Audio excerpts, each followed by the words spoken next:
Contents. Title page. Copyright notice. Dedication. List of illustrations and maps. Preface. Prologue. 1. The Shooting Star. The Prelude. 2. The Panther and the Turtle. 3. An Ohio Childhood. 4. Rites of Passage. 5. The Raiders of Lookout Mountain. 6. An Honor to Die in Battle. 7. Warrior of the Confederacy. 8. Chief. The Prophet. 9. A Revolution on the White River. 10. Surely God is in this place. 11. Prophets and Pilgrims. 12. An engine set to work by the British. 13. The Open Door. 14. A treaty too far. The Federalist. 15. The Moses of the Family. 16. Tecumseh's diplomacy. 17. An uncommon genius. 18. Storm on the Wabash. 19. Red Sticks and Earthquakes. 20. Rebuilding the Union. 21. Last Days of Peace. Ally of the Redcoats. 22. War across the Detroit. 23. The Moon of Plums. 24. Attack and Counterattack.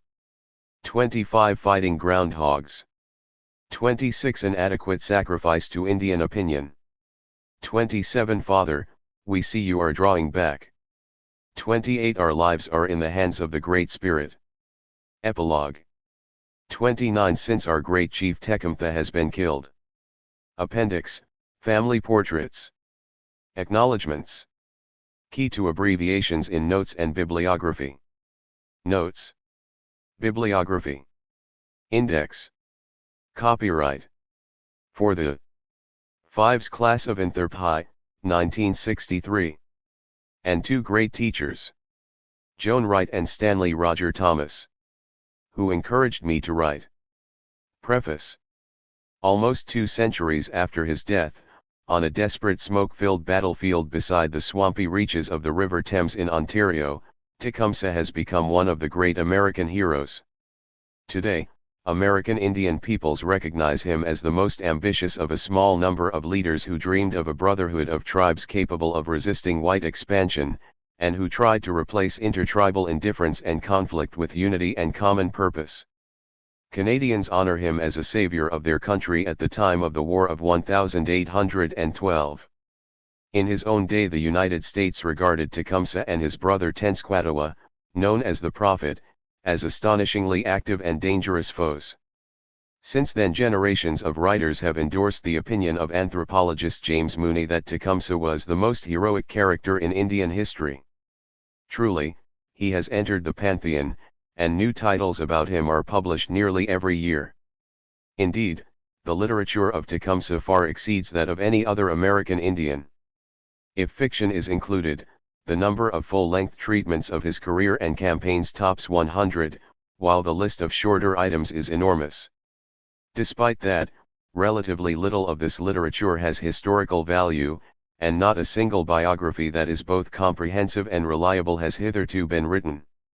Many aspects of Tecumseh's life have escaped the attention of serious modern writers completely, and the best recent research has focused upon the prophet rather than his brother. Even Tecumseh's important role in the War of 1812 has been without an authoritative and detailed appraisal. Not only that, but errors persisting in the accounts, and the appearance of numerous pretentious novels on Tecumseh, have increased public mystification. It is time to mount a rescue. This book began 30 years ago. Given the state of the literature at that time, it became apparent that the biography would have to be based upon a fresh and thorough overhaul of all the relevant primary sources. The task, I discovered, was frustrating and sometimes grueling. Tecumseh left no written papers, and references to him were often slight and scattered, hidden in collections vast distances apart. But over the years the searches were fitted in, and an enormous body of documentation, much of it previously unknown, was brought to hand. I have tried to evaluate it without fear or favor, or regard to preconceived theories. The opinions in this book may be fashionable or unfashionable, and I certainly make no claims to infallibility, but I believe they faithfully reflect all the surviving evidence on Tecumseh known to me. My differences with other scholars, where they exist, are honest ones. This is also the first book on Tecumseh to be grounded in thorough research into the history and historical culture of Tecumseh's people, the Shawnees. Some excellent work has been done on the Shawnees, notably by Ermini Wheeler-Vogelen, whose project was never completed, but no satisfactory history of the tribe exists, and authors have been unable to fit Tecumseh into his essential context. Much of what was written about Shawnee life in the accounts of Tecumseh, for example, was drawn from studies of late 19th or early 20th century Shawnees without sufficient regard for the profound changes that occurred in most aspects of the tribe's culture, particularly after 1830. The author's material, therefore, was true for 1900, but not always so for the 18th century society to which Tecumseh belonged. It was no substitute for a proper investigation of the historical sources. To address these problems, I extended the scope of my investigation, and worked simultaneously upon a history of the Shawnees in Ohio. As I came to grips with that subject, much of what had hitherto been mysterious about Tecumseh fell into place. Although this research into the Shawnees is designed ultimately for independent publication, many of my findings have duly found their way into the present book. Condensing the results of such a protracted undertaking into a book of this kind, with the text accessible to the general reader, has not been without its own problems. I can only plead for tolerance. The footnotes will be inadequate for some, daunting for others. I have identified quotations and important sources, particularly those dealing with Tecumseh as an individual. Some difficult matters of interpretation have been discussed, but while every story and theory about Tecumseh has been traced to source and tested, there is simply not the space to explain the absence of all the material I have had to discard. Similarly, the bibliography is selective, and is confined to items either cited in the notes or generally indispensable to an understanding of the man and his times. Terminology usually threatens the lay reader. In some cases almost every alternative was clumsy and imprecise. The word tribe, for example. As used here, it denotes people sharing a language, culture, and sense of common identity, but not always leadership. Single village tribes might enjoy a shared polity, but most tribes were divided between villages that were sometimes geographically far apart, and in which there was little, if any, overall political organization. Readers should bear these limitations in mind over the following pages. On a similar matter, after consulting Indian friends and acquaintances, I decided against using the term Native American. I could not have written this book without the help of many willing, and some self-sacrificing, hands and minds, particularly in the United States and Canada. In several respects the result is theirs as well as mine, and I am proud to record their names in my acknowledgments. However, as usual it has been those who live closest to me who have carried most of the responsibility for sustaining a weary traveler on his strange quest. I owe a special debt to my partner, Terry, for suffering the seemingly endless days I spent at my desk, and to my brother, the historian Philip Sugden, whose exacting standards never cease to spur me on. East Yorkshire, England, September 1997. Prologue. 1. The Shooting Star. Saturday morning, September 19, 1807, saw more than the usual air of excitement about the frontier town of Chillicothe, which sat beside the Scioto River and was then the capital of the infant state of Ohio. A great concourse of settlers, many from outlying districts, wound through the streets, between the neat houses of freestone, brick, and painted timber, toward the impressive two-story courthouse where the acting governor was to preside over a most singular session. Some of the men and women crowding into the building that day were mere curiosity seekers, but others were frightened for their lives and homes, and they had come for reassurance. For these were troubled times in the back country. About 100 miles to the northwest hordes of strange tribesmen had been congregating that year at a Shawnee Indian village only recently established at Greenville, on land the tribes had long ago ceded to the United States. Some of those visitors had journeyed great distances, from as far as the Mississippi and beyond the Great Lakes, and it was said that they had gathered to listen to a prophet who had risen among the Shawnees to carry the word of Washamanatu, the Great Spirit, to the Indians and lead them back to grace. Throughout the year the influx of such large numbers of warriors, from tribes the whites of Ohio hardly knew, had spawned one fear-ridden rumor after another. Then in the summer a clash between an American and a British frigate at sea had brought Britain and the United States to the brink of war. In the American settlements of the Old Northwest there were many who charged the British with encouraging Indian hostility to the United States and furnishing angry warriors with arms. Exposed homesteaders in Ohio shuddered at the prospect of British-backed Indian onslaughts upon the frontier, and the sound of tomahawks and scalping knives rattling at their doors. They posted guards and threw up blockhouses, but 100 white families still abandoned the vulnerable Mad River country. As the summer faded, acting Governor Thomas Kirker had come under great pressure to deal with the Indians at Greenville. William Wells, a choleric Indian agent at Fort Wayne, Indiana Territory, told him to turn out the militia and order the Indians away on pain of having their village burned around their ears. Frederick Fisher, who had been trading at the Indian town for several weeks, repeated indiscreet remarks of the prophet, including the comment that he could overturn the Americans as if they were a basin of water. And another correspondent impugned the motives of Indians who were supposed to be worshipping the Great Spirit but carried muskets supplied by British traders. 1. Kirker was only a caretaker governor, and he had little formal education. He could easily have buckled before such an onslaught and thrown a match into a situation already tinder dry, but he had kept cool and taken good advice. Although he had summoned nearly 1,500 militiamen into service, he kept them under close control until his representatives could go to Greenville and see for themselves what was happening. 2. Now, those representatives had returned, and not alone, for with them had come 4 chiefs from Greenville, and the day after their arrival they attracted the anxious crowds to the Chillicothe courthouse. The citizens stared and whispered as Governor Kirker and the emissaries he had sent to Greenville, Thomas Worthington and Duncan MacArthur, ushered the 4 chiefs into the jury box. 2 of them, a tall middle-aged Wyandot chief named Stayigda, the bark carrier, but generally known as Roundhead, and a Shawnee named Blue Jacket, took seats on the left of the clerk's seat, which the governor himself occupied. On Kirker's right sat the 2 other Shawnees, Panther and a remarkably striking-looking Indian whose name, it was mentioned, meant the shooting star. In his own language it was tecumseh or tecumseh. 3. Worthington and MacArthur, both well known and respected by their fellow citizens, seated themselves in front of the Indians, but eyes were inevitably drawn to 2 very different whites stationed close at hand. They were the Ruddell boys, and they were there to interpret.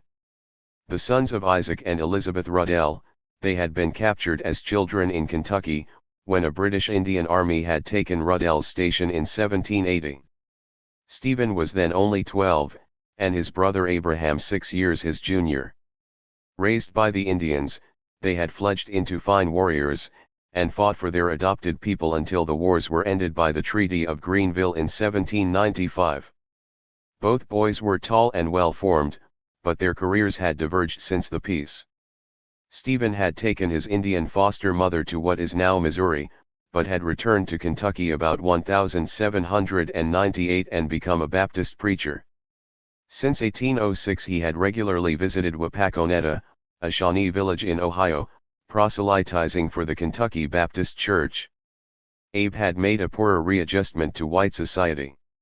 He spoke only broken English, and shunned company. His appearance was as wild as any Indian's, with the rims of his ears split for ornaments and trailing on his shoulders. Bizarre the Ruddells may have seemed to some that day, but they certainly enjoyed the confidence of the Shawnee chiefs. 4. The governor opened the proceedings, although one observer thought him a weak and rather blundering speaker. Then heads turned toward Blue Jacket as he rose to his feet.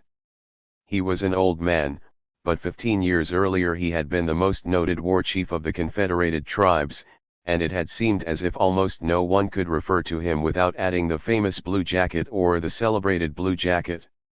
He had lost none of his skill as an orator since.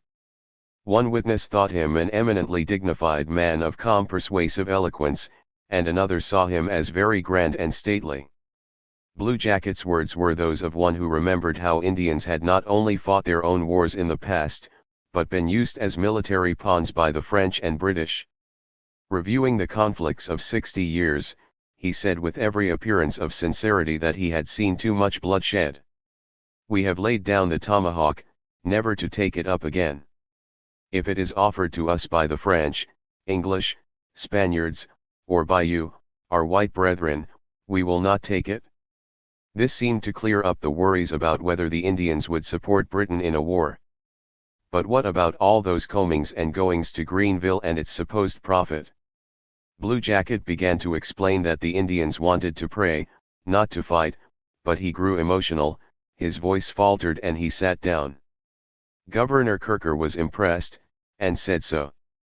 Then the shooting star, brother of the prophet, stood.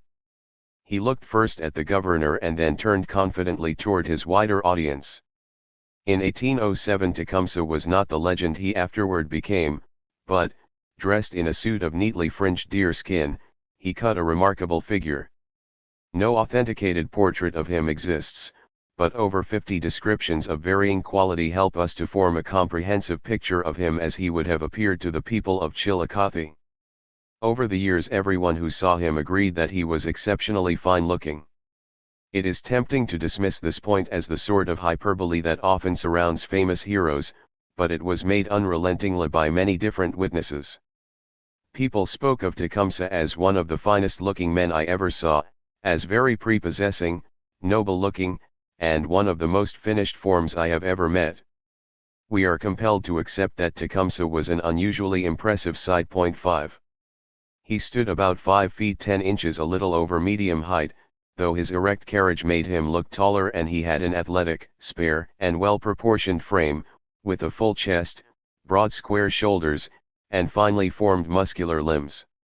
He exuded energy and activity, and an old leg injury did not prevent him from walking with a graceful, brisk, elastic step. Tecumseh's complexion was light for an Indian.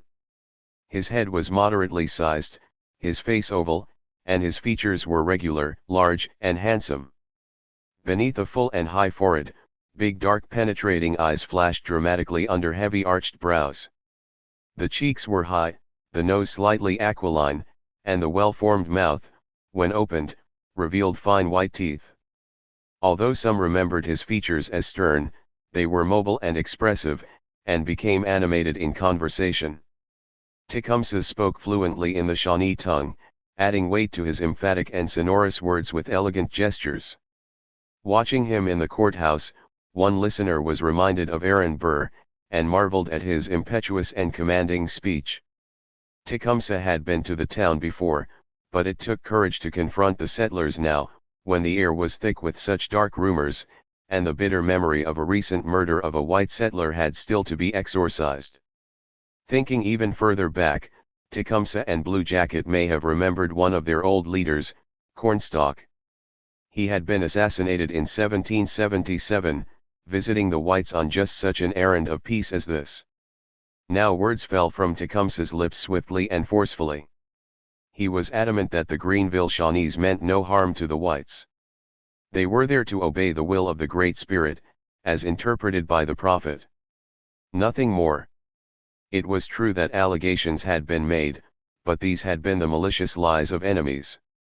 One such was Black Hoof, head chief of the Shawnees of Wapakoneta.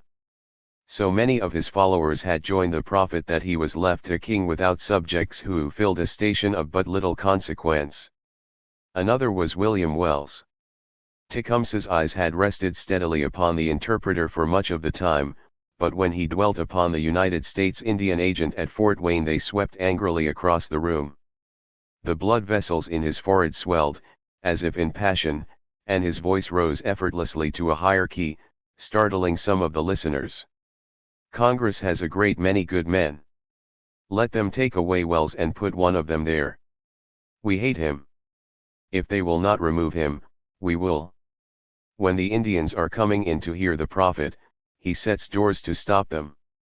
He asks them, "Why go ye to hear the prophet? He is one possessed of a devil. I would as soon go to see a dog with the mange." When we want to talk friendly with him, he will not listen to us, and from beginning to end his talk is blackguard. He treats us like dogs. Tecumseh was asked what he meant when he said he would remove wells, and sensing the concern he softened his tone. The Indians would simply ignore him, he said. He explained that the Shawnees intended to leave Greenville shortly, and asked help for a new establishment he was planning. He needed a store, where the Indians could obtain necessary trade goods, and a reliable agent. Tecumseh suggested Stephen Ruddell as the perfect appointment. Tecumseh performed with the panache of a born orator, and John Macdonald, who witnessed the speech, remembered its decisive effect. When Tecumseh rose to speak, as he cast his gaze over the vast multitude which the interesting occasion collected together, he appeared one of the most dignified men I ever beheld. While this orator of nature was speaking, the vast crowd preserved the most profound silence. From the confident manner he spoke of the intention of the Indians to adhere to the treaty and live in peace and friendship with their white brethren, he dispelled as if by magic the apprehension of the whites. The settlers immediately returned to their farms, and the active hum of business was resumed in every direction. 6. The meeting lasted for several hours, into the late afternoon, and was an unqualified success for the Indian speakers. They did not neglect to complain of American encroachments on native lands, but throughout they stressed their commitment to peace. A local newspaper enthused about their frequent appeals to the Great Spirit for the rectitude of their intentions and the truth of what they advanced, and lauded the chiefs' manly, firm, and majestic deportment, their familiar, unassuming, and engaging manners, and the cool, dispassionate and rational arguments. Certainly Governor Kirker had no more doubts. He dismissed the militia, and on October 8 wrote to President Thomas Jefferson, passing on Tecumseh's objections to Wells and his other requests for support. The Indians, said the governor, had given every satisfaction I could ask. I sincerely believe these people are injured, for there does not appear on strict examination anything against them. On the contrary, their lives are peaceable and the doctrines they profess, are such as will do them honor. Tecumseh and his friends did not return to Greenville immediately, but bunked for a few days at Worthington's farm, Adena, which occupied a hill in the woods, half a mile or so north of Chillicothe. It was a spanking new freestone residence, with 2 stories and 2 large receding wings that accommodated the kitchen and servants. The chiefs must have been impressed. Worthington's family remembered Tecumseh as a plainly dressed, quiet man, but he had no English and they got little from him. Sometimes he accompanied the other Indians into the town during the day.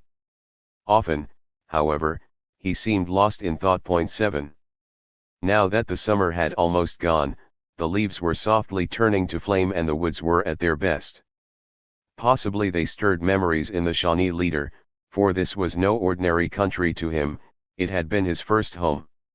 Coming from Greenville he had shown Worthington and MacArthur a place on the Mad River, a little to the northwest, where he had lived as a child, but his earliest memories were of the Scioto.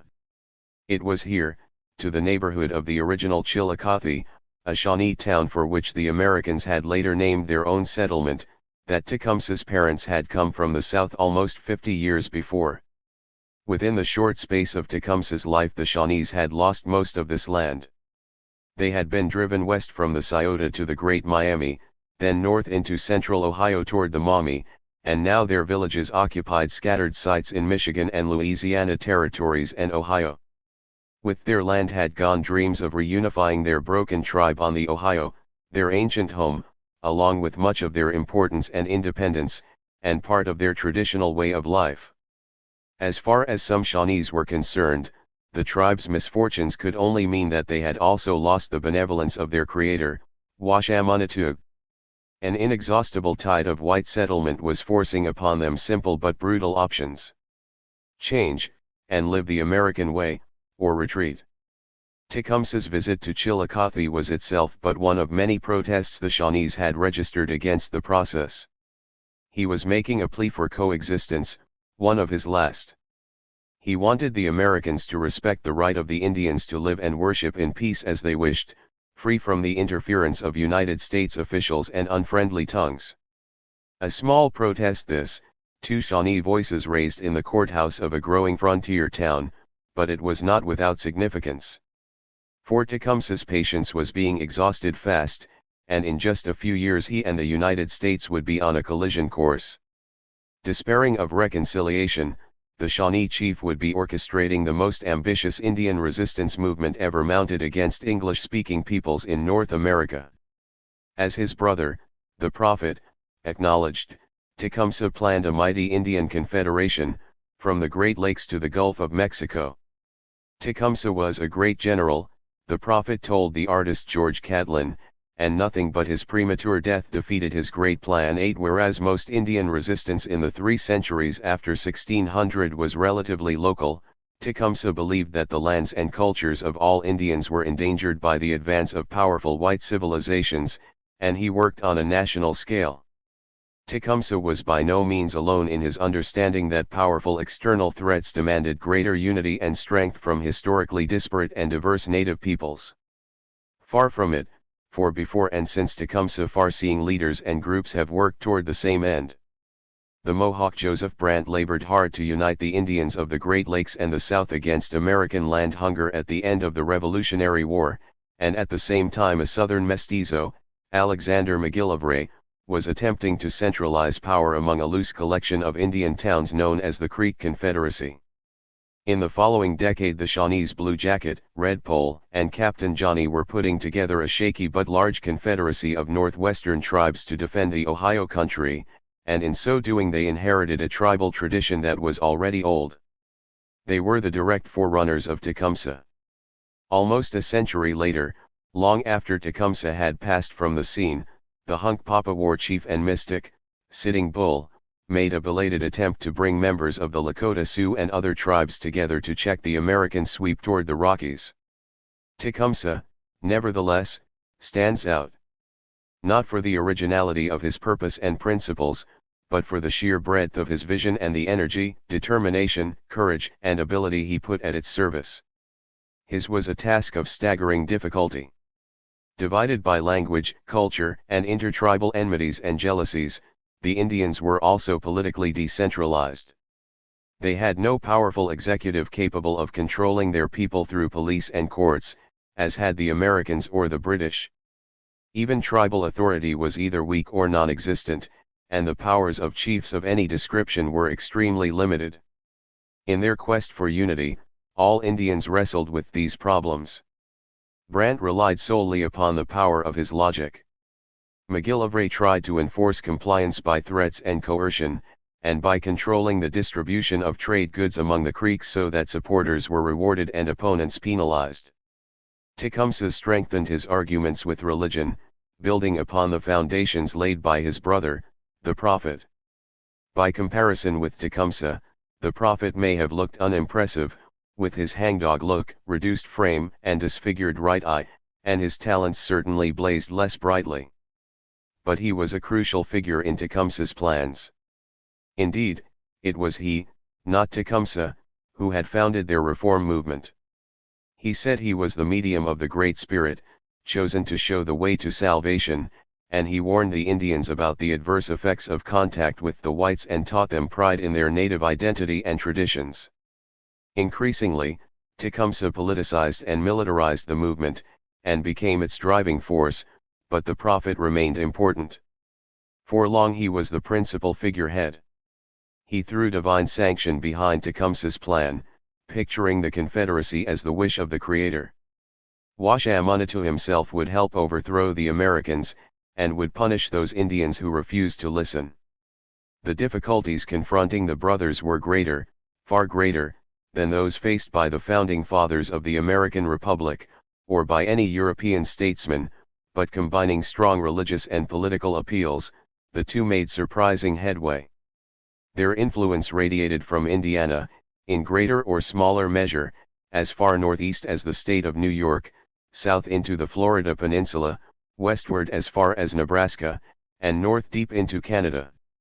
They forced the United States to mobilize thousands of soldiers, who at one point were simultaneously embattled with followers of the brothers on the shores of the Great Lakes, the banks of the Mississippi, and the margins of the Gulf Coast. And Tecumseh's help was instrumental in the survival of British Canada during the War of 1812. Ultimately, the brothers lost. They could not halt the misfortunes overwhelming their people. But they left a mark upon the times. Those who watched Tecumseh in Chillicothe that day in 1807 recognized a spectacular orator, but few would have predicted the astonishing future of the tall Indian leader.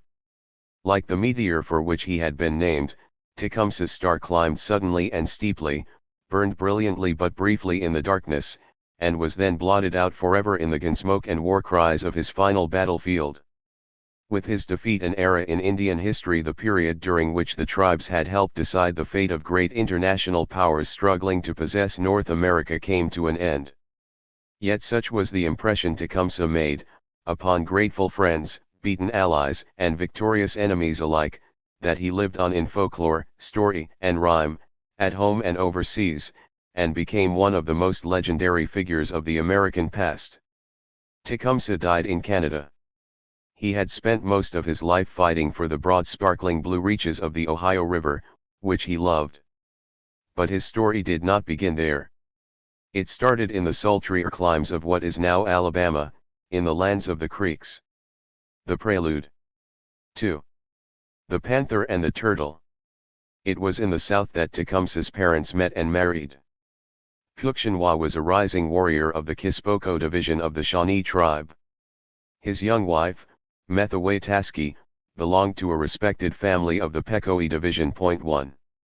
Every Shawnee belonged to one of the 5 divisions of the tribe: Micoche, Hadhaakala, Pecoe, Kispoko, and Chillicothe.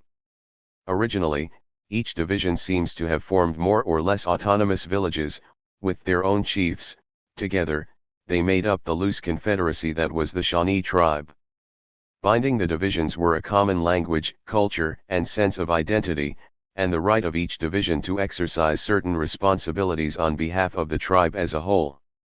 The Micoches, for example, jealously guarded their privilege of handling the tribe's external relations, a prerogative that enabled the Micoche head civil chief to act as the tribal head civil chief.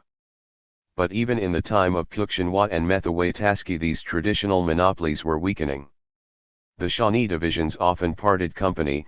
Indeed, in historic times the tribe was never completely united, either in geography or policy. 2. Pukshunwa was a Kispoko, and his wife a Pecoe, but among Shawnees divisional identity descended patrilineally, and their children of both sexes would become Kispokos. From their fathers, too, Shawnee children took a clan. There were about a dozen of these, every one of them symbolized by a creature, such as a snake, raccoon, or turkey.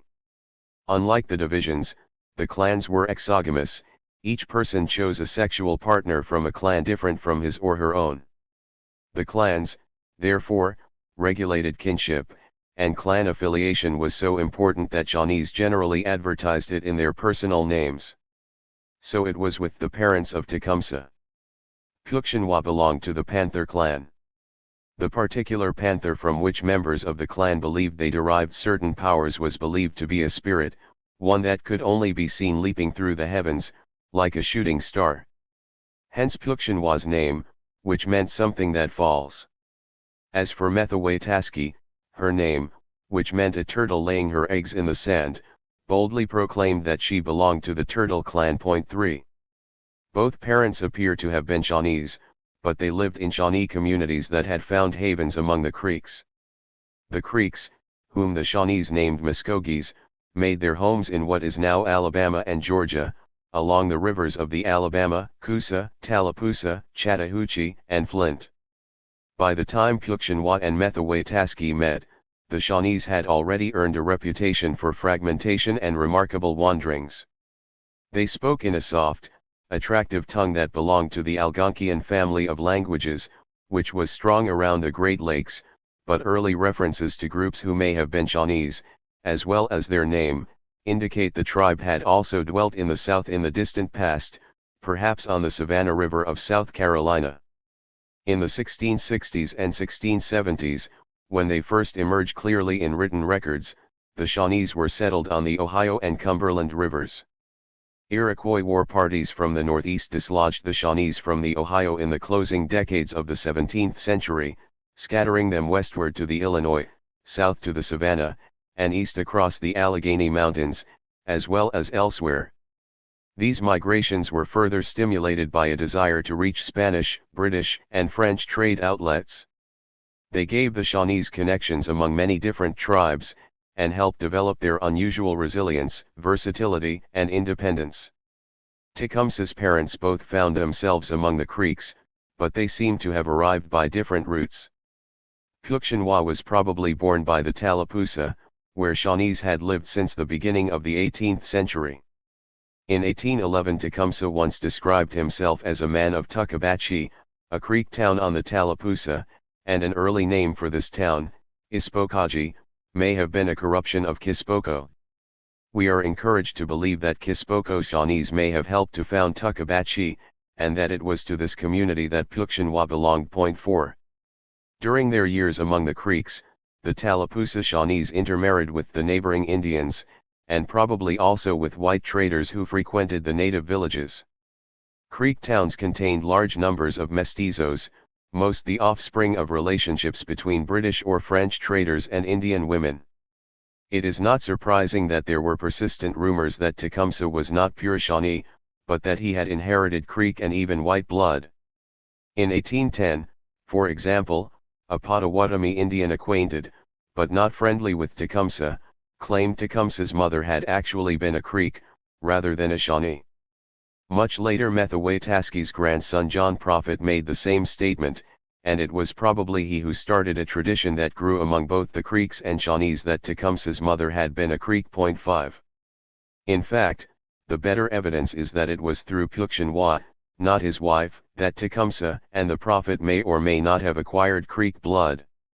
The Prophet himself said so in 1825.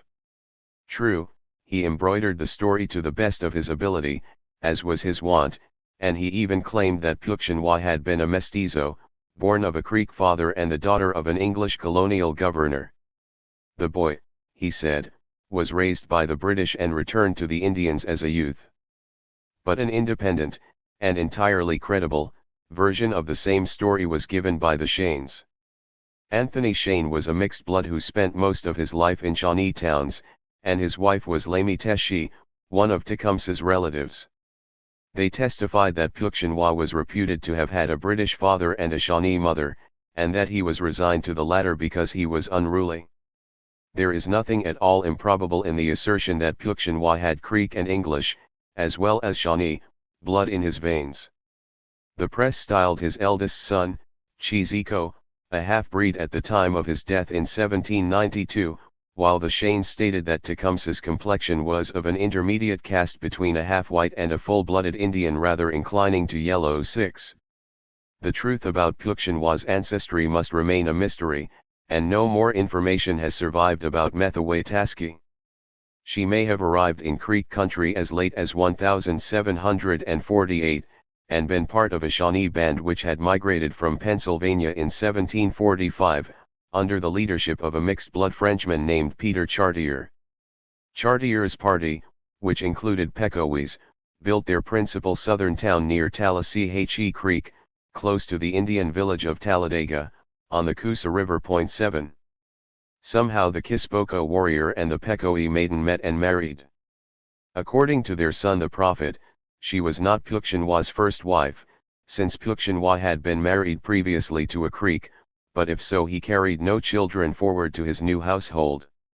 Shawnees were generally polygynous, but thereafter Pukshunwa took no other wife. He and Methowetaski would remain together until death parted them. In 1759, probably, the couple came north. Again, the Prophet's reminiscences yield important clues. He said that about half of the Alabama Shawnees, including his mother's people, decided to join some of the tribe who were then reoccupying the Ohio. Rather than force his wife to leave her family by staying in the South, Pukshunwa threw in with her people and went north.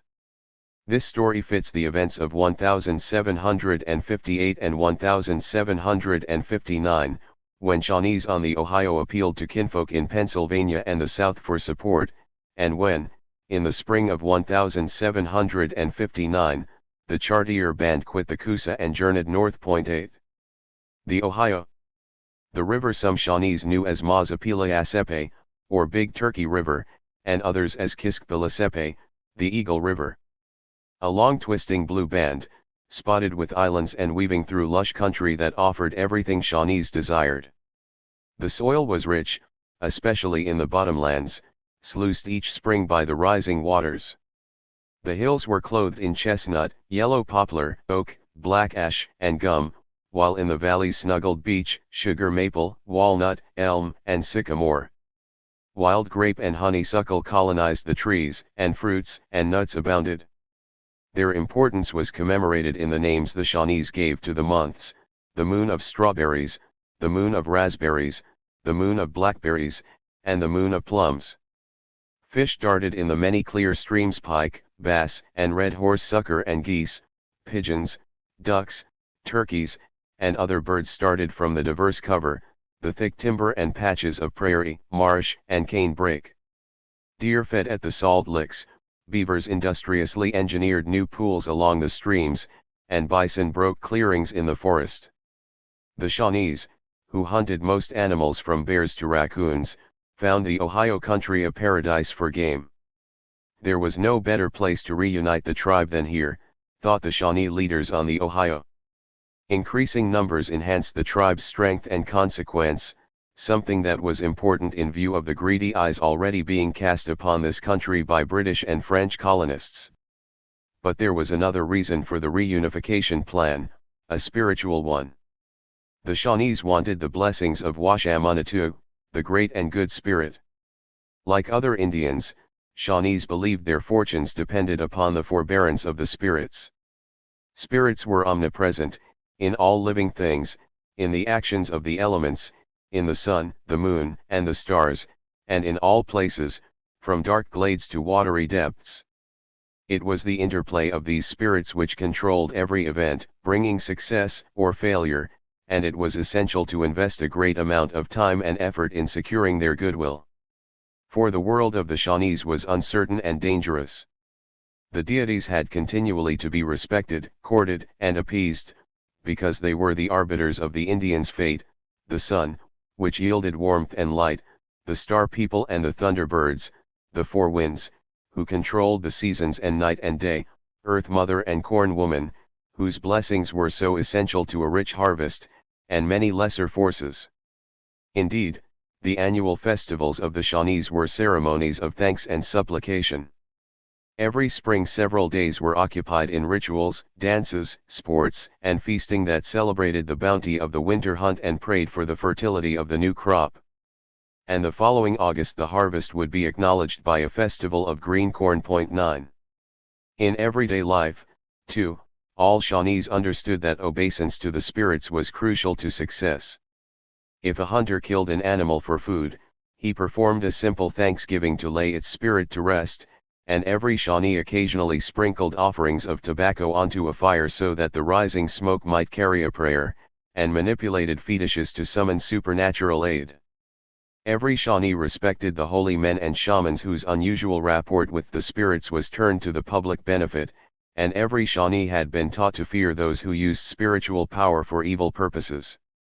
Weaselo Ajayviski, or witches, were men and women who commanded influence with Moshi Manatu, the bad spirit, or with malignant water monsters of Shawnee mythology. According to one tradition, medicine had once been made from the remains of two of these great horned water serpents, and it was this that witches preserved and hid in sacred bags and used to cause drought, sickness, and death. But there was one spirit more powerful than all the rest. The Great or Good Spirit, Washamanatu, he who had recreated the world after its destruction in a flood, who had listened to the entreaties of its one survivor, an old woman, and repopulated the earth. Shawnees worshipped the old woman, Wapothe, and called her their grandmother. They believed she assisted the Great Spirit to supervise the Shawnees, and made herself visible to those on earth as the moon. but it was Washamanatu himself whose favor was the most important. From his home above the roof of the sky he saw all things, dispensing favors or punishments accordingly. The Shawnees had been the Great Spirit's special people. They were the first humans he had introduced to the new earth, and he had located them on the Savannah River, at the center of the island Europeans would call America. He had done more. He had given the Shawnees a portion of his own heart, as well as a sacred bundle of objects which would help them summon spiritual assistance on important occasions. Shawnees believed these things to be true. They knew the tribe's sacred medicine bundle existed, in the custody of the Ohio Chillicothees or Micoches, and that it was accommodated in its own lodge, guarded by appointed keepers and consulted by holy men. And the Micoches, particularly, insisted that it was they who had been the firstborn not only of all nations but of other Shawnees, too, and that this conferred upon them a unique status. Said one, the Great Spirit, ordered that everything upon the earth should obey us. He put his heart into our tribe and made it the chief of all the tribes. We think we have a right to look upon ourselves as the head tribe of all nations. 10. To be sure, this Shawnee claim to superiority was not admitted by other Indians. But the tribe was universally respected for its fighting spirit, and the language of intertribal diplomacy paid homage to that. Shawnees addressed the Delawares as grandfathers, and the Iroquois and Wyandots as uncles or elder brothers. But apart from their first brothers, the Kickapoos, who spoke a tongue close to their own, they termed all other tribes younger brothers. Yet there was a problem for the Shawnees. If they had been such favorites of the Great Spirit, why were they so reduced in numbers, and broken apart, some of them in Ohio and others in Pennsylvania and Alabama? The Shawnees despondently suspected that they had offended Washamanatu, and he had withdrawn his patronage. They could only guess why. Some declared the tribe had grown corrupt, while others blamed their separation from the Kickapoos, a tribe they knew had once been part of their own. Whichever, there were Shawnees who looked to a successful reunification of the tribe on the Ohio, one of their traditional homelands, as an important step toward redemption. Once they were unified, the Great Spirit would smile upon them again, and as long as they remained in the Ohio country he would protect them. 11. For the Shawnees, regrouping on the Great River was also a search for grace. Pukshunwa was one of many who heeded that call. He came to live on the Scioto, a gentle stream that descended to the north side of the Ohio. In 1758 the Shawnees had built a new town beside the Scioto, about 120 miles above its mouth, and called it Chillicothe, after one of the tribal divisions. It was this town that gave its name to the white settlement which later grew up a little to the south, and which Tecumseh would visit that September day in 1807. The Indian town of Chillicothe occupied both sides of the Scioto at a fordable place. A few houses were situated on the east bank, opposite the mouth of Paint Creek, but most of the Shawnees lived a mile or so up Paint Creek itself and planted their corn on the rolling Scioto plains to the south. It was not the only Shawnee town on the Scioto.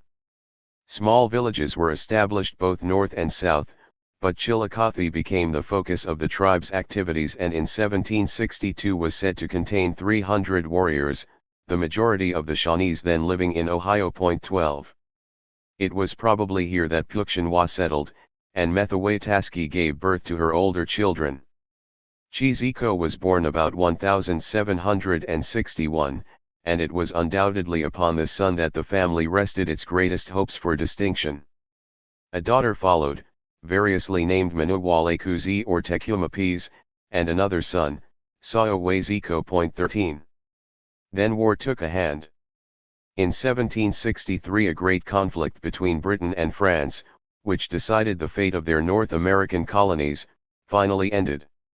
The British emerged victorious from the French and Indian War, but no sooner had they taken possession of Canada than they were faced with a sudden Indian uprising.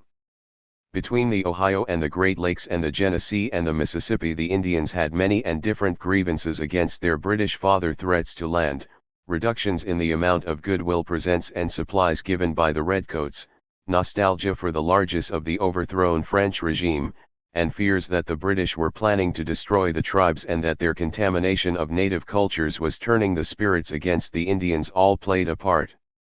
The fires of revolt crackled fiercely across the frontier, and from Michilimackinac to Fort Pitt angry warriors threw themselves upon local British garrisons.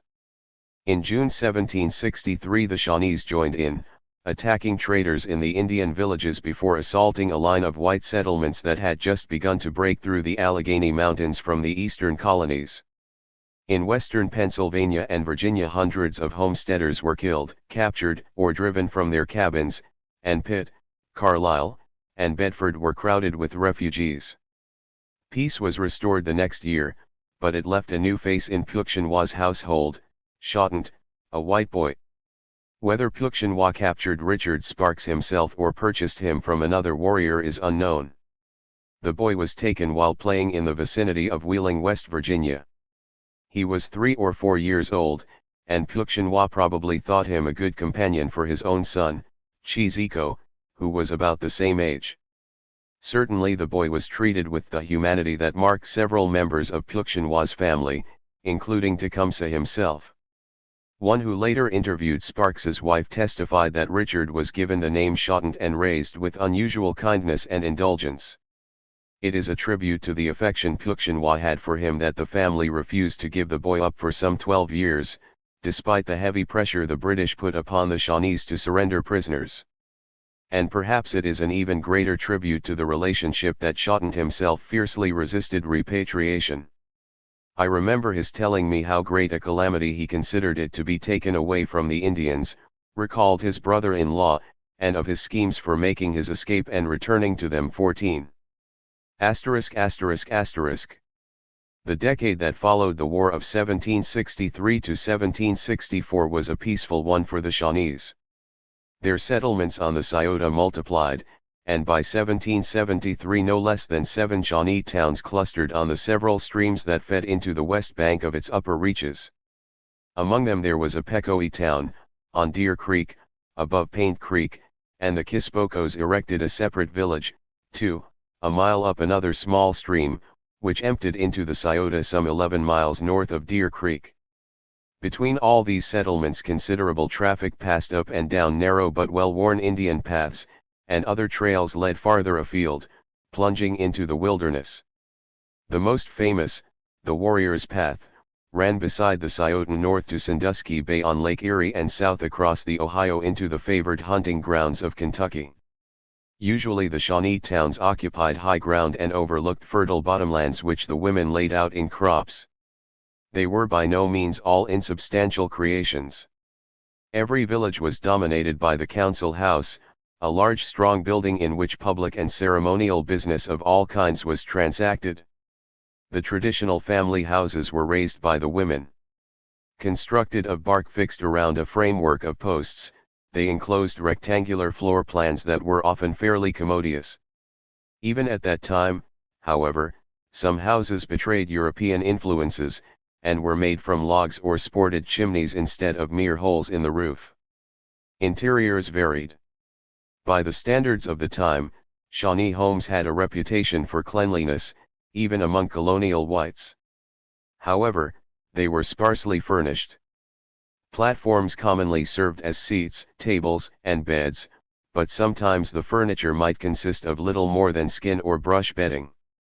The villages were fully occupied only during the springs and summers, and women and girls were their mainstay. While the warriors occasionally hunted, fished, and made weapons and other implements, they also whiled away long hours smoking, talking, and gambling. It was the females who grew and harvested the maize, beans, tobacco, and pumpkins in the common fields, and who gathered the maple sugar in the spring, and salt from the licks. It was they who collected wild fruits, maintained and cleaned the houses, and kept the fires.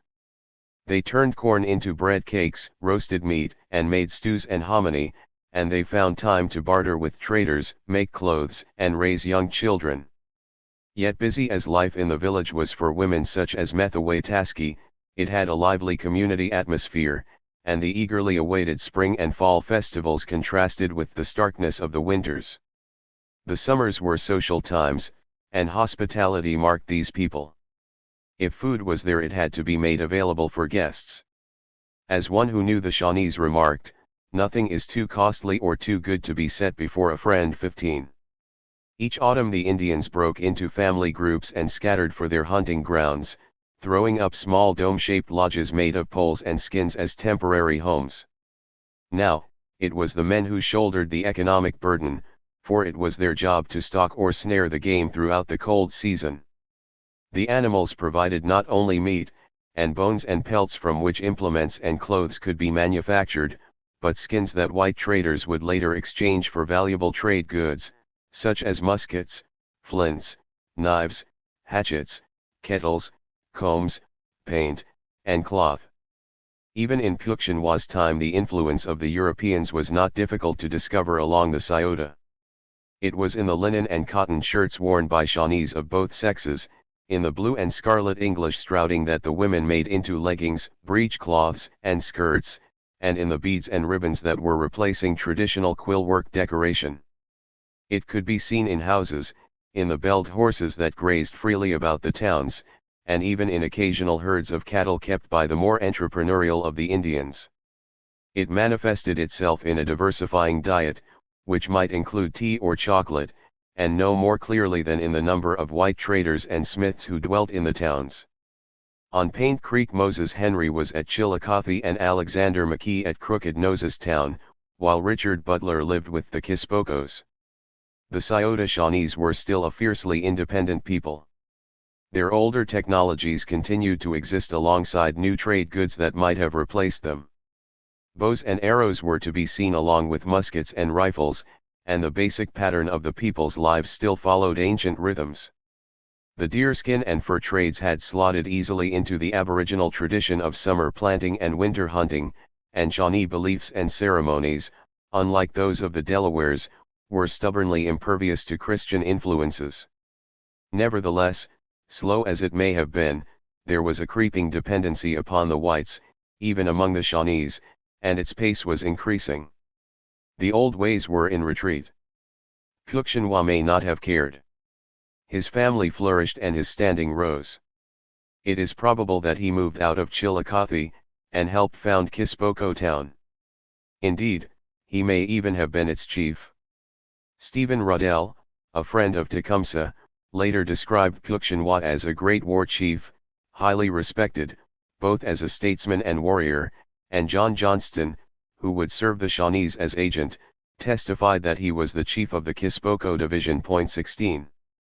Shawnee villages had both civil and war chiefs, most elevated by merit.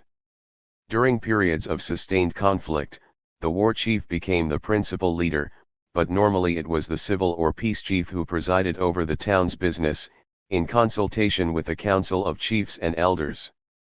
Sometimes one person was honored with both the civil and war offices, and Pukchinwa may have been an example. 17. Shawnees also recognized war and civil female chiefs, who superintended the women. However, the power of all chiefs was, in fact, very limited. They had normally earned their place by their judgment, commitment, and success which told everyone that they were favored by the spirits and could command sacred power, but their role was to advise and persuade rather than to command or instruct. Even decisions reached after rigorous debate inside the council house might still be rejected by independently minded villagers, although considerable pressure to comply might be levied if the public interest was at stake. Still, Pukchinwa had reason to be proud of his rise. Like most Shawnee chiefs, he stood at the head of his people not because of any hereditary distinction but because he enjoyed their confidence. Tecumseh was almost certainly born on the Scioto, at either Chillicothe or Kispoko Town. Many early commentators erred in putting his birthplace farther west, at towns which did not exist at the time. The date of his birth is difficult to establish. Tecumseh's younger brother the prophet once said that Tecumseh was 10 years older than himself, and that he was born in 1764 or 1765, but this would seem to have been too early. Anthony Shane and Stephen Ruddell both knew Tecumseh well. Shane gave the date as 1771, and Ruddell was sure that Tecumseh was the same age as himself, and had been born in 1768. This is the most authoritative estimate. Ruddell was 12 years old when he first met Tecumseh, an age when a few years difference between boys is all too evident. He told his son that Tecumseh was 6 months older than himself, which put his birth about March 1768.18. The baby was weaned after a month and then kept in a cradle board during the day. Small objects were placed against his limbs so that they, as well as his back, grew straight. From his father the infant took his division, the Kispoko Band, and the clan of the Panther. Some 6 months would have passed before an official naming ceremony was held. Pukchinwa invited his friends and relatives to share a feast, but it was customary for an elder from another clan to choose the name and offer a prayer for the child's protection. Tecumseh. The Indians pronounced it Tecumseh, with the final E short, but it has become so familiar to us in its distorted form that the use of any other form now seems pedantic. Shawnee names were highly symbolic, and some ink has been spent on the meaning of this one. The short translation was generally understood to be shooting star or blazing comet, and there were those who believed the name had been inspired by an actual astronomical event. Ruddell said that Tecumseh's mother had seen a meteor the evening the boy was born. 40 years ago an ingenious Canadian, Wallace Havelock Robb, attempted to tie Tecumseh's birth in with the transit of Venus in 1769. But in fact, like most Shawnee names, Tecumseh suggested the clan to which the child belonged. As mentioned earlier, in tribal mythology the spiritual patron of Tecumseh's clan was a celestial panther, a brilliant starry creature that jumped across the skies. Thus, the strict rendering of his name was I cross the way, but some, including John Johnston, interpreted it to signify a panther crouching for his prey. 19. The panther motif also distinguished the names of the younger children of Pukchinwa and Methaway-Taski. There were 4 of them, all boys. First came Niasimua, and then, during the winter of 1774 to 1775 the remarkable birth of triplets. One of the trio died at birth. The other 2 were Kumskako, whose name has been variously transcribed as a cat that flies in the air or a star which shoots in a straight line over great waters, and Laloshiga. Laloshiga meant a panther with a handsome tail, but this particular brother quickly disgraced himself. He was given unprepossessing nicknames. In later years he took the name Tenskwatawa, which meant the open door, but the one under which he grew to manhood was Lalaothika. Perhaps it commemorated the love he had for his own voice, or that he had cried often, for it signified a noisy instrument such as a rattle. 20. Yet there were to be no more children, and Pukchinwa never held the last of his sons in his strong arms. The triplets were born in the winter, several months after tragedy had cruelly robbed them of their father. 3. An Ohio childhood. As an adult Tecumseh was noted for his generosity and compassion, and those who knew him said these qualities had been fully developed, while he was yet a youth. What was even more unusual, he could extend his sympathies to enemies. Enmeshed as he became in barbaric border fighting, Tecumseh was often pragmatic and ruthless, willing to cut down anyone who opposed him in arms. But he was rarely indifferent to an appeal to humanity. As his boyhood friend Stephen Ruddell remembered, Tecumseh was by no means savage in his nature and always expressed the greatest abhorrence when he heard of or saw acts of cruelty or barbarity practiced. This compassion was not the least extraordinary fact about Tecumseh, because his was a childhood savaged by the ferocities of war. Personality, we know, is laid down in those early years which for Tecumseh were marked by disruption, insecurity, brutality, and want. He knew hunger, fear, and grief. 5 times, between 1774 and 1782, invading armies penetrated his tribe's territory, burning and killing. Tecumseh fled for his life, with his home in flames behind him. His father and many other Shawnees met violent bloody deaths defending their people, and Tecumseh saw prisoners tortured and slain. And yet he survived, sad and distrustful, but neither morose, maladjusted, nor irredeemably embittered. The shadows that hung over Tecumseh's childhood were cast by the relationships between the Shawnees and the advancing white frontier which tried to push them aside, and by the quarrel between Britain and her rebellious American colonies. During the first years of Tecumseh's life, difficulties between the Ohio Shawnees and the British colonies east of the Allegheny Mountains increased. The trade which brought desirable European manufactures into the Scioto villages also exacted severe, and sometimes terrible, penalties. Diseases, such as smallpox, introduced by the whites occasionally ripped holes in Indian communities. The liquor traffic went hand in hand with drunkenness, violence, and poverty when some Indians squandered their possessions and dignity to satisfy their thirst for rum. And now and again the political temperature on the frontier was driven up by thefts and murders, of which no party was entirely blameless. A number of Shawnees also regarded European influences upon Indian customs and beliefs as contamination, offensive to the spirits whose goodwill was so essential to the tribe's well-being. Point 2. However, more than anything else it was the land which sat at the heart of the conflict embroiling the infant Tecumseh. The population of the British colonies was mushrooming. It had expanded eightfold to 2 million since the beginning of the century, and continued to increase, fed by a high birth rate and immigration. Thousands of Scotch-Irish immigrants could be found on the frontier, from New York to Georgia. There were other reasons for expansion, too. Poor agricultural practices in the East fueled a search for new land in the West. Impecunious colonial governments used land to reward their military veterans, and speculators tried to get their hands on large tracts so that they could sell or lease them to others for profit. Some merchants wanted land as compensation for losses they had sustained during the Indian Uprising of 1763. The powerful Six Nations of the Iroquois Confederacy of New York claimed to have conquered the Ohio country in the previous century, and they were willing to sell part of it to the British, assuring them that the Shawnees and other Indians lived there only by their sufferance. Sir William Johnson, the British Superintendent of Indian Affairs in the North, endorsed that view. As a result, at Fort Stanwix in New York in 1768 the Iroquois established a new Indian boundary line with the British. They surrendered what is now western Pennsylvania and Kentucky for over £10,000. The new line ran from the head of the Mohawk River in New York, and down the Ohio from Fort Pitt as far as the mouth of the Tennessee. At a stroke the Shawnees and other Ohio Indians were deprived of their rich hunting grounds in Kentucky, south of the Ohio. The Shawnees did not recognize the Iroquois claims to the Ohio.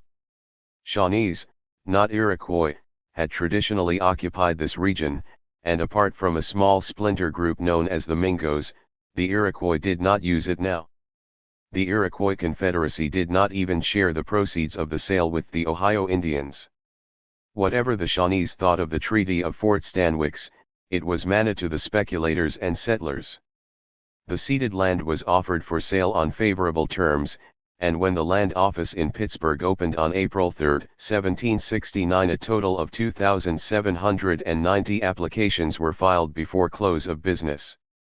The colony of Pennsylvania was one springboard for expansion into the new purchase, but it was the governor of Virginia, John Murray, Earl of Dunmore, who was the most ardent advocate. To the chagrin of Pennsylvania, he seized control of the Fort Pitt region in 1773, and planned to turn Kentucky into a new county of Virginia. The Shawnees deeply resented the gathering invasion of lands they considered their own, lands they had never sold, but with little more than 1,000 of their people on the Ohio, a mere 300 warriors or so, they needed help to resist. For several years they urged Indian communities to put aside intertribal and interband feuds and unite behind the Shawnees to protect the land. While the boy Tecumseh blissfully played with his friends beside the Scioto, Shawnee leaders were embarking upon exactly the kind of pan-Indian diplomacy for which he would one day be famous. Their messengers traveled north to the tribes of the Great Lakes, west to the Wabash and the Illinois, and south to the villages of the Chickasaws, the Cherokees, and the Creeks. They even approached the troublesome Iroquois Confederacy. The Shawnees also tried to stockpile guns, powder, and lead, and at least 4 times between 1770 and 1774 hosted intertribal conferences at their villages.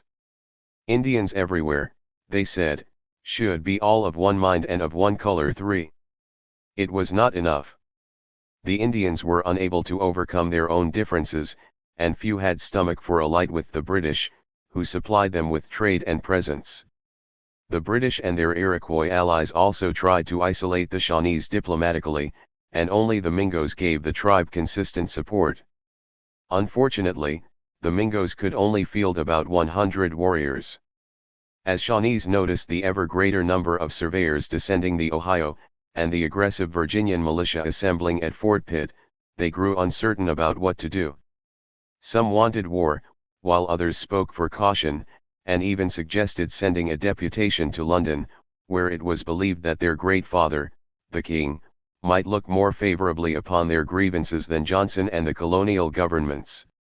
In 1773 one party of Shawnees despaired completely, and withdrew farther down the Ohio. Perhaps to Missouri, perhaps to Alabama. Whatever innocence and tranquility Tecumseh knew in his childhood ended in the summer and fall of 1774. Shawton may have been one of the first to hear the rumblings of the storm. About the end of April he had traveled north along the Warrior's Path to visit Pluggy's Town, a Mingo settlement on the Olentangy River. Suddenly the village was thrown into excitement, as a party under a respected Mingo named John Logan came in. He had always been a friend to the whites, but now he was burning with grief and anger. The Big Knives, as the Indians called the Virginians, had been to his home at the mouth of Yellow Creek during his absence. They had slaughtered his family, including his mother and sister. Now, Logan was beside himself with rage, and begged kinsmen to join in taking revenge. Tecumseh's people were also directly involved. 2 Shawnees were killed on the Ohio in separate incidents. The tribe's leading war chief, Hokolsquay, the Cornstalk, was the son of Puckshinose, one of the few Shawnee headmen influenced by the Moravian missionaries, and he was not disposed to war, especially a war for which the Shawnees were still unprepared. Given time he might have kept the peace, if only for a little while. But when the Mingos and a few Shawnees avenged the deaths of their relatives by attacking white settlers, Lord Dunmore saw an opportunity to crush the Indians. He went to war. 4. In August a few Shawnee villages on the Muskingum River were destroyed, and then, as the leaves of the forest turned red and gold, 2 more armies of Big Knives advanced, bound for the towns on the Scioto. One consisted of 1,100 men under Colonel Andrew Lewis, and headed down the Kanawha toward the Ohio.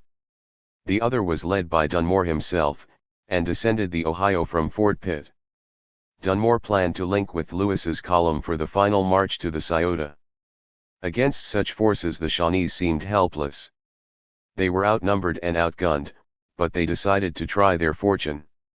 If they could defeat one of the approaching armies, they might inspire other Indians to join them. This was no minor foray to repay personal injuries or reap plunder, scalps, and prestige. It was a tribal effort, decided in tribal council. The head civil chief, Kishshanatas, surrendered his authority to Cornstalk, the main war chief, and the Red Tomahawk was sent to the village and divisional war leaders, calling for their support. Pukshinwa heard that call, and prepared the Kispokos for battle. His eldest son, Chiziko, although only some 13 years old, was allowed to attend him, perhaps at the boy's insistence. 5. For the first time Tecumseh watched the departure of a big war party. He saw the dances, in which painted warriors clad only in breechcloths brandished their weapons and raised their ardor to the throbbing of a drum. He pondered their ceremonies of purification, in which they drank a vegetable concoction to boost their energies and fasted to implore the assistance of the spirits. He may even have understood the importance attached to the ministrations of the holy men as they summoned supernatural aid. Almost certainly Tecumseh was there when Pukshinwa and the warriors made their noisy departure. Guns were fired. The soldiers, painted, feathered, and their heads shaven to the scalp lock on the crown, whooped and fell in behind the war chief as he led them onto the warrior's path singing his war song. With the party went a sacred bundle. It contained objects which would be used to request further spiritual help during the course of the campaign. On the morning of October 10, 1774, the Shawnees made a furious attack upon Lewis's army at Point Pleasant at the mouth of the Kanawha. They were vastly outnumbered, but they fought like lions. "From what I can gather here," wrote one who was on the battlefield shortly afterward, "I cannot describe the bravery of the enemy in the battle. It exceeded every man's expectations. Their chiefs ran continually along the line exhorting the men to lie close and shoot well, fight and be strong." 6. The battle raged all day, but although the Indians stove in the Virginian van during the initial assault, and later made desperate rushes upon Lewis's line, inflicting a total of 140 casualties, they were fought to a standstill. Unable to defeat the Big Knives, Cornstalk withdrew his forces, knowing that the path to the Scioto was now open to his people's enemies. But several warriors did not return, some of them the bravest. Among the dead was Tecumseh. We do not know whether the Shawnees brought his body home, or whether they hid it or threw it into the Ohio with some of the other dead, but according to a family tradition, young Cheeseco carried a thought alongside his grief as he struggled back to the Scioto. It was the command of his dying father. Tecumseh had probably always looked upon this boy, his firstborn, as his successor. Now, in his final moments, he charged him to preserve unsullied the dignity and honor of his family and in future lead forth to battle his younger brothers. ******. The months following the death of her husband were difficult for Methowataskie. If the prophet's account is to be believed, she was pregnant with the last of her children, and there was the stipulated period of mourning to complete. She had to withdraw from society and abstain from merriment of all kinds. She had to wear the plainest clothes, and even refrain from washing her hands and face. After 12 days all of Tecumseh's other relatives would declare the end of their mourning with dancing, feasting, and gift-giving, but as his widow, Methowataskie was expected to mourn for a full year. She had too many children to remain idle, however. Some, no doubt, demanded regular attention. Tecumseh, Shawton remembered, was an enterprising, mischievous boy who was always getting a whipping from his mother.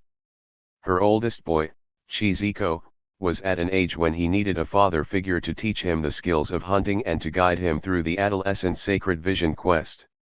Methowataskie never had more need of support than in that year, and possibly she returned to her Pequot relatives. The family crisis mirrored a greater one that was pulling the Ohio Shawnees apart. Cornstalk and the Micoches stopped Dunmore's advance by conciliation. In 1774 and 1775 they brightened the chain of friendship by agreeing to surrender all prisoners and, apparently, by acknowledging the loss of Kentucky.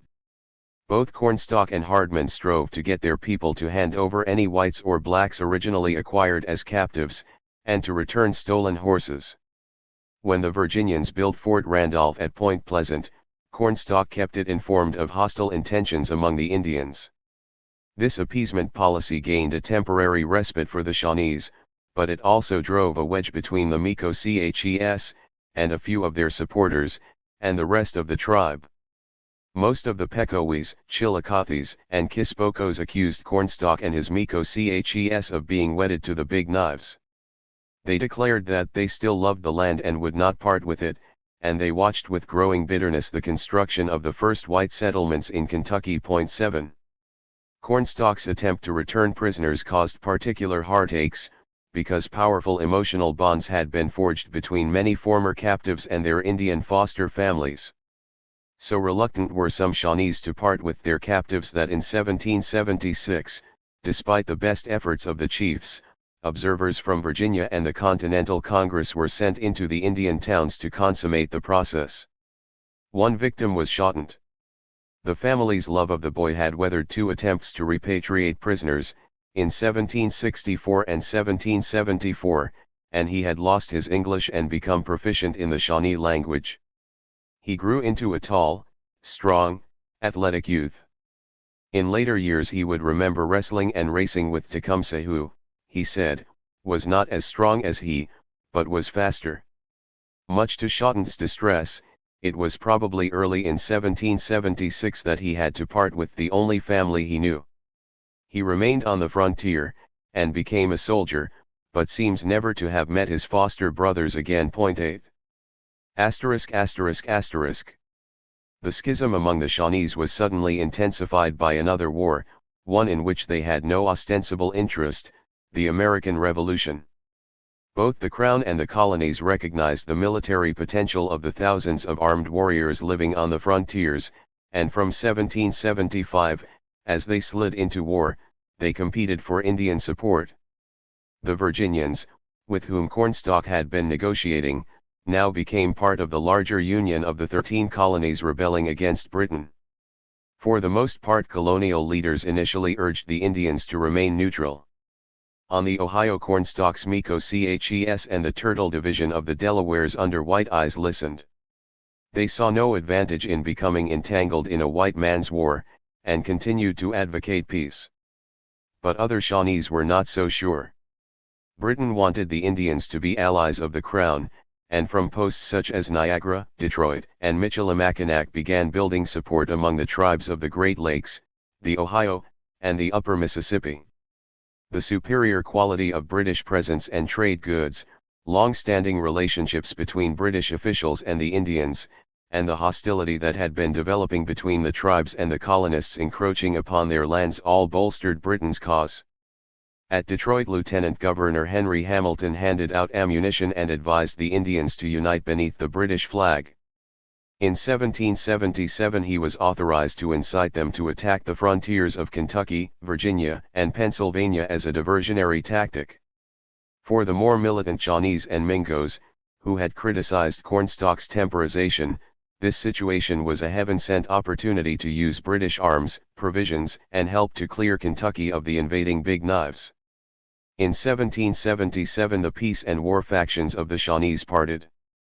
Some of the Micos, the followers of Cornstalk and Hardman, moved with a few Pecowees to the Tuscarawas River, where they joined neutral Delawares at Coshocton.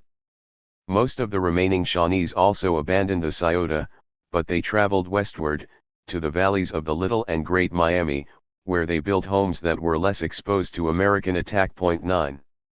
Time would reveal that neither party could claim the greater wisdom. It proved to be impossible to regain Kentucky, equally so to remain neutral. In November 1777 Cornstalk died in a volley of bullets, massacred with one of his sons and 2 other Shawnees, not by enemies but by a crowd of American militiamen at Fort Randolph angered by the raids of other Indians. The next year his Delaware ally, White Eyes, was also murdered by Americans.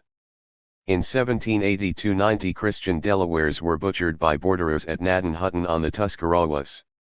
The United States was not only unable to provision friendly Indians satisfactorily, it was unable to protect them, against either the enemy or Indian-hating frontiersmen. Before the end of the war the neutral Shawnees and Delawares had rejoined their hostile kinsmen. Methaway-Taskey was among those who founded the new towns farther west, and we can be sure which particular village it was, because Tecumseh himself identified it to Thomas Worthington and Duncan MacArthur in 1807. Pecowe, as it was named, stood on the northwestern bank of the Mad River, a tributary of the Great Miami, a few miles west of present-day Springfield in Clark County, Ohio. It was an idyllic place. Sweeping gracefully over a bed of flat stones, the river skirted the town in a wide bend to the southwest, cutting through a prairie of grass and flowers set on both sides against a backdrop of high ground clothed in timber. Pecowe crowned a low hill some 20 feet above the water, which it approached toward the east. North and northeast it was overlooked by bluffs which almost struck the riverside, west and southwest stretched marsh and level wooded bottomland, while on the south, 2 miles of prairie, which the Indians turned into cornfields, extended to the river. The Kispokos established a smaller town at the same location, on the plain southwest of Pecowe. Here was an ideal playground for a boy of Tecumseh's spirit. He could explore swamps, scale the cliffs behind the town, or cross the cornfields to ford the river and set up ambuscades in the timbered ridges across the prairie on the other side. 10. Not far away were the other new settlements. North, Upstream, were Makakak, a Mikashe village, Wakatamika, which contained Miko-Ches and Chillicothes, Blue Jackets Town, a Mingo town, and a village of sympathetic Delawares under Buchangahelas and Wyandoshala. The largest settlement was to the southeast, however. A fresh Chillicothe, often known as Old Chillicothe, was erected on the southeastern bank of the Upper Little Miami, near modern-day Xenia. Its enormous council house ran the length of the village, which squatted on a hill flanked on both sides by cornfields. 11. Tecumseh may have been as familiar with Old Chillicothe as with Pecoe, for it was the home of Blackfish, the formidable war captain of the Chillicothes. It was Blackfish who, encouraged by the British, led the first Shawnee raids into Kentucky in 1777 and 1778, harassing stations and pouncing upon straggling settlers. His greatest coup occurred in February 1778, when he captured Daniel Boone and 27 companions as they gathered salt on the Licking River. The prisoners were brought to the Shawnee towns. Some were adopted, others were eventually purchased by the British for release, and a few, including Boone himself, escaped. Boone was thus back home, in Boonesboro, in September, when 300 Indians and 11 whites under Blackfish unsuccessfully besieged the settlement for several days. One of the Kentuckians taken at the Salt Licks was 16-year-old Benjamin Kelly. He remained with the Indians until the end of the war, 5 years later, but eventually became a Baptist minister. In 1821 he met a fellow preacher, Thomas Spotswood Hint, in Ohio County, Kentucky, and gave him an interesting account of his captivity. Kelly said that he had been adopted by Blackfish himself, and lived at his house near a spring in Old Chillicothe, on a site later named Saxon's Lot. What is more, he said that Tecumseh and the prophet were his foster brothers. Tecumseh was known as Tecumseh, shooting star, and was 10 to 12 years old in 1778. Kelly remembered him as an exceptional boy, of good judgment, and dexterous with bow and arrows. A question mark will always hang on Kelly's reliability, but his account could have been true. Blackfish was a middle-aged man, an orator and warrior, and he would have known Peuxchanois well. There is nothing impossible about the Chillicothe war chief offering to adopt some of Methaway-Taski's children. Among the Shawnees, orphans might be taken by friends or relatives, according to their circumstances. 12. But if Kelly's story was a true one, and Tecumseh spent time in Old Chillicothe as well as Pecoe, the patronage of Blackfish did not last long. After dark on the evening of May 29, 1779, 300 men stealthily enfiladed Old Chillicothe. John Bowman had marched them from Kentucky, up the Little Miami, and they were determined to repay the Shawnees for 3 years of warfare. A lone Indian strode out into the darkness, perhaps to investigate a noise. Bowman's men had not yet completed their cordon, but one of them eagerly shot the Indian down. Immediately, Old Chillicothe erupted into pandemonium. Some warriors disgracefully took to their heels, leaving only a few behind to defend the women and children, who ran to barricade themselves in the council house. One poor woman failed to reach the refuge. She broke her leg and lay outside the council house for the rest of the night, crying as the battle raged around her and flames leaped up from cabins the Kentuckians put to the torch. Blackfish knew his duty. Mustering what warriors he could, he led them forward in a counterattack, but they were driven back by heavy fire, and the chief himself was struck down with a fearsome wound. A bullet entered his right knee and ripped upward, shattering the bone before emerging from the thigh. The warriors fell back to a few houses at the center of the town, Blackfish himself occupying one some 30 yards from the council house with 3 or 4 of his men. The night was long. In the council house a small group of warriors maintained a defending fire, urged on by an old man named Astakama, while the Kentuckians fired houses and tried to dislodge their remaining adversaries. But finally, afraid that Indian reinforcements would soon be arriving, Bowman's force gave up. Blackfish sent men to shadow the retreating army, but it did not return. The raid severely damaged but did not cripple the Shawnees. 7 Indians had been killed or fatally wounded, including Blackfish, who lingered painfully for about 6 weeks while his wound mortified. However, although buildings had been damaged and property seized, much of the town and most of its people had been saved, and even the corn, which was burned, sprouted anew to yield a harvest that year. The Americans, who lost 10 of their men, had struck too early in the year for maximum effect. 13. The night Blackfish received his mortal wound, men from Pecoe rode so hard to Old Chillicothe to help turn back the big knives that some of their horses died of exhaustion. Tecumseh may have seen them setting out in the darkness to fight, or perhaps he was even in the stricken village itself. The boy would quickly have realized that even if he spent most of his war at home, it was still a battle zone. For the Shawnee towns were alive with the clamor of war in the 5 years after 1777. British agents brought provisions and speeches, assembled warriors for campaigns, advised the chiefs, and erected wooden stockades at Old Chillicothe and Pecoe. There were French Canadians, such as Charles Beaubien, Louis Lorimier, and Fontenay de Quindray, alongside Alexander Mackay, Matthew Elliot, the Girty brothers, and others of British ancestry. Most of them had traded with the Indians before the war, and many had married Shawnee women. Now they had become invaluable intermediaries between the Indians and their British allies. Through the Shawnee villages were also funneled British Rangers and the other tribesmen of the Alliance, local Mingos and Delawares, as well as Wyandots, Potawatomis, Ottawas, and Ojibways from the Great Lakes. All used the towns as bases while they moved backward and forward in their expeditions against the frontiers of Kentucky and Virginia. Tecumseh grew accustomed to the excitement that attended the return of Shawnee war parties. He heard the whoops and the crash of guns that signaled the approach of successful warriors, and saw the scalps raised aloft on a pole and wretched prisoners being prodded forward, singing, with rattles in their hands. He learned that those captives whose faces had been painted red were to be spared, and he watched the condemned, their faces blackened, being driven to the council house or the war post, dogs darting around their feet, and men, women, and children beating them with sticks as they passed. During the first years of the war, prisoners were usually well treated, although each captive was considered the property of the individual captor, to be sold, given away, or dealt with as he saw fit. When the conflict grew more bitter, with losses mounting on both sides, the prospects for prisoners deteriorated. Tecumseh saw men running between rows of shouting Indians who thumped them with sticks or fired powder from their muskets at them. He probably saw others, even less fortunate, stripped and surrounded, and put to death in a fearful fashion, cut, beaten, and even burned.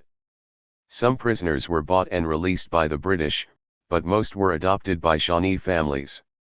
Many, like Shottent, adjusted fully to the Indian life and remembered it with affection. Indeed, it was common for repatriation to be evaded or rejected, even by men and women who had been assimilated into Indian society as adults. It was thus that Tecumseh met Stephen Ruddell in 1780. That year the British finally responded to Shawnee demands for greater support by organizing an expedition into Kentucky. Commanded by Captain Henry Byrd of the 8th Regiment of Foot, the expedition consisted of 2 pieces of artillery and about 1,000 men, some of them Lakes Indians and British, but others Ohio Indians, including Shawnees mustered at Pecoe by Alexander Mackay. They invaded Kentucky in June, frightened a couple of stations into submission, and returned with about 350 prisoners, males and females of all ages. 12-year-old Stephen Ruddell was one of them. His parents, and most of their children, did not wait long for their release, but Stephen remained with the Indians for years. He got a new name, Sinnamatha, or Big Fish, and almost immediately struck up a friendship with a Shawnee boy of his own age. Tecumseh and Stephen became inseparable companions. Most forcibly of all, the war came to Tecumseh in the fierce counterattacks made by the Kentuckians. Bowman's was but the first of several, bursting suddenly and furiously into the Shawnee villages. In August 1780 George Rogers Clark brought 1,000 men and a 6-pounder across the Ohio and burned Old Chillicothe to the ground. The inhabitants had been able to evacuate the place before the Big Knives arrived, but they lost their crops and many of their possessions. Pecoe had more time. Indian runners and an American deserter brought warnings, and all the refugees streaming from the Little Miami had their own stories. Many of the warriors of Pecoe and Kispoco town were away at Detroit, but riders sped for help while 70 Indians and a handful of white allies, including James and George Girty, prepared to fight. The issue was considered so doubtful that some male prisoners among the Shawnees were killed to prevent them from defecting to Clark's army. Women and children, one of whom was likely Tecumseh, were sent up the bluffs behind the town, while the warriors squatted down behind ridges, trees, and a pole fence to await the attack. On the evening of August 8 the Americans came along the main trail from Old Chillicothe and reached the Mad River, below the town. Mounted detachments fanned out, one toward the east along the south bank of the river to prevent the Shawnees from escaping that way, and a second west, with the hope of flushing Indians from wooded bottoms. Clark's main force forded the stream and advanced directly upon Pecoe with his 6-pounder, through the prairie and cornfields and in front of Kispoco town. At first the Shawnees tried to stop the Big Knives from reaching Pecoe. They delivered a fierce musketry upon the oncoming soldiers, bringing some of them down. But on their right the outnumbered defenders were driven from their cover and forced back into the town. The Indians made a brief stand in a stockade in the lower part of the village, but after the artillery opened up their whole force fled eastward. The Kentuckians who had been detailed to cut them off had mired down and were unable to prevent the Indians from reaching Wacatamika. After 2 days Clark withdrew, leaving Pecoe and Kispoco town in ruins. His losses were reported at 14 killed and 13 wounded, although the fatalities might have been as high as 29. The Indians said 6 of their men were killed and others wounded, and that a man and a woman were taken prisoner. The woman, they complained, was found murdered, her stomach slashed open. Indian graves at Pecoe had also been plundered for scalps. But the greatest damage by far was economic, the harvest destroyed and ammunition needed for the fall hunting exhausted. Starving Indians were soon traveling to Detroit to apply to the British for relief. 14.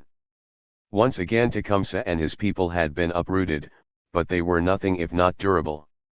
The spring found the hardy Shawnee women building new villages to the northwest, the Chillicothe's at Standing Stone and the Pecoes a few miles north, both on the west bank of the Great Miami.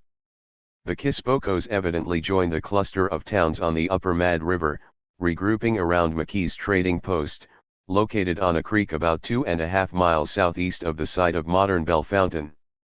Not even all of these settlements were safe. In the very last campaign of the war the Kentuckians struck at them, regarding the Shawnees as their most inveterate enemies. In November 1782 Clark was with another army destroying Standing Stone and neighboring settlements, including Lewis Lorimier's trading post on Loramie's Creek, New Pecoe, and a village named Willstown. 17 Indians were killed or captured. McKee led a war party from Wacatamika to worry Clark's retreat, but the enemy was 1,000 strong, and after losing a few men the Shawnees had to withdraw. This American attack was considerably less effective than its predecessor. It occurred after the Indians had taken in their harvest and largely dispersed to hunting camps, but it forced another troublesome removal upon the Shawnees. The first year of peace found the battered but still defiant Chillicothe's on the headwaters of the St. Mary's, and the Pecoes with the other Shawnees at the sources of the Mad River, building a town where West Liberty now stands. 15. The Indian onslaught upon the frontiers during the Revolutionary War was one of the most destructive in border history. It was far more severe than anything that later occurred west of the Mississippi. Although it was the Iroquois who did the most damage, scourging New York, on the Ohio the Shawnees and their allies fully justified a Cherokee prediction made in 1775 that Kentucky was the bloody ground, and would be dark and difficult to settle. According to one estimate the Indians killed 860 effective men in Kentucky between 1776 and 1782.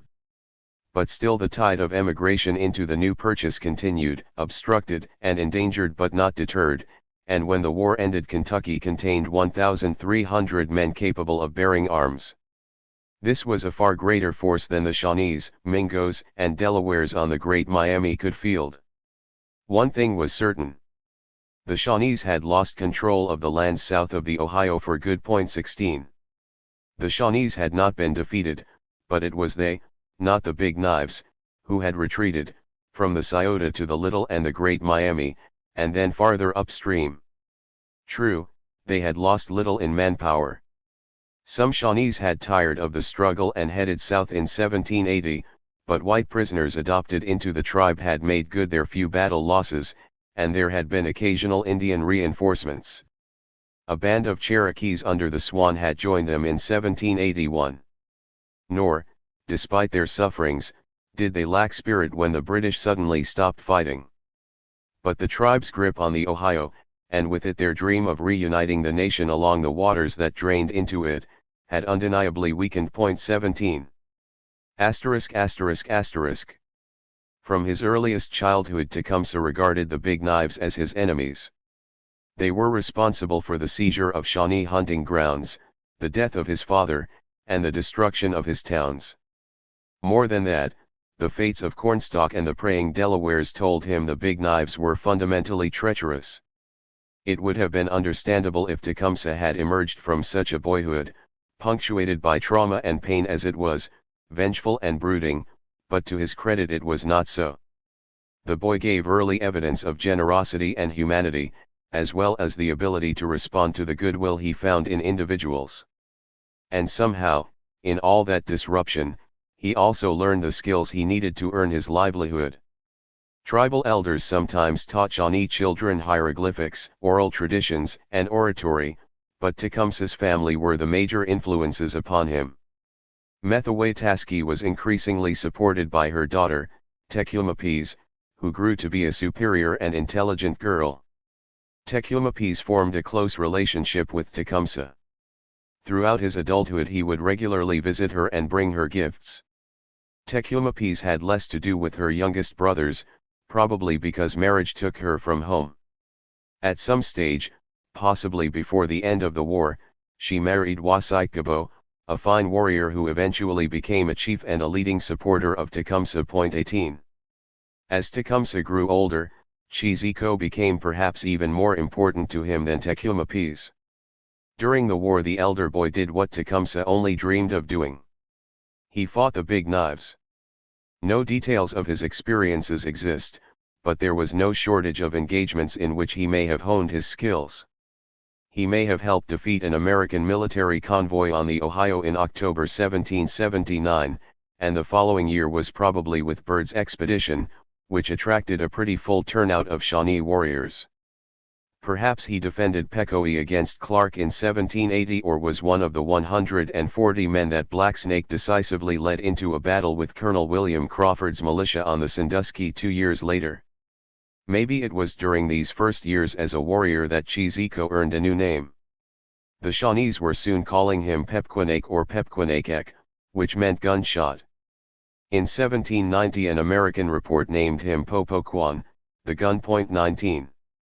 In between military adventures Cheeseco did what he could for his younger brothers, Sawazeco and Tecumseh.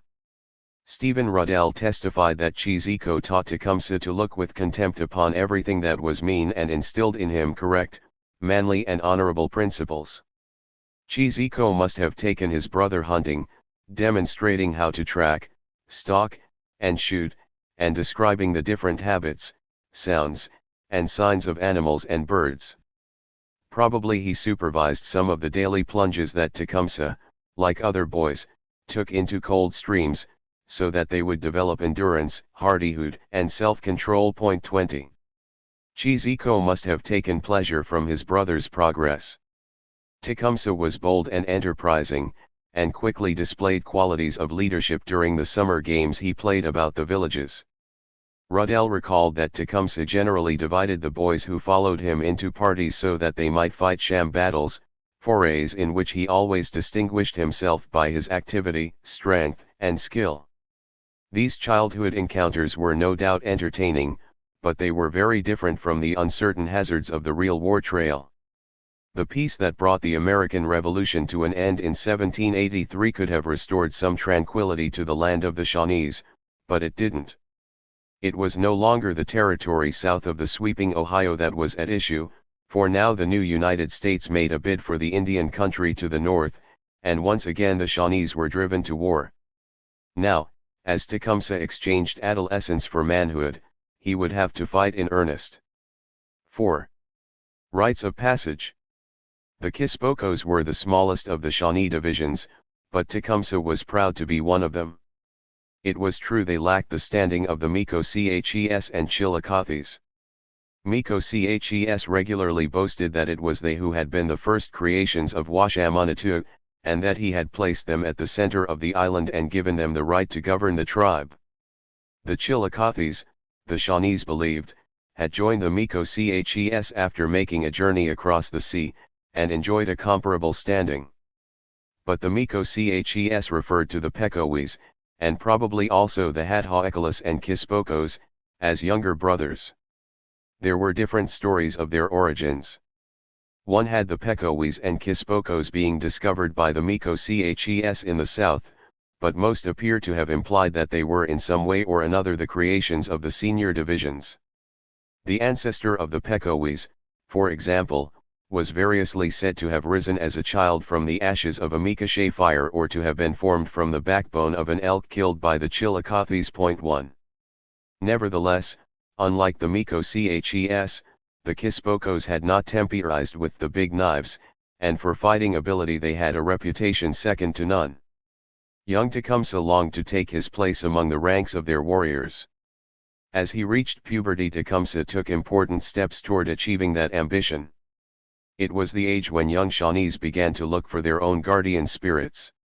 Spirits, as we have seen, controlled all things for the Indians, and could receive appeals for help, but all Shawnees also had guardian spirits, peculiar to themselves as individuals, spirits which would offer personal protection during the difficult business of life. Every boy had a guardian spirit, but its identity was only discovered when he reached puberty and endured a program of fasting and prayer.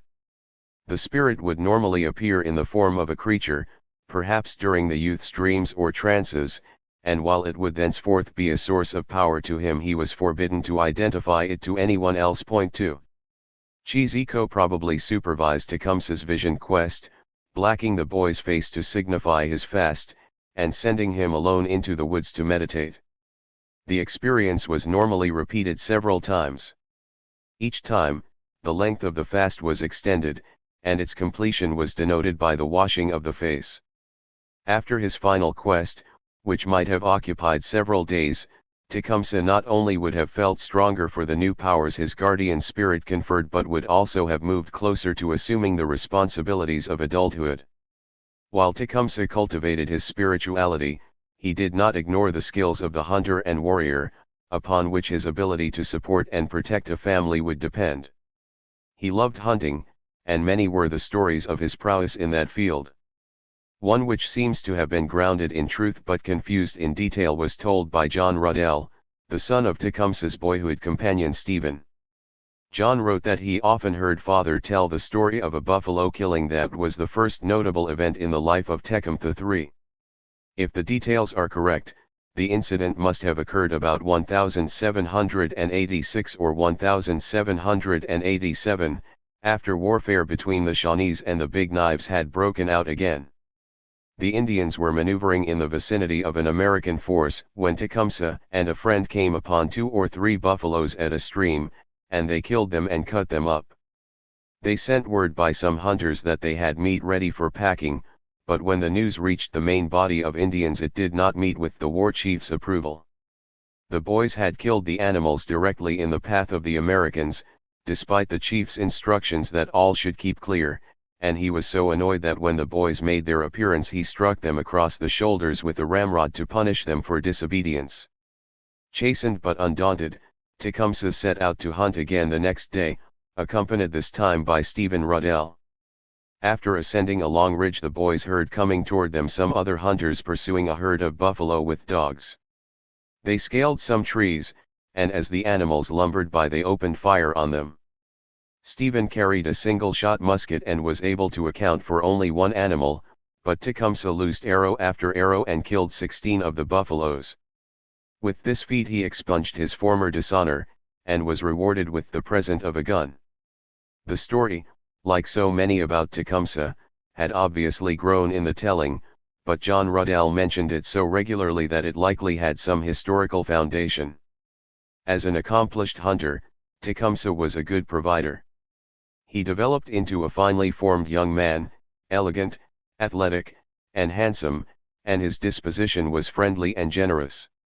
All in all, a young man of exceptional promise, and one who attracted friends and admirers of both sexes. In this he followed a path blazed by his older brothers, particularly Cheeseeko. Cheeseeko may have married during this period. He was eventually survived by a daughter, who was living beyond the Mississippi in 1825. But Tecumseh's youthful ambitions left him little time for girls. He stood ready to defend them from abuse, and according to a statement that may have originated with the prophet, once upbraided a warrior for beating his wife.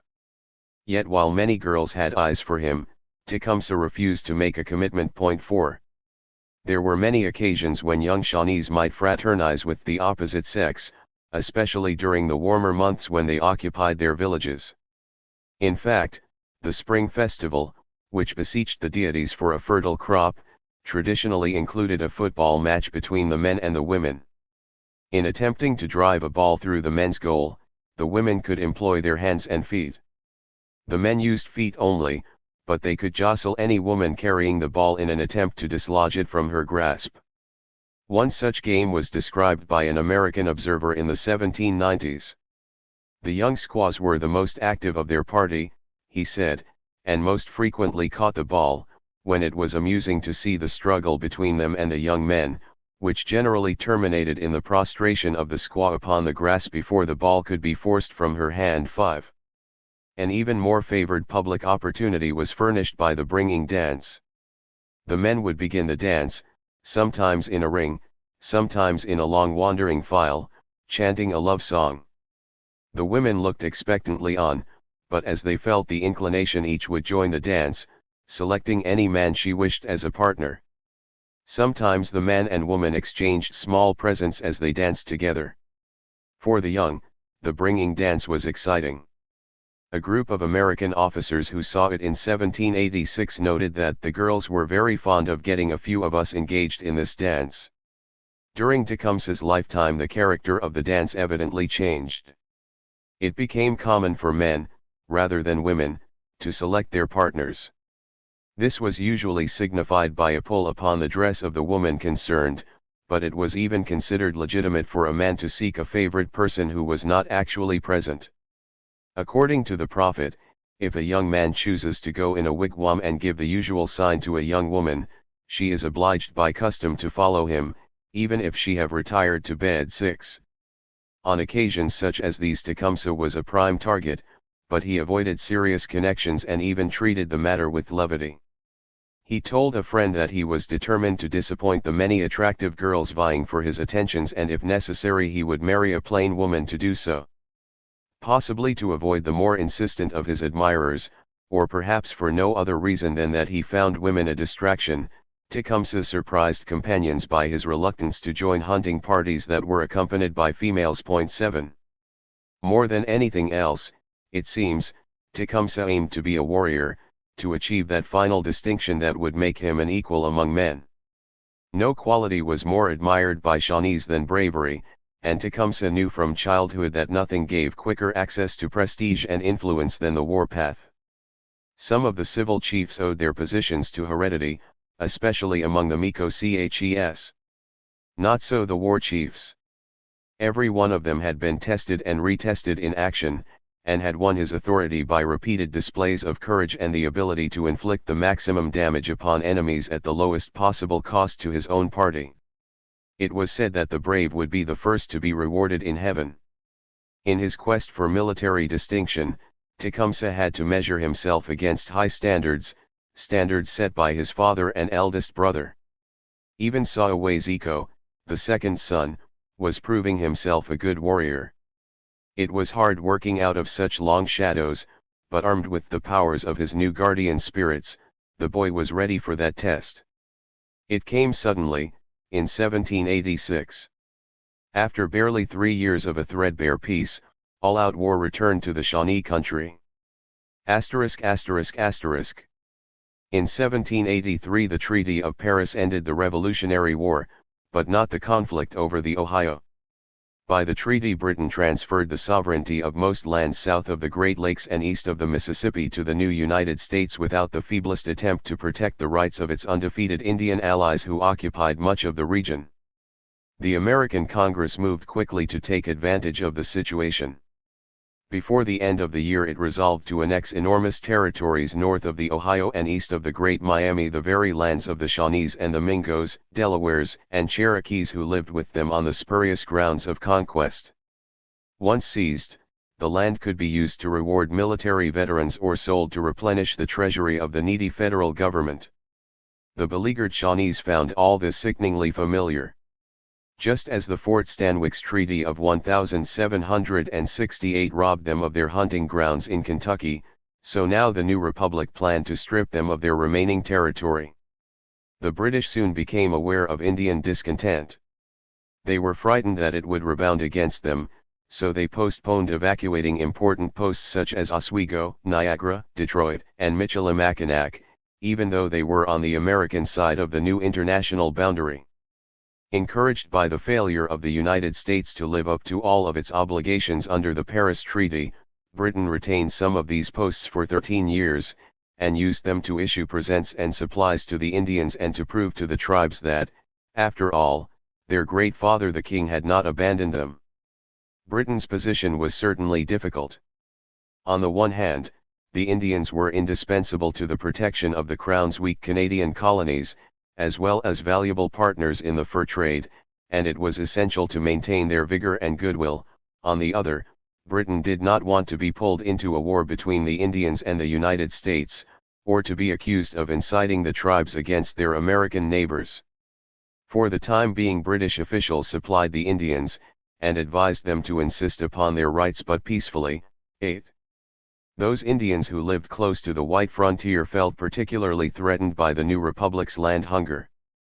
They saw the increasing numbers of hunters building shelters in the woods, and the proliferation of crude homesteads sprinkling the valleys of western New York, Pennsylvania, Virginia, and Kentucky. In 1783 the Iroquois Confederacy presided over an intertribal conference at Lower Sandusky near Lake Erie.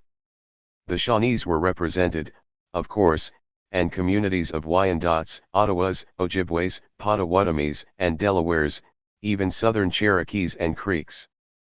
They listened to Iroquois spokesmen advocate an Indian union to defend the land. 9. Some who have written of Tecumseh's later efforts to create a large-scale pan-Indian resistance movement have said that there was something unusual or even original in the idea. That is nonsense. Tecumseh was distinguished by the new life he breathed into a strategy that was already tried and tired, indeed one that had already failed several times. He worked in a well-worn tradition, particularly among the Shawnees.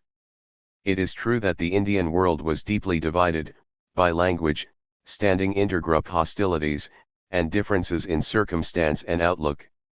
The logistical obstacles to widespread concerted action alone were formidable. It is also true that the typical native political unit was the village, and that even their authority was decentralized and weak.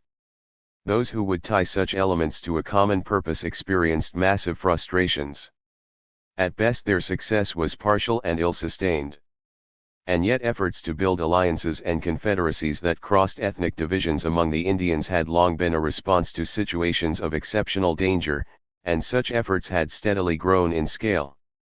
In the late 17th century broken Algonquian tribes had clustered together on the upper Great Lakes and the Illinois River to resist the onslaughts of the Iroquois. A few years later, early in the next century, it was the Iroquois themselves who dabbled in extensive pan-Indianism after they had been forced to terms by the French and French-allied tribes. Before Tecumseh was born, Shawnees, Delawares, and Mingos, sandwiched on the Ohio between threatening French and British colonies, had formed their own united council fire.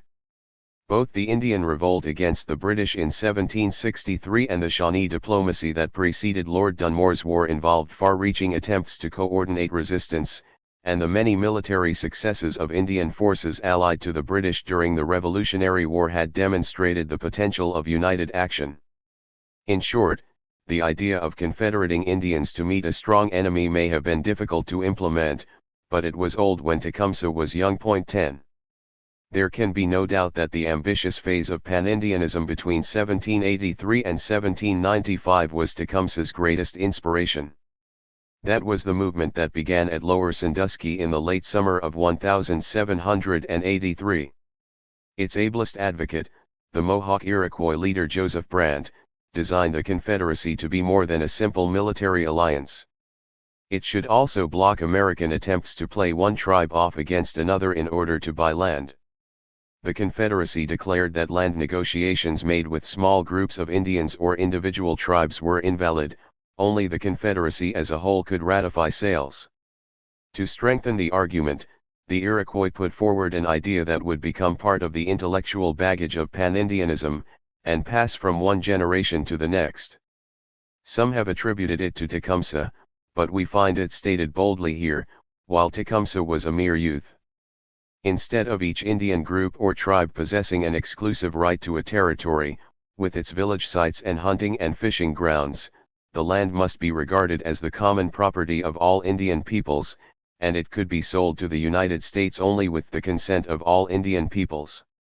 Although Indians often abandoned territory to colonize new areas, and intertribal towns were not unusual, the notion that the land was held in common by all the tribes does not seem to have been a widely recognized principle among the natives of the Trans-Appalachian country.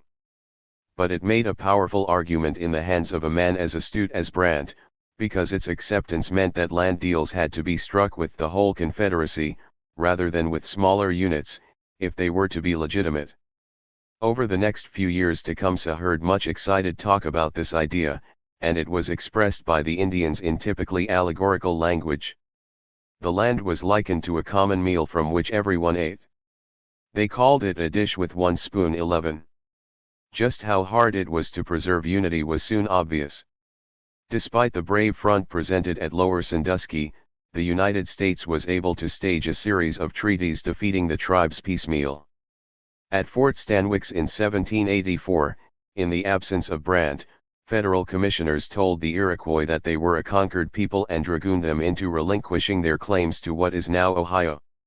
Then, the next year, the Wyandots, Delawares, Ottawas, and Ojibways were brought to heel at Fort McIntosh, where they agreed to cede a huge swath of southern and eastern Ohio, including the Shawnee homeland. These Indians did, however, secure their own villages, which were situated north of the proposed boundary. Great was the fury of the Indians on the Great Miami. The Shawnees had been enthusiastic supporters of Brant's Confederacy, and had sent their emissaries to recruit for it in the South. Now they were angry that their allies had given way with such little spirit. Kekuklethe, a Miekashe leader known to whites as Captain Johnny, spoke for many when he angrily reminded his listeners of the vision that had moved them at Lower Sandusky. All nations of us of one color were there, he said, and agreed as one man not to make peace or war without the consent of the whole, and you likewise know that one or two nations going to our brother's council fire cannot do anything without the whole were there present. 12. But the United States isolated and intimidated them. In 1785 the Shawnees were summoned to a meeting at the mouth of the Great Miami, where the Americans erected a square stockade they named Fort Finney. The embittered Shawnees insisted that representatives of all the tribes in the Confederacy must attend, but the American commissioners would have none of it. They bluntly told the tribe that it must choose between peace or war. Under threats such as these some Shawnee chiefs believed they had no alternative but to attend, and 230 members of the tribe were at Fort Finney in January 1786, led by the head civil chief, Maluntha, an elderly Miekashe. The mood was dark, with many of the younger warriors openly hostile to the Americans, and the federal commissioners belligerent and unyielding. Discussion quickly faltered. Making a desperate stand, Kakupleti rejected the absurd contention that the Indians had been conquered in the war and that their lands were consequently forfeit. "We do not understand measuring out the lands," he protested. "It is all ours." The commissioners refused to listen, and threatened force. "We plainly tell you that this country belongs to the United States," they said grimly. According to some accounts, they advertised their contempt for the Shawnees by sweeping the Indian wampum from the negotiating table and trampling it underfoot. 13. The Ohio country had been the gift of Washamanatu, and it was with anger, confusion, and fear that the chiefs finally gave way. The treaty, dated January 31, surrendered almost the whole of their homeland, the bulk of present eastern and southern Ohio. Fort Finney was the last of the three conquest treaties, but it can only be counted an American blunder.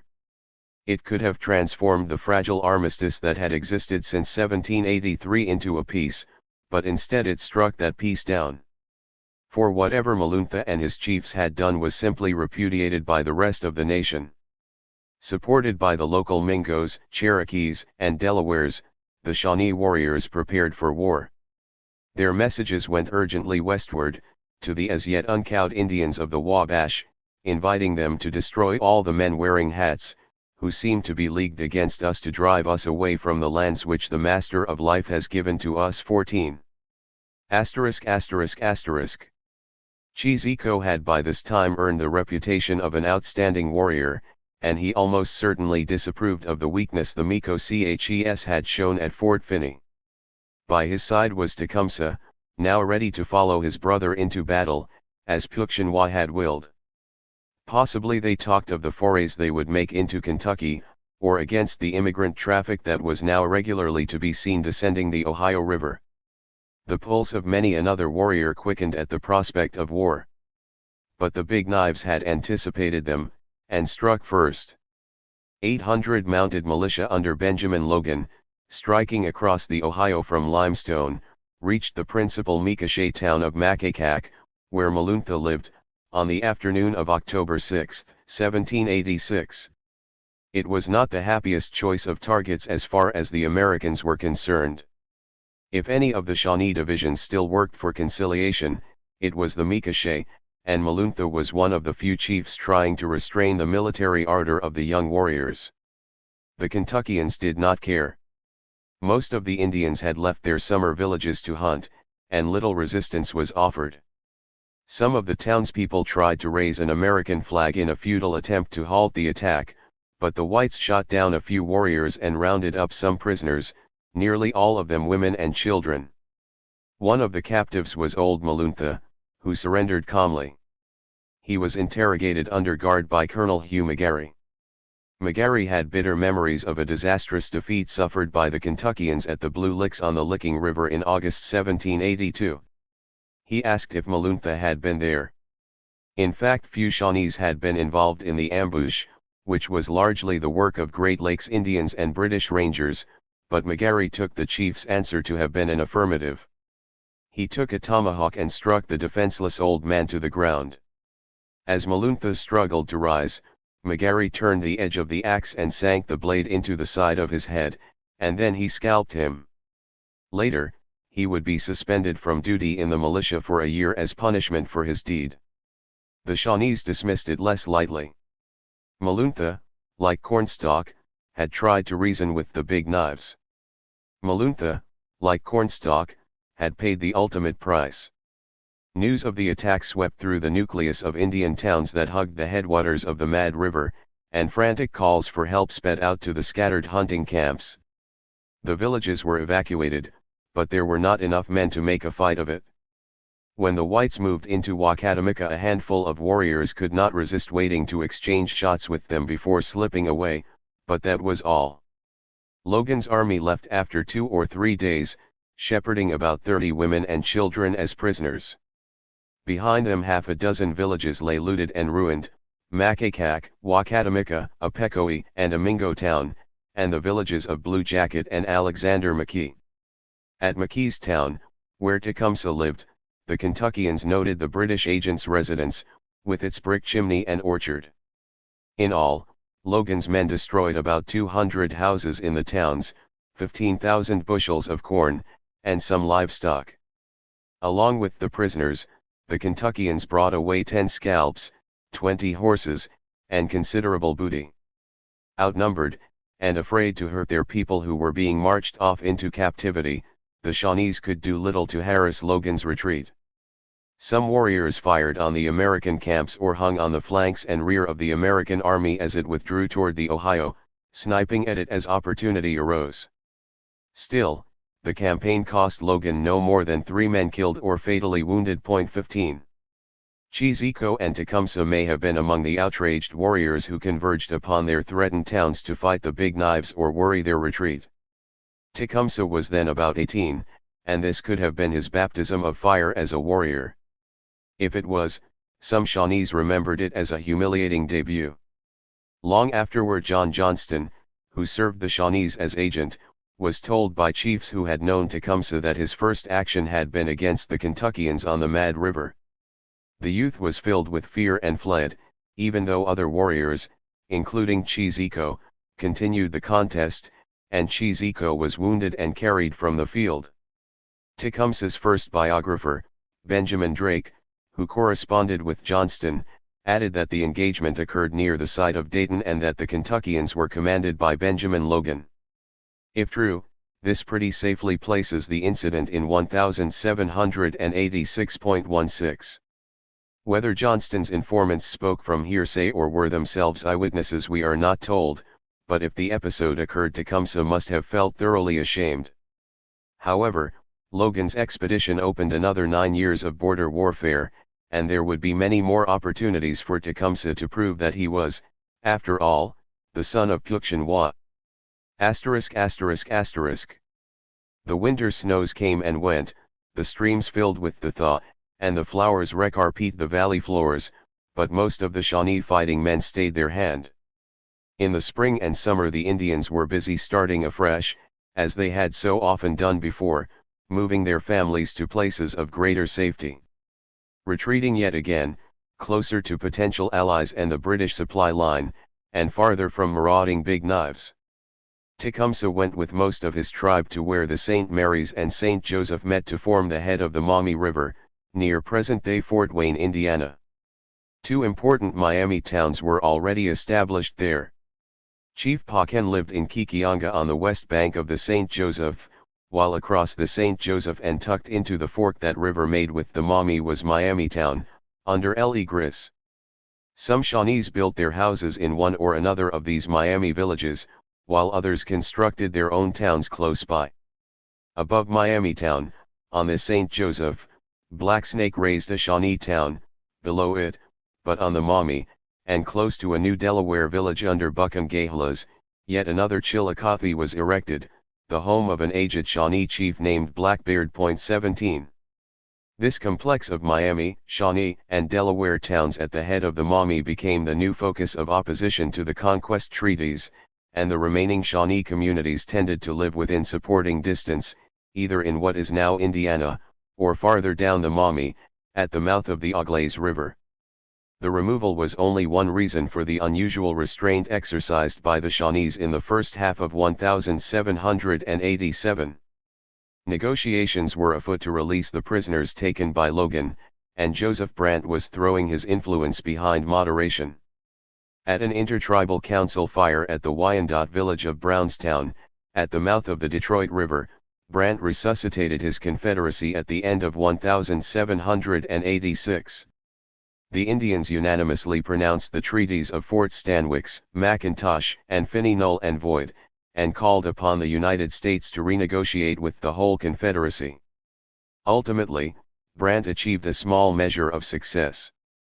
The United States wanted the land, and had no intention of yielding it, but fighting another Indian war would be expensive.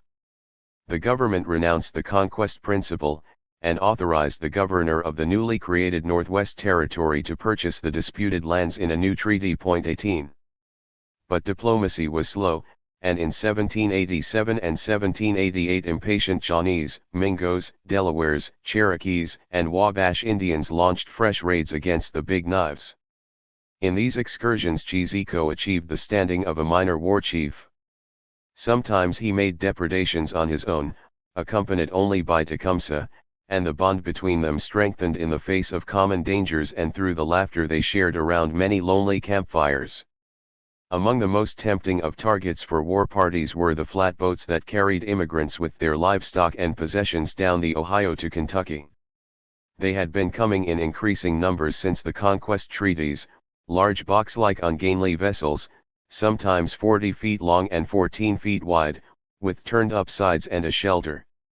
At Fort Harmar, which had been built at the mouth of the Muskingum in 1785, officers were astonished at the flood of boats down the Ohio.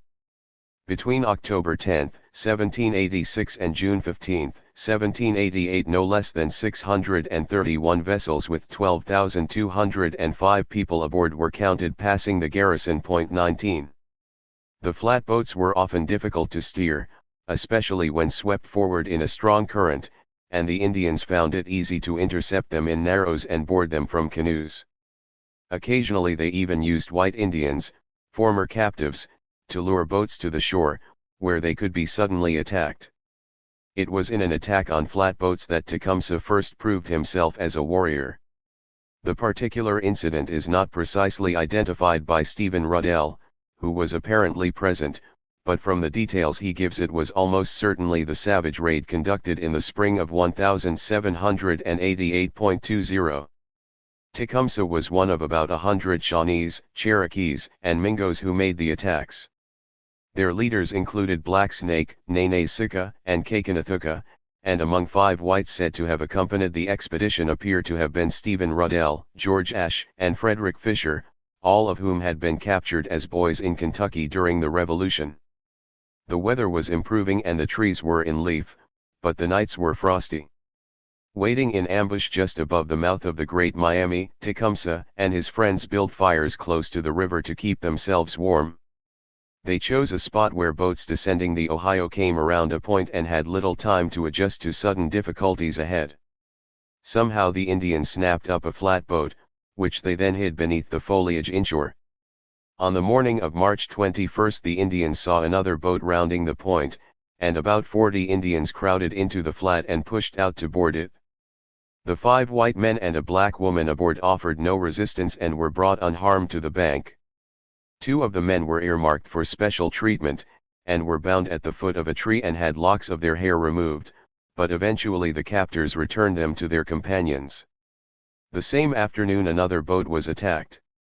As the Indians clambered aboard they found a 60-year-old Baltimore merchant named Samuel Purviance and his manservant, a 34-year-old Englishman, Thomas Ridout, destined to become Surveyor General of Upper Canada, and 2 other men.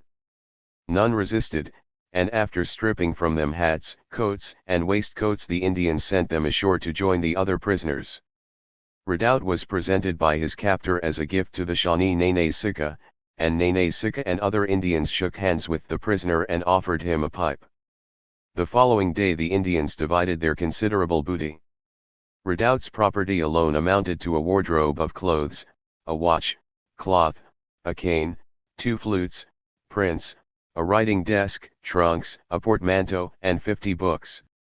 The ownership and fates of the prisoners were also decided. The Cherokees ominously slung a black wampum belt around the neck of William Richardson Watson, who had been taken on the second boat, and placing a rattle in his hand ordered him to accompany a song they began to perform. Poor Watson, a man in his 40s, had already lost 700 guineas, and now judged that his life was in danger. He tried to pass Ridout his gold watch. The mood of the Indians was indeed uncertain. A stocky, fearsome fellow painted black started marching prisoners away one by one at the point of his sword, driving them into the woods to their various fates. But most of the captives were taken out at noon in weather appropriately dark and cold. They crossed a river where a fallen tree served as a bridge, and late in the afternoon they camped in a valley. During the evening the Shawnees got drunk on liquor and provisions pillaged from the boats, but the 12 Cherokees present remained sober to protect the prisoners, who were tied beside a fire that was kindled on a small eminence. Ridout remembered that during the night one of the revelers came shouting from the Shawnee camp, a few hundred yards away, but 2 of the Cherokees overpowered and bound him, and threw him into the fresh snow for the night. On March 23, Kakanathuka, a middle-aged Shawnee chief, took the prisoners forward with a small party while most of the other warriors returned to the mouth of the Great Miami to resume their blockade of the Ohio. 2 boats under the direction of Ballard Smith and a man named Hines were intercepted on the 26th, but the whites made a stubborn defense and got by relatively unscathed. 2 Indians were said to have been hit in the firing. The warriors were definitely in an ugly mood when the final boat appeared a few hours later. It contained 3 French scientists and another man. 8 or 10 Indians boarded the boat from their flat, and mercilessly fell upon the unresisting whites. A Monsieur Ragot, who stood at the stern and offered his hand to help a warrior aboard, was immediately tomahawked, and one of the other Frenchmen was shot dead. The remaining 2 men jumped overboard. One was badly wounded, but the current helped the 2 escape. As they did so, the triumphant warriors rifled their prize, finding several rich suits of clothes among the plunder. The raid shocked white communities. The sympathy of all ranks has been excited in an extraordinary degree by this deeply affecting catastrophe, thundered the Kentucky Gazette. For Tecumseh, too, the incident was significant. Ruddell recalled that it was the first engagement in which he particularly distinguished himself and that he behaved with great bravery and even left in the background some of their oldest and bravest warriors. Tecumseh's exertions obviously met with the approval of his seniors, but that was not the only reason that the event stuck in Ruddell's memory. He recalled how the young warrior made a stand for common humanity. Many of the prisoners taken that march eventually got home. Some escaped, and some were adopted, ransomed, or sold. Others were not so lucky. Apart from the 2 men murdered on the French boat, as many as 5 prisoners may have been put to death.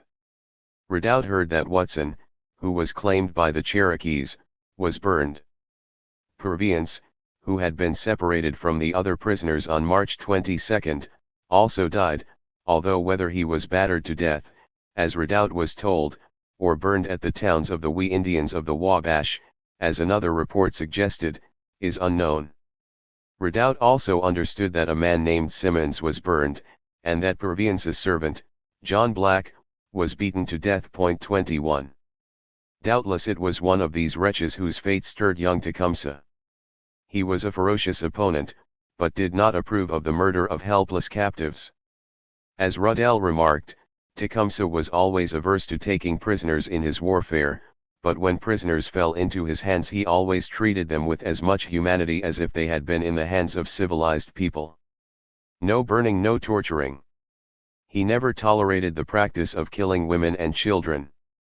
It was after watching a prisoner from the flatboats being burned that Tecumseh first made that plain, Ruddell reported. He had no power to interfere with the fate of a prisoner deemed to be the property of others, disposable at their will. But even then he was deeply upset by the torment of the miserable captive. When it was done he expressed great abhorrence of the deed, and finally it was concluded among them not to burn any more prisoners that should afterwards be taken, which was ever after strictly adhered to by him. Tecumseh's aversion to the use of torture was by no means unique among the Indians, and Ruddell undoubtedly exaggerated the effect of his protest, but the incident of the flatboats represented an important milestone in Tecumseh's development, both as a warrior and as a human being. Shortly after the raid on the river, Cheeseco made an important decision. Perhaps, like some fellow tribesmen, he was despairing of finding a secure home on the Ohio, or maybe it was just the wanderlust that had for so long been part of his people's character.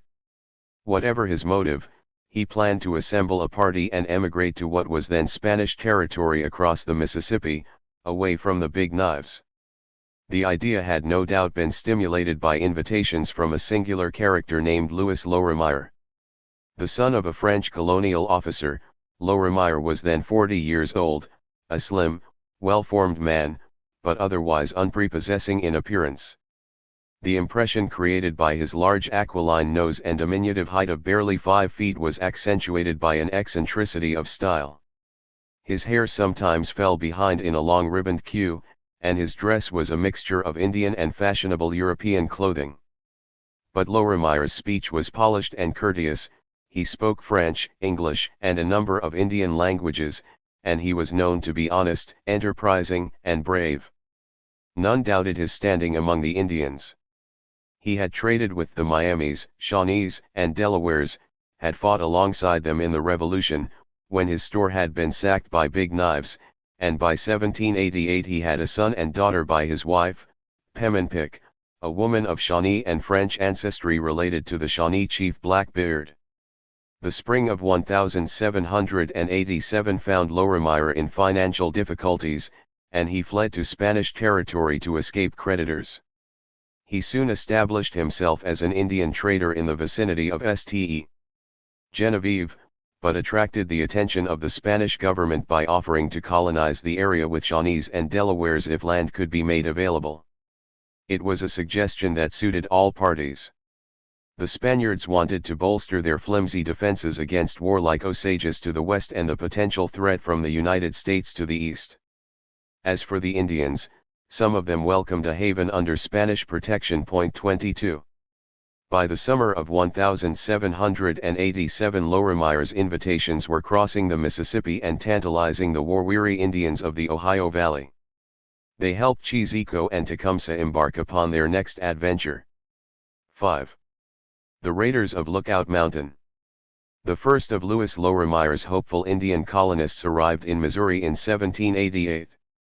200 Shawnees and Delawares had left the Maumee as early as the summer of the previous year, bound for their new life beyond the reach of the United States.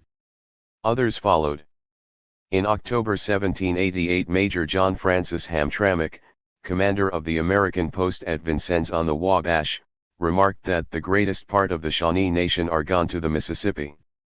He exaggerated, but many Pecowees, Kispokos, and Hattahawkalas, as well as Delawares and a few Cherokees, did make the trip. Hamtramck was estimating that 600 of them were on the Mississippi by the spring of 1788. Cheeseco's party was ready in the autumn of 1788. Tecumseh was there, of course, and his younger brothers Lalaitheka and Kumskako. The two were only about 14 years old, and Lalaitheka at least seemed destined only for obscurity. As a young man he was nicknamed Waneshka, the crazy fellow. The group may also have included Methaway-Taski, who is known to have ended her life at a venerable age among the southern Cherokees. 2. After gathering their harvest, Cheeseco's party left their homes near the Miami villages and moved to the Mississippi River, where they spent a few months hunting and stocking up meat before heading down the Wabash to the Ohio. They crossed the Ohio and followed it downstream toward the Mississippi. Then, just below the mouth of the Tennessee and opposite the remains of the old French Fort Massac on the north bank of the Ohio, a serious accident occurred. The Indians spotted some buffaloes, and Tecumseh and other hunters were soon galloping in pursuit. Suddenly Tecumseh was thrown from his horse, and he fell heavily to the ground. The youth was in great pain, for one of his thigh bones was shattered. Further progress was now out of the question. There was nothing for it but to find a sheltered place nearby to bivouac for the winter and give Tecumseh's leg time to heal. The spring came, but there was little comfort for the stricken warrior. His bone was so badly fractured that it could not be set properly, and Tecumseh sank into a depression as bleak as the wintry weather. He had always wanted to be a warrior and a hunter, and he had been showing promise in both activities, but now, in his darker moments, he was haunted by the specter of life as a dependent cripple. According to an important source, his despair was such that he tried to kill himself. Throughout his life Tecumseh drew upon deep reserves of courage and determination, and a stubborn refusal to be beaten. In the spring of 1789 Cheeseco could wait no longer. He urged his brother to stay behind with a few warriors to hunt for him until he was fit enough to follow, but the youth would not listen. Painfully, with the aid of crutches, Tecumseh carried on with Cheeseco to Missouri. In time his injury healed, but its mark was always there. Some said there was a distinct scar. Certainly he was left with a slight limp, on account of one leg's being bowed and shortened. Close friends impishly nicknamed him Pernit, which described one buttock as being higher than the other, but others occasionally referred to him as broken thigh. 3. When Cheeseco reached Missouri, he found that the Spaniards, supervised by Lorimer, were indeed carving out land for the Indian arrivals. Evidently, they originally considered Bois Brule, below Ste. Genevieve, a home for the Shawnees, but finally they plumped for establishing 2 villages on Apple Creek, about 18 miles above Cape Girardeau. However, Cheeseco was no doubt disappointed to find that the Indians were not the only newcomers. 4. There was George Morgan, whom older Shawnees remembered as a trader and United States Indian agent during the Revolutionary period. Morgan was now the central figure in an attempt by the Spanish to strengthen their colonies by bringing in American settlers. He was granted favorable terms, including cheap lands, for bringing colonists into Missouri. Accordingly, 70 pioneers recruited by Morgan descended the Ohio in 4 armed boats and reached the Mississippi in February 1789, shortly before the arrival of Cheeseco. They began building New Madrid on the west bank of the Mississippi, a few miles below the mouth of the Ohio. For the Shawnees and Delawares, this invasion of American colonists awoke memories of everything they had wanted to avoid. Morgan knew that. He brought a few Shawnee Delaware and Iroquois friends with him to reassure Lorimer's Indian colonists, and in April held a council at New Madrid, promising the local Indians that he would preserve the peace and that his grant would not interfere with their rights. His men were cautioned not to agitate the Indians by excessive hunting. But despite all that, the potential for friction was there for all to see. As early as June 1789, some Americans passing through New Madrid fired upon Cherokee and Delaware hunters and stole their furs, and the enraged natives talked about sacking the town. Trouble was averted, but the dream that had drawn many of the Indians to Missouri, a dream of a life free of American interference, had already been tarnished. 5. In fact, Morgan's colony did not prove the obstacle some Indians feared. Morgan himself soon left for the east. He got tired of his project and never returned, and New Madrid was slow to grow. Within a year the settlers had been battered by severe floods and many went home. On the other hand, the Shawnees of Apple Creek flourished in the following decade despite the proximity of white settlements at New Madrid and Cape Girardeau. Cheeseco did not wait to find out, however. Likely Morgan's presence had broken the spell for him, and sometime in 1789 or perhaps at the beginning of 1790 he took his following back across the Mississippi. Yet he did not turn northeast toward the Maumee and his old haunts back in Ohio. He went southeast, to the strongholds of the Chickamaugas, the fiercest Indian opponents of the United States to be found in the broadlands of the South. Where the state lines of Tennessee, Georgia, and Alabama now meet, there is a majestic, rugged, and wild landscape. The Tennessee River slices through the narrow gorges of the Cumberland Plateau, dividing around small islands, twisting one way and then another, and crashing and rebounding against the rock to create the dangerous waters the Indians knew as Untagoi, the boiling pot.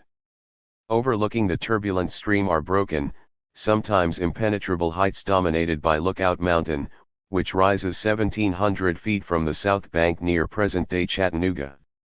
Here Cheeseco and Tecumseh came, seeking the secluded fastnesses of the most consistent defenders of the aboriginal South, the feared warriors of the Chickamauga Cherokees. The Chickamaugas had settled here over the previous decade, retreating down the Tennessee in their long guerrilla campaign against the Americans. They had tucked 4 towns into a hilly area enclosed by the swirling river in the north and west and the long narrow ridges of Lookout Mountain to the east and south. By the riverside were Running Water and Nickajack, with some 200 houses apiece, located in what is now Marion County, Tennessee. Close by was the smaller Long Island town, while perched upon a creek running along the foot of the mountain in present-day Georgia was Lookout Mountain Town. Farther distant still other settlements had developed, 2 downstream, and Willstown on a tributary of the Tennessee in Alabama. From these mountain strongholds the Chickamaugas struck in all directions, running off horses and levying a steady but growing toll of the lives and property of hardy white pioneers resolutely spilling across Tennessee. Furnished by traders operating out of Spanish Pensacola or Mobile, and occasionally reinforced by upper creeks, the Chickamaugas passed along Indian trails northwest to raid settlers on the Cumberland, or traced the Tennessee upstream toward the northeast to attack targets on the Halston or French Broad. Their stranglehold on the river prevented the Tennessee Company, a group of land speculators, from colonizing the lower Tennessee. Nowhere would embattled Shawnees find closer kindred spirits than among the Chickamaugas, who owed their identity partly to a formidable leader, Dragging Canoe. When Tecumseh first saw him, Dragging Canoe was in middle age, tall and powerful with a face scarred by smallpox. One of the Overhill Cherokees of the Little Tennessee, Dragging Canoe had defied the established chiefs more than a dozen years before, and led attacks upon whites squatting on Cherokee land on the Halston and the Watauga. Defeat in 1776 and 3 invasions of his towns since had not broken his spirit. Dragging Canoe's defining quality was obduracy. He refused to recognize treaties, and when pressed simply withdrew farther down the Tennessee with his followers, first to Chickamauga Creek, and then to the wilds of Lookout Mountain. And from each new location, his soldiers continued to fight. Only recently the Chickamaugas had been joined by embittered warriors from the more peaceful Upper Cherokees. Up to now these Indians had clung to the principles of conciliation and negotiation, even though the United States had failed to control local expansionists and a Cherokee boundary established in 1785 had not been honored. Unfortunately, it was they, rather than the relatively inaccessible Chickamaugas, who generally suffered when angry frontiersmen led retaliatory raids. In 1788 the principal chief of the Upper Cherokees, Old Tassel, an advocate of peace, was barbarously murdered under a flag of truce by North Carolinian borderers. The incident brought the Chickamaugas new recruits from among the outraged Upper Cherokees. Some, such as the red-haired Bench and the ambitious Doublehead, were ready and ruthless raiders. But John Watts, the mestizo nephew of Old Tassel, was cut from different cloth. In other circumstances he would have been disposed to peace. Watts, or Green Corn Top as the Indians named him, was about 40 years old and had supported the efforts of his uncle to avoid bloodshed. Brave and enterprising, the life and spirit of the junior part of the Cherokee nation, Watts was also friendly and level-headed. Yet he threw in his lot with the war party. 3 years after the savage killing of his uncle, he could not speak of it without tears. 6.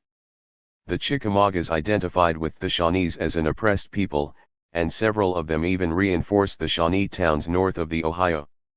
From 1781 records contain several references to small bands of Cherokees living among the Shawnees and encouraging their hostility to the Americans. "The Cherokees are always in their towns," remarked one witness, "and look upon the Shawanoes and themselves in the same light." Some of these northern Cherokees may have joined the migration to Missouri, but Cherokees were to be found with the Ohio Shawnees until the end of the war, in 1795.7. Similarly, Shawnees visiting the southern tribes always found a welcome in the Chickamauga villages. In fact, some Shawnees seem to have settled among the Chickamaugas as early as 1780, perhaps living in Dragging Canoe's own village of Running Water. From this perspective, Cheeseco's journey to the Chickamaugas becomes understandable. He must have already made friendships with Cherokees in Ohio, and he knew that not only were there Shawnees already at Lookout Mountain, but also that in the towns of the Chickamaugas he was among friends. Probably it was late in 1789 that Cheeseco brought his people to Lookout Mountain. In 1790 100 Shawnee houses were at Amogiaunyi, or Running Water, 12 miles below the Whirlpool, where the river flowed more leisurely to the southwest, but some Shawnees settled at Onikusitiyi, or Nickajack, the town of Chief Breath, located on level ground a few miles downstream, where bluffs featured the distinctive Nickajack Cave. 8. It did not take Cheeseco long to show the Chickamaugas his usefulness. Spring 1790 found him hunting with about 40 warriors, Shawnees, Cherokees, and a few Creeks. Tecumseh was probably with them, but his name does not appear in any of the accounts. They had gone 100 miles or so down the Tennessee, and set up a camp at the mouth of Bear Creek. On March 15, one of the Shawnee warriors, with 3 Creeks and a woman, was searching for food down the Tennessee when the party stumbled upon a detachment of American soldiers camped on an island. There was a brief parley. The American officer, Major John Doughty, told the Indians that he came in peace and wanted to trade, and he gave them corn and tobacco. On their part, the warriors feigned friendship. They explained they were camped above, and offered to hunt for the Americans. But both sides were suspicious, and the Indians scurried back to their comrades with the news. Indian opinion was divided at their new camp on the Tennessee, a few miles above Bear Creek. The truth was that Doughty had been sent by the United States on a mission of peace to the Southern Indians, and carried a message from President George Washington. He had descended the Ohio and was rowing up the Tennessee hoping to link with some Chickasaw guides who were supposed to be meeting him. At their camp the Shawnees and their allies knew nothing of this, but some were willing to give the Americans the benefit of the doubt. According to a French trader, Chatelier, who was with them, the Cherokee leader the Swan pointed out that Doughty seemed to have been friendly. However, the Swan was very sick at the time and failed to carry his points. The reasons for doubting the Americans were strong. If they intended to trade, as they said, why did their party consist entirely of soldiers? It seemed more likely they were looking for somewhere to build a fort. This area still belonged to the Indians by treaty, but the Georgia state legislature cared little for that. In 1789 it sold its claim to 30,000 acres on the lower Tennessee to speculators.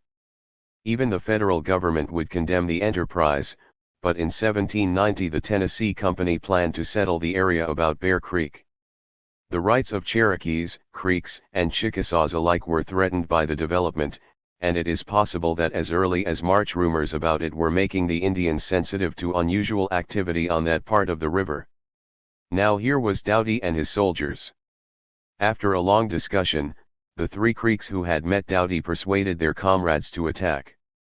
The Indians chose Cheesico to lead the assault. Cheesico might have planned to engage Doughty in conversation, to learn more about his business before committing himself to making an attack, as a later Indian account suggested. But on the Ohio his people were already at war, and it is doubtful if Cheesico had any qualms about attacking the Big Knives. He used deception. The Americans would be lured ashore with a white flag and invited to join a meal. When Cheesico dropped his spoon the warriors would pull tomahawks from under their blankets and finish the job. This plan was entirely consistent with the common Indian tactics of surprise and ambush. Their aim was to minimize their own losses at the expense of those of the enemy. Indian communities were small, and every warrior was needed to hunt and support his family. Manpower was a valuable resource, not one to be squandered needlessly. Consequently, Indians were unwilling to fight in the face of heavy losses. Some Europeans felt differently. Inured to battlefields on which mass armies stoically stood before appalling volleys of artillery and musket fire, they regarded Indian tactics as cowardly and treacherous. In reality, those tactics were geared to the survival of the community. As Cheesico led his 40 warriors, evenly spread between 4 large canoes, downstream on the morning of March 22 he had no intention of incurring the slightest unnecessary risk. About noon, 6 miles below Bear Creek, the Indians rounded a bend to see Doughty's barge laboring upstream under oars. Aboard were Doughty and 16 regular soldiers. Raising a white flag, the Indians came alongside, exhibiting every appearance of friendship. They smiled, and reached up to shake hands with the Americans. Cheesico declared his party to be Shawnee and Cherokee, but Doughty noticed that the Creeks he had met and distrusted some days before were in the canoes, and he remained on guard. With a few attendants Cheesico climbed aboard the barge. Doughty's interpreter, Francis Vigo, had been sent forward to search for the missing Chickasaw escort and had disappeared up Bear Creek, so it was with signs and broken English that the Indians invited the whites to camp ashore for the night. Munificently, Cheesico explained that the Indians would supply them with buffalo and turkey. Doughty was wary. He declined, saying there was no suitable landing place, but he tried to explain his mission. He intended to meet Vigo at Bear Creek that night, he said, and the Indians were welcome to visit his camp there, either that evening or the next day. In the meantime, he gave the warriors presents of tobacco and corn. Chizico's plan was now in disarray. He could neither interrogate the Americans properly, nor maneuver them into a vulnerable position, but he kept calm, and after an hour shook hands with Doughty and left. The Indians paddled to the shore. Then, as the Americans stood aside from their weapons to man the oars and work the barge into the stream, the warriors saw their opportunity. They raised their muskets and delivered a furious fire upon the big knives. The sudden fusillade slashed into Doughty's detachment, sending dead and wounded to the floor of the boat. The major thought of beaching his vessel, but the riverbanks were fringed with thick willows, so he ordered the boat to be put about.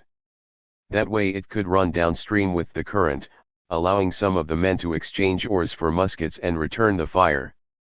Chizico's whooping soldiers pushed out their canoes again, and tried to intercept the barge as the river swept it past. But the big knives were now replying with a ragged fire, and the Indians could not close in time. Instead, there followed a grueling and grim chase of 4 hours. Doughty's barge lurched with the stream, while the yelping warriors pursued, vigorously plying their paddles or firing and reloading while American musket balls smacked into their canoes or zipped into the water about them. At one point the Indians seemed to have tried to overtake the retreating vessel, in order to seize some islands at a narrows ahead from which they could intercept Doughty, but he stayed in front. Exhausted, Chizico's warriors finally gave up the chase. They had done enough, for Doughty's mission was finished. Only 6 of his men were unhurt, and of the remainder 6 were dead or fatally wounded and another 3 seriously wounded. His boat limped down the Tennessee, but was unable to work its way up the Ohio, and had to fall back to the Mississippi and get help from a new Spanish garrison at New Madrid.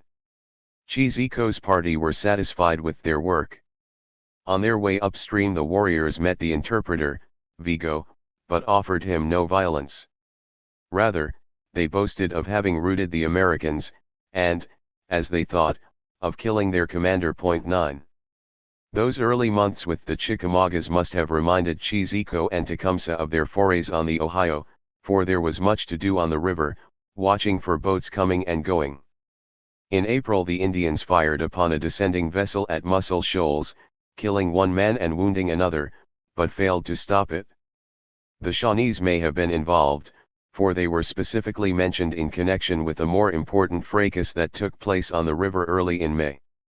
This time the victims were the land speculators trying to establish an illegal colony on the lower Tennessee.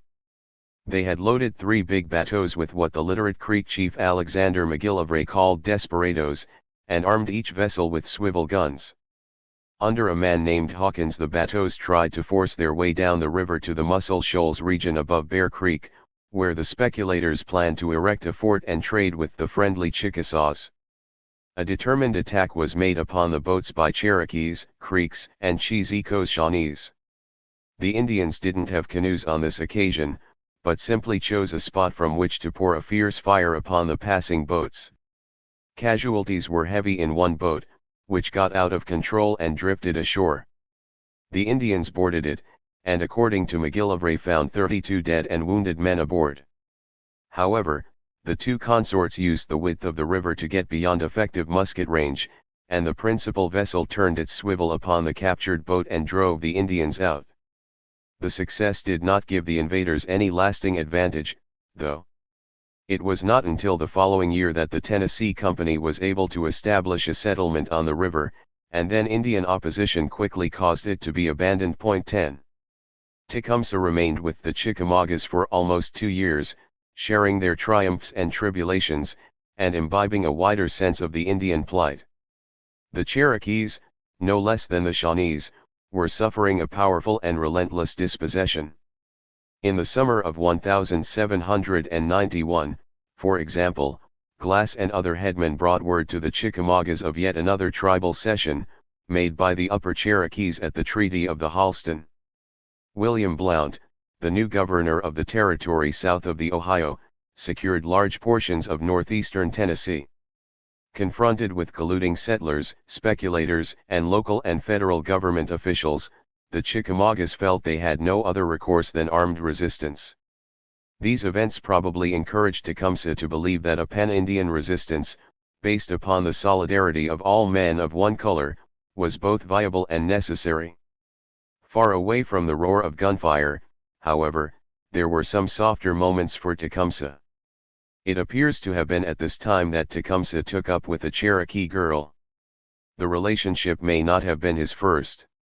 At the time, the traditional Shawnee marriage, in which the family of the prospective groom made the initial approach to the family of the girl, was in decline.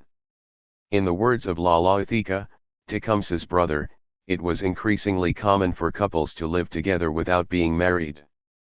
Every couple nowadays connect themselves and separate as suits their convenience or inclination. In either case, unsuccessful marriages were easily dissolved among the Shawnees, and no stigma attached itself to a separation. Children normally remained with their mothers. 11. Tecumseh's marriages were of the modern kind, but unlike many, if not most Shawnees, he never had more than one wife at a time. He had difficulty in developing lasting relationships with women, but Stephen Ruddell remembered that the Cherokee girl remained with him the longest of any.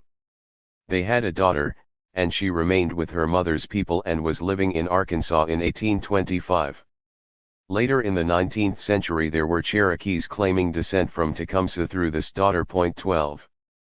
During the summer of 1791 Tecumseh left Cheesico at Lookout Mountain and went home to Ohio. No one says why. It might have had something to do with a growing crisis in the North, where Joseph Brandt's Confederacy induced the United States to renegotiate the conquest treaties but then promptly fell to pieces. There were new treaties, at Fort Harmar in 1789, but once again the Indians completely failed to present a united front. Most boycotted the proceedings in frustration, but a few Lakes Indians and Iroquois did attend, and for a paltry $9,000 they confirmed the previous cessions of southern and eastern Ohio. At the head of the Maumee, the Shawnees quickly denounced those actions. Taking up the mantle of Brandt, they struggled to fit the fractured Confederacy together again. At first their only significant allies were the local Miamis, Delawares, Mingos, and Cherokees, but then they scored a military triumph. When the United States sent its first army against the Maumee towns in the autumn of 1790, to silence the hostiles, it was thoroughly thrashed. Indian morale soared. Soon the new Confederacy was growing, but no one doubted the Americans would send another army to redeem their arms. A major battle was looming, and in April 1791 the Shawnees had sent messengers in all directions, calling in warriors to fight the Big Knives. 13. Those calls may have reached the remote strongholds of the Chickamaugas and prompted the Shawnee brothers to make their decision. Cheesico would remain, while Tecumseh, whose standing as a warrior was now assured, would take a small party home. 8 followers went with him, including Lalaithika and Kumskako. Whatever deficiencies Lalaithika may have had as a warrior, Kumskako was turning into a jovial, good-natured young man, capable of entertaining many friends, and he had the makings of a good warrior. Tecumseh led the party on a long circuitous journey through Virginia. Eventually they crossed the Ohio near the mouth of the Scioto, and were traveling through the lush country Tecumseh had known as a boy, hunting along the way, and stirring the ghosts of the past. While moving northwest toward the Auglaize in August, the band was overtaken by a wounded Indian. He had met an army of Big Knives on the march, and been fired on. Tecumseh sent a man ahead with a warning, and then joined the main body of the Indian Confederacy where it had been concentrating at the Glaize, a name given to the confluence of the Auglaize and Maumee rivers. One presumes that those who fired at the Indian were from the 500-strong army of militiamen which had left Fort Washington, at the mouth of the Little Miami, on August 1. Under Lieutenant Colonel James Wilkinson it moved north, and then turned west hoping to find the villages of hostile Indians on the Wabash. The army struck the headwaters of the Mississippi on the 5th, and that day and the next skirmished with small parties of Indians, scattering them eastward and northward. It was probably one of these who came across Tecumseh's trail. Wilkinson himself admitted that the whole country was in alarm, but he pressed on to destroy 2 Indian towns on the Wabash. Neither of them belonged to the enemy Confederacy. 14. The nucleus of the new Confederacy, the Shawnees, Delawares, and Miamis, were shifting their towns to the Glades, and it was there that Tecumseh apparently spent the next months. There were old friendships to be renewed, and many stories to be told of his adventures in the South. Among these Indians Tecumseh now enjoyed a different status. He was a minor war chief, with a band of faithful adherents, and it was not long before they were following him into battle in defense of Ohio. Many years afterward, Shawnees remembered Tecumseh's early military escapades with undisguised admiration. In his youth and before the Treaty of Greenville, he was of the boldest warrior who infested the Ohio River, seizing boats, killing emigrants, loading the horses he took with the most valuable plunder from the boats, and retiring to the Wabash where, careless of wealth himself, he soon lavished the treasures of his rapine upon his followers, which when exhausted he soon replenished by fresh depredations. Tecumseh is considered as the boldest warrior of the West. 15. Shawnees were impressed by Tecumseh's bravery and skill, and from his success they deduced that his guardian spirits, or sacred power, was strong. Moreover, Tecumseh's practice of distributing booty to others rather than keeping it himself clearly showed he had the generosity and paternalism expected of a chief. On all counts he was a man to be followed, and his influence increased. Nevertheless, Tecumseh was unfortunate in one respect. He missed the largest battle of the war, the greatest victory ever won by Indians over English-speaking opponents. On November 4, 1791, in a cold inclement dawn, 1,000 warriors under Blue Jacket, Little Turtle, and Buchangahelas intercepted the United States Army under Arthur St. Clair, as it came to attack their towns. Although inferior in strength, the Indians overran the American camp on the Wabash and inflicted almost 1,000 casualties, putting the survivors into a panic-stricken flight. Some contemporary testimony gave Tecumseh a distinguished part in this battle, one he would have loved to have played, but our better authorities are clear that he was not there. Many Indians were absent, hunting and scouting for their fellows, and Tecumseh was among them. Ruddell said he was hunting. The Shanes maintained that Tecumseh had headed a small party of scouts, shadowing St. Clair's ungainly column of troops and camp followers, with its artillery, carts, and pack animals, as it pushed northward to the upper Wabash. One morning, while wading on Nettle Creek, a tributary of the Great Miami, he heard the thunder of distant artillery, but was too far away to reach the battle. 16. St. Clair's defeat electrified the frontier, and some grand ambitions flickered briefly into life. The Indian Confederates believed for a moment that they really could drive the Big Knives back across the Ohio, and even British diplomats began to anticipate the United States yielding ground. Fleetingly, some toyed with the notion of creating an Indian buffer state in the Northwest, separating the British and American possessions. But President George Washington's administration saw it differently.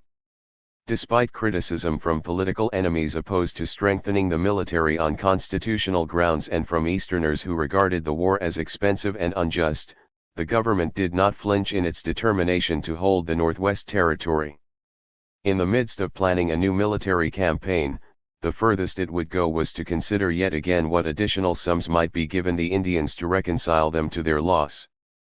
The spring after St. Clair's army was annihilated on the Wabash, Tecumseh and Stephen Ruddell went hunting with 7 or 8 followers and some of their women. They found a wooded rise surrounded by a low swampy prairie on the southeastern bank of the East Fork of the Little Miami, several miles above present-day Williamsburg, and set up a camp with a marquee taken from St. Clair, a tent, and several bark shelters. It rained on April 9, 1792, and the Indians lingered in camp, jerking venison by a fire.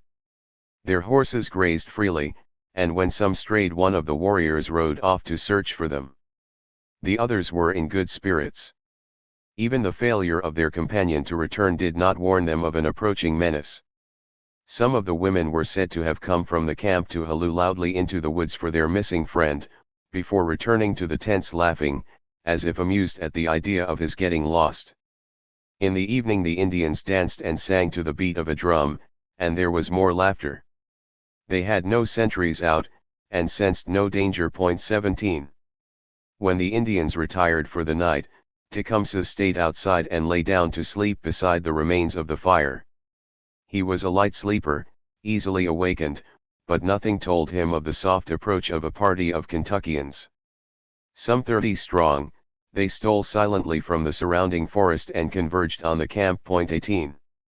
The attackers were rangers, mustered 2 days before to pursue Indians who had stolen horses in Mason County, Kentucky. They were led by Simon Kenton, then about 37 years of age and one of the most experienced and durable of all the backcountrymen. Earlier that day an advance party had been alerted to the approach of an Indian by the bell on his horse. They ambushed and killed him. This was the man from Tecumseh's camp. Following his trail, the Rangers came upon the Indians, and then waited until dark to attack. The presence of women among the Indians should have told the Kentuckians that this was not a war party. They said they thought they had found their horse thieves, but perhaps they did not care. Anyway, about midnight they moved forward in different divisions, and when they got close enough they fired a volley of bullets into the Indian tents and shelters. Kenton had not reconnoitered the camp in a good light, and did not know how many Indians were before him. He attacked in the belief that he had enough men to do the job, and that a surprise attack would panic his opponents. His blind fire, directed at tents rather than individual targets, did little harm, and Kenton reckoned without the inexperience of many of his men, some of whom were little more than boys, and without the special quality of Tecumseh's leadership. Tecumseh was a stubborn fighter. He hated to accept defeat, no matter how formidable the odds against him, and he relished the challenge of combat. His steadiness and enthusiasm for the fray also infected others.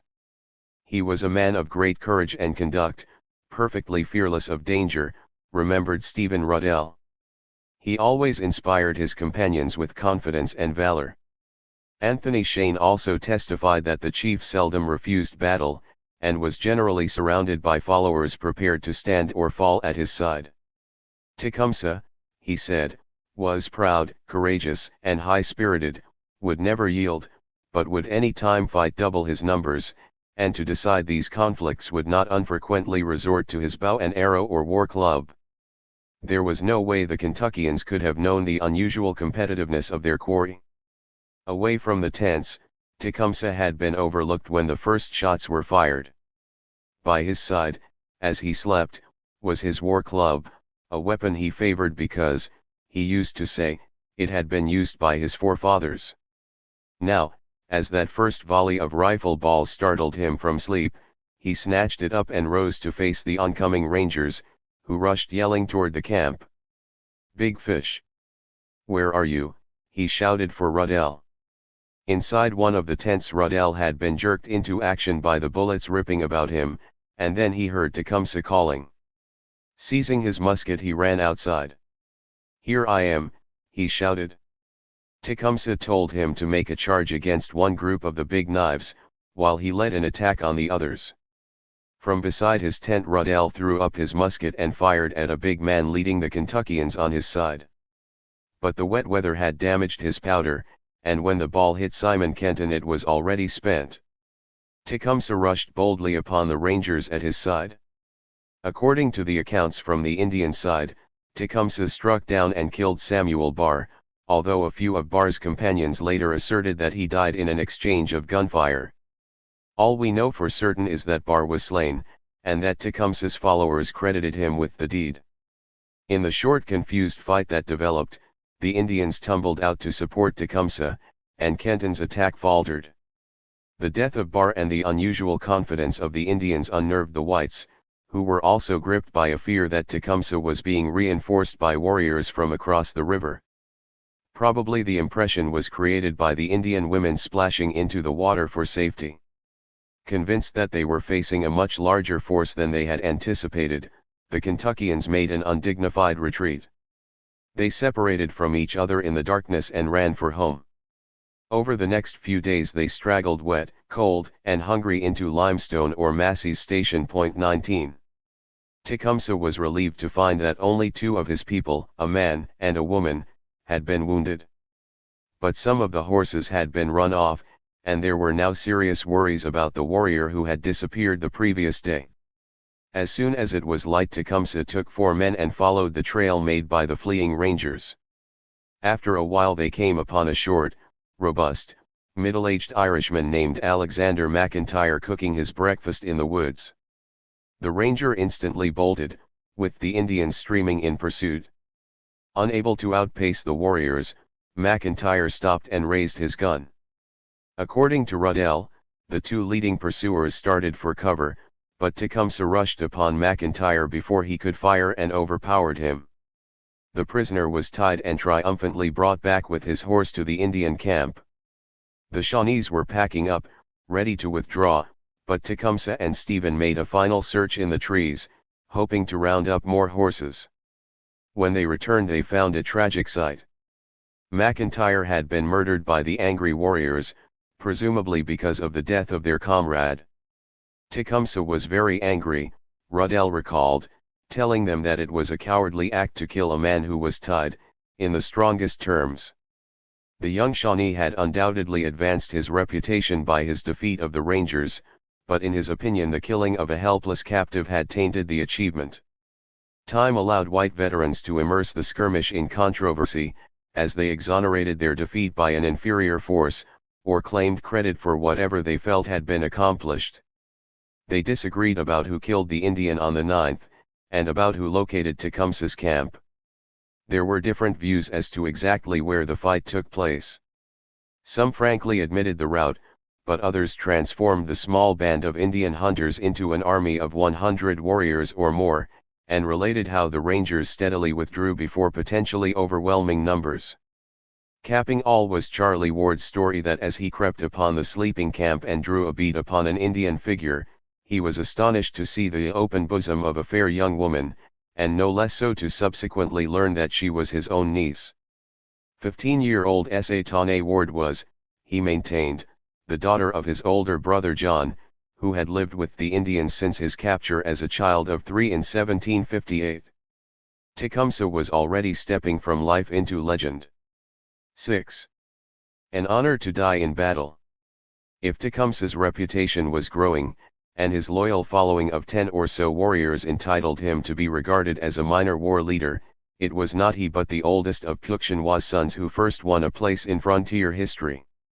Cheeseco was acknowledged by the Shawnees and Cherokees to be a fine hunter and a great pugnacious fighter, and that year of 1792 his name was feared throughout the Tennessee backcountry. He was now calling himself Pepquenakek, but to the Chickamaugas and their white enemies he was Shawnee Warrior, a chief renowned even among Dragging Canoe's fiery people as a rank foe of the Big Knives. 1. Shawnee Warrior's immediate following was small, a mere 150 Indians of whom about 30 were effective soldiers, few enough in a complex that could field 700 Cherokee warriors and attract substantial Creek reinforcements. However, Cheeseco pulled well above his weight, and his opinions were respected by the most powerful of his allies. Partly this was because he represented the tribe that, more than any other, was marshaling Indian resistance to the Americans, a tribe that in the afterglow of the victory over St. Clair even then had its recruiters among the Choctaws, Chickasaws, and Creeks. Even Dragging Canoe himself, the leader of the Chickamaugas, was inspired by the Shawnees. His brother, White Owl's son, led a delegation of Chickamaugas north in 1791, and some fought St. Clair. When White Owl's son returned to the south, he brought a Shawnee pipe inviting Indians to join the war. Dragging Canoe had gone personally to argue the cause to the Creeks and Chickasaws. Worn out by his labors, he came back to Lookout Mountain in the spring of 1792 and died there. But his independent spirit remained very much alive, his forces were unbroken and unbowed, and they admired no Indians more than the Shawnees. Cheeseco undoubtedly benefited from that standing point too. Mainly, though, Cheesico enjoyed Chickamauga respect because he earned it, seeking out enemies wherever they could be found. About February 1792 some American boats passing running water, where Cheesico lived, were hailed by the Indians. Sensibly, they declined to reply and were fired upon. Cheesico's warriors may have been involved in this and other attacks. Early in April, Creeks from Oconee joined the Shawnees in an assault upon another American party on the river. 2 white men were killed, and 2 women and a boy captured. It seems that the Tennessee River traffic was receiving Cheesico's attention early that year. 3. Cheesico was an angry man, as angry as the whirlpool that agitated the waters of the Tennessee above running water. He remembered keenly the death of his father and the many hardships of the years that followed, and his bitterness held in its service a bold adventurous spirit that had little tolerance of temporization.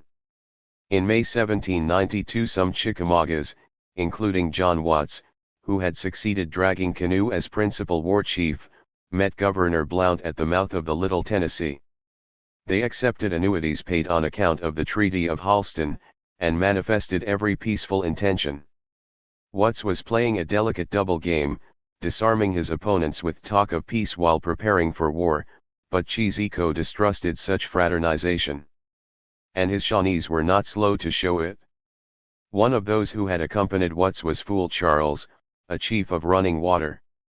When Fool Charles came home, some of Cheesico's men fell on him and much injured him. For the respect which attended Cheesico among the Chickamaugas was perhaps best exemplified by an incident that took place in July 1792.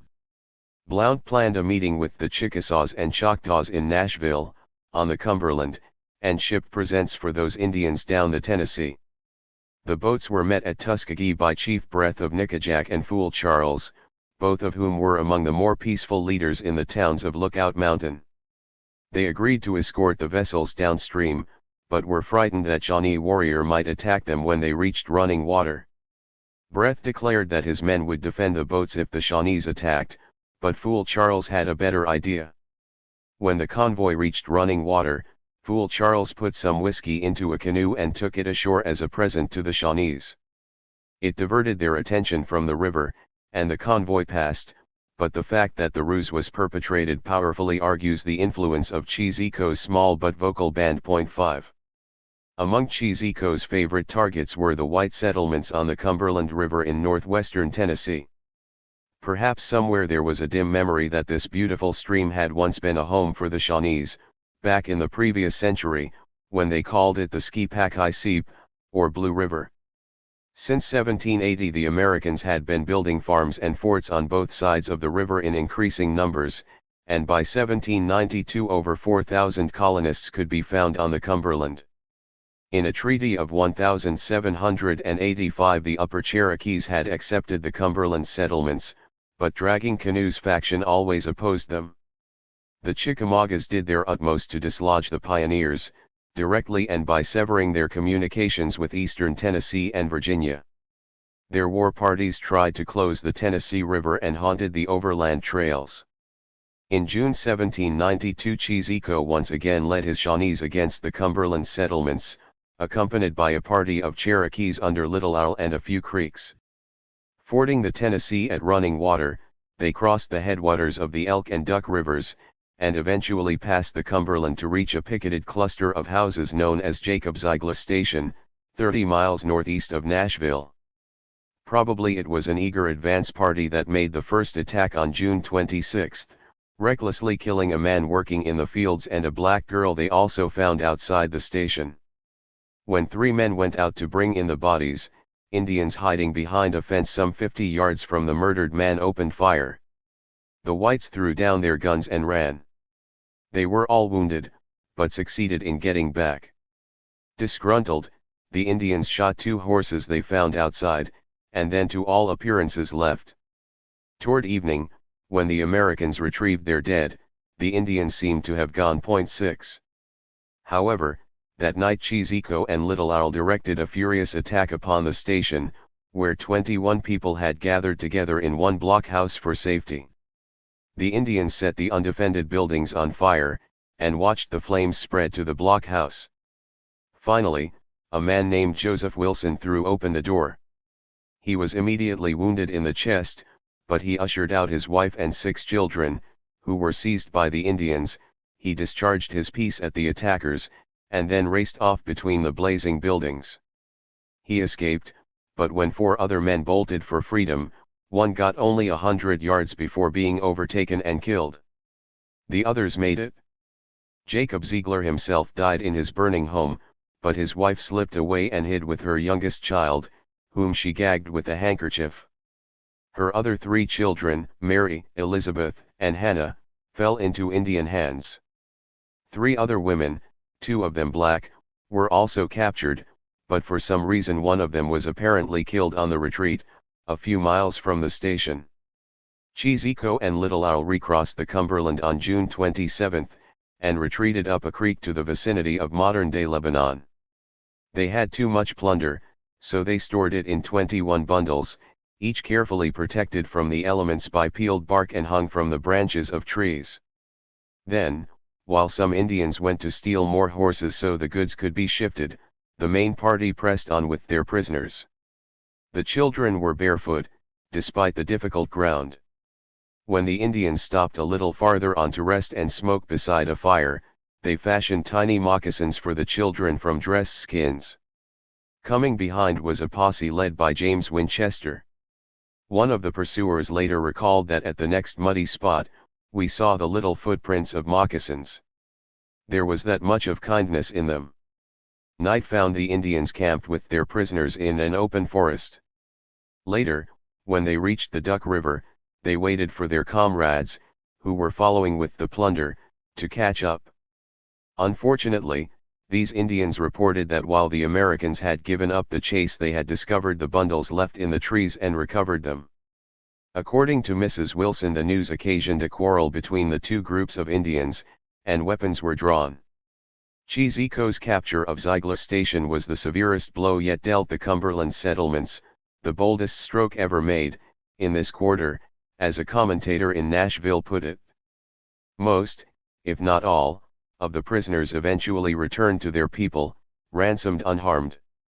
The Creeks were awarded 3 prisoners, the Cherokees others, and Cheeseco secured the 3 Ziegler children. He released the girls to intermediaries within a few weeks in return for payment of $58 each. The raid greatly encouraged the Indians, and soon a greater assault upon the Cumberland settlements was underway. *****. In 1792 Spain controlled Florida, the Gulf Coast, and the west bank of the Mississippi. Her officials shared with Canadians a fear of the territorial ambitions of the United States, and understood the importance of maintaining the Indians as a buffer between the American possessions and their own.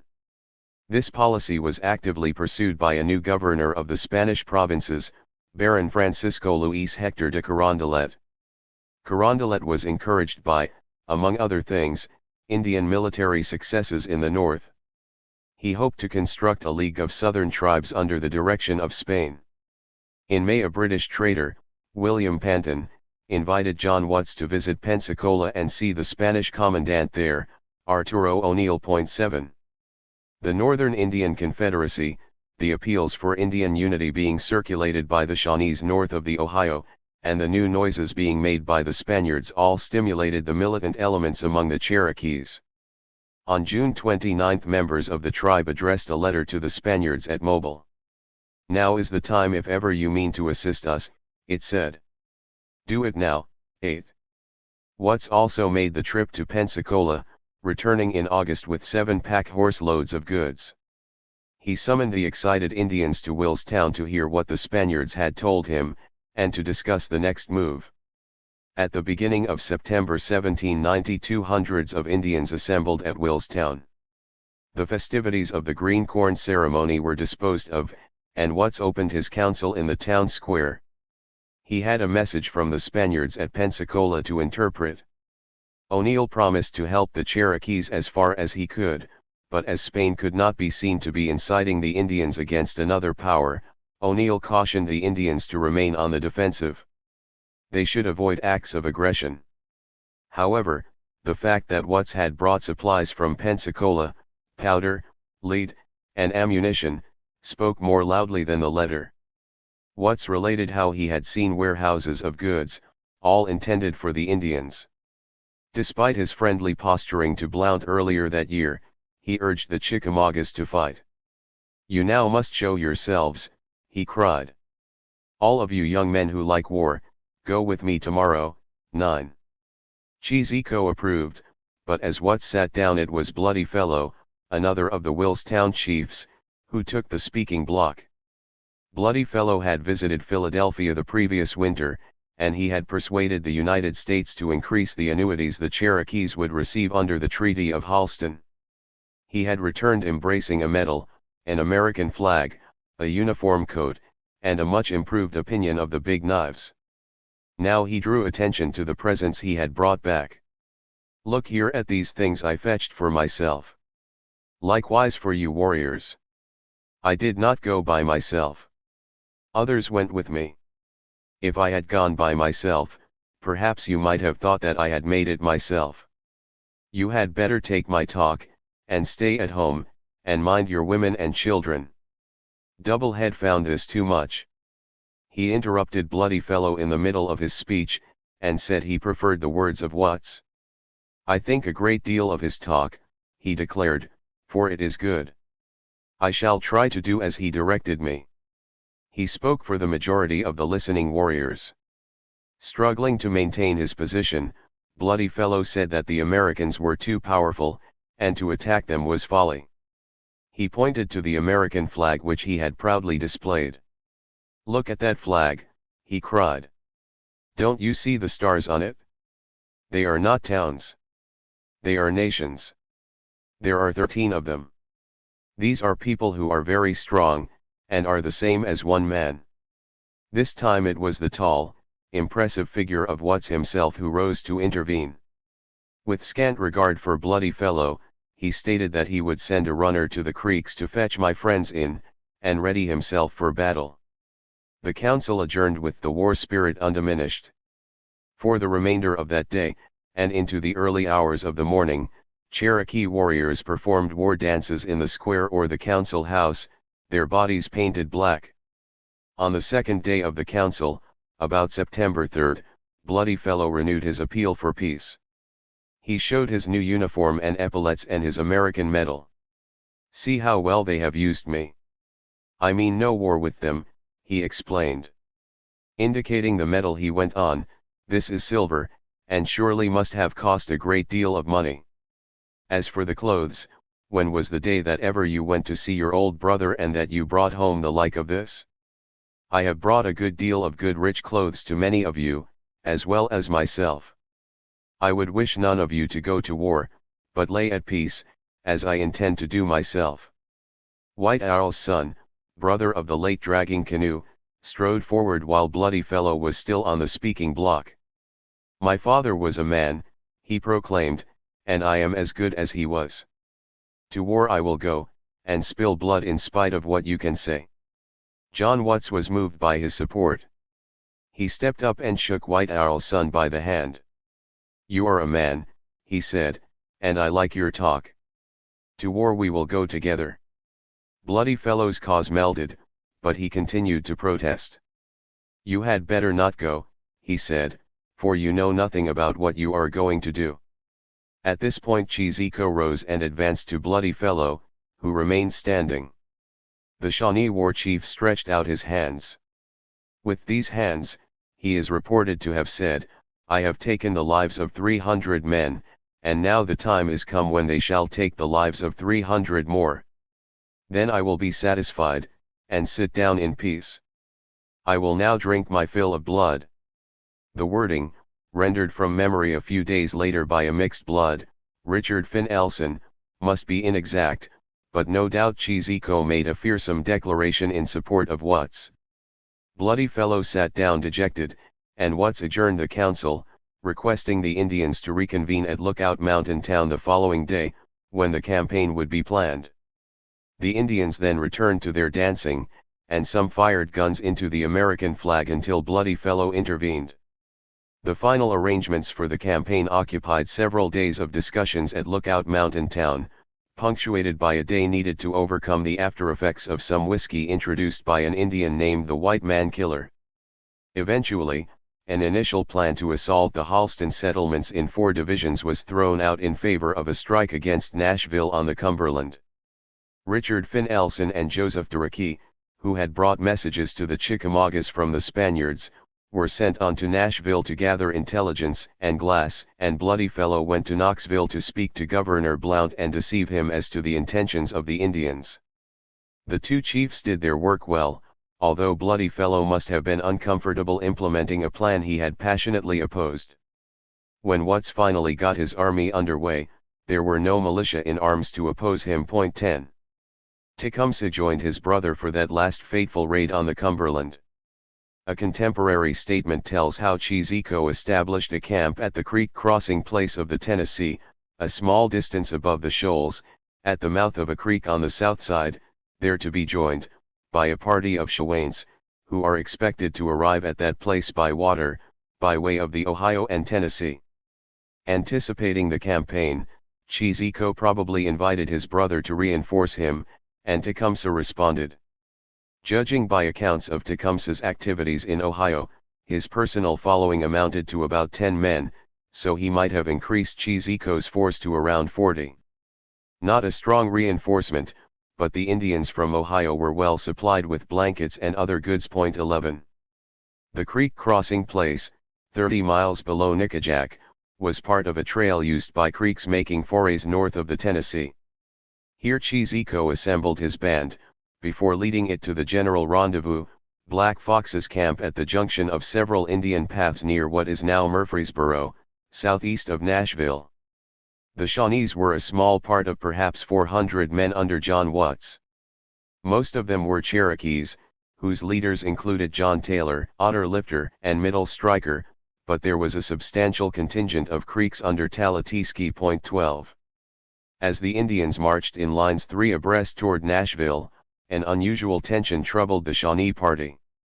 A few days before, Cheeseco had spoken to his warriors and told them that he had had a sign. Perhaps it had been a disturbing dream, for Shawnees believed the spirits communicated with people through dreams. Whatever it was, Cheeseco regarded it as a warning. He predicted that at such a time on such a day the Indians would arrive at a fort, and that they would attack it in the morning. If they persevered they would capture it, but at noon Cheeseco himself would be shot in the center of the fort. The Shawnees were shocked, and Tecumseh and other friends urged Cheeseco to turn back. He refused. Cheeseco valued the code of the warrior. It was, he said, an honor to die in battle, as his father had done. As for himself, he did not want to die at home like an old woman. Better that the fowls of the air should pick his bones. 13.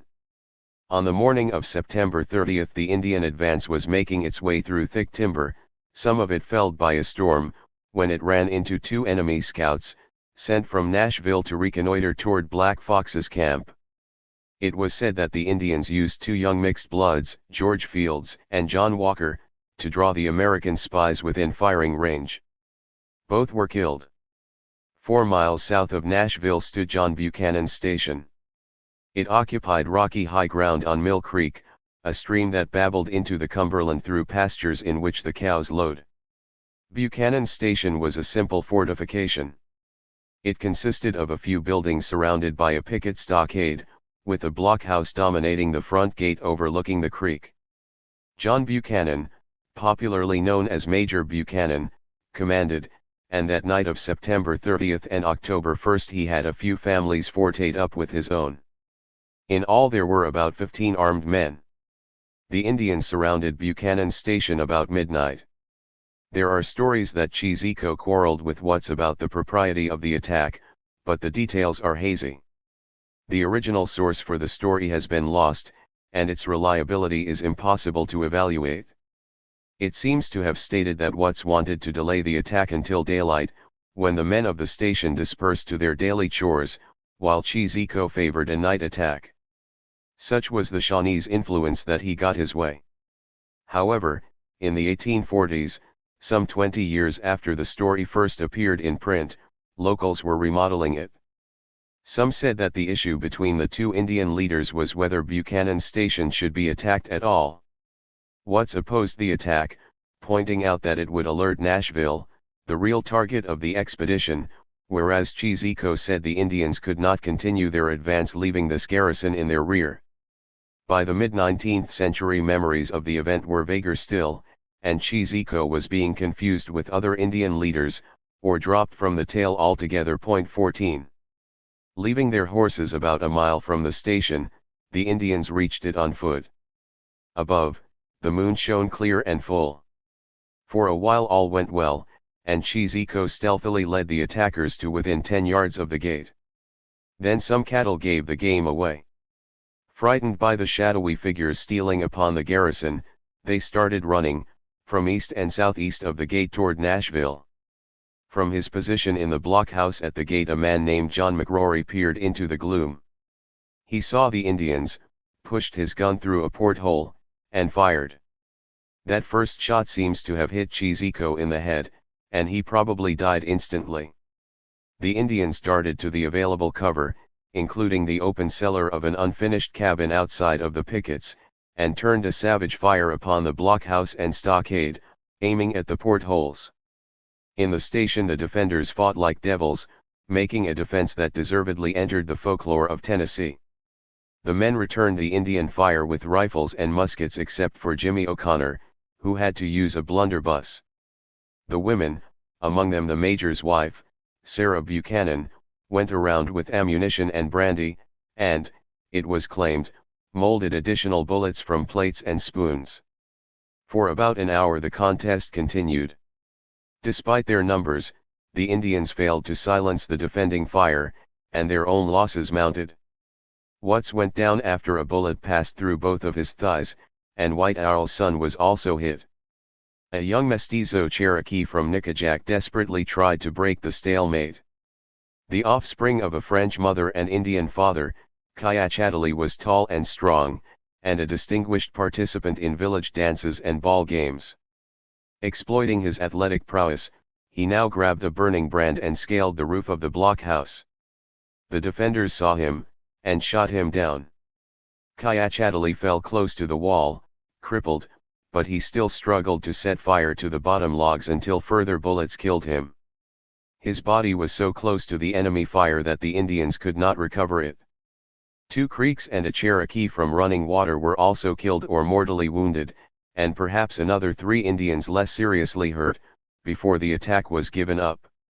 Litters were used to carry away the casualties, but a large amount of debris was left behind, including swords, hatchets, kettles, and pipes.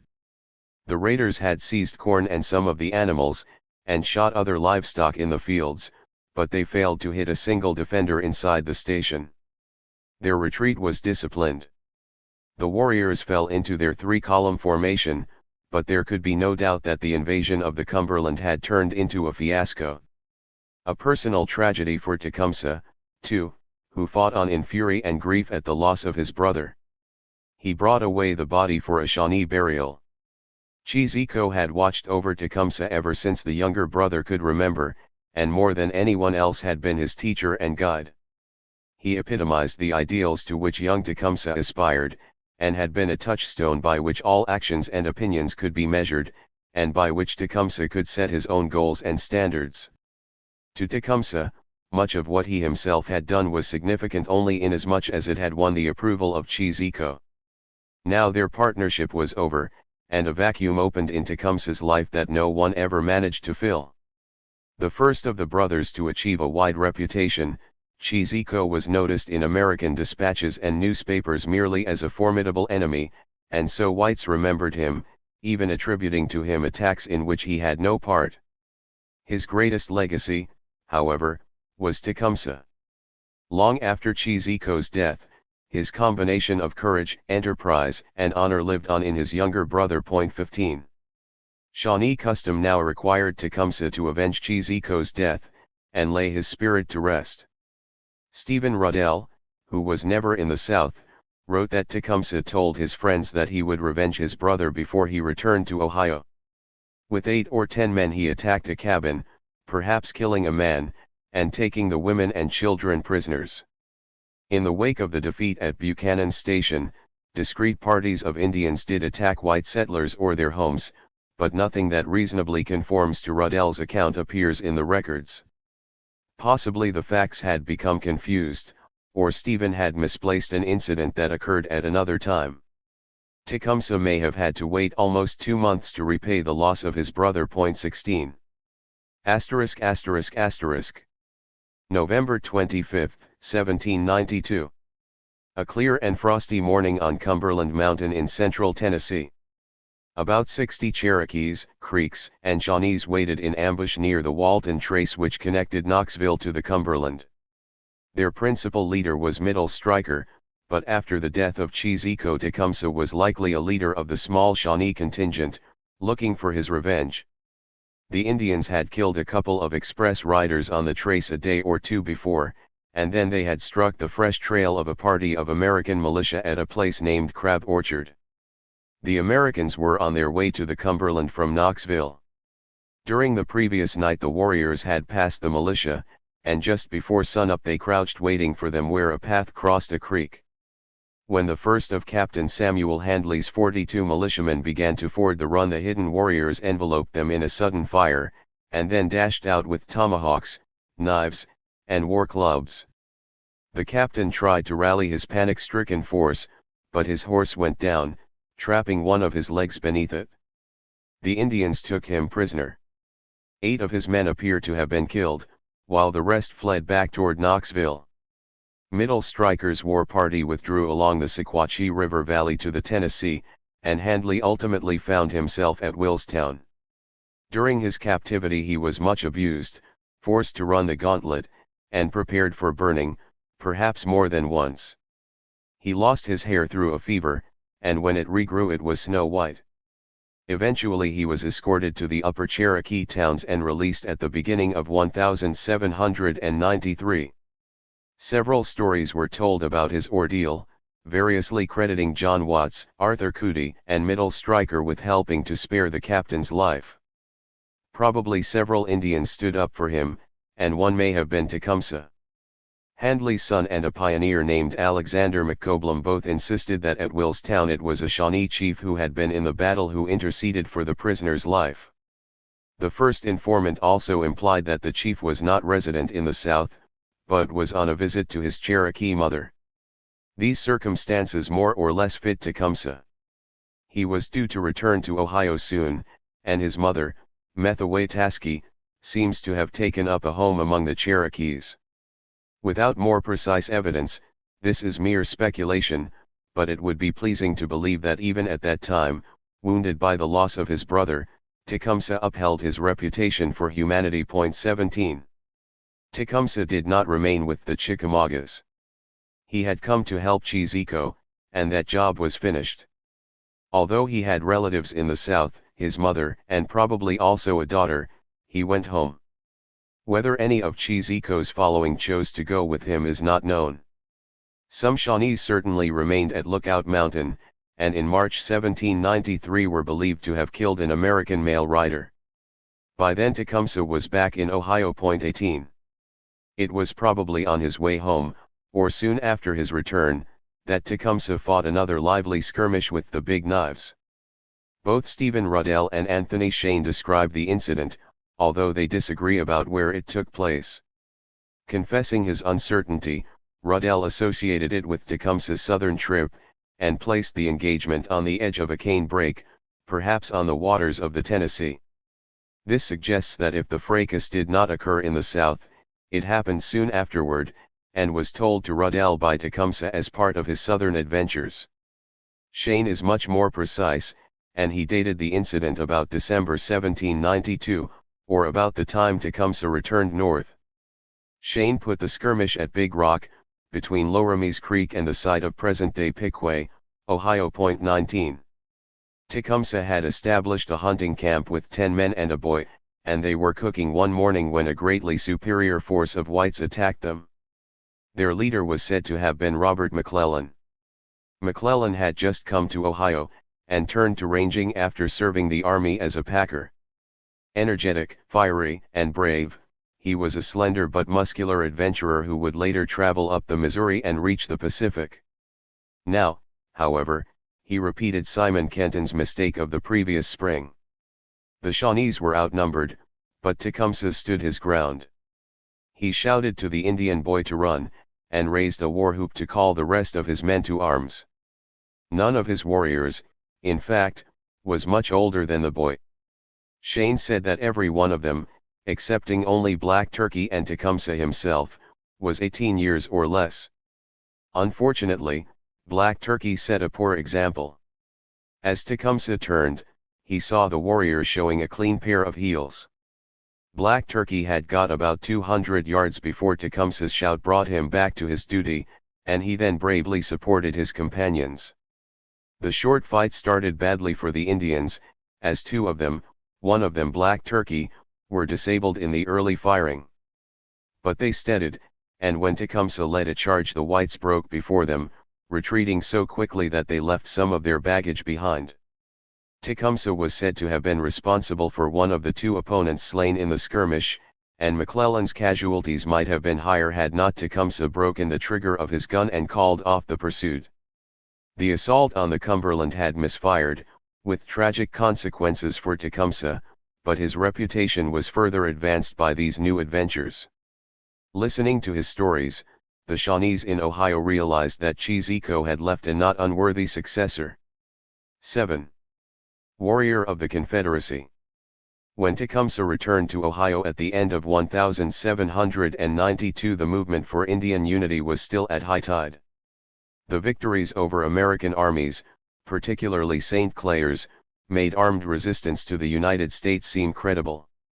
As long as the Indians kept together, and as long as the British continued to supply the Shawnees and their allies, shipping goods from Detroit to the Maumee, and then upriver by pirogue to a depot of Maquis at the foot of the Maumee Rapids, the Americans could be defeated. So the Shawnees believed, particularly the younger warriors such as Tecumseh. The Big Knives would be forced to dismantle a string of military forts they were erecting north of the Ohio. They would have to annul the 1789 treaties of Fort Harmar, by which the United States claimed most of Ohio.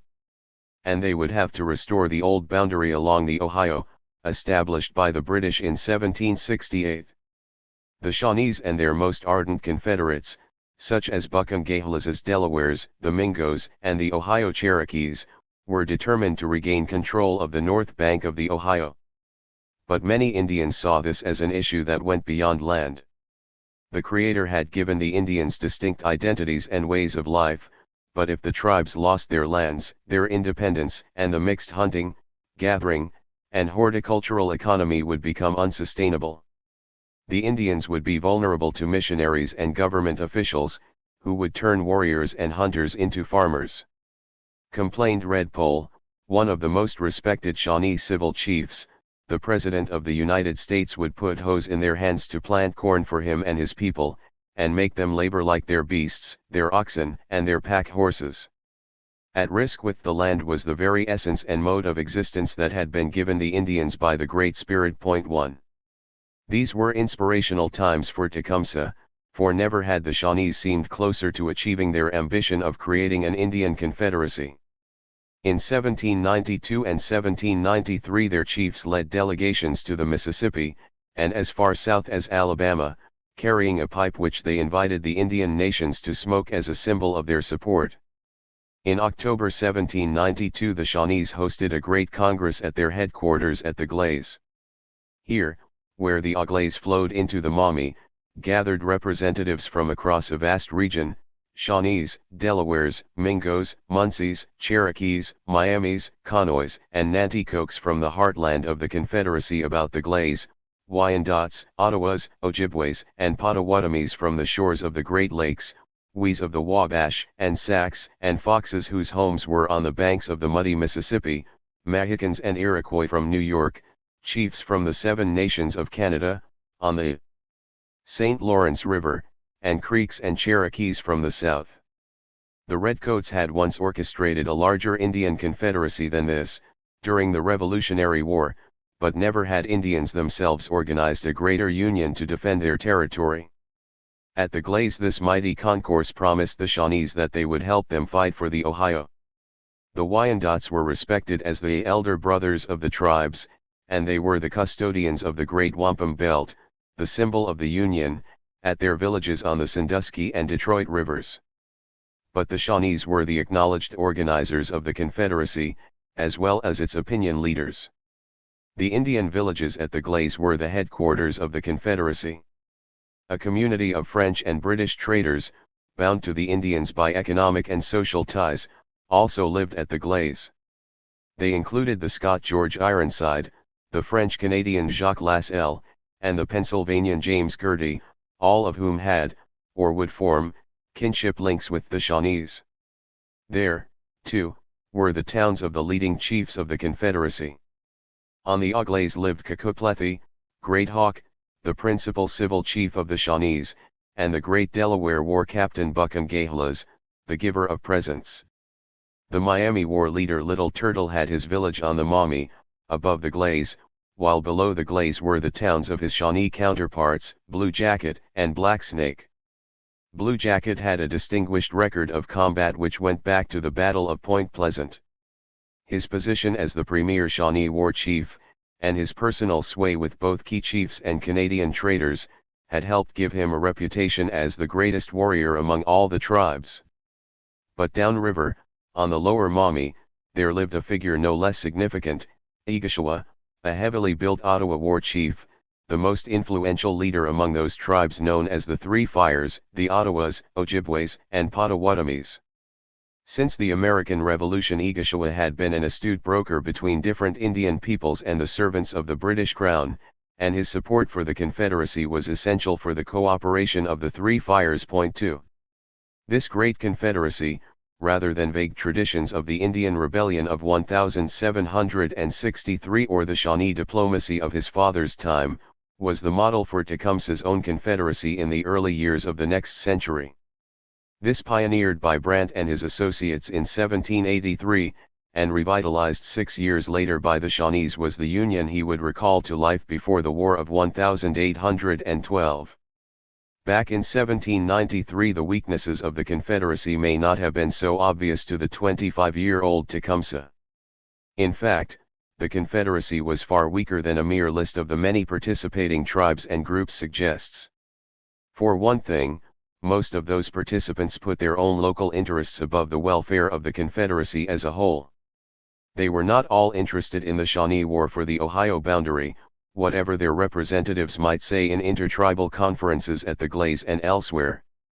The Senecas of New York, the largest tribe of the Iroquois Confederacy, for example, were too close to the white frontier, too open to retaliation, to relish any war, while for other tribes, such as those on the Mississippi, the Ohio issue was simply too remote to arouse much more than token enthusiasm. On the other hand, there were other allies, such as the Chickamaugas and Joseph Brant's Iroquois community on the Grand River, whose sympathies were far more engaged, but who just lived too far away to be of practical help to the Shawnees. Ultimately, the Confederacy depended primarily upon the 2,000 warriors in the Maumee villages, and in those of supporting Wyandots and Three Fires in what is now Ohio, Michigan, and Indiana. But even here the Indians did not always speak with one voice. The Three Fires, like Joseph Brant, were apt to criticize the Glades chiefs for their intemperance and reluctance to compromise. As for the British, they were truly a rope of sand. Alexander Mackay and Matthew Elliot, who administered Britain's affairs with the Western Indians, were both married to Shawnees, and felt deeply for the Shawnees' situation. Probably they gave their Indian friends the impression that the Redcoats might eventually furnish more direct military aid. But Britain was far too cagey. Important as the tribes were to Canada's economy and security, the British had no intention of getting into a war with the United States on their account. They continued to supply the Indians from Detroit and other western posts, and looked for an opportunity to broker a peace between them and the Americans, a peace that would protect British influence, but that was all. The tragedy for the Indians was that in 1793 armed resistance to the United States was already too late.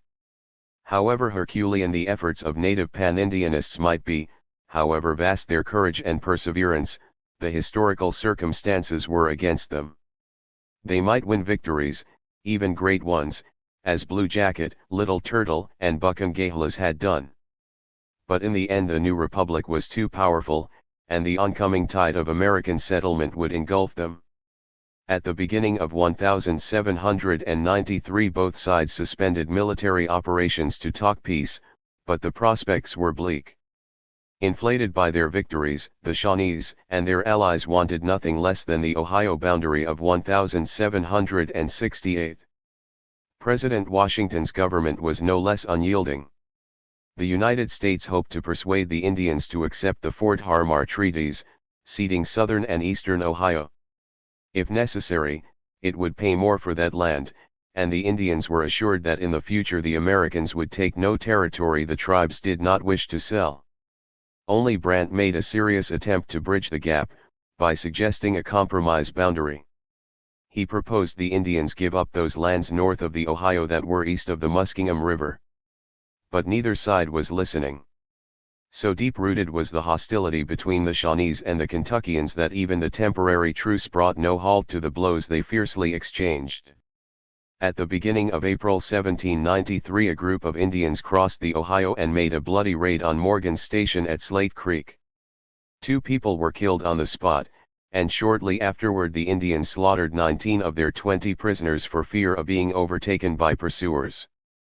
Posses of incensed Big Knives were soon scouring the woods for the culprits, who were believed to have retreated up the Scioto. Tecumseh knew nothing of the raid. He was out with a party of 7 or so hunters, one of them the white Shawnee John Ward, who was several years Tecumseh's senior, and a few women and children. They were passing down the north bank of Paint Creek, a branch of the Scioto, and about April 4 camped on the riverside. The weather had been poor, with heavy rain and strong winds, and the Indians got 3 fires going. Just before daylight on April 5 some of the Indians stirred, and began rekindling the fires. Suddenly a camp dog began to bark, and a gun was fired. It was a party of 33 Rangers, led by Tecumseh's old adversary, Simon Kenton, and Joshua Baker and James Ward. They were after the Indians who had raided Morgan's Station, and had planned to head them off by crossing the Ohio at Limestone and striking across Paint Creek to reach the upper Scioto. On April 4 Kenton's men had forded Paint Creek about 2 miles east of modern-day Bainbridge, and stumbling on Tecumseh's fresh trail north of the river, they had surmised that this was a new war party on its way to Kentucky. Following the tracks downstream for about a mile, they had come upon the Shawnee encampment.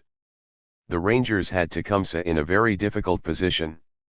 In front of him ran the stream, across which rose a steep hill. As it was late, Kenton decided to wait until daylight, and then to surround the Indians, trapping them against the river. Leaving their horses in the rear, the Kentuckians formed 3 equal divisions. Baker's group was sent off early, to circle around the camp and cut it off downstream. Kenton would attack from upriver, while Ward's division spread out to the left to form the link between the other 2. After hearing that Baker's men were in position, Ward and Kenton advanced upon the sleeping encampment.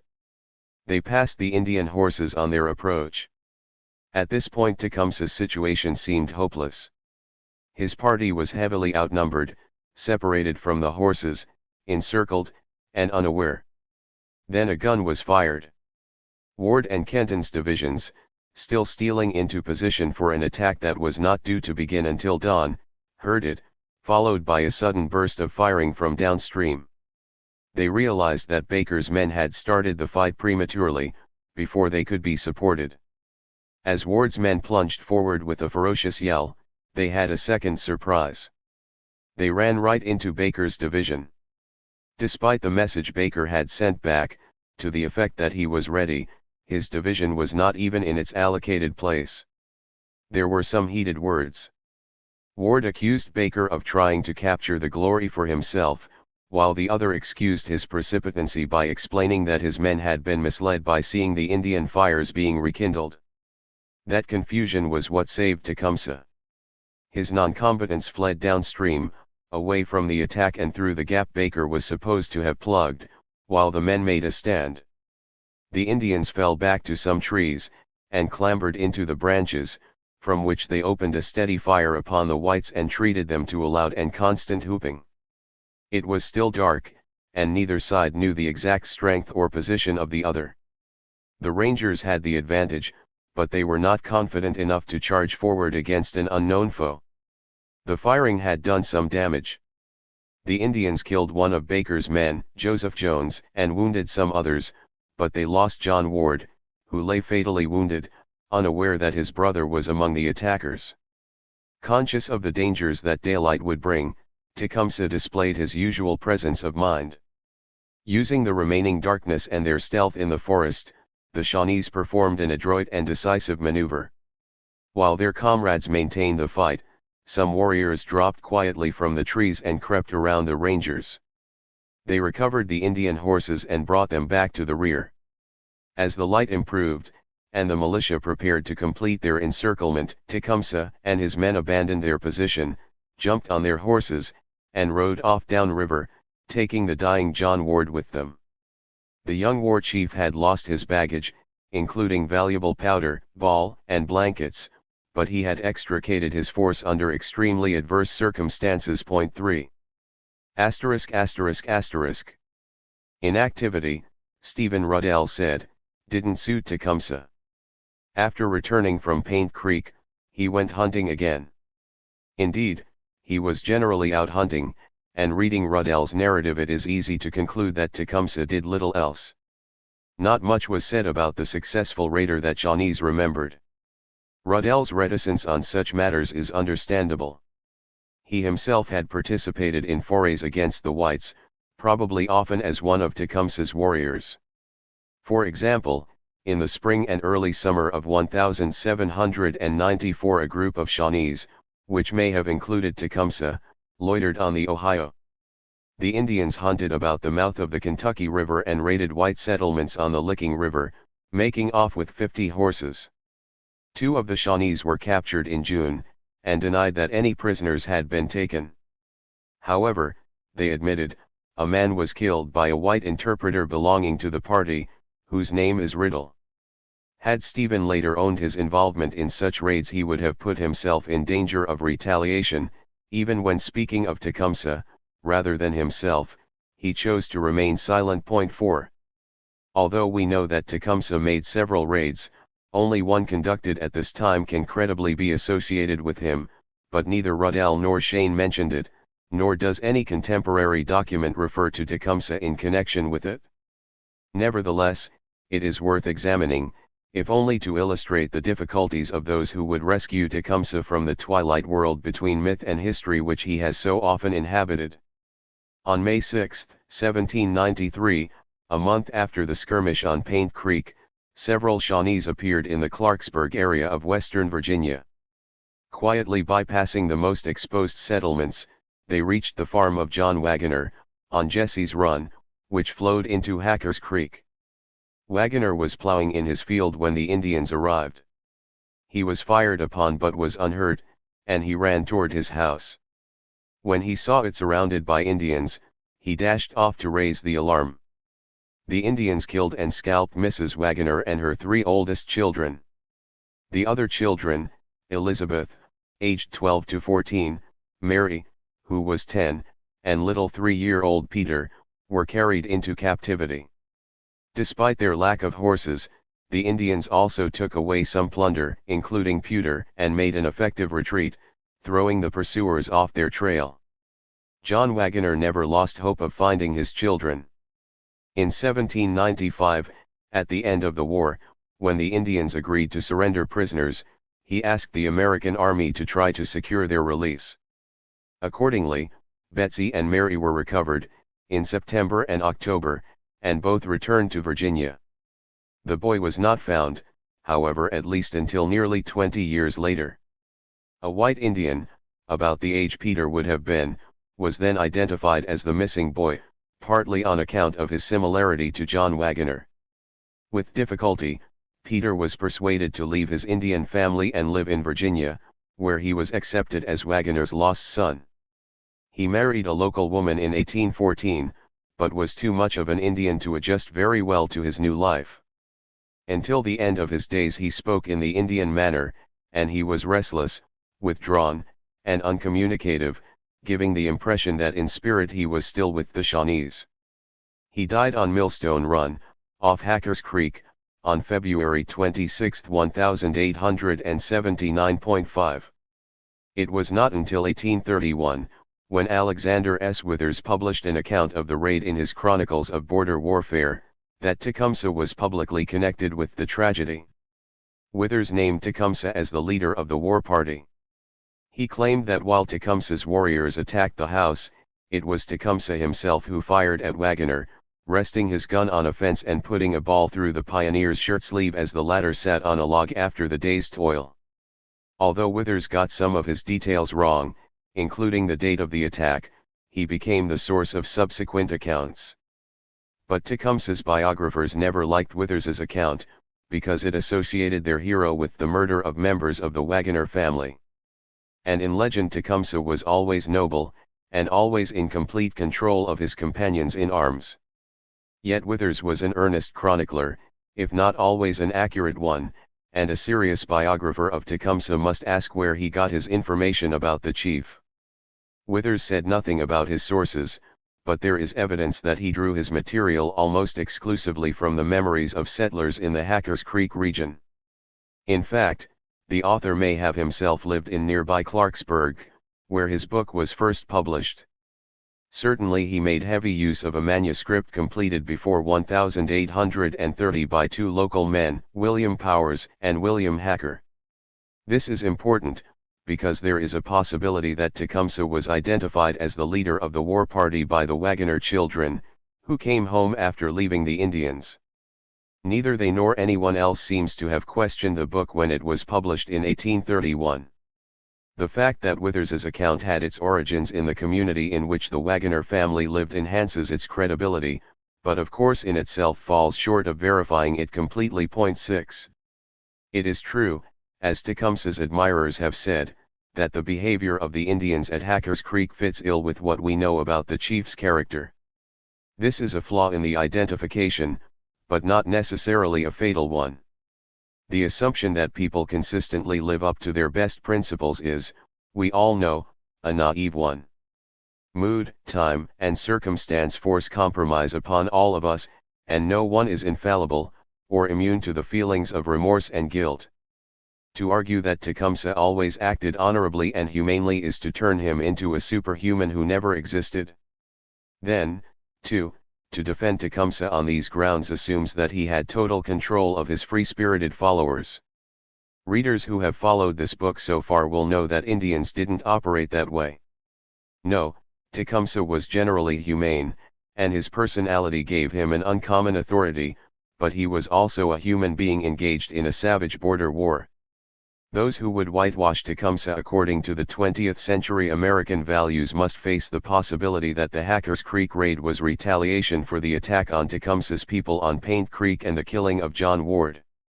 That said, the evidence is far too weak to prove that Tecumseh was there. Only Withers says so, and when he published his book Tecumseh was a legend, a man so famous that many who had never seen him eagerly claimed some association with him.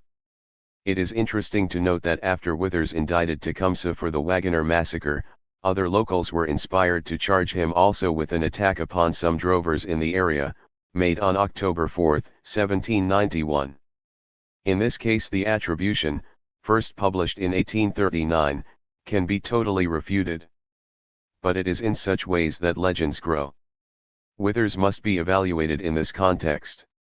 A comparison of the contemporary documents and his account raises suspicions that Withers, or his informants, embellished their story.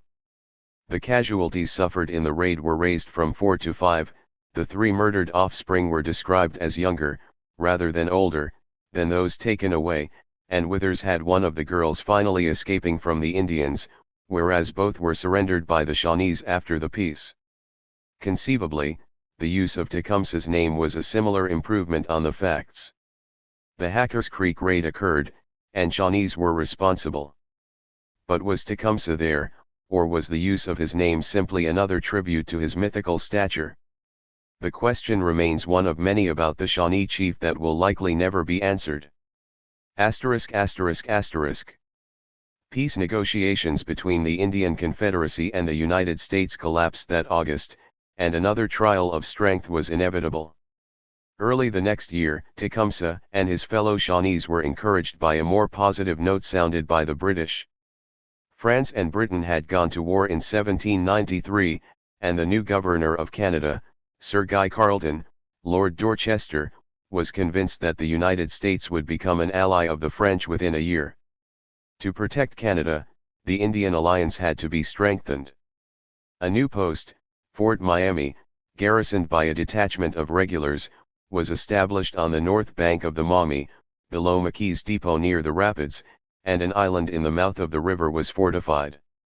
The creation of this forward base downriver was a fillip to the Indians at the Glades. Now, if they were driven from their homes, they could fall back to the British garrison. No less exciting was the talk of John Graves Simcoe, the bluff lieutenant governor of Upper Canada. He visited the rapids in April 1794 and repeated to the Indians a speech of Dorchester's, predicting that Britain would soon be at war with the Americans. The king, it said, would reassert his rights south of the Great Lakes and the treaties of Fort Harmar would be scrapped. This was inflammatory, and did not meet with the approval of the government in London, but it convinced the Indians that at last their great father was on his feet and about to throw his full weight behind their confederacy. But first a new American army had to be faced, and this time it was the legion of Major General Anthony Wayne, a larger, more disciplined and drilled force than any other the Confederacy had yet encountered. By the summer of 1794 Wayne's line of forts stretched 90 miles from Fort Washington, and its head, Fort Recovery, was only 60 miles from the Glades. His main force had got as far as Fort Greenville. The Indians hoped to stop this advance by cutting the road behind Greenville and intercepting the flow of pack horses, wagons, and cattle upon which the American army depended.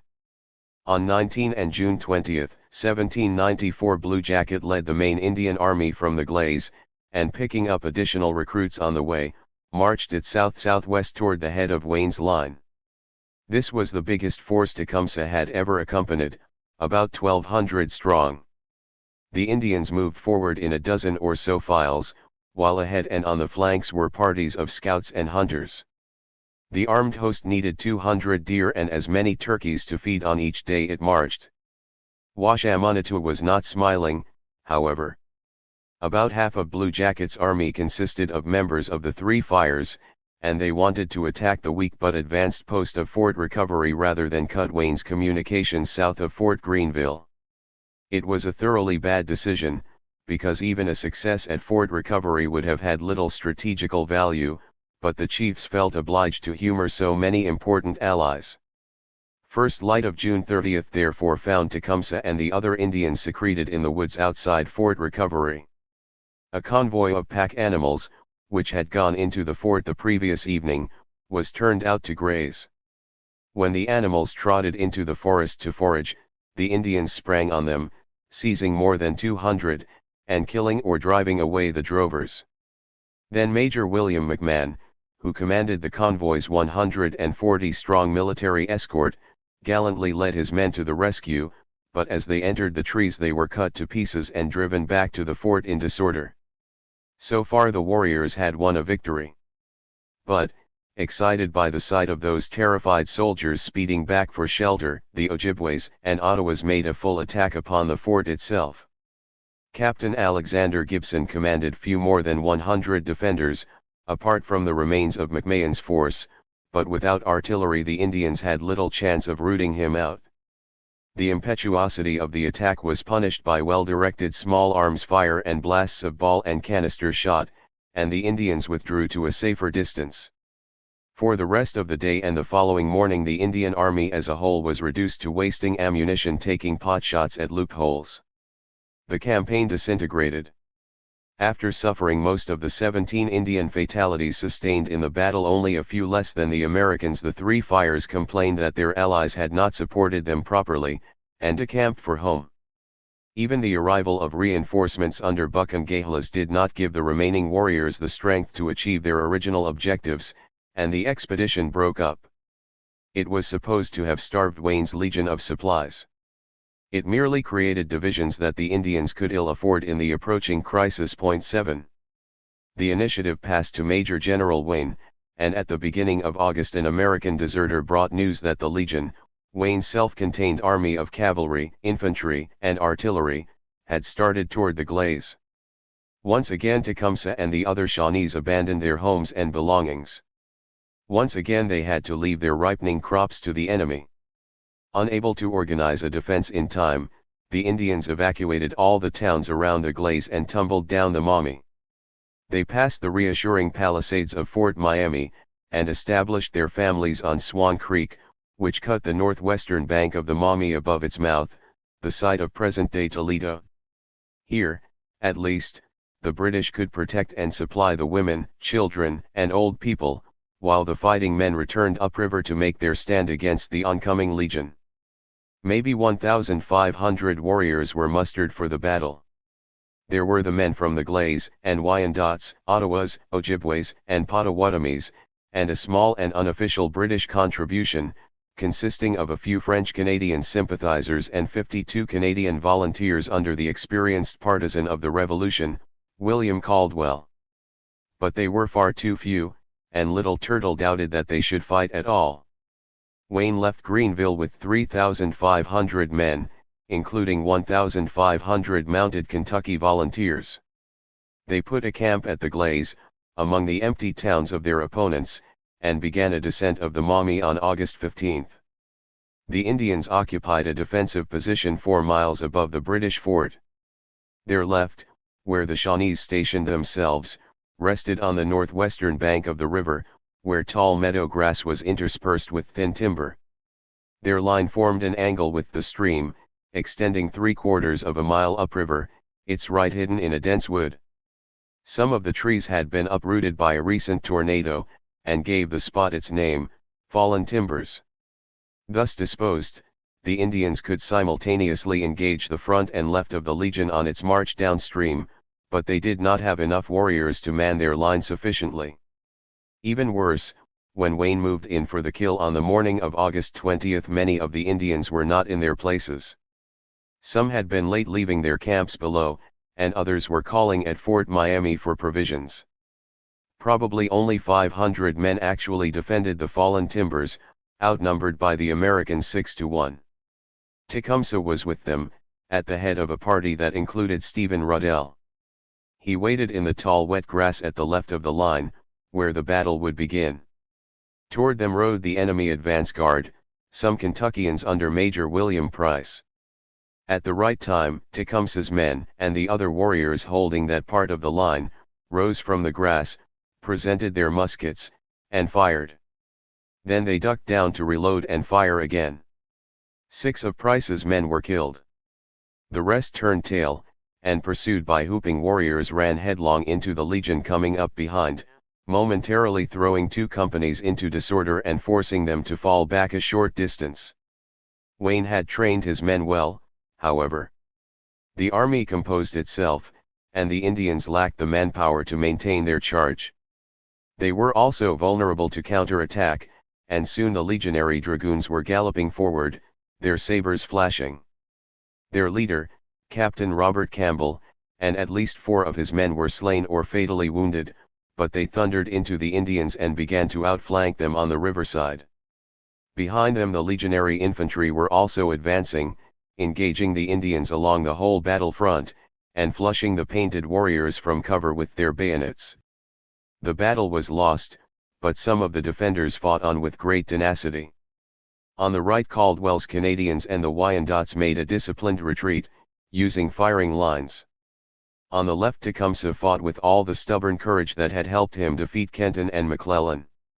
His followers were soon scattered, but he tried to hold his position with 2 of his brothers. In his excitement, Tecumseh loaded a bullet in his musket before putting in the powder, and found it was useless. The 3 then fell back until they came upon another line of Indians. Tecumseh told them to hold their ground, and if any of them would give him a gun he would show them how. A warrior handed him a weapon, but it was only a small bore fowling piece. Nevertheless, he used it for a while until the Indians were in danger of being outflanked, and continued their retreat. Wayne's men were closer now, but Tecumseh at last stumbled across some of his own followers, and he posted them in a thicket in another effort to contain the attack. They returned the fire of the advancing soldiers, but eventually they, too, had to flee and rejoin the main body of the Indian army. It was then in full retreat down River Point 8. On that retreat an incident occurred that embittered Tecumseh and other Indians for 2 decades. Streaming down the Maumee before the victorious Big Knives, the fleeing tribesmen reached the gates of Fort Miami, the British fort. They clamored for sanctuary. Inside Major William Campbell had a tiny garrison of redcoats. It was his duty, he knew, to defend his post if it was attacked. But dare he provoke such an attack by admitting the defeated Indians?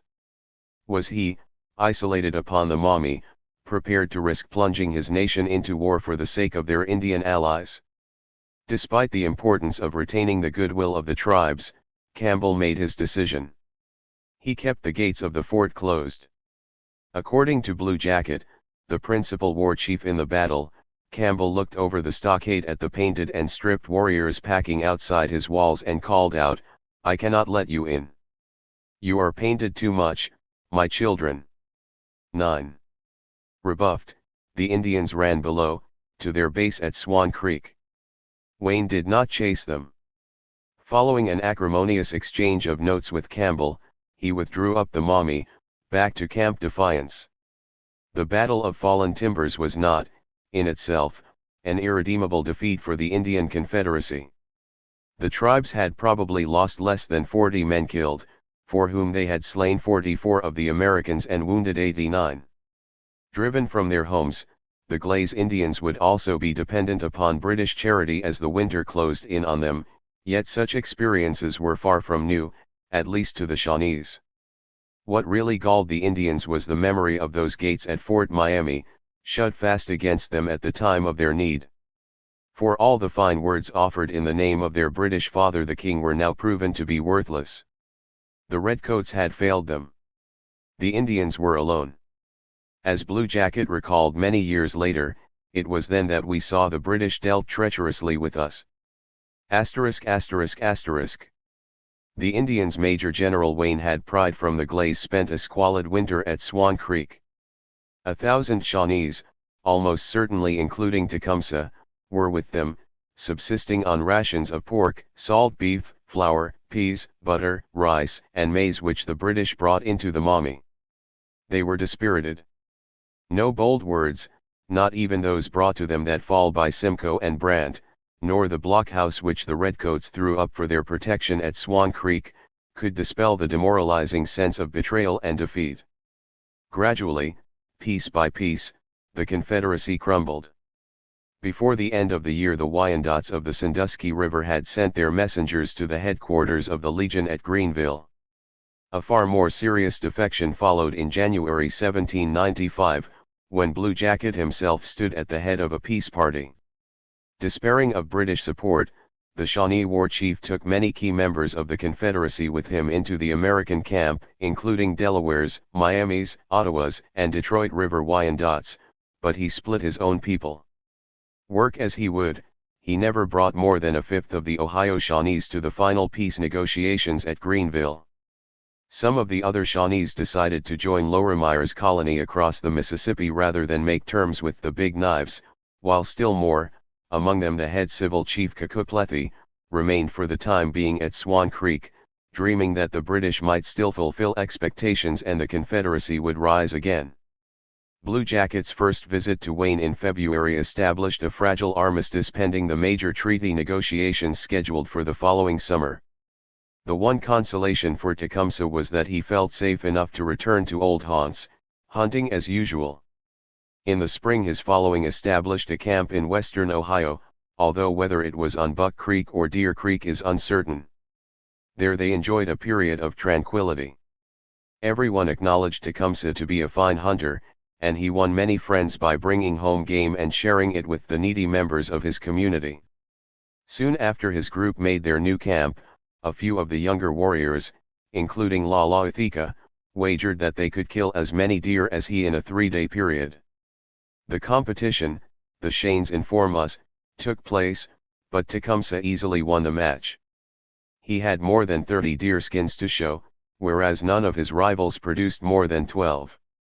One who claimed knowledge of Tecumseh at this time was Jonathan Alder, a white Mingo who made a home on Deer Creek about the fall of 1795.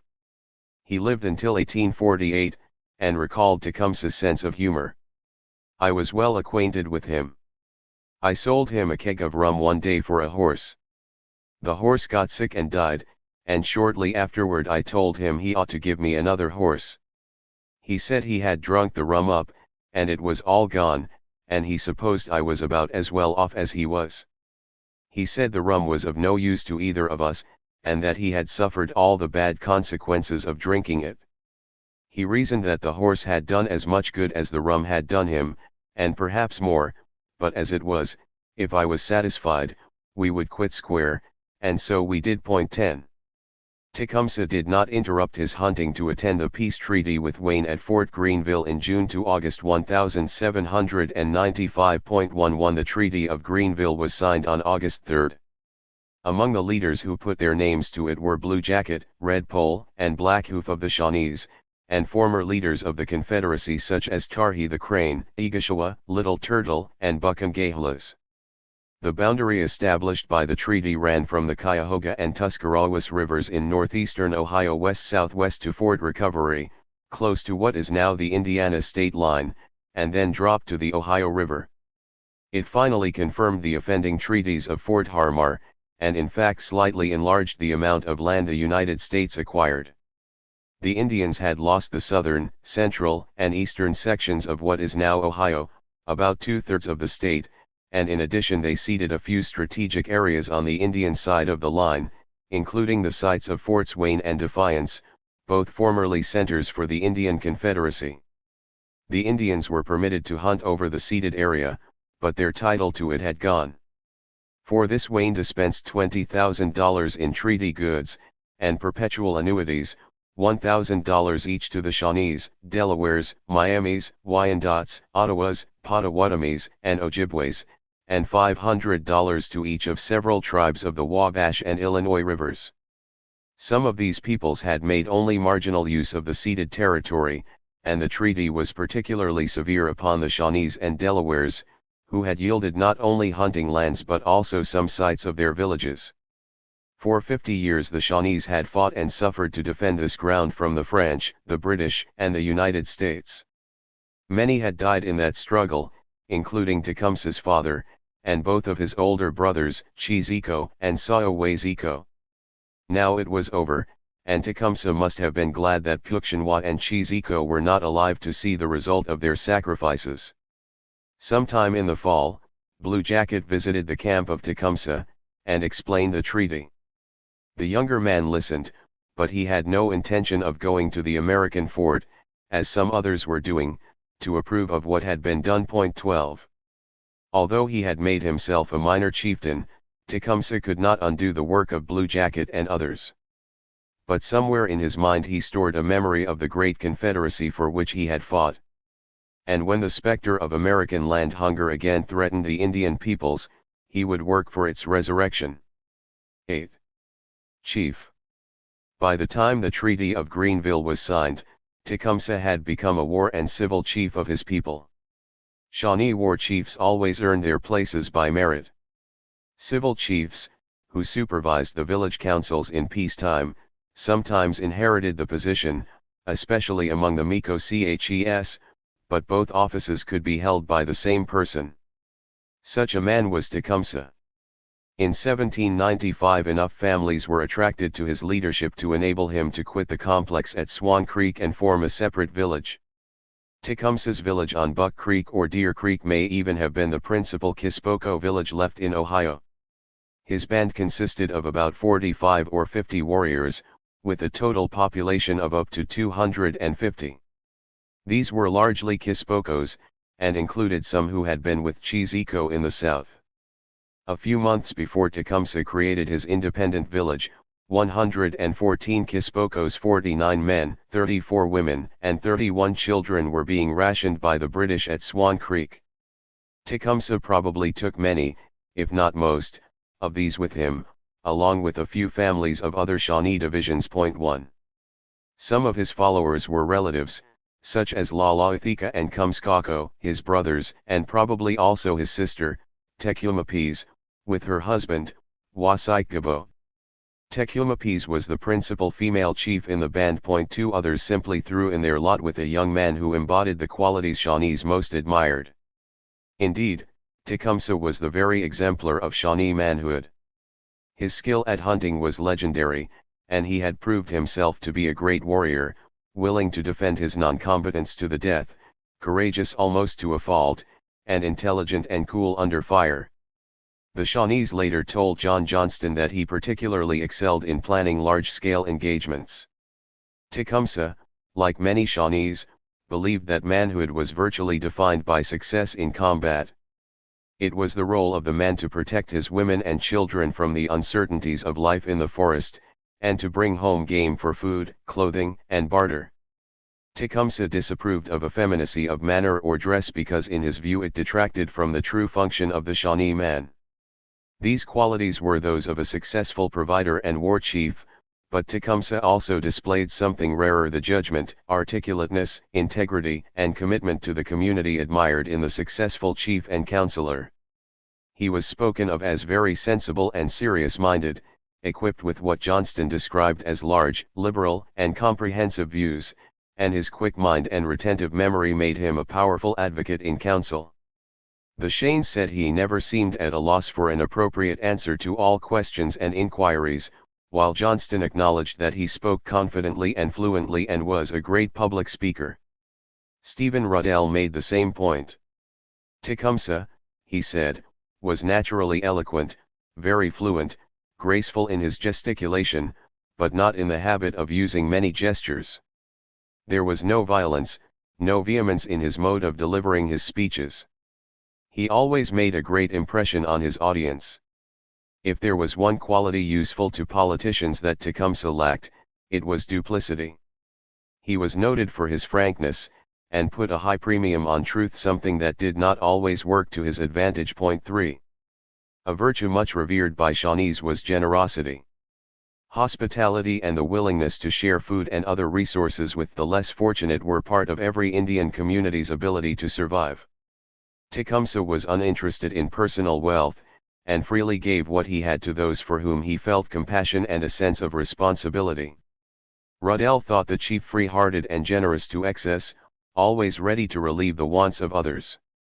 When he returned from a hunting expedition he would harangue his companions and made use of all his eloquence to instill into their minds honorable and humane sentiments. According to the Shanes, Tecumseh's friends had only to remark upon the fineness of one of his guns or tomahawks and the chief would instantly tender it as a present and compel them to receive it. He dispensed the returns of war and hunting, binding families to him through a sense of both friendship and obligation. He was remarkable for hospitality and generosity. His house was always supplied with the best provisions, and all persons were welcome and received with attention. He was particularly attentive to the aged and infirm, attending personally to the comfort of their houses when winter approached, presenting them with skins for moccasins and clothing, and upon his return from a hunting party the old people of his neighborhood uniformly were presented with the choicest game which his great skill as a hunter had brought into his possession. This course of conduct was not confined to the rich, or those of influence and reputation, but was extended to all classes, and he made it his particular business to search out objects of charity and extend a hand of relief. This, then, was a man able to provide leadership, succor, and understanding, a man at once inspiring to younger warriors and safe and reassuring to the more vulnerable members of the community. Although Tecumseh's brother Lalaithika would soon transform the religious life of the band, the village never looked upon anyone but Tecumseh as its official chief. Like all people, Tecumseh had his faults. Arrogance, impulsiveness, and a haughty pride and capacity for ruthlessness were all part of his makeup, but it was his virtues that were remembered, even by enemies. Johnston's informants were Shawnees who were Tecumseh's political opponents, but they unanimously praised the character of the Shawnee chief. One of the main reasons for Tecumseh's ability to attract followers was his charisma. He was friendly and inviting, and the handsome contours of his face, which some considered stern, readily expressed an infectious sense of humor.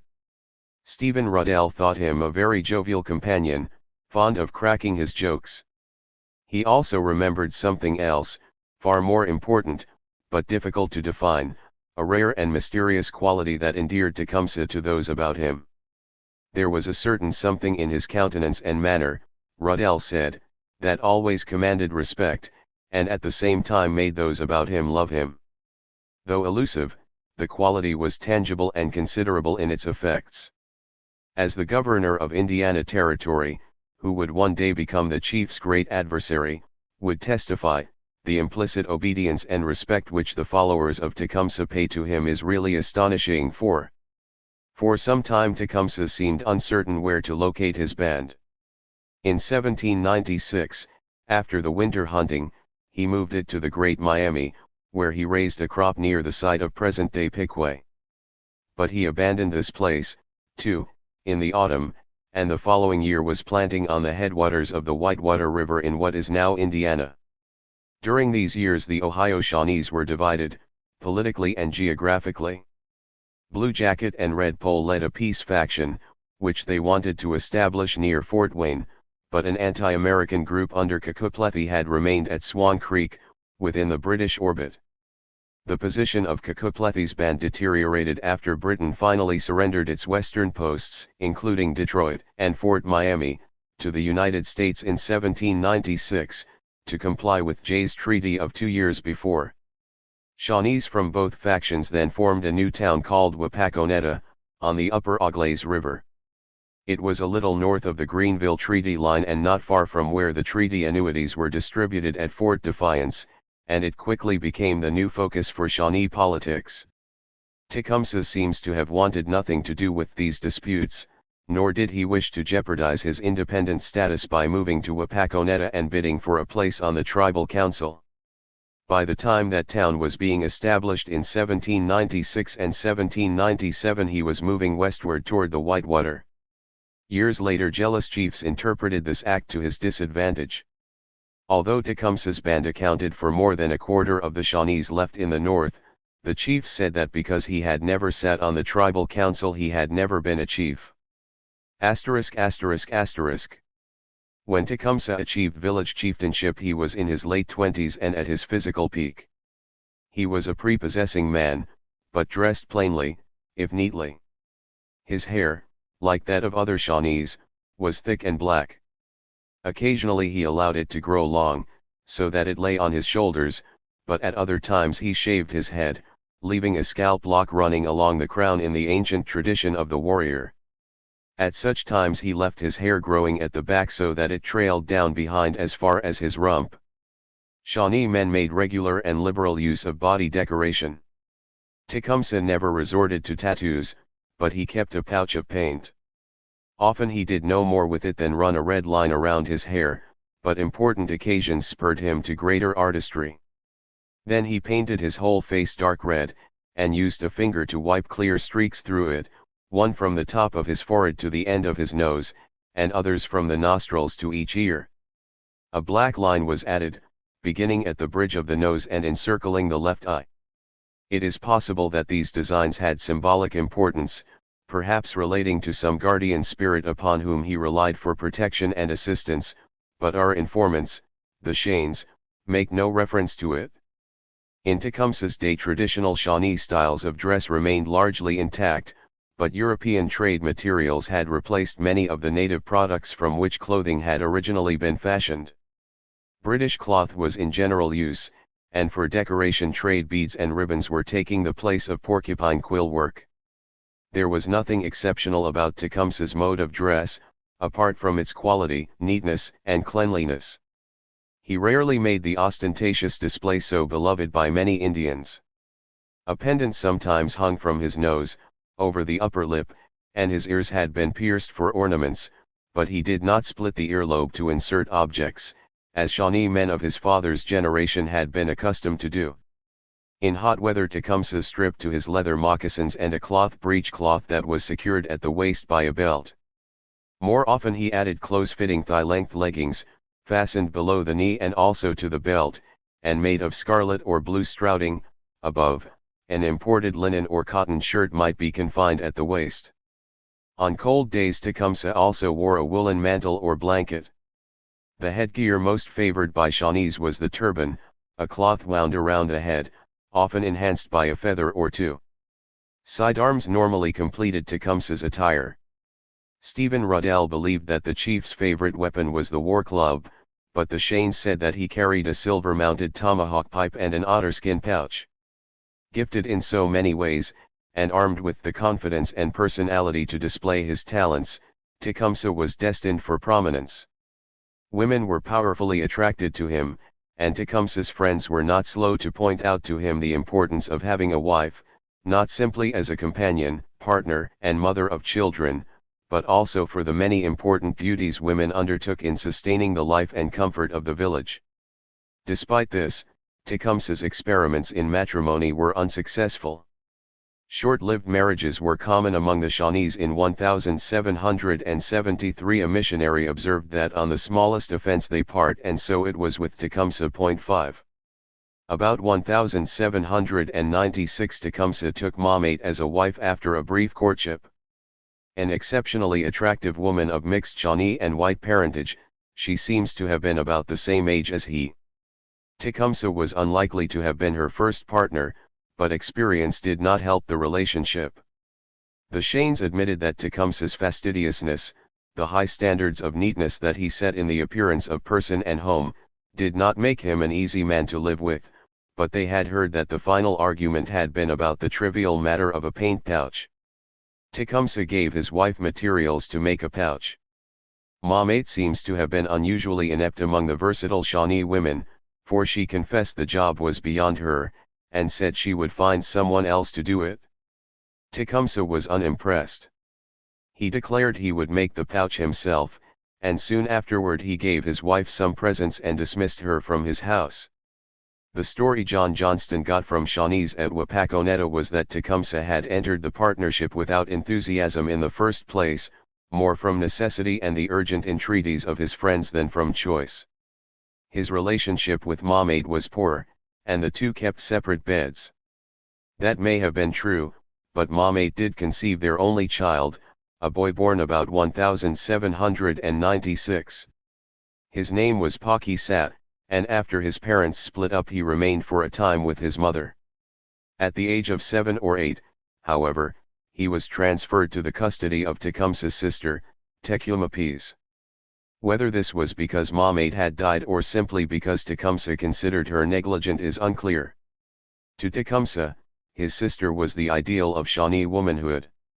She was intelligent, said the Shanes, and had the command of all the women. Probably she held the female peace office in Tecumseh's own village. Tecumseh was always close to her famous brother, and she dutifully reared his son. Her husband, Wasaikgabo, may have been a better father to the boy than Tecumseh himself.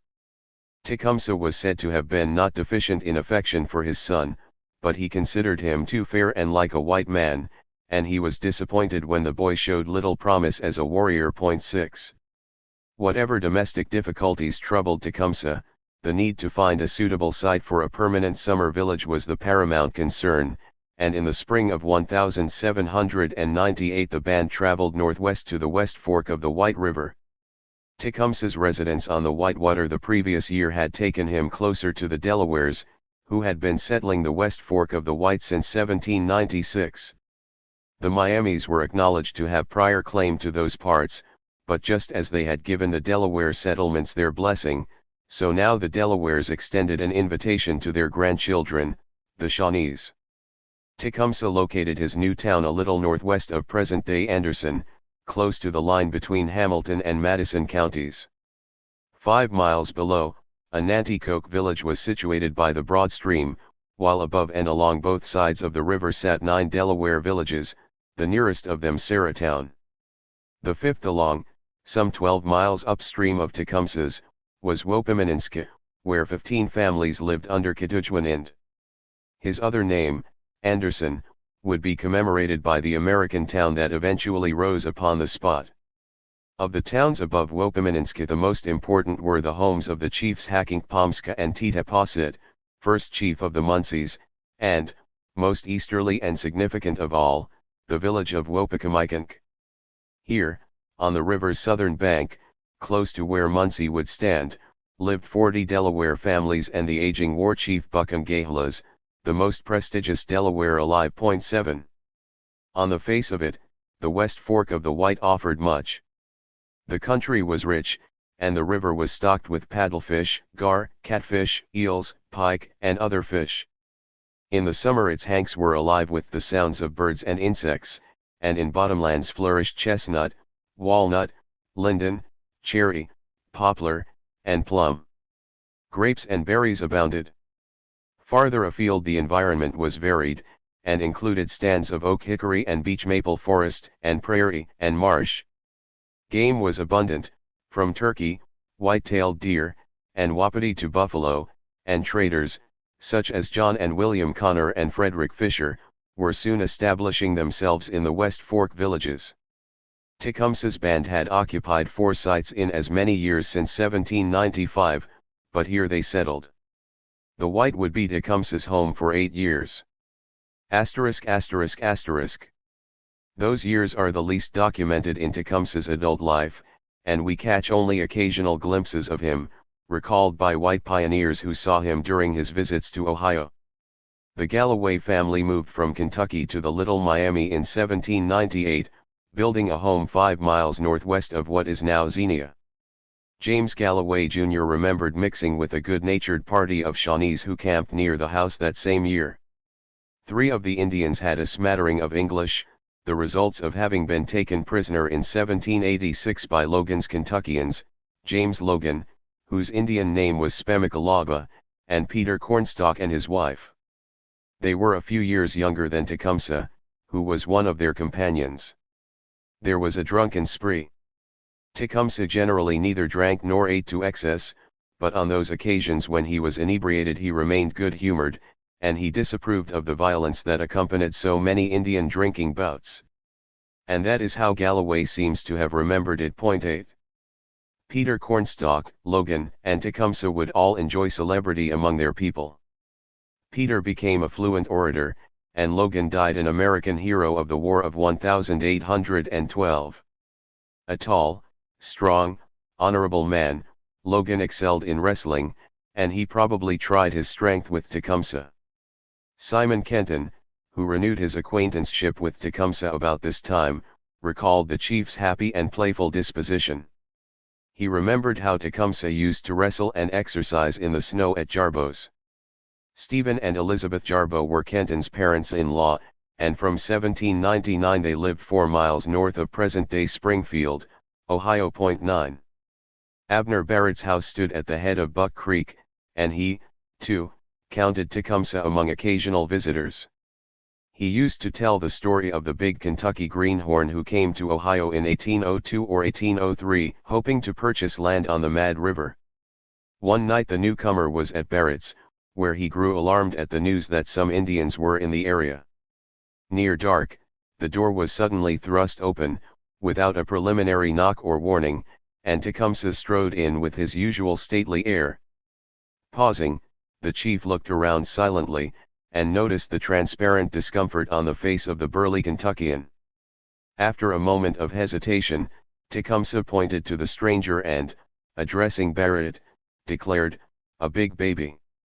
He stepped up to the Kentuckian and slapped him gently on the shoulders several times, repeating the words "big baby." The stranger's alarm rose in proportion to the enjoyment of the other settlers present. 10. Tecumseh may have been in Ohio in 1798 and 1799 to participate in important discussions held by the Shawnees at this time. Surveyors were at last running the Greenville Treaty line, reinforcing the tribe's sense of loss and reawakening its insecurities. Some of the Ohio chiefs began talking about bringing the different Shawnee communities together, from Ohio, Indiana, and Missouri, ceding their claims in Ohio, and forming a united complex far away from the worrying line of American settlement. They spoke of a new home, perhaps across the Mississippi in Spanish territory, in Canada under British protection, or on the Wabash with the Miami Indians.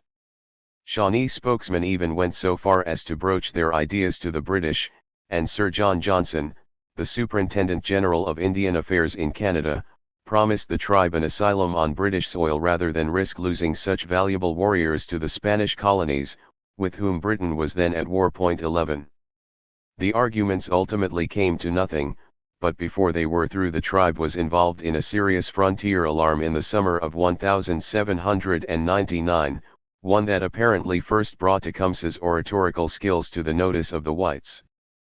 Its roots went back to the campaign against Fort Recovery in 1794, when Shawnees and their allies had killed some southern Chickasaws, who were scouting for the United States.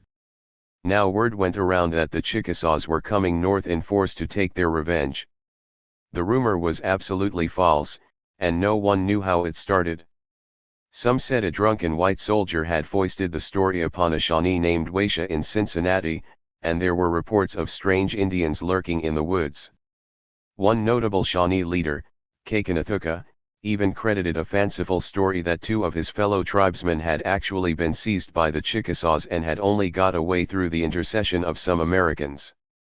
There was no doubt the Shawnees took the report seriously. They posted sentries about their villages, and sent some of their non-combatants to the American post of Fort Defiance at the Glades for protection. They also applied to neighboring Indians for support and to the British for powder and ball, and summoning their warriors, they fortified themselves for battle south of the Glades, at a place that shared the name Fallen Timbers with the ill-fated battleground of 5 years before. 12. In its turn, the Shawnee mobilization threw the white settlements of Ohio into panic.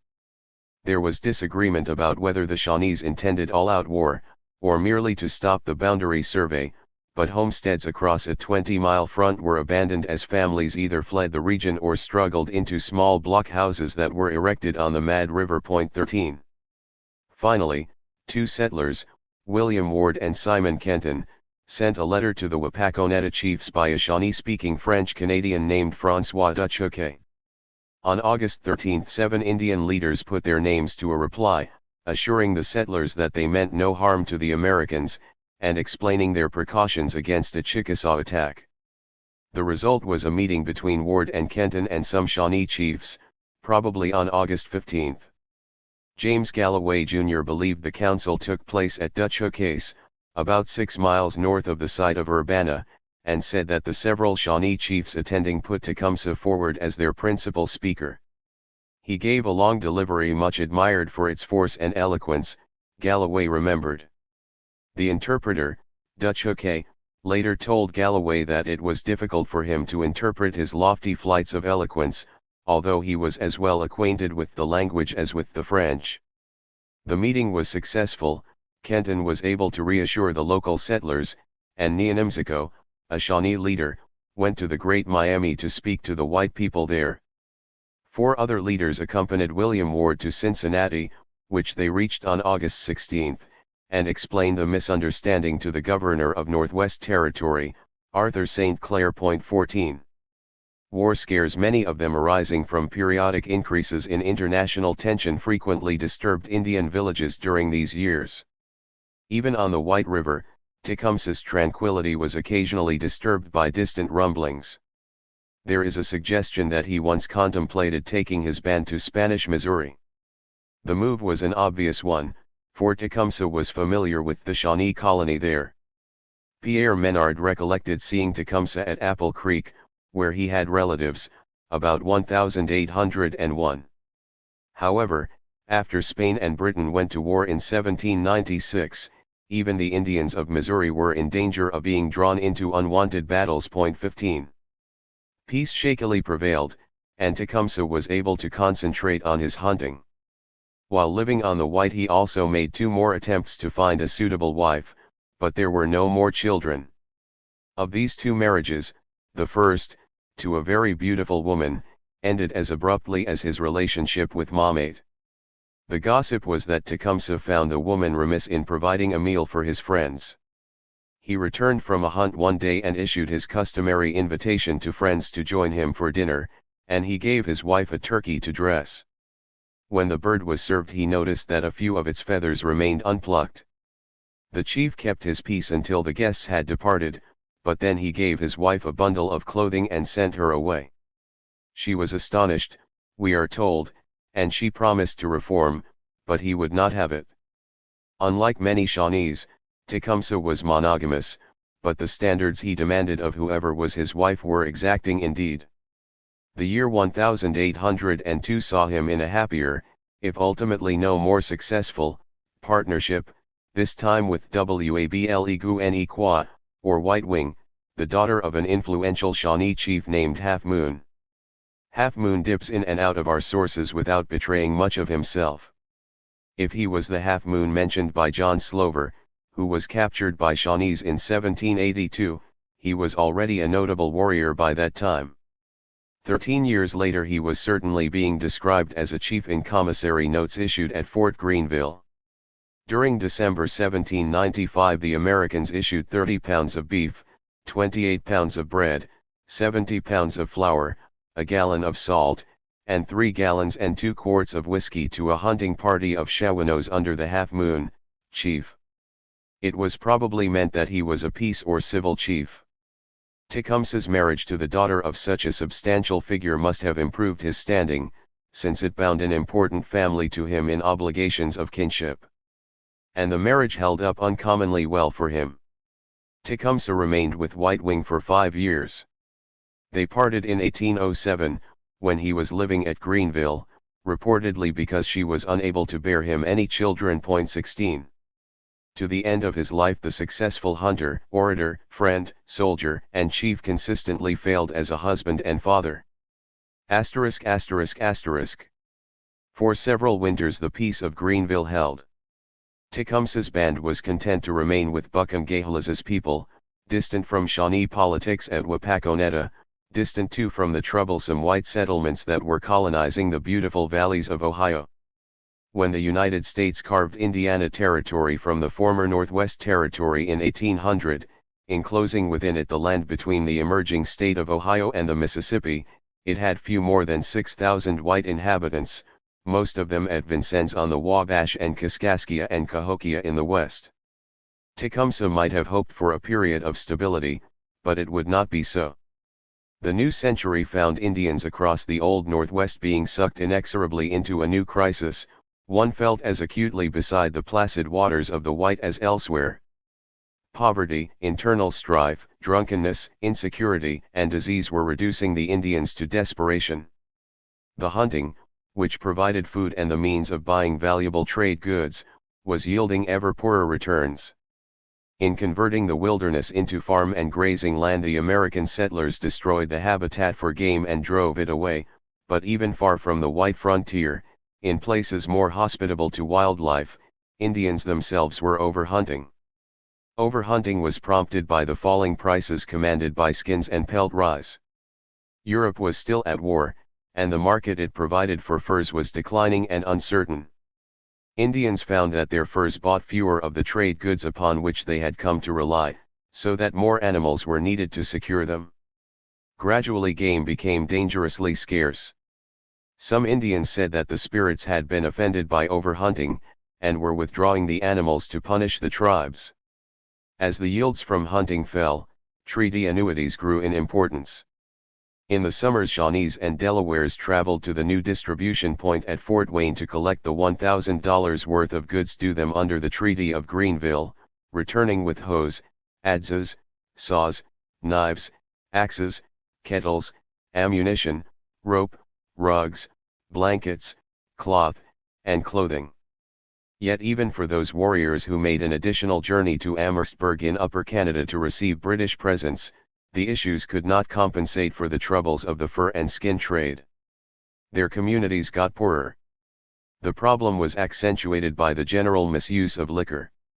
Although the United States passed a law in 1802 prohibiting the sale of liquor to Indians, the law was hardly enforceable. Indians of the White River had become accustomed to taking hard-won peltries to Vincennes, Fort Wayne, Fort Greenville, or Louisville to exchange them for whiskey, which they either consumed themselves or carried back to their towns for resale. The consequences were there for all to see in every town on the river: Indians neglecting their duties, squandering possessions for drink, fighting, running howling about the buildings, and slumped naked in drunken stupor. Those who disapproved, such as Tecumseh, appeared powerless to intervene. According to nearby Moravian missionaries, the chief's own town was occasionally scourged by the violent consequences of drunken revels. We heard that the Shawanoes had murdered in pitiful fashion in their town an Indian of their nation while drinking whiskey. First they chopped 3 holes in his head with their tomahawk, and as he did not fall dead at once, one of them jumped on him with a knife and ran it into his body while another cut his stomach open.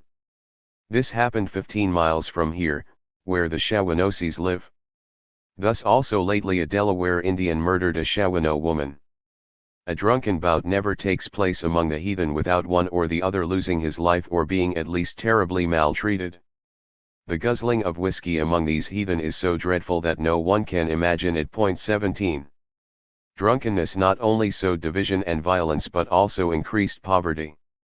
Needy circumstances drove some Indians to sell their remaining asset, the land itself, to increase their treaty annuities.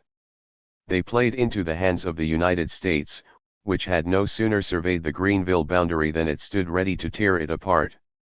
In 1800 enfeebled Spain transferred Louisiana, including the west bank of the Mississippi, to aggressive France, and when President Thomas Jefferson took office he thought it wise to strengthen his country's control of the Old Northwest. Indian land would not simply be sequestered, however. That risked expensive Indian wars. Rather, Jefferson's administration believed that the diminishing returns of the chase would eventually persuade the Indians to sell their lands and migrate to better hunting grounds farther west. The process could be accelerated by encouraging Indians to run up debts with traders, debts that could be paid by land cessions to the United States. Further, if the Indians could be assimilated into the dominant white society, if they could be induced to give up hunting and become small independent homesteaders, they would have no need of extensive ranges and would be willing to sell their surplus land. Altruism of a kind distinguished the Jeffersonian approach to the Indian. It assumed that European and Indian cultures could not coexist. Only by improving the efficiency of their farming, by turning their common fields into individually owned and fenced plots, and learning to spin and weave, could the Indians be saved from extinction and brought into mainstream American life. They must abandon the hunting and warrior society, and adopt the beliefs, customs, and behavior of the whites. In short, they must cease to be Indians. The civilization of the Indians, as the process was called, was supported by religious groups such as the Society of Friends and always had a philanthropic dimension, but it went hand in hand with dispossession. Once the Indians were set upon being farmers, they would sell their hunting grounds for tools and stock. 18. Indian land cessions were also demanded by white farmers, who distrusted the Indians as neighbors, by land speculators with an eye to profit, and by those interested in political advancement.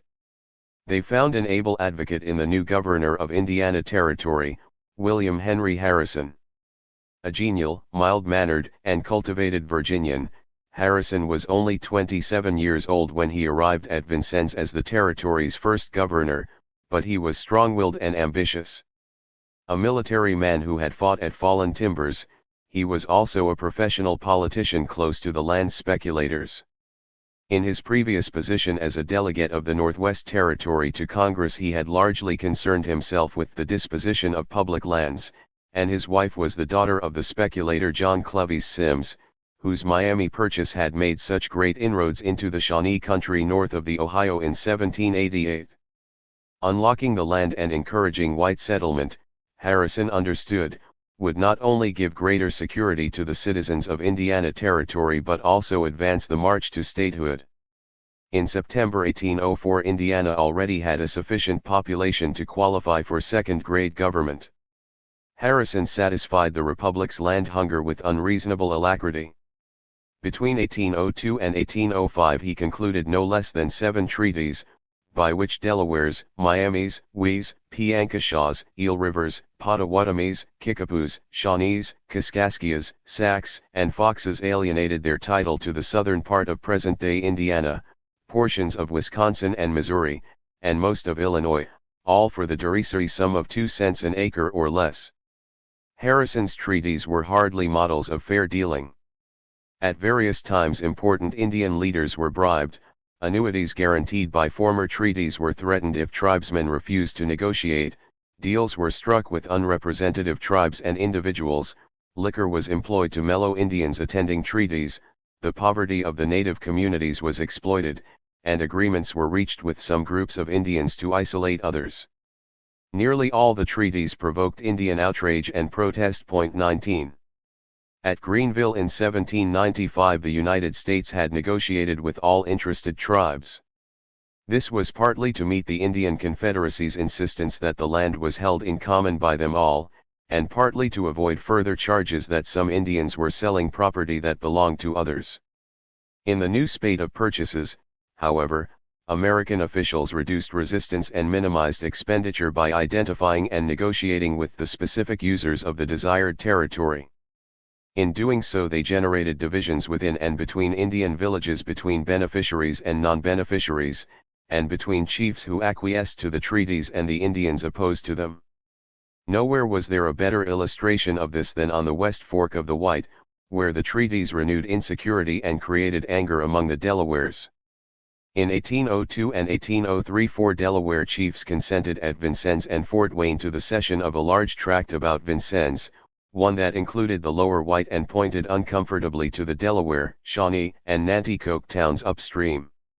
The next year Buchangalas, Titaposset, Hackingpomska, Beaver, and George White Eyes also gave their blessing to the sale of 1.5 million acres extending the Vincennes block to the Ohio and extinguishing Indian ownership of the north bank of the Ohio east as far as Louisville.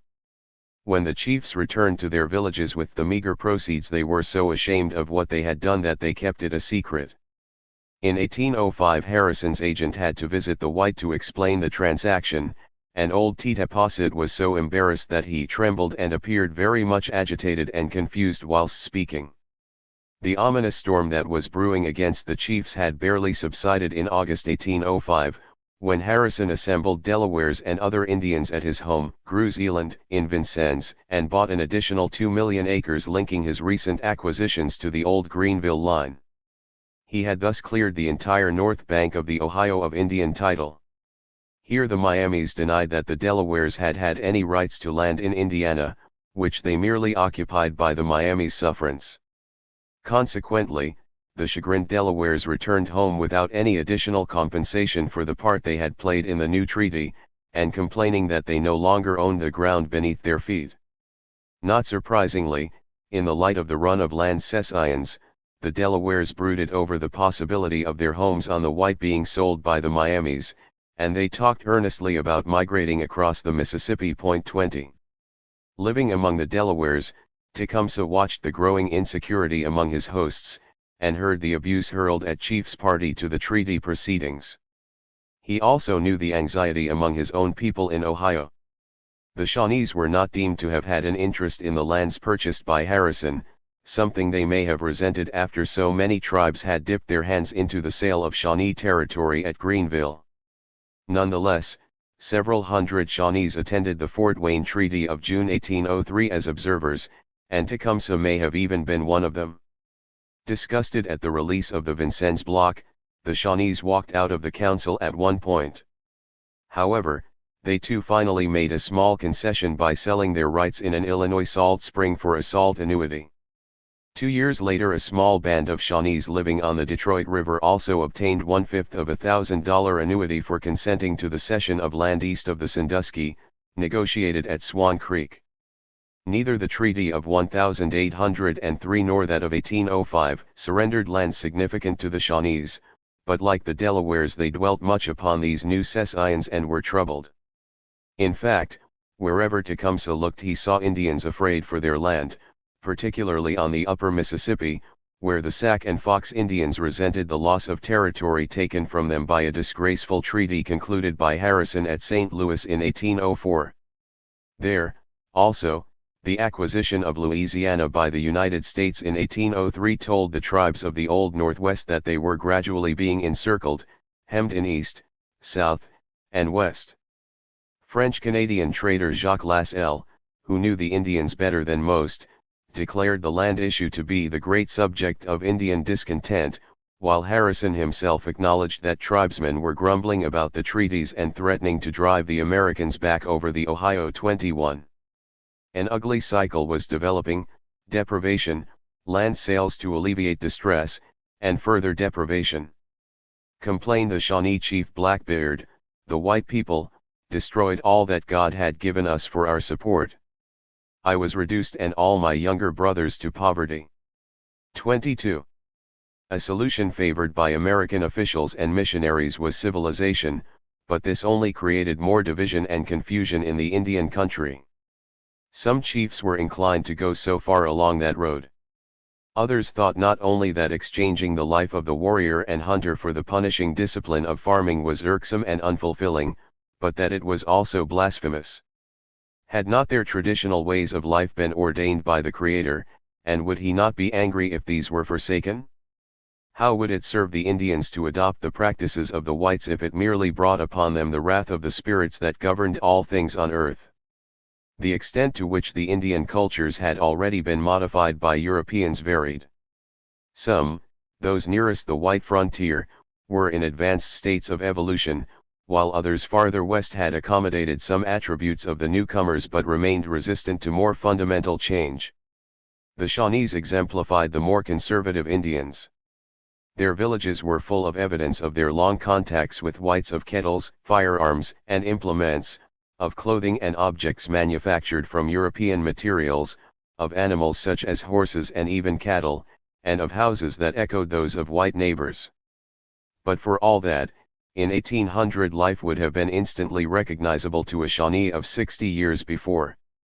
Not until after the War of 1812 had passed did the basic social, political, economic, and belief systems of the tribe undergo radical redefinition. Then the warrior and hunter life, with its attendant rituals and offices, would decline. The economy was remodeled, and the sexual division of labor altered. Divisional chieftainship would collapse, and the clan system diminish in nature and importance. The council house, with many ceremonies and dances, would disappear, and Shawnee religious beliefs themselves would be subtly reshaped.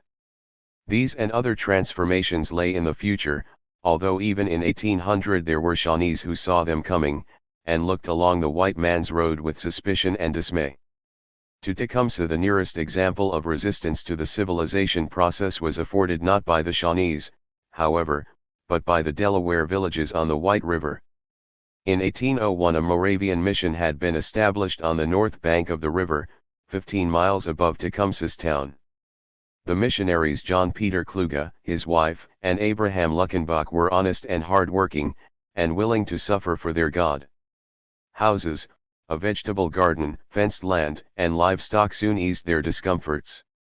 Bringing 13 Christian Indians with them, they hoped to nurture a non-drinking, industrious model community that would influence the nearby villagers.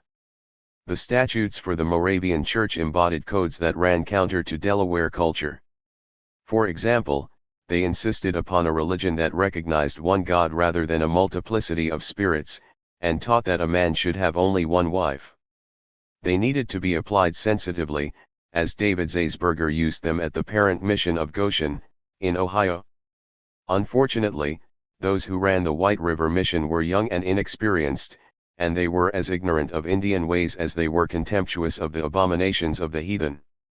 They told the Delawares that the Indians were the servants of Satan, and tried to terrify them with tales of sin and salvation, a salvation that demanded the Indians reject their rich native heritage. It was not surprising that they failed.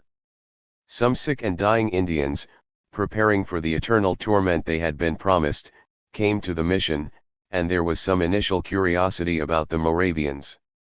Nevertheless, the White River congregation peaked at 23 in 1802, and thereafter lapsed to insignificance. In its 5-year life only 2 healthy adults were baptized at the mission. Most Indians regarded it an irrelevance. As the Venerable Buchan Gehalas bluntly told the Moravians, "We cannot drop our customs and teaching and sacrifices, for our forefathers too received them from God and left them to us. Every Indian must remain true to these things, and not let them go. Your teaching is only for white people." 23. Such were the issues unsettling the Indians close to Tecumseh at the beginning of the 19th century. There were fears for livelihoods, for lands, and for traditional cultures. There were beliefs that the Indians were losing control of their lives and becoming too dependent upon the whites, who threatened their very identities as Indians. Yet there was a greater threat still, one that spread the length of the white in 1802, and boded the complete extinction of Indian communities. It was the terrifying onset of epidemic disease. Europeans had introduced a number of diseases against which the Indians had developed little biological protection. The diseases appeared and reappeared, stealthily and suddenly striking down whole families, tearing Indian villages apart, and against them there were few remedies. This time the sickness was so bad that the Delawares thought the deities were angry with them for neglecting important ceremonies of worship.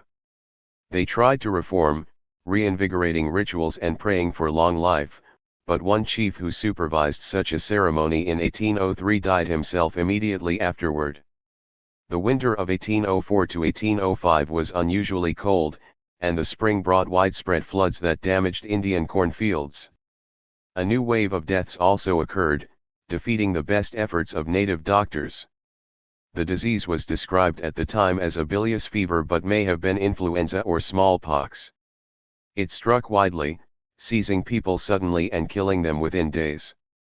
Some Indians remained convinced that the Creator was punishing them for misdeeds, and they plumbed their own consciences for behavior which might have merited such punishment.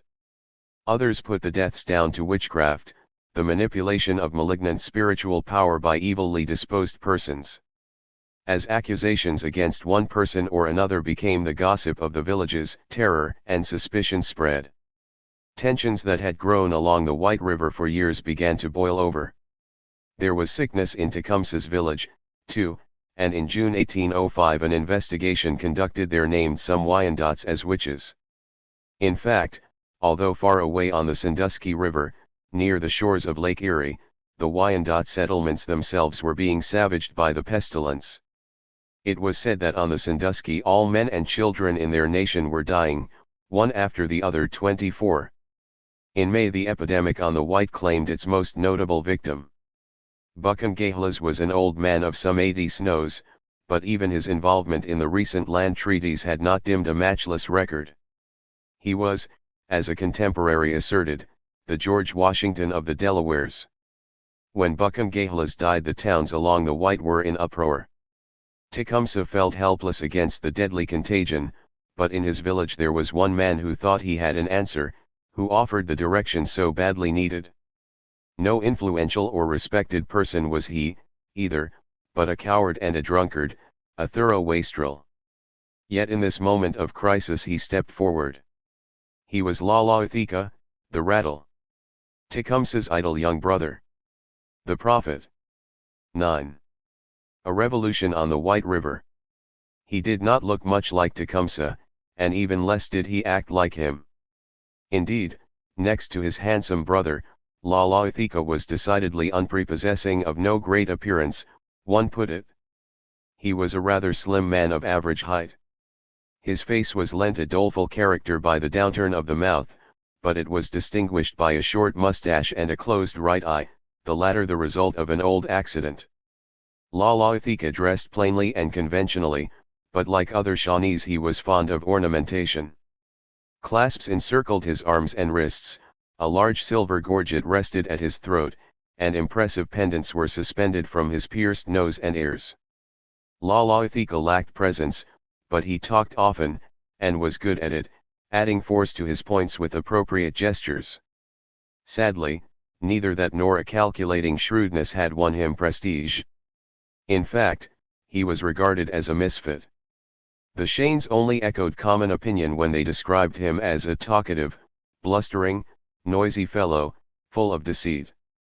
Some Indians mocked his war record, jibing unkindly about the clean pair of heels he had shown at the Battle of Fallen Timbers, and most knew him as lazy and dissolute, a perfect vagabond who refused to hunt and was frequently drunk.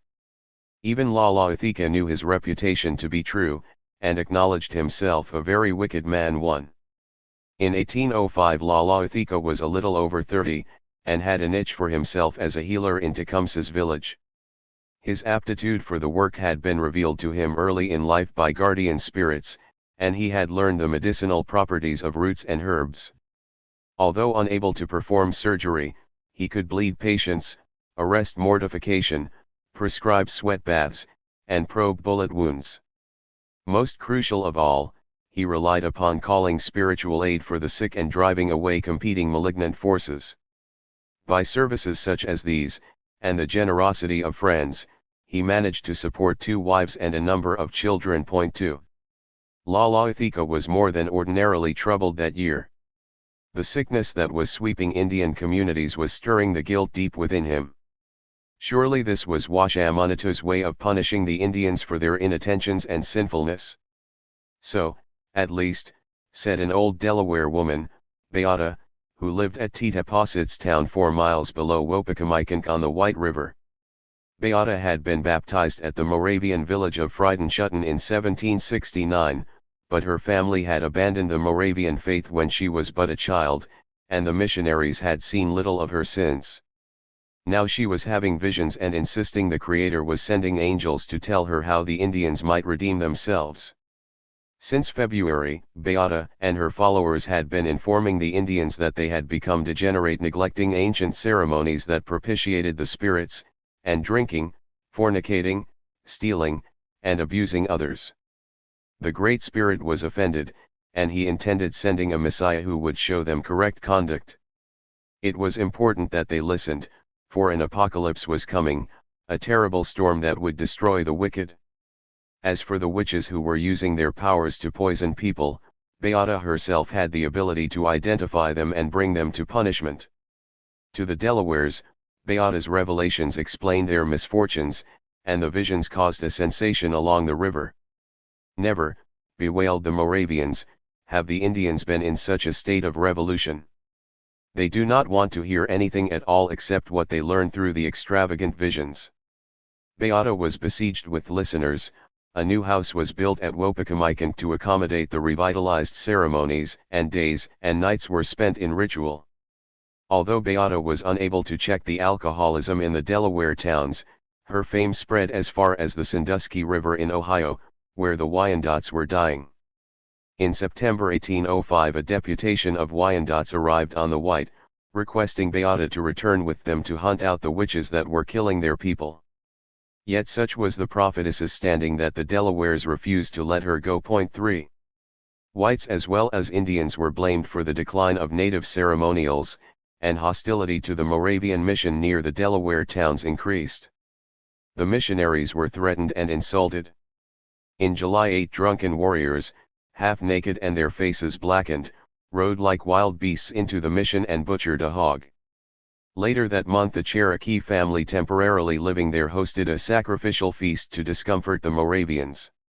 The missionaries grew so frightened that they wrote their superiors asking permission to withdraw. No less afraid were Delaware chiefs whose involvement in land sales was said to have been another cause of the Great Spirit's anger. The most criticized chief, Titaposit, even fled to the mission for 3 days in July, in terror of his life. With Buckangahelas dead, and Titaposit and the drunken Hakinkpomska discredited, it was the younger Delawares who held sway on the White. Fired by Beata, they intended purging their community in the most direct if brutal way. Lalaithika, too, must have been alarmed by Beata's revelations only a few miles upriver of Tecumseh's town. Shawnees were also falling sick, and Lalaithika himself epitomized the degeneration condemned by the prophetess. Indeed, there were grounds for believing the Shawnees had given greater offense than most others to Washamanatu. By their traditions they had been the firstborn of nations, and particularly favored, but their difficulties had been exceptional. They had lost homelands in Ohio and were scattered in all directions. Such severe punishment suggested that the Shawnees had particularly aroused the Creator's displeasure. The diseases ravaging the White River that spring and summer forced Shawnees, no less than Delawares, to search their own souls. They, too, believed that the problem was being aggravated by witchcraft. Shawnees regarded witches as the agents of Moshi Manitou, the bad spirit. Somehow the witches had preserved evil medicine made from the bodies of malevolent water monsters the early Shawnees encountered soon after they had been created. One of the monsters had been a sea creature, discovered by the first Chillicoths after their voyage to this land from another island. The other was a great horned serpent which inhabited a lake. The Shawnees had killed it, using the sacred medicine Pakwashamanitou had given them, but the evil symbolized by both animals lived on in the medicine bags of witches.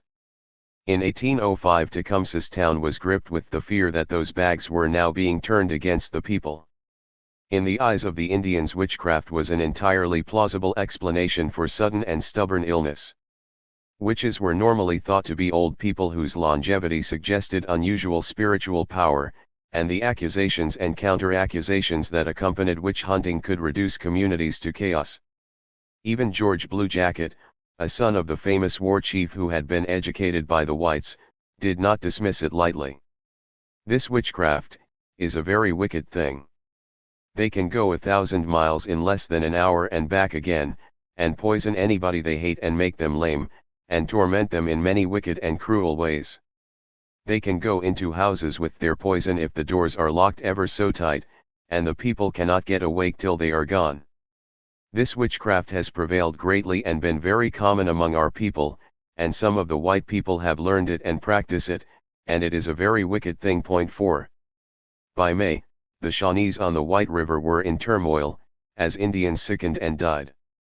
An old prophet named Change of Feathers seems to have acted as a witch finder, and 2 Wyandots were executed, but Indians continued to be stricken. Momentarily old Change of Feathers enjoyed great influence, but then he too perished. Point 5. Lalaithika was probably involved in the prophet's attempt to check the contagion, but about this time a message reached him from the Shawnees of Wapakoneta in Ohio. The people were falling sick. They needed him. Lalaithika went, but while he was there, working with the dying, he became deeply conscious of his own sins, and in great distress, prayed to the Good Spirit to show him how he must be saved. 6. It was about November 1805, while he was in this frame of mind, ridden with guilt and fear, that Lalaithika had a frightening dream. He was on a journey. No ordinary one, but the path taken by the souls of the dead. At a fork the road branched left and right. Lalaithika saw a few Indians traveling the right-hand road, which led to heaven, but far more passing to the left, where 3 houses stood at the wayside, one after the other. At the first 2 houses side tracks led back to the right-hand road, offering travelers final opportunities to repent and redeem themselves, but most tumbled on headlong toward the final house. It was named Eternity. There the souls suffered so many fearful agonies that Lalaithika could hear them roaring like the falls of a river. Sorcerers, drunkards, and wife-beaters all were there, each being tormented according to his crime. Horrified, Lalaithika watched a drunkard, a man such as himself, imbibing molten metal. He went no farther than the fork, but returned, determined to warn other Indians what lay in store for them if they did not reform. Indians believed the spirits communicated with them through dreams, and convinced that Washamanitou himself was using him as a medium, Lalaithika could not be restrained. To the astonishment of his friends including Tecumseh, who may have been at Wapakoneta for yet more discussions about tribal reunification, he changed overnight. He began to preach to all and sundry, his body trembling with emotion and his eyes wet with tears, urging the Indians to repent their sins before it was too late. For the first time in his life Lalaithika was a celebrity. Parties gathered excitedly at his door, some from Wapakoneta, but others Shawnees, Ottawas, Mingos, and Wyandots traveling in from the nearby villages to hear him. Over time he related one vision after another, gradually molding the messages of the Great Spirit into a comprehensive code that addressed most of the problems perplexing Indians throughout the Great Lakes region. Listening to the prophet, as he came to be called, was a deeply moving experience. During a lingering silence that was pregnant with anticipation, he would sit with his eyes closed, his features a mask of gravity and reverence. Then he would speak, eloquently and emphatically, his sonorous tones accompanied by motions of the hands. His address might last half an hour, but at every dramatic pause his followers called out Segway, to signify their agreement. Some Shakers, who watched the prophet in 1807, found his delivery expressive of a deep sense and solemn feeling of eternal things. He said that whiskey had been made for whites, not Indians, and should not be touched. Sorcerers must throw away their evil medicine, and murder and warfare were wrong. Never think of war again, he urged. The physical abuse of wives and children should also stop. It was kindness that was required, particularly care of the young, the old, and women. Attacking his own family arrangements, the prophet declared that henceforth men should take only one wife, and stop chasing other women or driving barren wives back to their parents. He condemned dishonesty and slander. 7. Many in the prophet's audiences recognized themselves in his denunciations. If they refused to reform, he told them, their souls would meet eternal torment in the realm of Moshe Munatu. The possessions their relatives had buried with their bodies to help them travel in the afterworld would be turned to ash. 8. But it was not enough simply to renounce the past. A new beginning had to be symbolized in the most dramatic way. They must throw away their sacred medicine bags.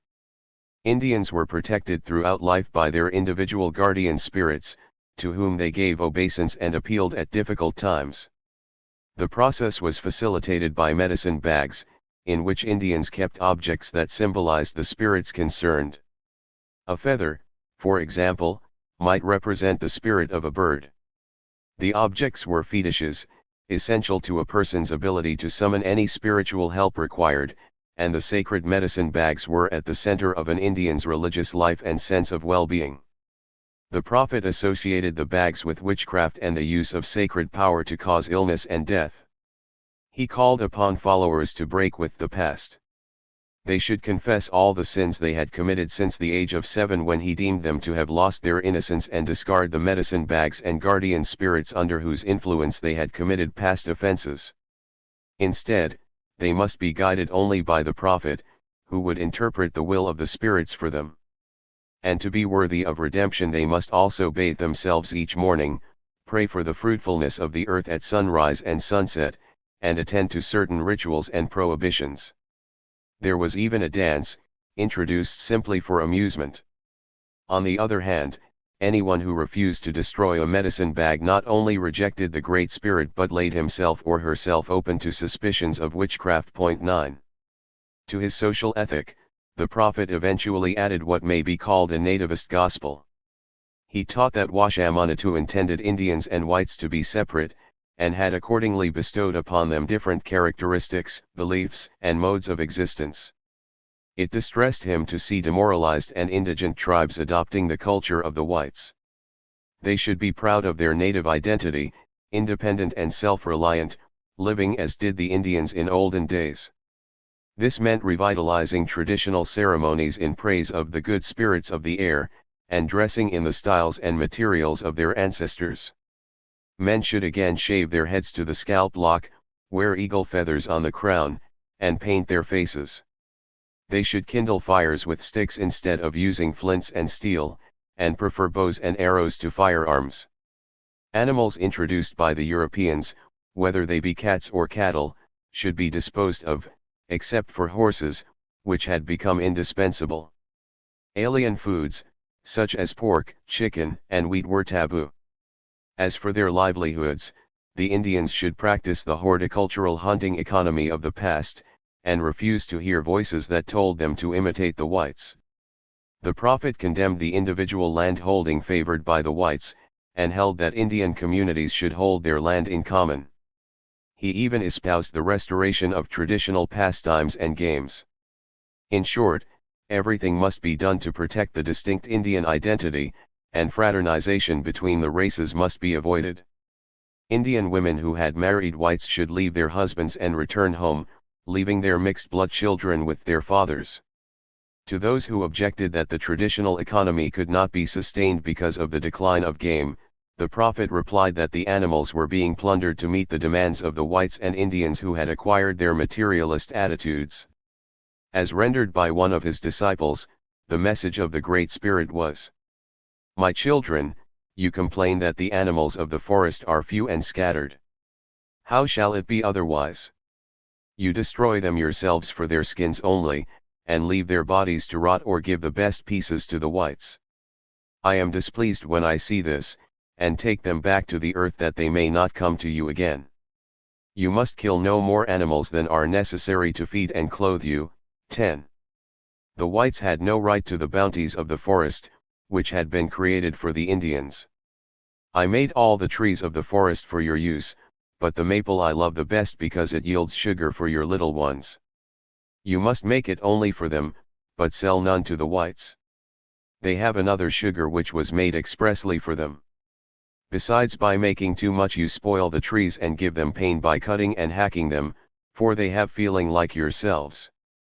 If you take more than is necessary for your own use, you shall die, and the maple will yield no more water."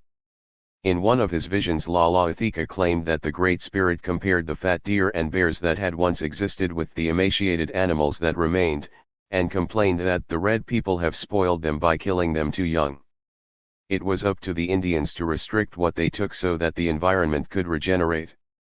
The prophet depicted white culture as deleterious to the Indians, and he opposed land cessions, but in those early days of his religion he did not incite his followers to acts of violence against the Americans.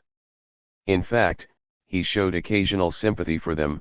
If a white man is starving, you may sell him a little corn or a very little sugar. Rather, the prophet contended that Indians and whites were different and should remain so. Long-term coexistence was another thing, however. The prophet foretold a coming apocalypse in which the whites would be overthrown by supernatural means alone, and buried along with those Indians who had remained sinful. Then would Washamanatu release the game animals from the earth, and the virtuous Indians would repossess the land. The prophet equivocated about when the great event would occur, but he indicated that it was close, only a few years away. There was nothing original in the revelations of the prophet. They belonged to a prophetic tradition far older than he. Indians had invariably attributed unusual misfortunes, such as famines, epidemics, or natural catastrophes, to the wrath of the spirits, and in the middle of the 18th century Delaware prophets had promulgated views very similar to those of Lalathika. In fact, although at least 8 such prophets, 2 of them women, were active between 1740 and 1775, almost all of Lalathika's ideas can be traced to just 2 of them, a Munsee Indian named Wango Mend, who preached on the Susquehanna and Allegheny from 1752 to 1775, and especially Nealon, who flourished in the 6 years after 1760. The most significant difference between Lalathika and Nealon is that the former predicted the whites would finally be removed supernaturally, whereas the latter threw his influence behind a war to drive the British from Indian lands. But then, in Nealon's day the Indians were in a far stronger military position. The Delaware tradition had passed to the Shawnees. Nealon himself lived with that tribe in 1764, and 7 years later another Delaware prophet, Scatamec, had an influence among them. But then the tradition languished. At times of extreme public alarm, these prophets inspired intense fanaticism in Indians brought face to face with the fury of the spirits. In securer days, when the terrors had abated, the tradition survived as an undercurrent. The strictures of the prophets were also formidable disciplines to maintain, particularly nativism, the rejection of European influences, which ran counter to the common hunger for trade goods. After 1770 the Shawnees had made little use of the language of prophetic nativism, but it was probably stronger among the Delawares, with whom they associated closely. The friendships and ties of kinship which had developed between Shawnees and Delawares had led Tecumseh to establish his village on the White, and it was there that the prophetic tradition was recalled to prominence by the epidemics of 1805. More than anyone else, the Delaware prophetess Beata prompted Lalaithika's new career. 11. American observers occasionally saw Christian influences in Lalaithika's ideas, and suggested that he had based them on the principles of the Shakers. Certainly the prophet inherited some Christian notions with the Delaware tradition. Nealon had borrowed the concept of hell, for which his people wanted an equivalent, from Christianity, and probably also an advocacy of monogamy. However, Lalaithika's followers admitted but two direct imports from Christianity, the use of the rosary and the idea of confession, which were purloined from Wyandots who had once belonged to the Catholic community at Detroit. It is nevertheless worth remembering that the supposedly pristine Aboriginal culture championed by Nealon and Lalaithika was, in fact, a syncretism forged from Indian and white antecedents. In the anxious winter of 1805 and 1806 many listened to the prophet, and some declared they would quit drinking whiskey for good, and adhere to other commandments. Not everyone welcomed him, however. The members of the Shawnee Tribal Council at Wapakoneta were unpersuaded. Men such as the head chief, Blackhoof, the aged Blackbeard, Blacksnake, once the scourge of the Ohio flatboats, Piasecka the Wolf, a son of Cornstalk, Big Snake, and Tails End resented the sudden pretensions of this insignificant Westerner. After all, not only had Lalaithika no personal standing, but he was also a Kispoko. The management of Shawnee tribal affairs customarily belonged to the Miko-Ches. About the stewardship of religious matters there was some doubt, with both the Miko-Ches and Chillicothis disputing the prerogative, but most of the Ohio Shawnees belonged to these two divisions, and they had no intention of permitting any of their Pekoi, Kispoko, or Hadhaikala brethren to usurp their privileges. Before the end of 1805 the Wapakoneta chiefs were at odds with the prophet. Talking it over with Tecumseh, who was the chief of his own band, the prophet decided to establish a new center for his religion, away from the jealous chiefs at Wapakoneta.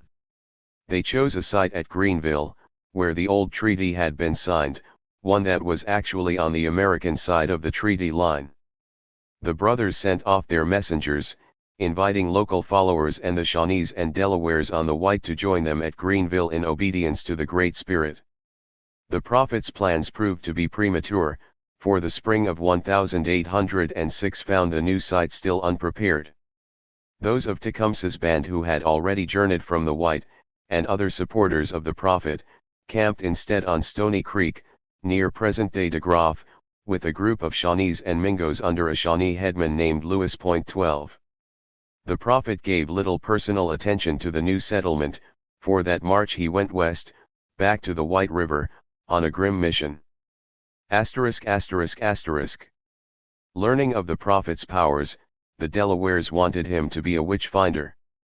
They were still in a state of revolution, with the young warriors impatient of all restraint, and the old peace chiefs discredited and charged with witchcraft. Beata was busy organizing repeated appeals to the spirits, but she declined to put names to witches, being, as was said, after all a woman. 13. Lalaithika had no such inhibitions. His injunctions were soon reinforcing those of Beata the length of the river, and a great council was arranged at Wopakamikank, where the prophet would root out the witches en masse. The event created a climate of fear, particularly among the old and individuals whose behavior was known to be antisocial. They felt trapped. If they absented themselves from the council, with its ceremonies of worship, they would be accused of insulting the spirits. If they attended, they might be named as witches. Others, with nothing to fear, doggedly pressed on with preparations, and as early as January crowds of Indians were filing upriver toward the meeting ground. On February 21 a warrior called at the Moravian mission to summon the Christian Indians to the ceremony. More than anyone else he wanted Joshua, the Mahican interpreter. Fortunately Joshua was away making raccoon traps, and the Indian left without him. Christian he may have been, but Joshua was in an extremely dangerous position. He was both lonely and haunted. Born of Christian parents in New England, Joshua had spent all his life in the missions. A valuable member of the community, he spoke several Indian languages, passed as a carpenter, and excelled at canoe building. During religious services he even played the organ and spinet. Yet for all that Joshua never met the exacting standards of the Moravians. As Luckenbach severely remarked, he had a great many faults. He was never quite free from superstition. 14. Poor Joshua's life had been filled with tragedy. His first 2 daughters had been massacred by backcountrymen at Naden Hutton in 1782, and his wife died at the Goshen Mission in 1801. It was perhaps to exorcise her memory that the 60-year-old Mohican had volunteered to help open the White River Mission that same year. With him went his invalid son. Sadly, life did not improve. The boy died in 1802, and 2 years afterward Joshua also lost a new wife he had taken while among the Delawares.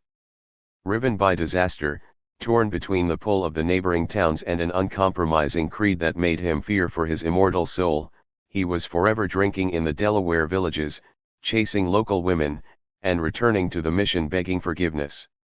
Joshua must have swallowed hard when he learned of the summons to the ceremony upriver, where the Shawnee witchfinder would do his work, for few men were more open to accusation than he. He was part of a mission the prophets condemned, and had befriended old chief THIRD-WORLDISM, who was being touted as the foremost sorcerer. Worse, in his cups Joshua had blabbed unwisely. He had claimed power with a man-eating bird spirit that would put people out of the way if Joshua wished. Foolish talk perhaps, but remembered chillingly now, because Joshua had virtually admitted his command of witchcraft. Even 2 of his fellow Christian Indians had charged him with murdering their child by sorcery in 1803. Now, Joshua brazenly declared he would have nothing to do with the business at Wopakamikank. But he was afraid all the same. 15. The prophet did not instigate the Delaware witch hunt. It was underway when he got to Wopakamikank, and the main suspects were already known. THIRD-WORLDISM and Tecumseh, who had borne the greatest blame for the land cessions, had been deposed and were under guard, and excited young men had already begun the process of extracting confessions and finding out where the evil medicine was hidden. On March 13, 2 days before the prophet's arrival, THIRD-WORLDISM was trussed between 2 stakes and tortured with fire. In agony the old man finally admitted sorcery, but declared that he had secreted his medicine bag in Joshua's house during a recent stay at the mission, 2 months before. That afternoon 7 wild Indians with faces painted black raced to the mission, where they found Joshua and told him that he was needed at Wopakamikank as a witness. The Mohican remained calm, and finished his meal before leaving. On the 15th he was brought before THIRD-WORLDISM. The old chief was broken, but he did his best for Joshua. His statements had been false, he said, made in fear. His medicine was not in Joshua's house, but was hidden somewhere else. For the moment Joshua was safe, but he was not allowed to go home. 16. That day the prophet arrived. No time was wasted in parading the men and women in a circle so that he might study them for indications of sorcery. Today the futility of such a purge seems obvious, and the terror inflicted upon old people indefensible. In 1805, however, the logic of it was unassailable to many Indians. Their people were dying, and someone was responsible. The prophet believed he could flush the witches out and find their poison. It was the theory of illness that it came down to malevolent individuals rather than the motive that was at fault. Lalaithika named THIRD-WORLDISM and Tecumseh as witches. Joshua had no poison, but he had influence with a homicidal spirit. He was also condemned. The first person to die, however, was an old woman named Caritas, known to the whites as Ann Charity. Ann had been baptized by the Moravians, and had lived in their missions in earlier days. Perhaps she had acquired too many of the customs of the whites, but she was also a head woman among the Delawares, and associated with the corrupt chiefs who were also on trial. Nonetheless, it was for witchcraft that she suffered. The poor woman endured prolonged torture, until she confessed she had given her medicine bag to her grandson, who was out hunting. The young man was found and he saved his life by making a clean breast of it. He had used Anne's medicine to fly from Kentucky to the Mississippi and back between dawn and dusk. His grandmother died. Thutmose's turn came at last, on March 17. After mentioning several places in which he claimed to have hidden his poison, none of which yielded anything, he indicated a tree near the mission. 10 warriors with black faces took him there. Their patience exhausted, they built a fire within the sight of the helpless missionaries, tomahawked the wretched chief, and pitched him alive into the flames, indifferent to his pitiful cries. Allegedly the chief's own son delivered the hatchet blow, blaming his father for discarding his mother and older children for a young wife. Some of Thutmose's executioners then entered the mission for provisions, and the terrified Moravians inquired after Joshua, pleading that he was no witch but a Christian. The Indians left with piercing yells, while the Moravians cried and prayed. "We shall never forget how we felt in that terrible hour," they wrote. That night Luckenbach bravely decided to set out the next day to seek Joshua's release, but he was already dead. 17. He died courageously, the same day as Thutmose. Before being hatcheted and burned, Joshua said some words the Indians did not understand, and the Moravians assumed that he had been praying in German. There were other executions. Thutmose's widow and his nephew, Billy Patterson, were condemned. Billy was put to death. But as the woman was being prepared for execution, her younger brother, a lad of only 20 years or so, pushed through the crowd, took his sister by the hand, and led her away, to the astonishment of the warriors. When he came back he turned upon the prophet. The devil had come among them, he said, and they were killing one another. Apparently a rebellion among the friends and relatives of the accused halted the witch hunt temporarily. The 8 prisoners who were being held at the end of March included Tecumseh, but early the following month supporters of the chief threatened the lives of any who harmed him.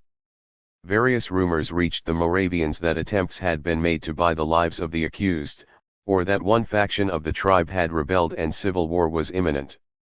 But there were other reasons why the witch hunt ran out of steam. On April 18 a message from William Henry Harrison, the governor of Indiana Territory, reached the Delawares. It urged them to drive the impostor from their towns and let your poor old men and women sleep in quietness, and it contained a strident challenge to the prophet. But who is this pretended prophet who dares to speak in the name of the great Creator? Examine him. Demand of him some proofs at least of his being the messenger of the deity. If he is really a prophet, ask of him to cause the sun to stand still, the moon to alter its course, the rivers to cease to flow, or the dead to rise from their graves. If he does these things, you may then believe that he has been sent from God. 18. The Indians appear to have disregarded Harrison's protest, though it may have strengthened those who questioned the witch hunt. More important was the decline in the number of Delawares falling sick. This indicated that the purge had succeeded, but not for long. In August some Indians threatened to renew the proceedings, and in 1809 they did so, executing a dozen people within a year. The prophet is deservedly associated with the revolution on the White River, but we should be careful not to exaggerate his involvement. The reform movement had begun long before Lollothica's intervention, and he was an expression, not a cause of it, its disciple rather than its mentor. He added impetus, but made no changes to the direction of the process, nor was he able to control the energies it released. The removal of established chiefs left a vacuum of authority and gave free rein to intemperate young men, and even the prophets were unable to restabilize the situation. They could not even stop the debauchery in the villages. The prophet left the Delawares as he found them, in chaos. One of the few lasting achievements of the revolution was the expulsion of the Moravians, who abandoned their mission the following September. Lollothica's next venture was no more successful. The Wyandots and Senecas of the Sandusky River were also being scourged with disease, and their local doctors admitted themselves defeated. Failing to secure the services of Beata, they applied to the prophet, who was at work in Lower Sandusky a month or so after quitting the Delawares. On May 13 he held forth in a crowded meeting, pronouncing 4 of the best women in the nation to be witches. The basis of the charges is unknown. It was proposed that the prisoners be executed that night or the next morning. This time the prophet's antics aroused instant opposition, and his opponents were fortified by the providential arrival upstream of a Presbyterian missionary, Joseph Badger. The previous year he had been invited by the chiefs to serve the Wyandots, and as soon as he heard of the Inquisition he fired off a protest. The accused were released, and the prophet was frustrated. 19. The Wyandots were dissatisfied, and turned to other witch-finders. In June Badger reported great confusion among the Indians by reason of their dreams and prophets. He may have referred to the Seneca prophet, Handsome Lake, who was brought from New York sometime that year, or to Wyandot doctors such as Longhouse. Eventually the Wyandot witch hunt, like the one on White River, would subside, only to be revived a few years later. 20. Lalaithika's ministry had begun inauspiciously. Neither the Delawares nor the Sandusky Wyandots would furnish many adherents to his cause in ensuing years. They regarded him with suspicion. If the witch hunts had not advanced the prophet's standing with the Indians, far less did they endear him to Americans. He passed into folklore and history alike as a malicious, dishonorable figure, a shifty charlatan exploiting the superstitious and lurking in the shadow of a noble brother. Today we can be more charitable to Lalaithika. The witch hunts were not the creations of the prophet, and however regrettable they were, to the Indians of that time, and it is only by their standards that he can fairly be judged, his purpose was commendable and his course rational. They believed that sickness was being caused by sorcery, and that its practitioners had to die to ensure the survival of the community. The prophet was not a likable man, but he was the voice of an oppressed people. Around him the tribes were losing almost everything: their lands, security, livelihoods, cultures, dignity, and self-respect, even their very identities. Their villages were disintegrating, divided by factionalism, drunkenness, violence, and the erosion of communal values. The prophet told them to be proud of their Indian heritages, proud and free, to unshackle themselves from the European economies by standing apart from the whites and rediscovering the self-reliance of the past and the richness of their own ways of life. He may have been backward-looking, artless and prejudiced in his analysis, and predestined to fail, but at least he stood up for his people and tackled the problems that seemed about to accomplish their destruction. 10. Surely God is in this place. Those who knew Tecumseh noticed the changes that came over him after his return to Ohio. Most obvious was the change in his appearance. Suddenly Tecumseh reminded older Indians of a past they had thought lost forever. He began to dress in a fashion that had been obsolete for at least half a century. The chief put aside his European shirts, the linen hunting frocks sometimes worn over them, and the cloth leggings, and commonly turned out in simple, neat, and clean suits of soft deerskin figure-hugging leggings gartered below the knee and long knee-length hunting shirts, the seams of both garments, and the hem, shoulders, and front opening of the latter, improved by tidily cut fringe. No longer were his frocks and his leather moccasins decorated with the beads and ribbons hawked by whites. Now he used the dyed quills of the porcupine. Tecumseh was seldom entirely consistent. He saw no reason to disbelieve his brother's claim to represent the Great Spirit, and understood the argument against white manufactures. Indeed, sometimes he refused to handle European clothing, but passed it to others on a stick as if it were unclean. But he was far from a slavish adherent to the prophet's religion, and his appearance was less that of a fanatic than that of a practical man balancing the benefits of the European trade system with the message of self-sufficiency. The blue or scarlet woolen breechcloths he fitted to a leather thong about his waist, the silk scarves he sometimes wound about his head, the silver ornaments and ear bobs, and the white shirts that now and again peeped from beneath his hunting frock, all indicated concessions to the white man's manufactures. So did the beloved silver-mounted tomahawk pipe and the knives in their leather cases at the belt confining his waist, and the muskets that he continued to carry. However, it was not in dress only that Tecumseh proclaimed his new religious leanings. The Shawnee chief was more discriminating about his food and drink. He was happy to eat native products, such as the potato, but demurred when served foreign dishes, and he quit drinking whiskey for good. His transformation was less dramatic than his younger brothers, but it was real nonetheless. 1. Tecumseh also saw from the beginning that there was political capital to be made of the Prophet's crusade.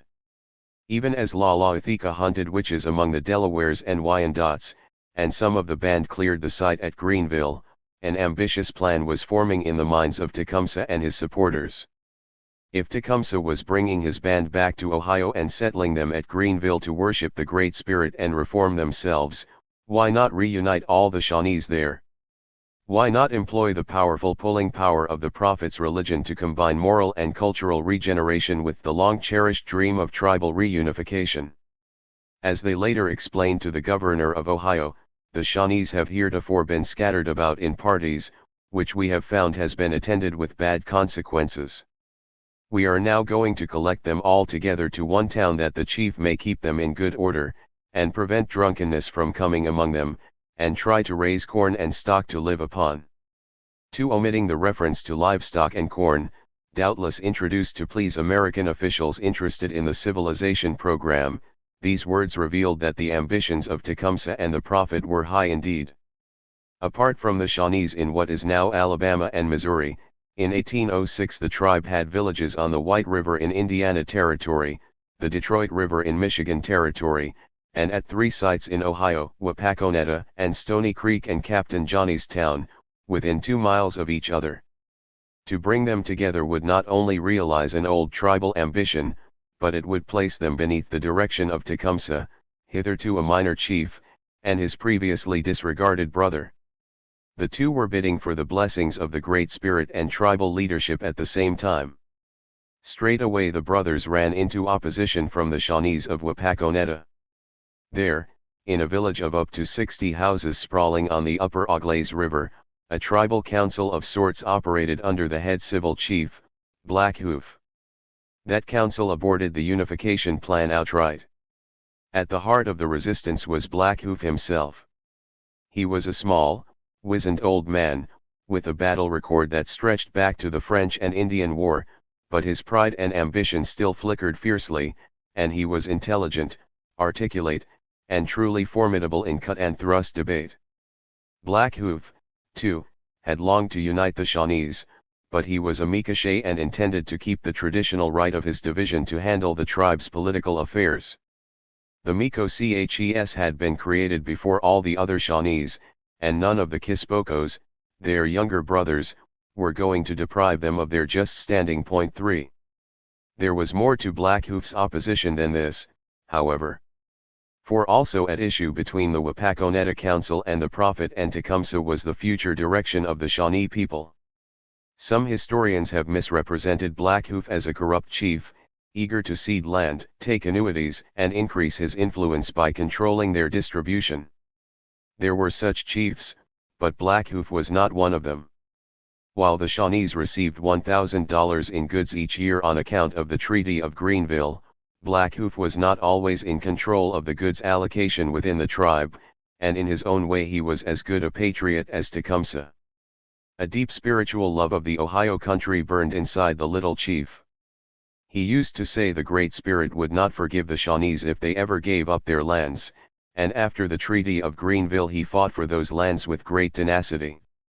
Black Hoof did, indeed, reluctantly put his name to 3 additional treaties, but none violated Shawnee territorial rights, and the only additional annuities the tribe was entitled to receive were a salt delivery and a 1/5 and usually unpaid share in $1,000 granted under the 1805 treaty. Black Hoof and his chiefs made trips to Washington in 1802, 1806, and 1808, but throughout they resisted attempts upon the land. "We have it with us, and shall so long as our nation will exist," they explained.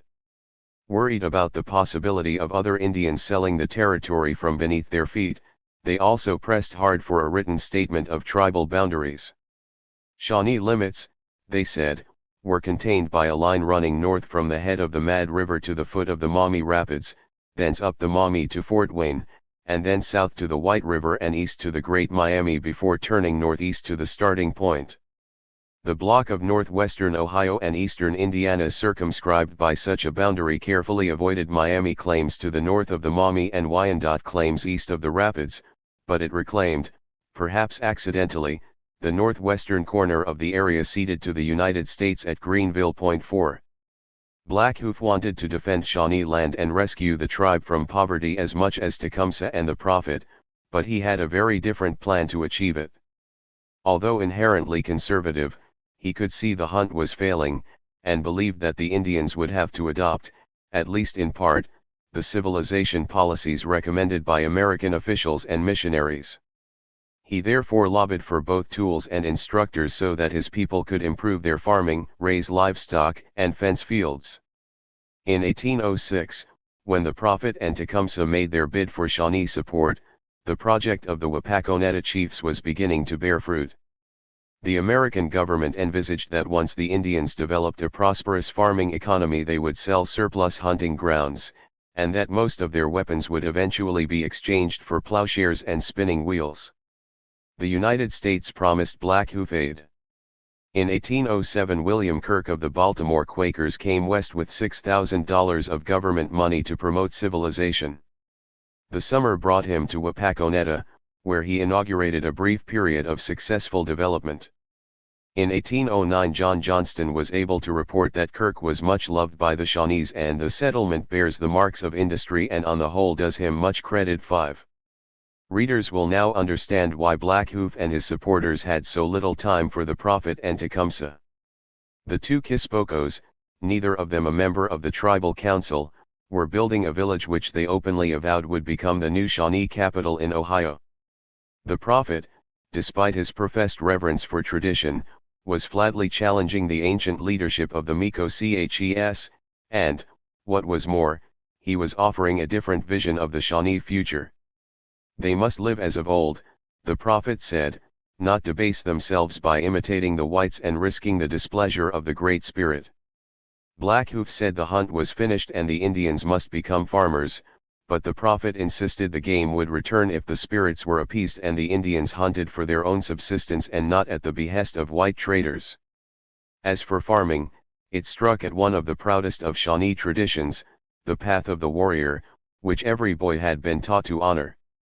Blackhoof would emasculate the Shawnee men, making them labor in the fields like the women. The battle between the Wapakoneta chiefs and the Shawnee brothers was more than a sordid power struggle between ambitious men. It was a sincerely fought contest for the hearts and minds of the Shawnee people.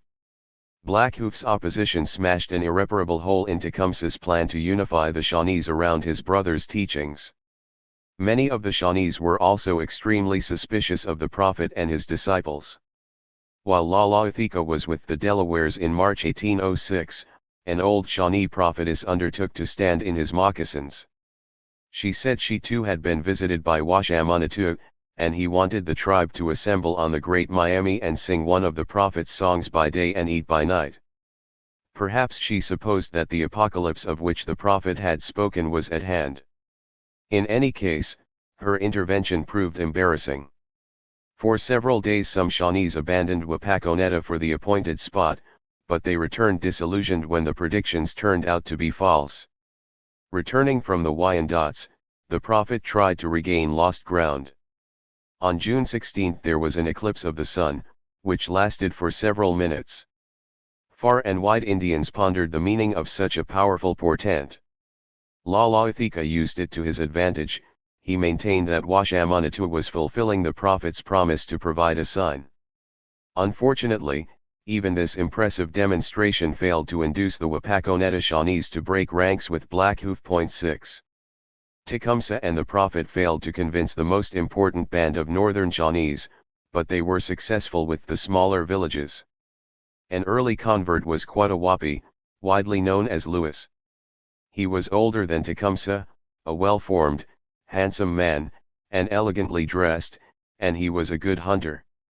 Although he was the headman of the small band of Micos, Chillicoths, and Mingos who had joined Tecumseh on Stony Creek, he had not been a strong warrior, and owed his place on the tribal council to the fact that he had accompanied the Shawnee delegation to Washington in 1802.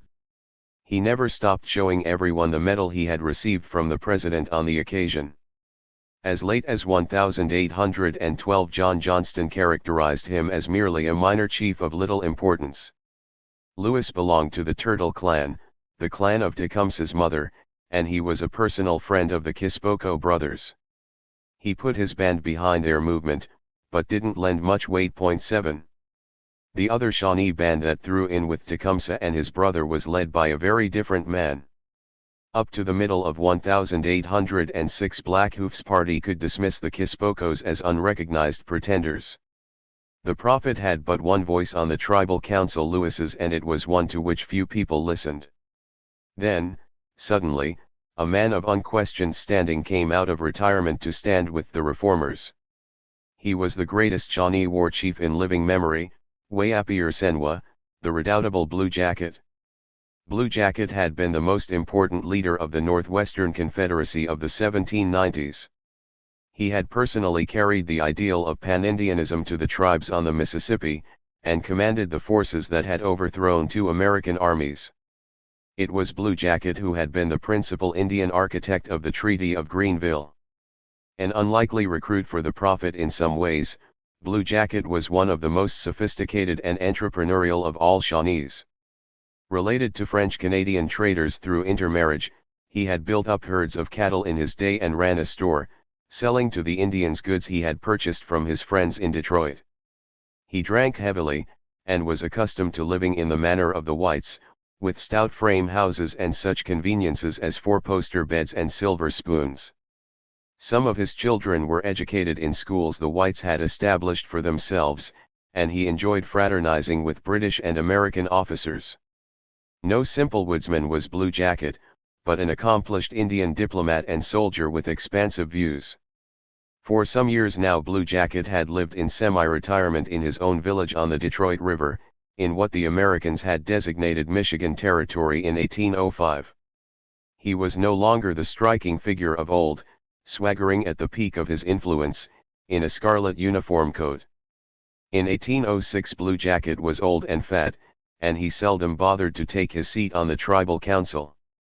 Why, then, did such a materially minded man as this suddenly declare for the simple back-to-basics philosophy of the prophet? Probably Blue Jacket was looking for ways to regain his preeminence.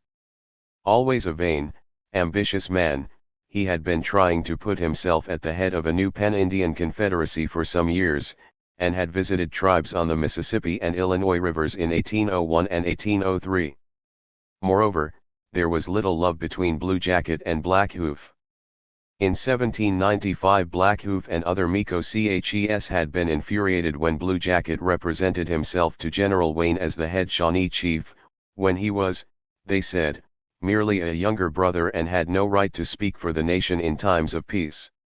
The supremacy Blue Jacket had enjoyed as the principal Shawnee war chief should have passed to the Micochet civil chiefs after the Treaty of Greenville, but for some time he had blithely sustained his wartime status. His impudence had been neither forgotten nor forgiven. 8. Whatever his reasons, Blue Jacket's intervention was a big setback for the Wapakoneta chiefs. The aging warrior was still a man of great prestige and experience, and at his home on the Detroit he was in exactly the right place to intercept the tribal treaty annuities, which were issued in Detroit from 1805. If Blue Jacket sequestered the bulk of those annuities for the rival bands his own, and those of Tecumseh and Lewis, he could badly undermine the authority of Blackhoof and his fellow chiefs. Blue Jacket was the most important Indian to support the Kispoco brothers in those early days of the prophet's ministry, and he was soon being spoken of as the head of the group. Yet even with his support, Tecumseh could not overcome the obduracy of the Wapakoneta Shawnees. The plan to unite the tribe was strangled at birth. However, there were early indications that Indians of other tribes might be more receptive to Lalaothika's message, and the brothers gained a particularly respected ally among the local Wyandots. Stayigda was generally known as Roundhead.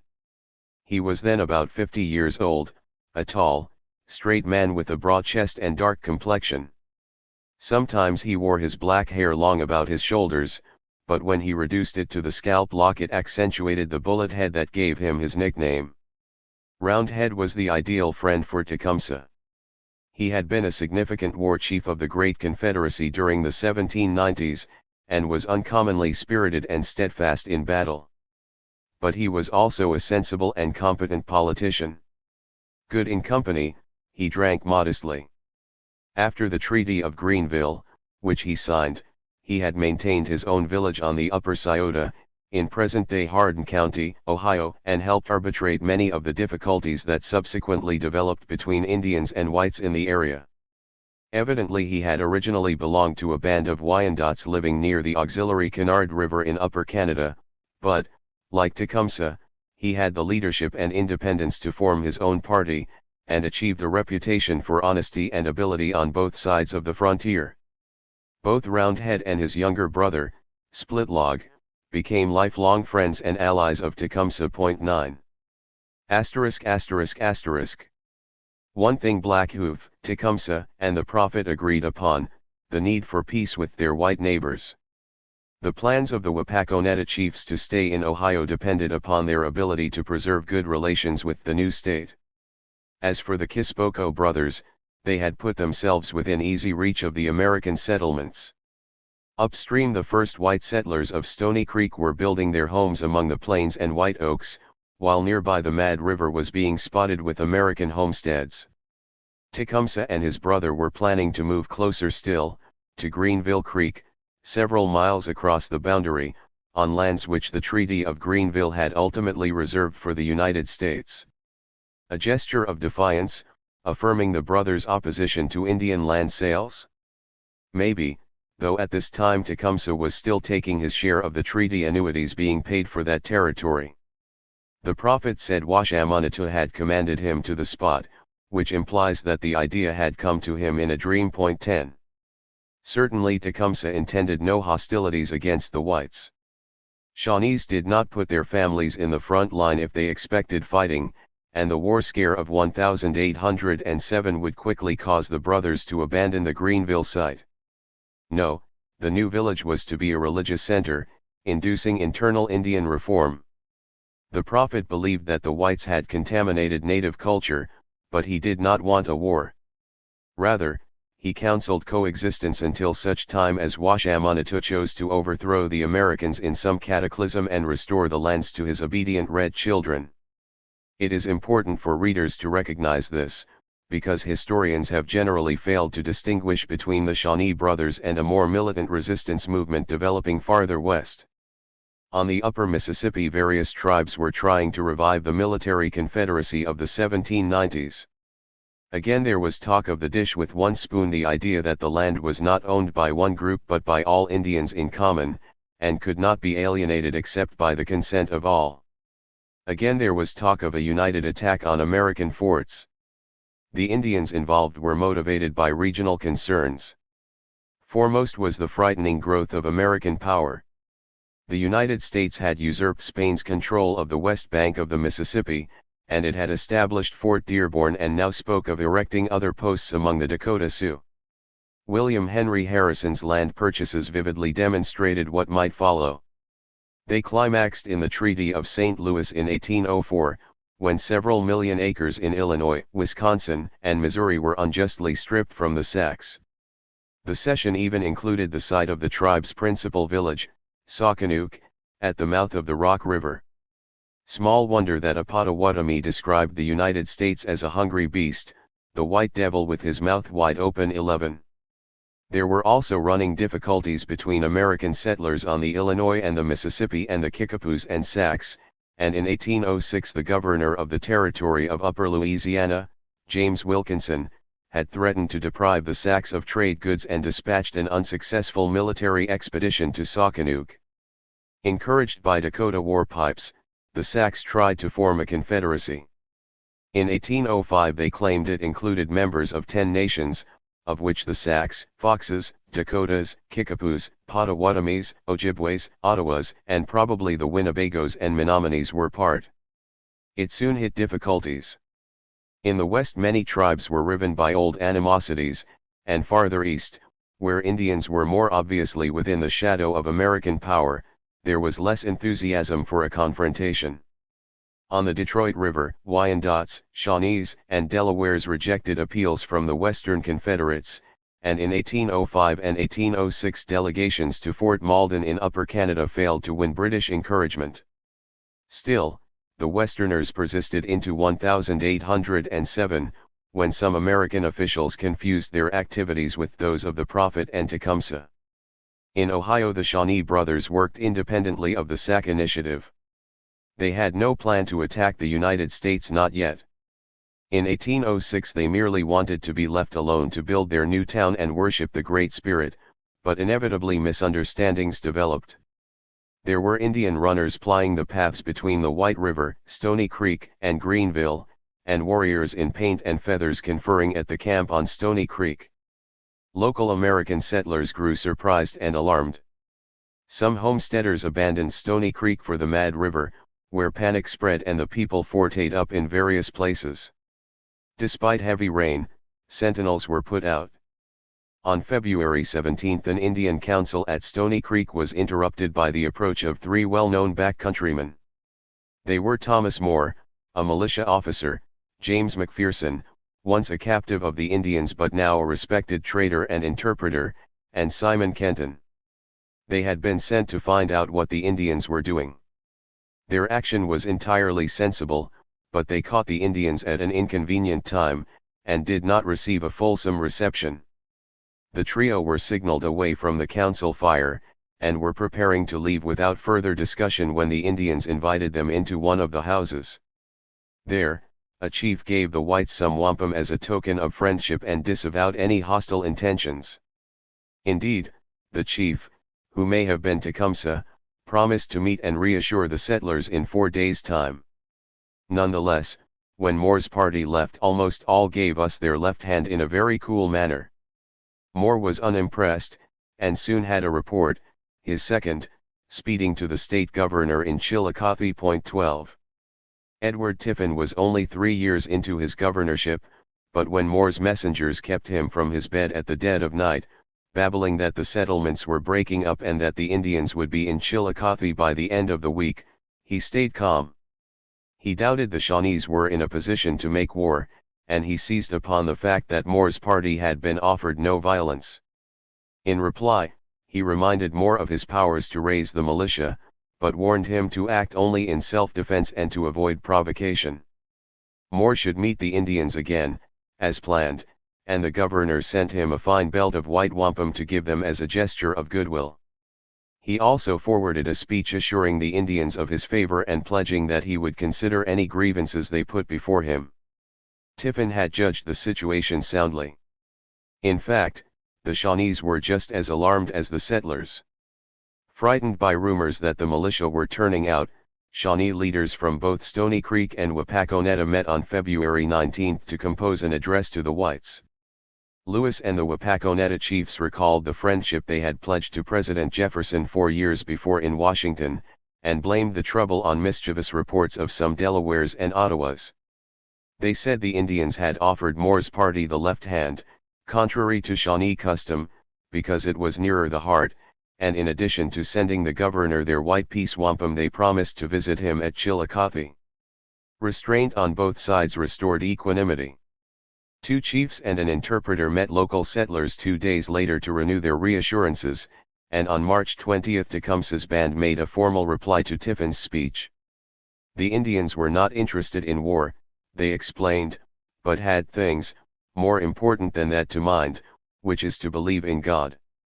They approved of the governor's speech, but Moore's speedy recourse to the militia worried them, and they recommended that good men be appointed to live near the Indians to understand them. 13.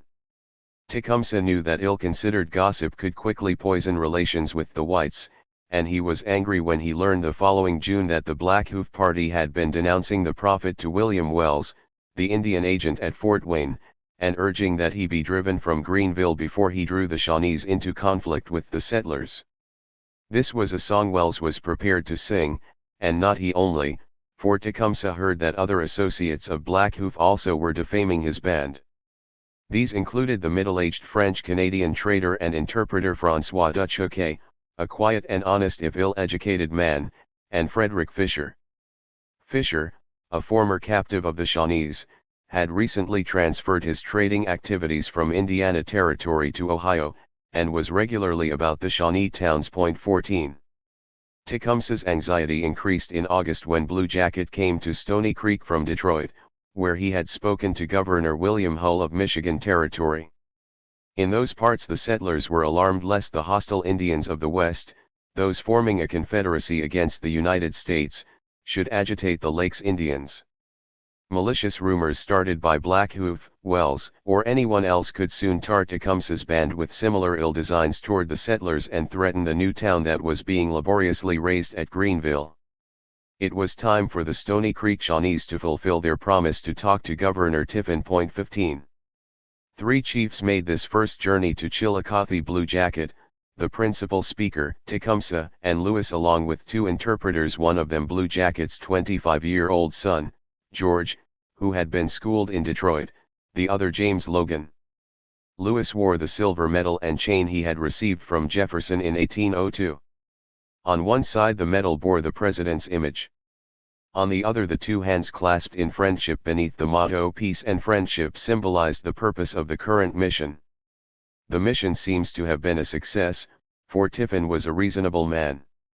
The meeting took place on August 11, 1806. The Indians explained that they were being vilified by the Wapakoneta chiefs and others, and that their only purpose was to unite the Shawnees at Greenville and remain at peace with the Americans. Lewis displayed his medal, and the chiefs said that they also intended to visit Detroit to clear up any misunderstandings about them there. 16. And it is probable that Blue Jacket did so.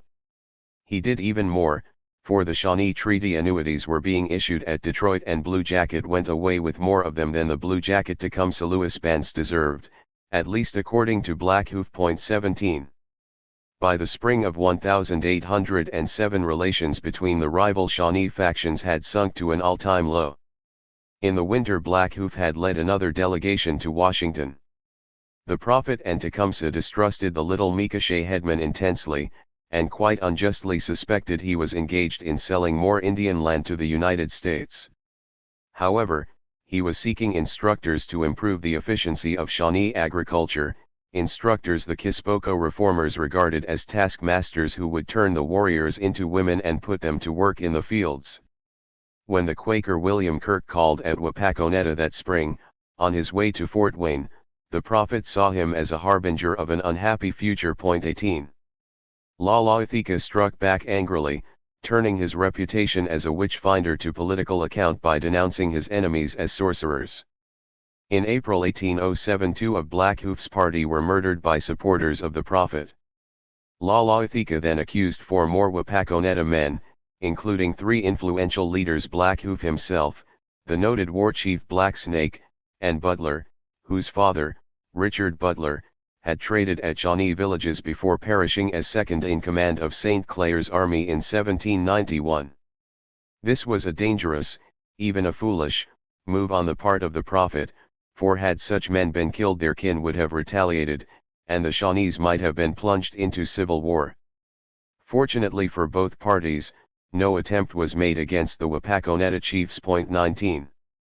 18 moons after the Prophet's first visions, the dream of a nation united beneath the benedictions of the Great Spirit had shattered upon the grim reality of 2 armed factions with different visions of the future in open and ugly defiance.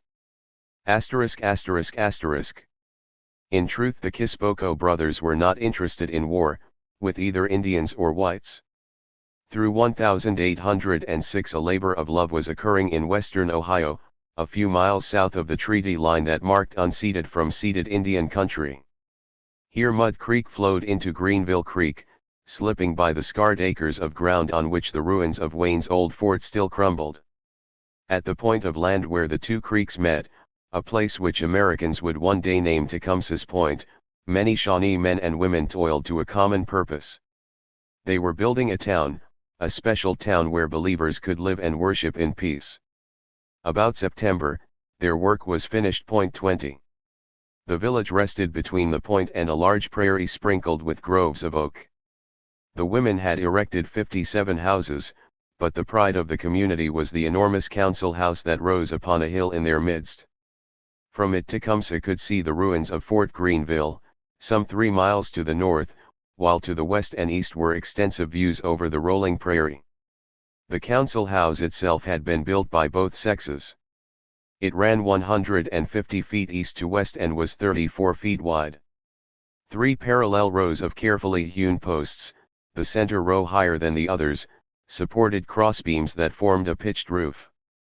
Even the weight poles on the roof were neatly hewed, wrote one visitor, and everything looked new and white.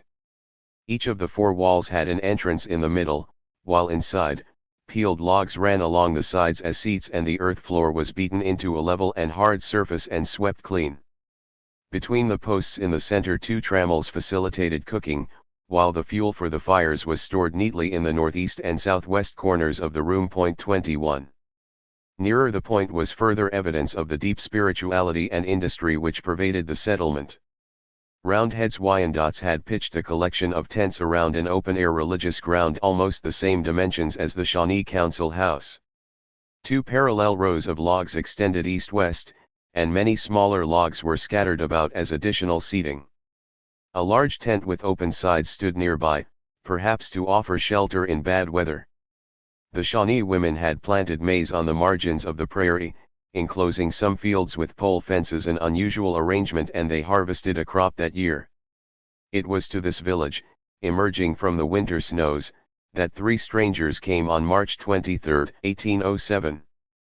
They were whites, but unlike any who had come before, for they were Richard McNamar, Benjamin Youngs, and David Darrow, brothers of the United Society of Believers, known as Shakers.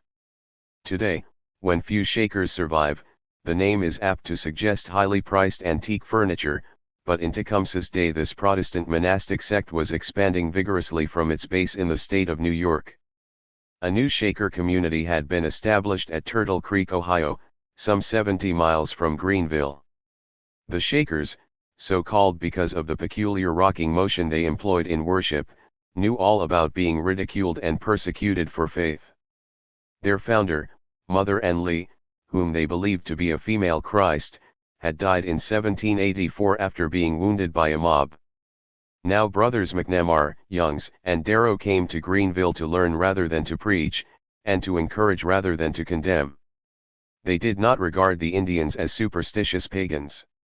Rather they suspected that God's word appeared to them exactly as it had come to others, through chosen prophets and revelations, and the more they listened to common denunciations of this Indian named the prophet, the more they recognized the same prejudices they had often met themselves. We began to feel a great concern for them, which continually increased on our minds with great weight, the Shakers wrote. At length the situation and need of help became so urgent and impressive that we could feel no longer justified without going to see them and seek out the truth of the matter. Thus developed this bizarre expedition. 3 white men, ignoring all ill-natured reports, came to the prophet to offer help. Tecumseh and Lalaothika were with many of their people at a sugar camp 4 miles from their village the day the Shakers arrived, and it was on a casual trip back that Tecumseh heard about the unusual visitors. They were speaking to Peter Cornstalk, one of only 2 resident Indians who understood English, who was telling them that the Shawnees were brothers of the whites and the prophet was merely teaching us the way to be good. Tecumseh was proud of the good relations he had established with Tiffin, and wanted to show the Shakers a paper he had got from the governor, so he sent word for them to wait while he rummaged through his possessions for the testimonial. Then the chief mounted his horse and led the visitors to the sugar camp, stopping briefly on the way to converse with 3 Indians they encountered, all very solemn and under the fear of God, loving and kind-spirited.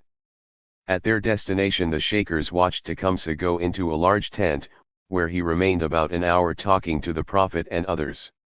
Lalaothika had been sick for some time, had a bad headache and could not sit up, and he was reluctant to see the Shakers.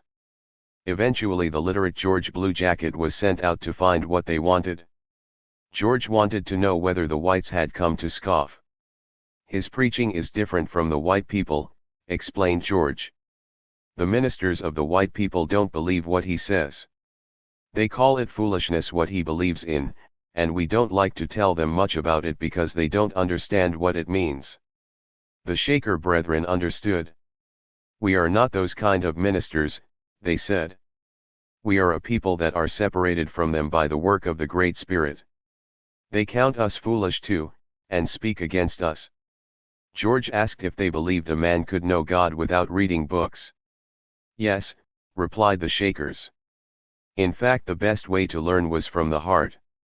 George told them that the prophet was seeing more and more wonderful things, but cautioned, I cannot tell you the wonderful strange things which he speaks so you can understand me. I cannot interpret to you what he says. The Shakers accepted that such was the case, but required him to tell the prophet that they, too, believed he was doing the work of the good Spirit. They were not like other ministers. For perhaps an hour the Shakers sat patiently around a fire in the gathering dusk. Eventually George re-emerged and sat with them. The prophet, smoking a large pipe, followed him and also took a seat. He appeared under great sufferings and in deep labor and distress of mind, and not under any real bodily disorder, wrote Brother Youngs. After a silence the prophet spoke for half an hour with his eyes closed and his face set solemn. About 25 men were in and about the tent paying attention, 5 of whom George told us were Delaware chiefs who had come to hear the prophet. At every remarkable pause of sentence a solemn assent sounded through ye tent in the word segway, which signified their approbation of the things that were spoken. The words could not be translated, but the Shakers were deeply impressed nonetheless. They ascertained that the Indians accepted that Washamanatu had once made himself known through Christ, and explained that Shakers believed that the good people he had made had now gone and men had grown cruel and unjust. Now, wherever the good Spirit works they will hate it and call it foolishness and nonsense, and speak against it. But, they went on, God had promised to raise up witnesses to lead people back to virtue. Such a person had been Mother Ann, but while many believed and were obedient and put away all their sins and wicked ways, others derided the mission. The visitors added that they were sure the prophet was another such witness, and the time was come for God to reclaim his Indian people. We knew it was the work of the great and good Spirit, and we were come to encourage them and to help them, they wrote. Lalaithika seemed to appreciate what was said before he retired for the night, leaving George to give the Shakers the history of the prophet's ministry. The visitors shared a communal meal. Boiled turkey passed around in a large wooden bowl, followed by a broth made from it with 30 warriors and their women and children, and marveled at the uncorrupted manners and unaffected modesty and simplicity of the women, not to be found among the whites. But the most poignant moment was the evening prayer.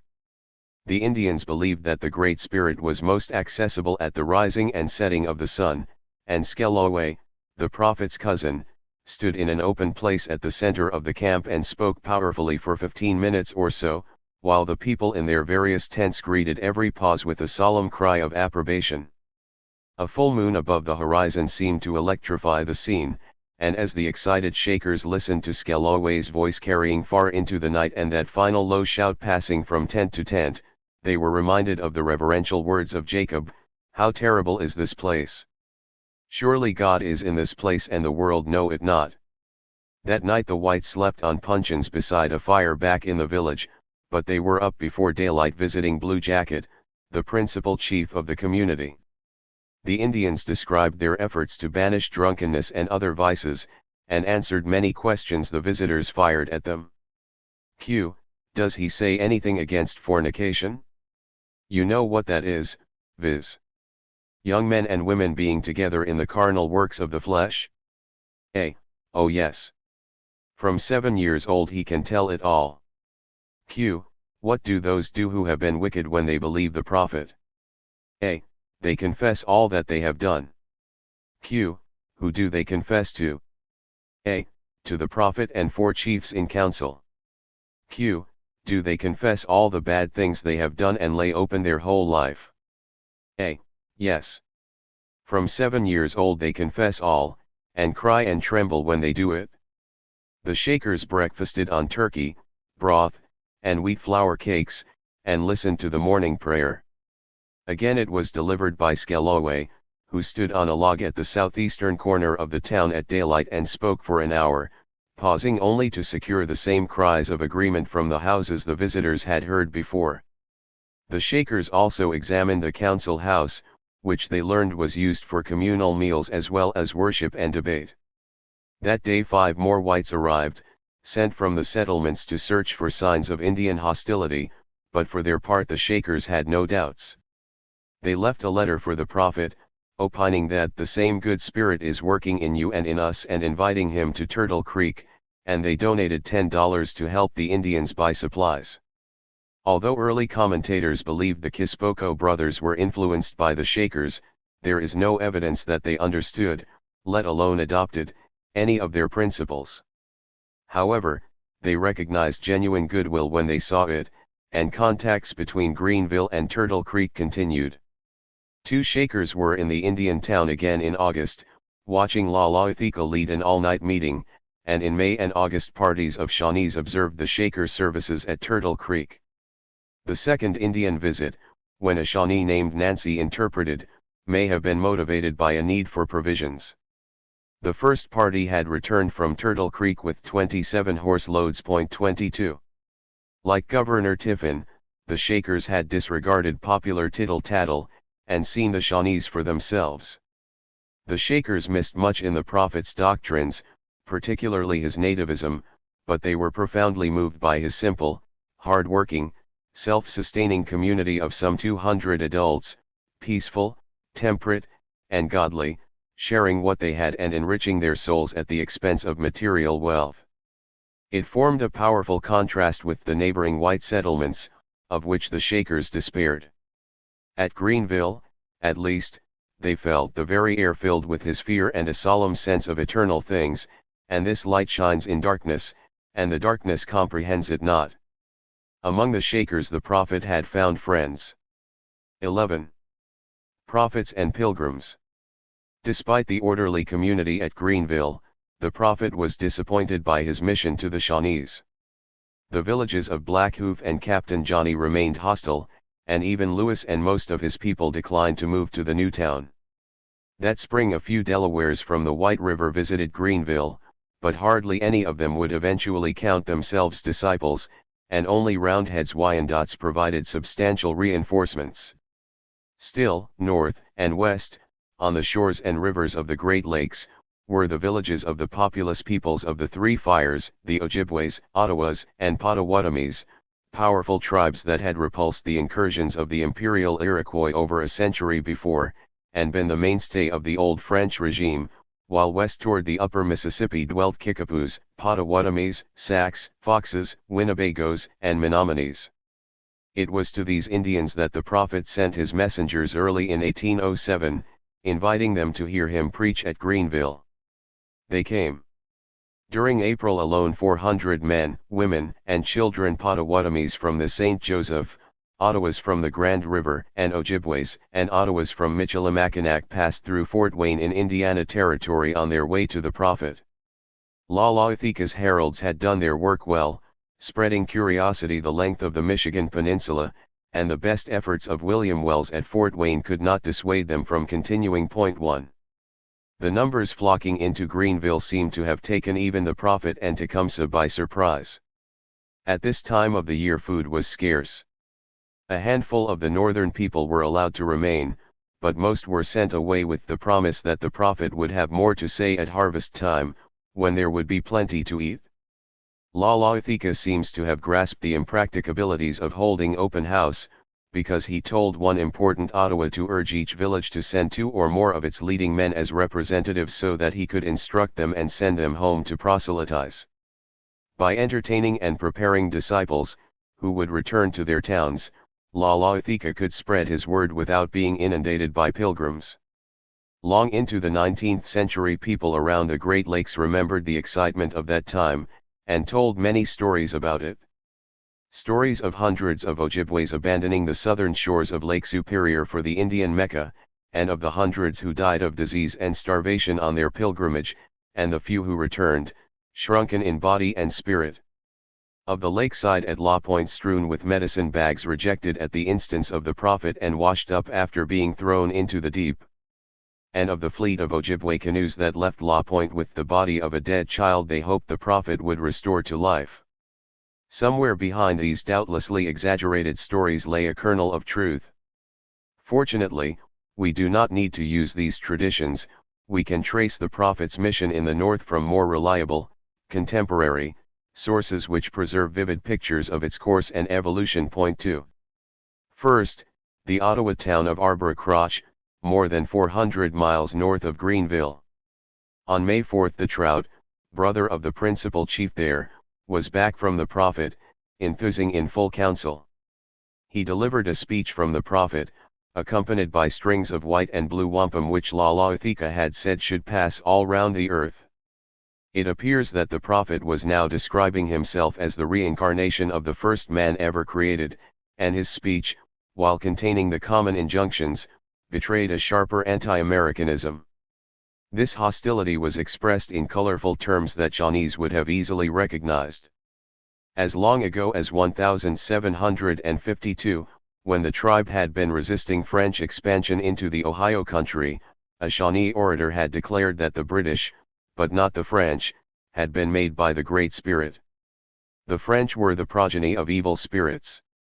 Later, Micoche speakers had admitted all whites to be the children of Washamanatu, but whereas the Indians had been made from his brain, the whites were manufactured from the inferior parts of the body such as the hands and feet. Now, the Prophet proclaimed the Indians, Spaniards, French, and British to be the work of the Great Spirit, but not the big knives. The Americans I did not make. They are not my children, but the children of the evil spirit. They grew from the scum of the great water, when it was troubled by the evil spirit, and the froth was driven into the woods by a strong east wind. They are numerous, but I hate them. They are unjust. They have taken your lands, which were not made for them. 3. This differentiation between the Americans and other whites indicates that the Prophet's antagonism originated less in the contamination of Indian cultures, of which the British were no less guilty, than in resentment at American land policy. Some explanation of the Prophet's outburst is offered by Leturnu, an important Ojibwe chief who left Greenville soon after the Trout, and who reported many rumors then circulating among the Ohio Shawnees. From the Mississippi had come stories of a forthcoming war that would pit Spain and Britain against the United States, a war that would inevitably embroil the Indians, and the Wapakoneta chiefs who had just returned from Washington were said to have been told, among other things, that after the present year the Americans would stop issuing treaty annuities until the Indians sold more land. Point 4. Although the Prophet condemned big knives above all others, he continued to preach racial separatism generally. He even advised Indians to avoid shaking hands with white people and to pay traders only half the prices they ask so as not to be cheated. However, he stopped short of inciting hostilities, and advised the Indians to treat whites as brothers. The Prophet still expected his Creator to overthrow the whites for the Indians. He told the Trout that he had persuaded Washamanatu to postpone the destruction of the world for 4 years to give the Indians time to repent and reform, but then the Great Spirit would sweep across the land in 2 days of darkness, restoring the game and returning the Indians to their previous prosperity. Nevertheless, the Prophet's opinion of the United States was explosive at a time when many Indians, particularly those west of Lake Michigan, were being stirred by the war talk of the Sacs and Sioux and their Confederates. The point was not lost upon Captain Josiah Dunham, who commanded the American post of Fort Michilimackinac, just north of Arbour-Croche. He noted that the Prophet was urging the Indians to protect their traditional war dances, along with more innocent activities such as lacrosse, and he lost no time in sending speeches to the nearby Ottawas and Ojibways debunking the Shawnee pretender. Point 5. He achieved nothing, for the Trout left the Ottawas at Arbour-Croche firmly in the grip of the new religion. They began throwing away European hats and refusing whiskey, much to the dismay of traders. Said one of the latter that September, I saw upwards of 60 of them at one time together. Spirits, rum, and whiskey was offered for nothing to them if they would drink, but they refused it with disdain. 6. In May the Trout himself slipped by Dunham's Fort and visited the Ojibways on nearby St. Joseph Island, on the British side of the international boundary, and rumor had it that the chief danced among them with a war club painted red. Then, about June, he turned westward, pausing at Whitefish Point to conduct the first of a series of councils with Ojibways along Lake Superior's long southern shoreline. 7. Now we pass 500 miles or more west, beyond Lake Superior into what is now central Minnesota, where a white man, John Tanner, was living with the Ojibways in 1807. Tanner was hunting on the prairie when he saw a stranger approaching. The Indian was an Ojibway, but when he came up there was something very strange and peculiar in his manner, and at close quarters he would neither speak nor look Tanner in the eye. Tanner thought the stranger crazy but took him into his lodge, where he smoked silently for a while and then said he had brought a message from the prophet. 8. Astounded, Tanner listened to such commandments as killing dogs and throwing away medicine bags, flints and steels, and to the extraordinary requirement that Tanner must always keep a fire burning in his wigwam. If you suffer your fire to be extinguished, explained the messenger, at that moment your life will be at its end. He stayed overnight, and the next morning Tanner pointed to the remains of their fire and scoffed at the futility of maintaining it at all times. But the stranger was undismayed. The prophet was coming to shake hands with him, he said. Only when that happened would the injunctions come into force. The Ojibway stranger was in the area for some time, and made such progress that the village headman organized a day when the Indians could shake hands with the prophet. For this the Ojibway prophet and his assistants prepared a special lodge. The locals were led into it, and in the gloom they discerned a recumbent man-sized figure hidden under a blanket and guarded by two keepers. The effigy's guardians made its bed at night, and slept near it and suffered none but themselves to touch its blanket. The instructions of the prophet were now solemnly repeated, and the listeners exhorted to obedience.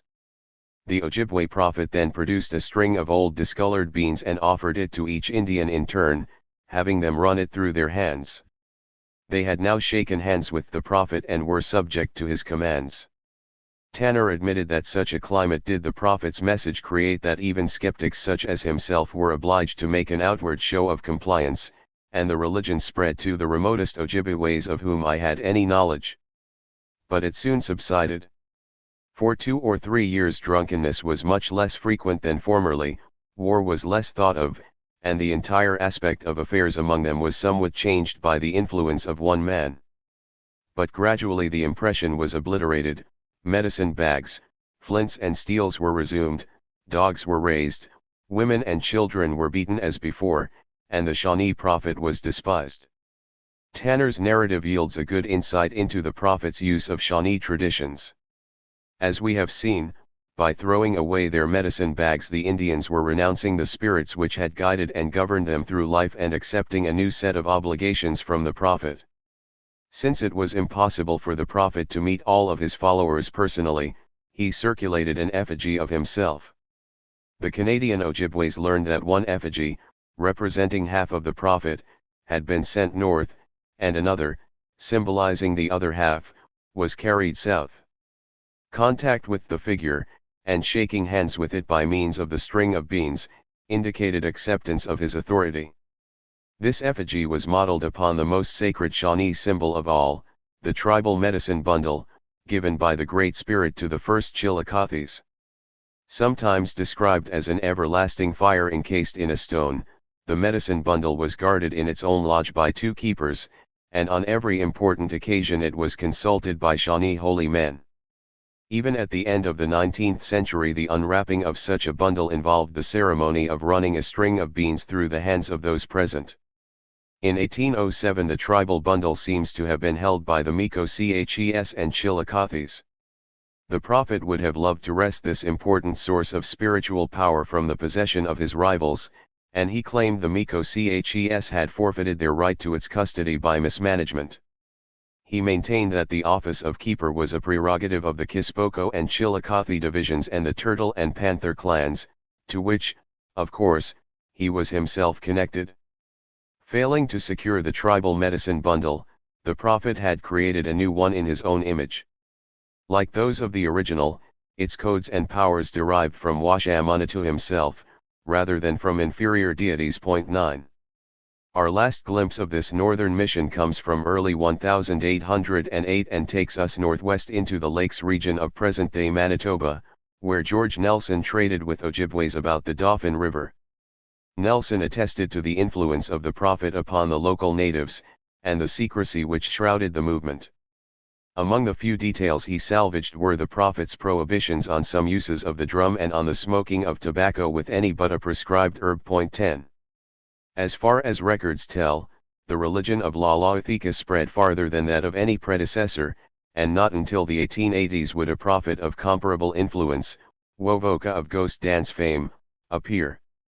While the prophet's ideas passed north through the Ojibways, other agents took them west, and there is evidence that ultimately they ascended the Missouri River to reach the Dakota and Lakota Sioux, the Ponkas, Arikaras, and Mandans, and perhaps even the Blackfeet of Montana and Saskatchewan. Eventually Tecumseh took the religion south, to tribes in what is now Mississippi, Alabama, and Florida. 11. In response, many far-flung tribesmen made the journey to Greenville, including Sacs, Foxes, Kickapoos, Winnebagos, and Menominees. Some, like the Potawatomis of the River Huron, left their corn standing in their eagerness to visit the great man, oblivious of the severe winter they would suffer in consequence. But the weary pilgrims also brought tensions, and while the prophet sent his religion afield, it was Tecumseh, the band chief, who dealt with the repercussions at home. ******. There was one man who invariably tested Tecumseh's patience to the limit, the Indian agent at Fort Wayne, William Wells. Wells was about 37 years old, a handsome, bluff, energetic man who had been appointed 5 years before with orders to issue treaty annuities, promote civilization among the Indians, and further American interests generally. There are few more controversial figures than Wells. None disputed his influence with some Indians, or his knowledge of them. Captured by Miamis in 1784, he had spent several years as one of their warriors, and married a daughter of the great Miami war chief, Little Turtle. He was also busy and able, and undeniably a man of courage. Wells has had apologists, but many, rather too many, who knew him told a different story, a story of ambition, dishonesty, and corruption. William Henry Harrison, the governor of Indiana Territory, suspected Wells of appropriating treaty money, and believed he blended a disposition for intrigue and for the accumulation of property inconsistent with his office. John Johnston, who ran the trading house at Fort Wayne, described Wells as an unprincipled bad man who defrauded both the Indians and his government, and it was Wells who the Quaker William Kirk blamed for the failure of his mission at Fort Wayne in 1807. The Delaware chief, Beaver, also complained about the agent, and in 1808 the Secretary of War, Henry Dearborn, would finally dismiss Wells' alter uncovering irregularities in his accounts. 12. But during his peak Wells fired letter after letter to the War Department, partly, one suspects, to keep his name before the government. He felt bound by neither responsibility nor truth. In 1804 he even appears to have advertised his usefulness to the United States by forging a British document. It indicated that the British were tampering with the Indians, but regarded Wells as an obstacle to their designs. In 1806, primed by Blackhoof's party, Wells turned his fire upon the prophet. His ceaseless tirade against the reformers interwove accurate information, astute observation, outright invention, and irresponsible alarmism. Tecumseh and his brother regarded Wells as a serious problem, someone capable of undermining their relations with the whites by distortions and lies. They were not mistaken. On March 31, 1807 the agent had reopened his campaign by informing Dearborn that the prophet's people were committing depredations upon settlers, that up to 100 Indians at a time were drunk at Greenville, that they would not allow whites to occupy the ceded lands, and that the prophet had invited the Lakes Indians to reside at Greenville. His solution was to urge the government to drive the Indians from their new town. He thus incited the United States to attack a peaceful but fanatical community, whose warriors, once inflamed, were capable of avenging themselves upon a sparsely settled and vulnerable frontier. 13. April saw Wells coping with floods of Indians passing through Fort Wayne to see the prophet. Interviewing the visitors, Wells found them entirely peaceable, and moderated his tone. Now the prophet was not in any ways dangerous, but he unsettled his neighborhood and his visitors would probably kill the settlers' livestock for food. On 22 April, Wells invited the prophet to incriminate himself. In a letter to Greenville, Wells charged the Indians with keeping the locals in a continual state of uneasiness as well as settling on land that belonged to the United States. In the name of the president, he requested the prophet to quit Greenville. What is more, he demanded an answer in writing so that it could be put before the president. In short, the brothers should either remove or give written evidence of their refusal so that it could be held against them. Tecumseh was having none of it. Anthony Shane brought the letter to Greenville, and found 400 Indians there. He interpreted Wells's message in full council, but without consulting any of his followers. Tecumseh replied decisively. He peremptorily sent Shane back to Fort Wayne to inform Wells that the Great Spirit himself had approved of the Indians kindling their council fire at Greenville. If Wells had anything to say, he should come himself, when Tecumseh would arrange for 2 respected whites of the area to attend and hear his charges. The chief asked Shane to bring Wells's answer. By the time Wells got to replying, he had a disappointing letter from Dearborn to digest. Dearborn failed to take the strong action the agent had recommended against the prophet. He merely remarked that the Indians ought not to have been allowed to occupy Greenville, but if the agent's influence was insufficient to persuade them to remove, he must apply to the governor of Indiana Territory. Brief and restrained as Dearborn's note of May 15 was, Wells had Shane take it to Greenville as evidence of the president's disapproval of the settlement. This time Tecumseh lost his temper. After listening to Shane, the chief rose to deliver an impassioned harangue to his council. He was annoyed that the whites had seized so much Indian land. The Great Spirit did not recognize boundaries, and neither would he.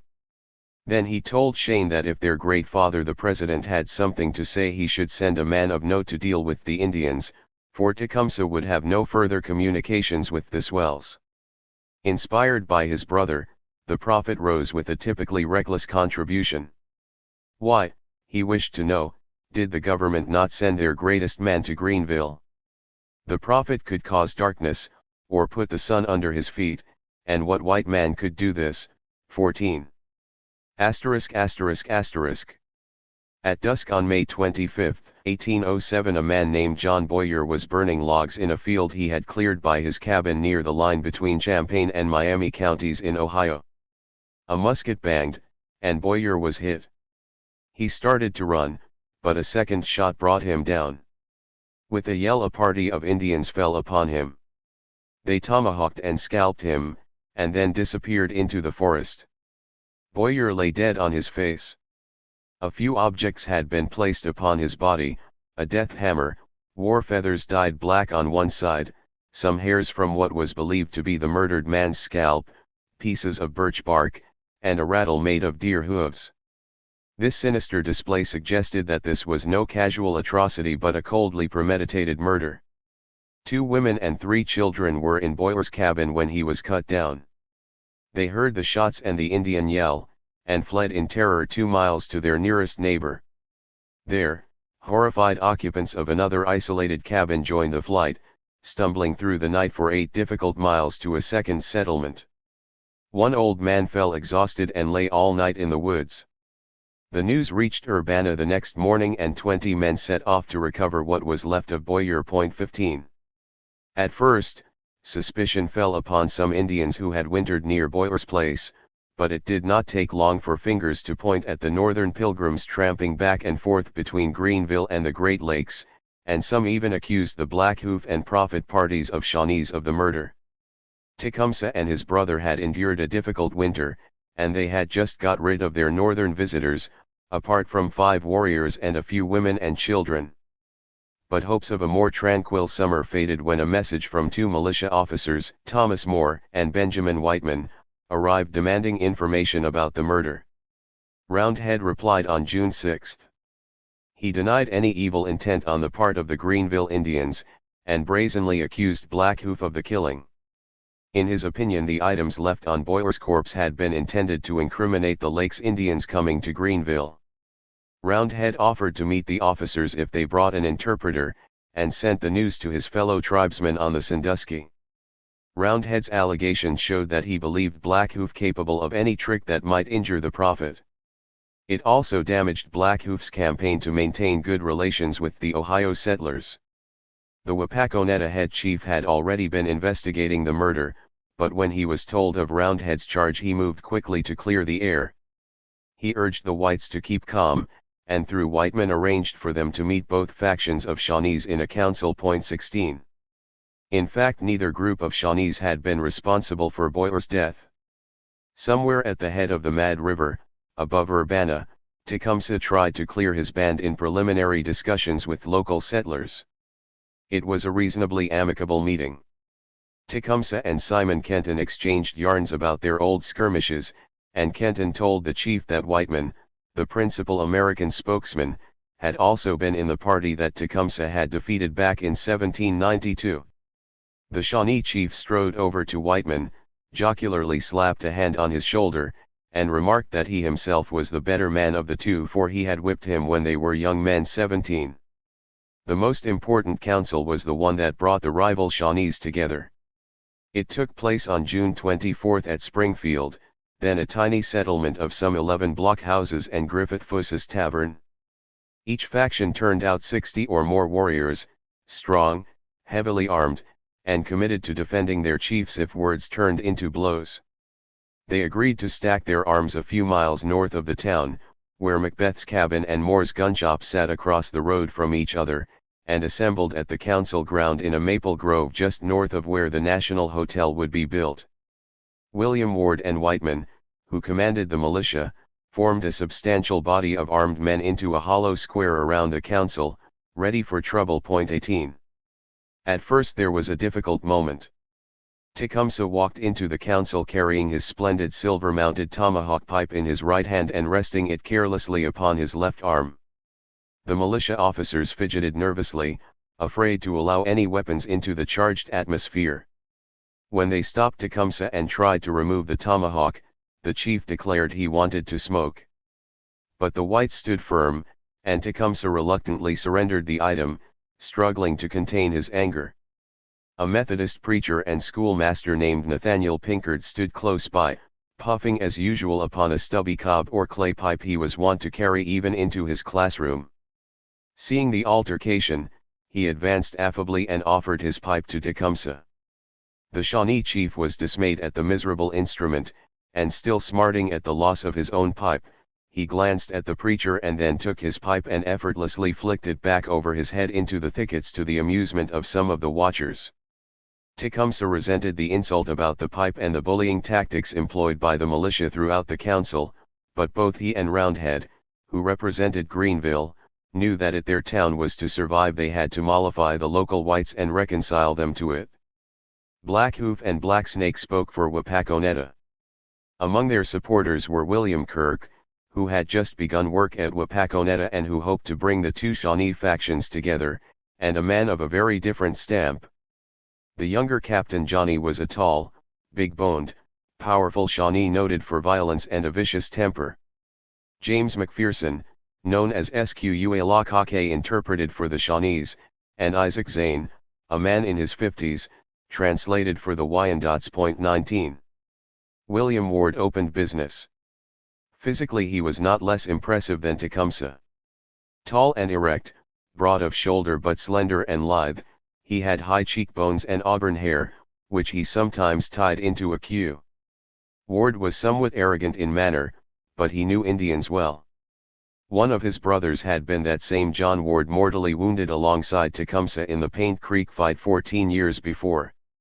Ward told the Indians that if they valued the lives and happiness of their women and children they must surrender the murderers of John Boyer or deliver as much information as they knew about the matter. This was nothing if not straight talk.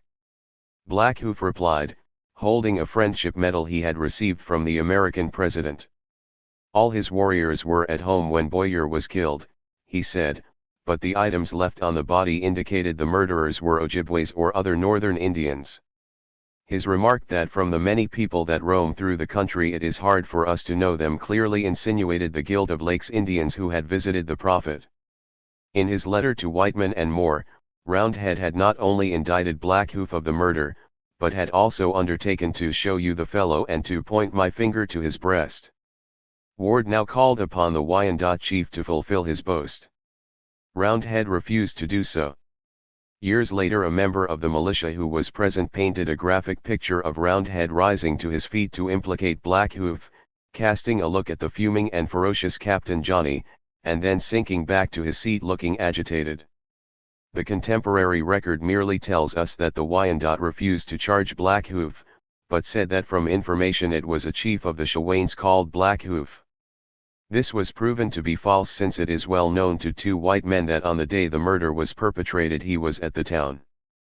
This passage is somewhat contradictory, but taken with later reminiscent accounts, indicates that Roundhead declined to make a definitive accusation and prevaricated. Tecumseh also spoke, rapidly and with great energy and fluency so that Dr. Richard Hunt, one of the observers, likened him to Henry Clay. The speech no longer exists, although witnesses described it as elegant and effective. The chief explained the motives of his community, and disavowed hostile intent or knowledge of the murder. According to the minutes, Tecumseh stated that he well knew that it was repugnant to the will of the Great Spirit to break friendship with the white people, and that if he knew the guilty he would give information, and desired all the Indians present to have the same resolution. Neither Tecumseh nor Roundhead seemed to have inflamed their quarrel with Blackhoof, and some kind of consensus was reached that no Shawnees were to blame. Black Snake suspected a Potawatomi named Nanakissimmel, who had wintered near Boyer's place and left the area only days after the crime.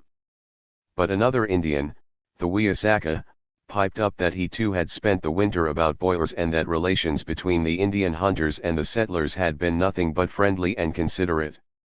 A couple of Ottawas from Greenville believed that Boyer might have been killed by a warrior who had been beaten up by a white man the previous fall. In short, no one knew who had committed the crime. All of which left the Americans acutely dissatisfied. They warned the Indians they must never come armed on a like occasion again. Although no one, not even Boyer's relatives, now blamed the Shawnees for the killing, Ward threatened the tribe, if they did not give up the guilty or give sufficient information of their innocence, they need look for little less than that the friends of the deceased would take satisfaction, a general war would ensue, and their whole people would be exterminated. The whites were disappointed that a convincing suspect had not been produced. We looked for facts to have been this day brought to light, they said, but still we are left in the dark. The Indians would be given more time to discover the culprits, but if you neither give them up nor use all possible diligence, you need never look to us for the hand of friendship.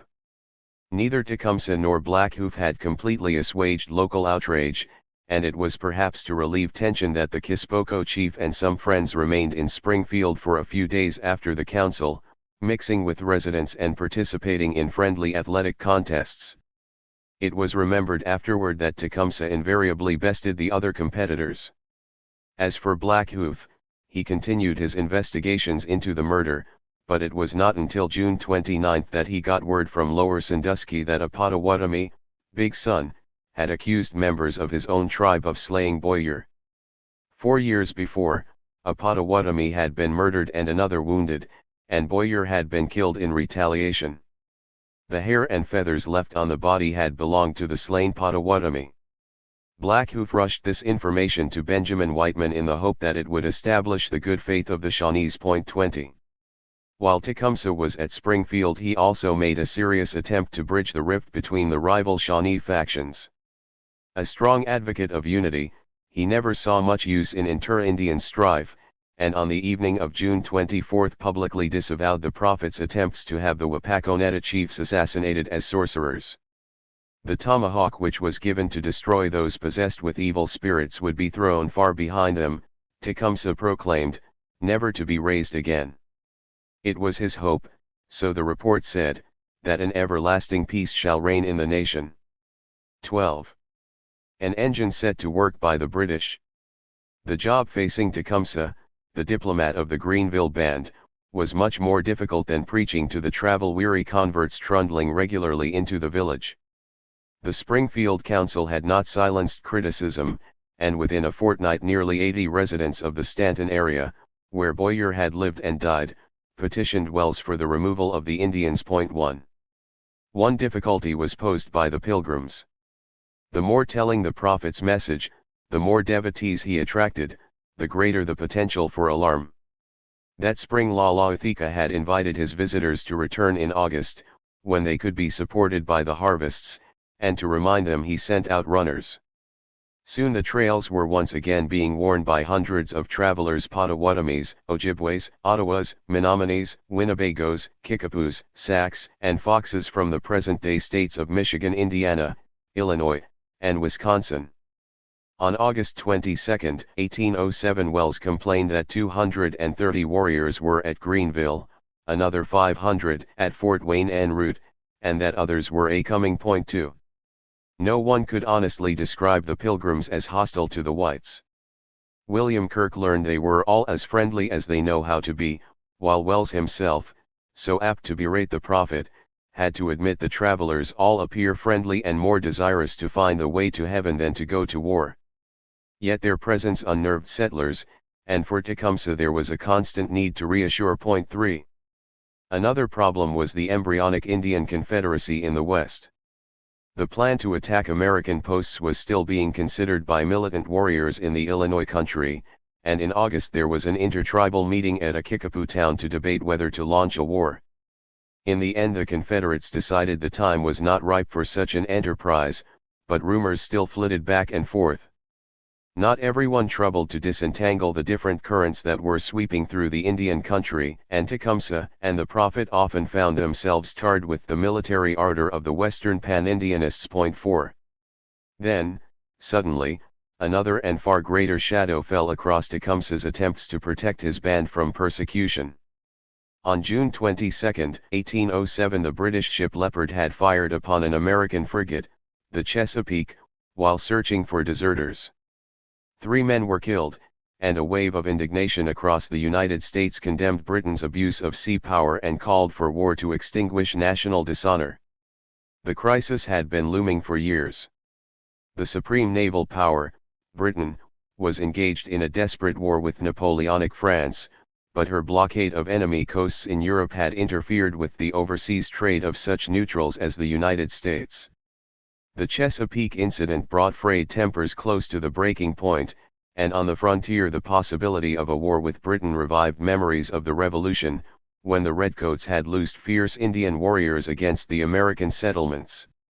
With a long, ill-defended border to protect, the British in Canada had no choice but to court Indian support. British traders still visited Indian villages south of the Great Lakes, while each year presents were shipped from England so that they could be distributed to Indian visitors at Fort Malden and St. Joseph. It is unreasonable to suppose that efforts were not made to secure Indian favor, but the British did not want to be accused of inciting the tribes against the United States, and in the previous 3 years they had discouraged the Western Indian Confederacy. The war scare caught them relatively unprepared. The issue of presents had been allowed to falter, and Thomas McKee, the Indian agent at Fort Malden, the most important Western post, was drunken, incompetent, and going to ruin as fast as possible. Furthermore, for many months he had no instructions covering the new situation. 5.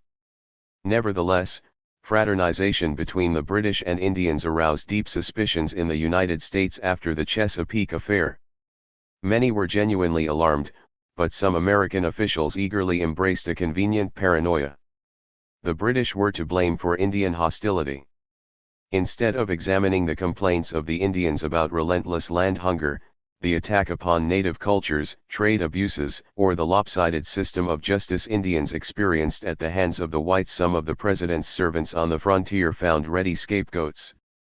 A mythology was nurtured: the United States dealt justly and honorably with the Indians, and tribal dissatisfaction was simply being engineered by malignant external forces. Especially the British and the prophet. Thomas McKee could see it happening. The discontent of the Indians arises principally from the unfair purchases of their lands, he wrote 11 days before the Leopard fired on the Chesapeake, but the Americans ascribed their dissatisfaction to the machinations of our government. 6. The prophet was already being charged with promoting hostility to the Americans, and it was true, of course, that he had applied harsh words to them. He regarded the Americans as the ultimate authors of most of the Indians' misfortunes. But before 1809 the main thrust of Lalaothika's mission was internal reform, such as temperance and the purging of witchcraft, rather than overt hostility to the whites. In fact, inasmuch as the prophet emphasized regaining the Great Spirit's favor through virtuous living, and relying upon the supernatural removal of the whites, he directed Indian attention away from the war advocated by promoters of the Western Confederacy. Lalaothika was increasingly resentful toward the United States, but at this time he had no intention of turning his hard-working religious community at Greenville out to fight. In the rumor-ridden summer of 1807, when war with Britain became the talk of every frontier tavern, the prophet began to be painted in richer colors than before. He was instigating hostility at the behest of the British. August found William Wells declaring that the British were at the bottom of the Greenville business and it was to agents at Fort Malden that the concentration of visitors was due. 7 Wells was now engaged in a bitter battle with Tecumseh for the minds of United States officials. For Wells the prophet was a dangerous agitator who deserved punishment. Tecumseh saw Wells in exactly the same terms. For the moment neither seemed to gain the advantage. After Dearborn's lukewarm response to his earlier charges, Wells attempted to goad Governor Harrison into the strong action he wanted, and to persuade some friendly Indian chiefs to visit the prophet and urge him to move. Neither ploy succeeded, and Wells returned to imploring the intervention of the Secretary of War. He asked permission to go to Washington for a man-to-man consultation. His case was a poor one. Despite his insistence that the prophet's removal was absolutely necessary, he had to admit his spies had been unable to uncover evidence of hostility among Lalaothika's followers and that those who passed through Fort Wayne were friendly. This was not an argument that even Henry Dearborn would have found convincing. 8. William Henry Harrison wasn't ready to do anything as inflammatory as Wells was recommending shifting hundreds of armed warriors by force, but he too propagated the fiction that the prophet was a British agent. Even before he had heard about the Chesapeake he was telling Dearborn that the Indian Messiah was merely an engine set to work by the British for some bad purpose and crediting a story that McKee himself had been at Greenville. His stories that the Delawares who had visited the prophet had been taken there under guard, that Shawnees were carrying war belts across the frontier, and that the tribe was entirely devoted to the British had no counterparts in reality, but demonstrated the climate of fear, suspicion, and slander that was gripping the Old Northwest. 9. Only in Michigan Territory, where Governor William Hull was pressing local Indians to sell more land, was there actual evidence that the prophet had obstructed American policy.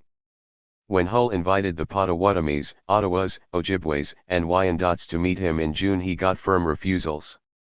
The Ottawas and Ojibways of the Michilimackinac region, who had just been canvassed by the Trout, Lalaothika's apostle, said they wished the whites no harm, but were dispatching a new delegation to Greenville and had no time for land negotiations.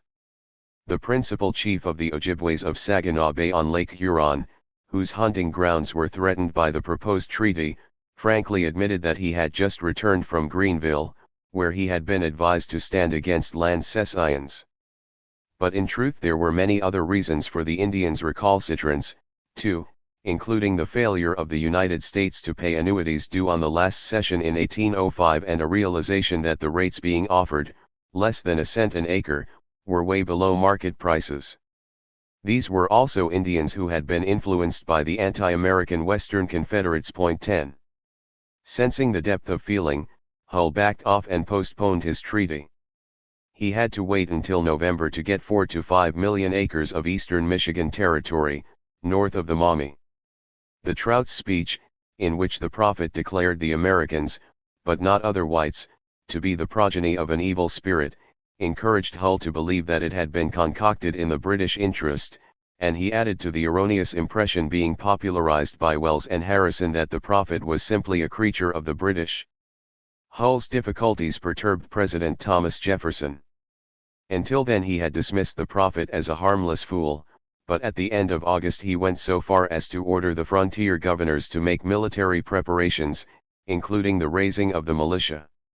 However, even now he was not going to be stampeded into provoking the tribes when a full-scale war with Britain loomed ominously close. He did not want the Indians disturbed, and he ordered that they be told that if they stood neutral in the quarrel with Britain they had nothing to fear.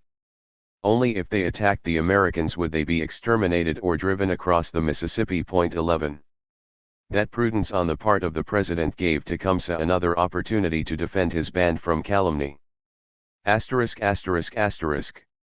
While the Prophet harangued the enthusiasts thronging into Greenville, 2 embassies appear to have left the town. Tecumseh's absence at the end of August suggests that he was with one of them, but the evidence is just too thin to clinch it. One delegation, consisting largely of Shawnees, reached the Iroquois in New York in July, stayed there for 35 days, and attended the council fire of the Iroquois Confederacy at Buffalo Creek near Niagara. The Westerners were particularly interested in Handsome Lake, the Seneca Prophet, and vainly endeavored to persuade him to return with them. It is this interest, along with the intertribal nature of the delegation, that suggests it originated in Greenville rather than Wapakoneta.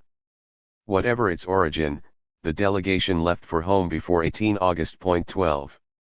In the meantime Blue Jacket went north to collect treaty annuities at Detroit, and Tecumseh may have accompanied him. The $1,000 worth of goods due the Shawnees for signing the Treaty of Greenville in 1795 had been pared down this year to $725. 1/4 of the amount had been deducted arbitrarily to pay for 5 horses alleged to have been stolen by Shawnees 10 or more years before. Blue Jacket claimed a half of what remained for his own and Tecumseh's bands, leaving relatively little for their Wapakoneta rivals, who had yet to arrive. 13. Blue Jacket found Detroit buzzing with talk of war. Fortifications were being improved, and Hull seized the opportunity to interrogate Blue Jacket about the Trout's speech. The wily old chief was disarming. No, the speech had nothing to do with the Prophet, he said with less than the truth. Lalaithika was a friend to the United States, and only wanted the Indians to unite against the use of ardent spirits and to preserve themselves as a people. Apparently Hull was satisfied. 14. But Blue Jacket was not. The smell of war unsettled him. Both Greenville and his own village on the Detroit River would be directly in the path of any American armies marching from Kentucky or Ohio to the Canadian border. On his return journey early in September he called at Brownstown, the Wyandot village on the Detroit River where the council fire of the Great Confederacy of the 1790s had been kindled. He asked the Wyandots, his elder brothers, for advice. What should the Indians do if Britain and the United States fell to blows? The American threat to the tribes was great, as Hull's recent attempt to grab more land proved, but then the British had let the Indians down so many times. Solemnly a Wyandot chief reminded Blue Jacket how the Redcoats had shut the gates of Fort Miamis to the warriors defeated at Fallen Timbers, and declared that this was a white man's war that did not concern the Indians. The tribes should unite in a band of eternal brotherhood but stay neutral. 15. The aged Shawnee war chief had been the foremost leader of the old Confederacy before its defeat in 1794, and he had tried to resuscitate it at least twice since. We can be sure that he agreed that whatever the Indians did, they should do it together. When Blue Jacket and Tecumseh returned to Greenville it was to learn of more charges that had been made against the band. The traitor John Connor had been in during the previous month, when 300 warriors were in the town, and delivered an astonishing letter from Governor Harrison. It described the Prophet as a fool who speaks not the words of the Great Spirit, but those of the devil and of the British agents, and it accused the Indians of defiling the sacred spot where the peace had been made in 1795 by holding dark and bloody councils. Lalaithika had not exchanged a word with the British, but he responded with dignity. Harrison had been listening to bad birds and was entirely mistaken about the prophet's motives. 16. The threat of war and constant harassment finally pushed Tecumseh and his brother into an important decision. They would abandon Greenville for remoter parts. This was hard. Lalaithika had always insisted the Great Spirit himself had ordered him to Greenville. He did not remove to this place because it was a pretty place, or very valuable, for it was neither, but because it was revealed to him that the place was a proper one to establish his doctrines. He once said. 17 Seldom had more effort, hope, and faith gone into the creation of a settlement, but it was no use. It was endangered, and the brothers decided that in the spring they would move west to the Wabash. However, they were to have one more chance to establish their credibility in Ohio. On September 13, Tecumseh was preparing for a village council when 3 Americans rode into the town. The Shawnees quickly recognized the athletic figure of Tecumseh's old friend Stephen Ruddell, who was the interpreter. He introduced his companions as Thomas Worthington and Duncan MacArthur. They were trusted representatives of Thomas Kirker, who had been acting as the governor of Ohio now that Edward Tiffin had gone to the Senate. Kirker had heard the alarming stories about Greenville, but like his predecessor he wanted no truck with hearsay. He sent a message to the Shawnees. Tecumseh had men from 10 tribes in his village at the time, most of them Shawnees, Wyandots, Ottawas, Ojibways, and Potawatomis, but a few Sacs, Winnebagos, and Menominees, and even a party who lived north of the Ojibways. Perhaps they were Crees. That afternoon the council house was packed with 173 Indians, while up to 30 more clustered outside the doors to hear what the governor had to say. After some routine business the chiefs invited the Americans to speak, and Ruddell interpreted Kirker's letter. It warned the Shawnees about the bad men across the lake, the British, and asked the Indians to send a reply to Chillicothe. A Potawatomi then gave the gist of the message to the 3 fires, and members of other nations were apprised of its contents, before Worthington spoke for the emissaries themselves. 18. In a long address, Worthington reminded the Indians of their former misconduct, when they had supported British arms, and of how niggardly the Redcoats had rewarded their services. The British had abandoned their allies in the Peace of 1783, and left them to fight the United States unaided.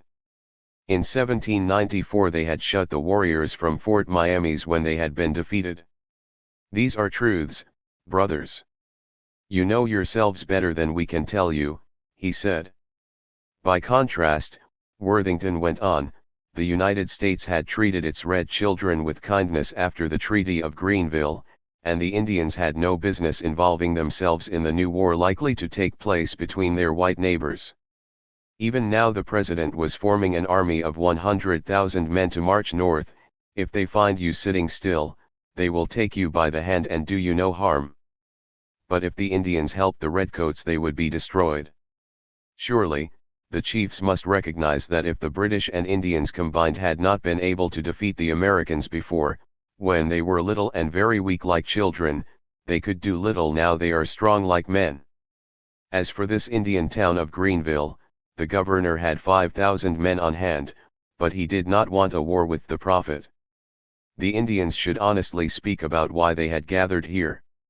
This talk was not ineffective. There were no groundless charges that the prophet was a warmongering ally of the British.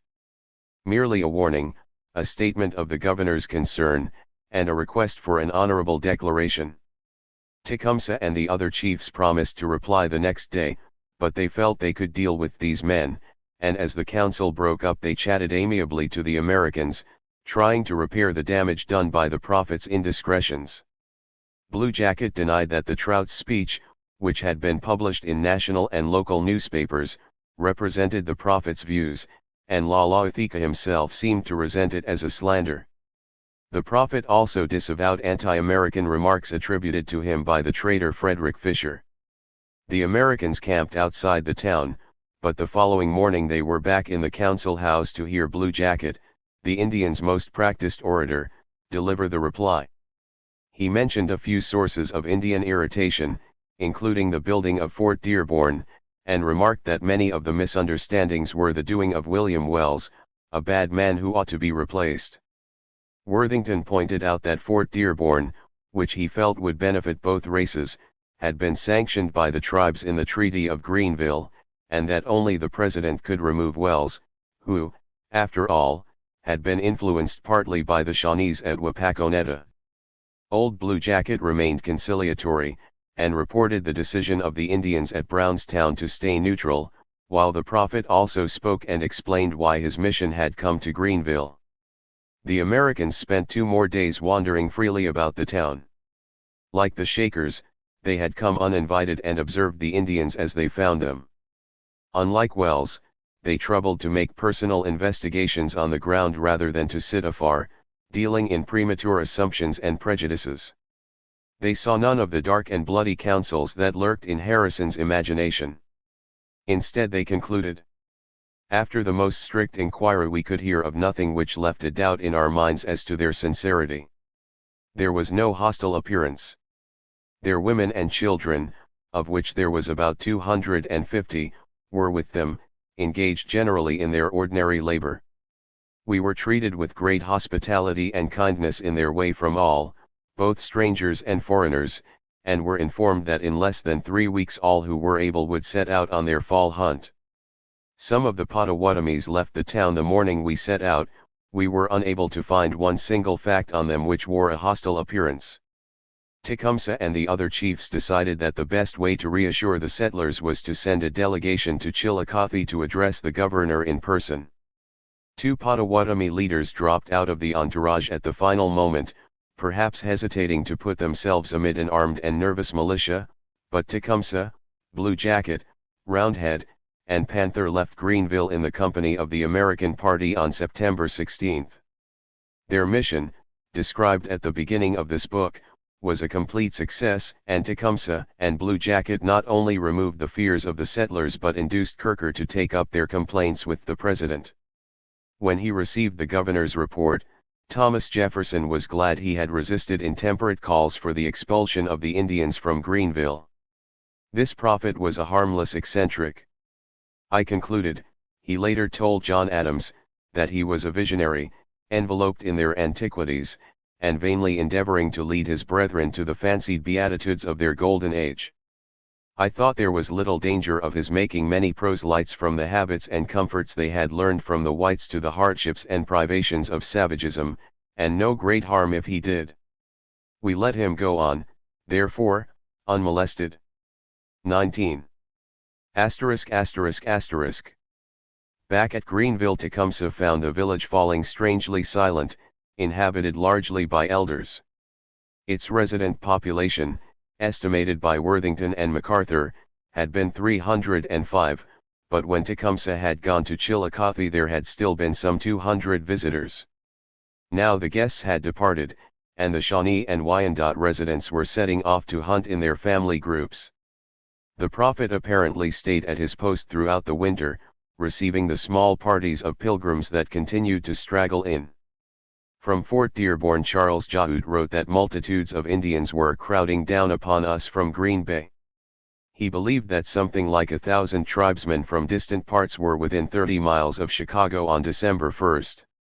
Some were destined for Fort Malden, others for Greenville. One group that did reach the prophet consisted of 7 Sacs and Foxes and the White River Delaware leader Beaver. Reports they made on their way home show that Lalaithika made a significant impression upon them. 20. It was probably late in October that a truly terrible figure rode into Greenville with 26 of his men. Maine POC, whose name described a congenitally deformed left hand which lacked fingers and thumb, was a boorish, bloodthirsty, drunken savage. A Potawatomi war chief from the Kankakee River, he was also a good speaker, a man strong in spiritual power, and a fighter of tremendous ferocity and reputation. William Wells judged him the greatest warrior in the West, with more influence than any other Indian. 21. Compared with sophisticated allies such as Blue Jacket and Roundhead, on the face of it this primitive barbarian was of limited use. Tecumseh must have found him repugnant. When in his cups, which was often, he sometimes rolled naked about the floor or tried to rape women. He was big, powerful, and unattractive, and was forever bullying and intimidating others. Wells, who shared a trip to Washington with him in 1808, described Maine POC's behavior as insufferable. "He exceeds everything I ever saw. He has even attempted to eat his wife. He cannot be kept sober, and it is doubtful if he ever reaches his home, as he continually threatens the lives of the other chiefs and has made frequent attempts to kill his wife." Surprisingly, the chief had numerous wives, and they gave him children. Indian agent Thomas Forsyth regarded the eldest boy as a thick-headed fool and the youngest as a perfect idiot. 22.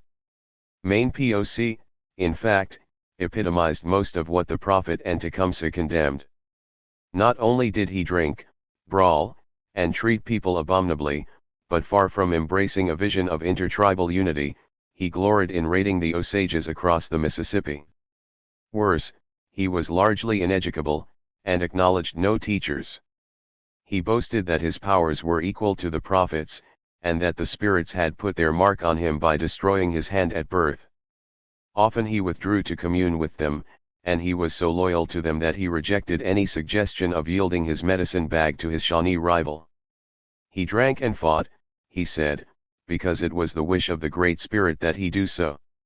Maine POC was not a man the Shawnee brothers could easily control, but his influence among Western tribes that were largely unknown to them was of great value if it could be harnessed. The fearsome Potawatomi spent 2 months at Greenville. He seems to have been impressed, for when he rode home he is reported to have left 6 of his warriors behind.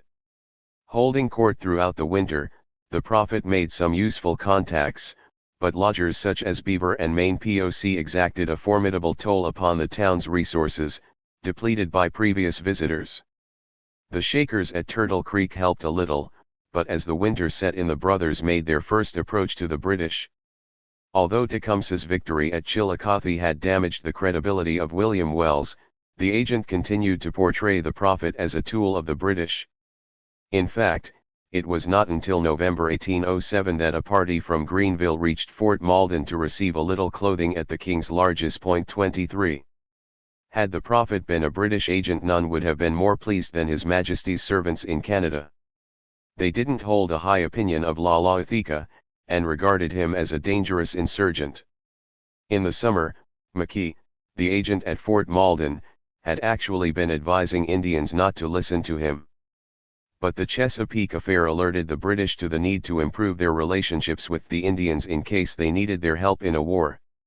More presents began to be issued at the British posts, and the Indians were invited to come to Fort Malden for talks. William Claus, the Deputy Superintendent General of Indian Affairs, regarded the prophet as a rascal but doubtless assumed that he would have been among those responding to McKee's invitations. Yet as late as November 2 he admitted to his superior, Sir John Johnson, that none of the messages to Greenville had drawn a response. It was a surprise to the British, therefore, that later that month the party from Greenville suddenly called for supplies. But even this failed to open regular communications between the two. 24. The policy of winning Indian favor received a fillip in December, when Sir James Craig, the Governor-General of Canada, issued new instructions.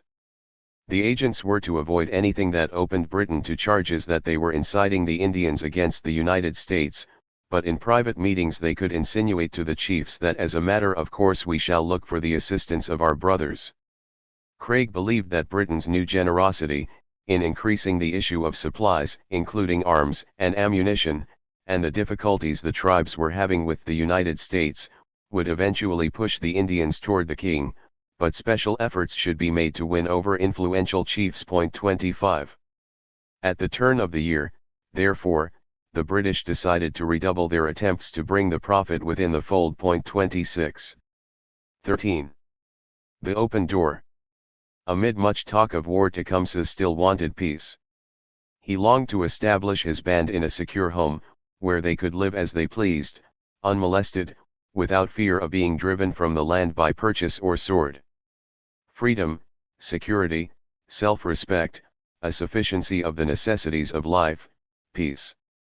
Tecumseh shared many of the ambitions of other people. Warfare had not brought these things, but through Lalaithika the Great Spirit was showing the Indians another way. By reforming their worship and embracing approved customs, by proscribing violence, drunkenness, and dishonesty, and by controlling the pernicious influences of the whites, they could return to grace. But they needed a place, and after being driven from Greenville the Shawnee brothers thought they had found it. On the upper Wabash, far from American settlements, they might make a home where the bounty of the earth had not been degraded.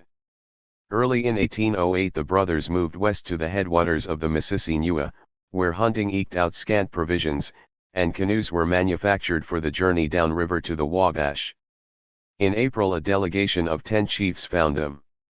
Distinguished visitors these, for they included the Miami war chief Little Turtle and the Earth, a leader of the Eel River Indians, but their errand was unfriendly.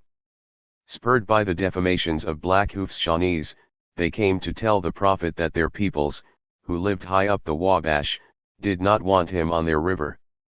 These Indians had no doubt that the land on the northwestern bank of the Wabash which the prophet had earmarked was theirs. Although recently occupied by Kickapoos and Potawatomis, the territory had been acknowledged to belong to the Miami-speaking Miamis, Wees, and Eel Rivers at the Treaty of Gru's Eland only 3 years before, and it would be so again 4 years hence. Nevertheless, when the delegation told the prophet he was unwelcome it got short shrift. The Great Spirit backed his venture, boasted Lalaithika, and it was not in the power of mortals to obstruct it. Anyway, he said, Maine POC and other Indians supported him, and he had invited them to join him at his new town.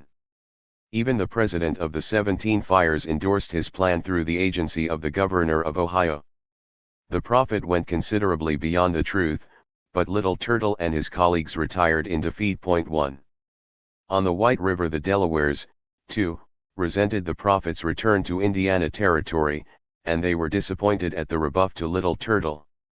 Lalaithika still had a few sympathizers among his ex-neighbors, but to most of the Delaware Council he was a dangerous destabilizing influence. After the rejection of the Miamis they sent their own party to the prophet to tell him his presence on the Wabash would not be tolerated. The message was too late, because when it reached the Shawnees in mid-May they were already erecting houses on the new site, and the Delawares were not even admitted to the town. Tecumseh intercepted them and with a mixture of persuasion and threats sent them scuttling home with some indications of apprehension and terror too. In choosing their new home the Shawnees had probably taken the advice of their Potawatomi visitors, and indeed it was a beautiful place, 2 or 3 miles below the mouth of the Tippecanoe River in what is now Tippecanoe County, Indiana. The waters of the Wabash were rich in fish, and turtles deposited their eggs on the islands and sandbars that abounded. Narrow tablelands, covered in apple, maple, sycamore, and wildflowers, and dissected by springs that coursed down the hillsides, bordered the Wabash, and there, as well as in the gentle hills, prairies, and groves of trees behind, lived a profusion of wildlife. In its heyday the village, which whites would dub Prophetstown, was impressive by Indian standards.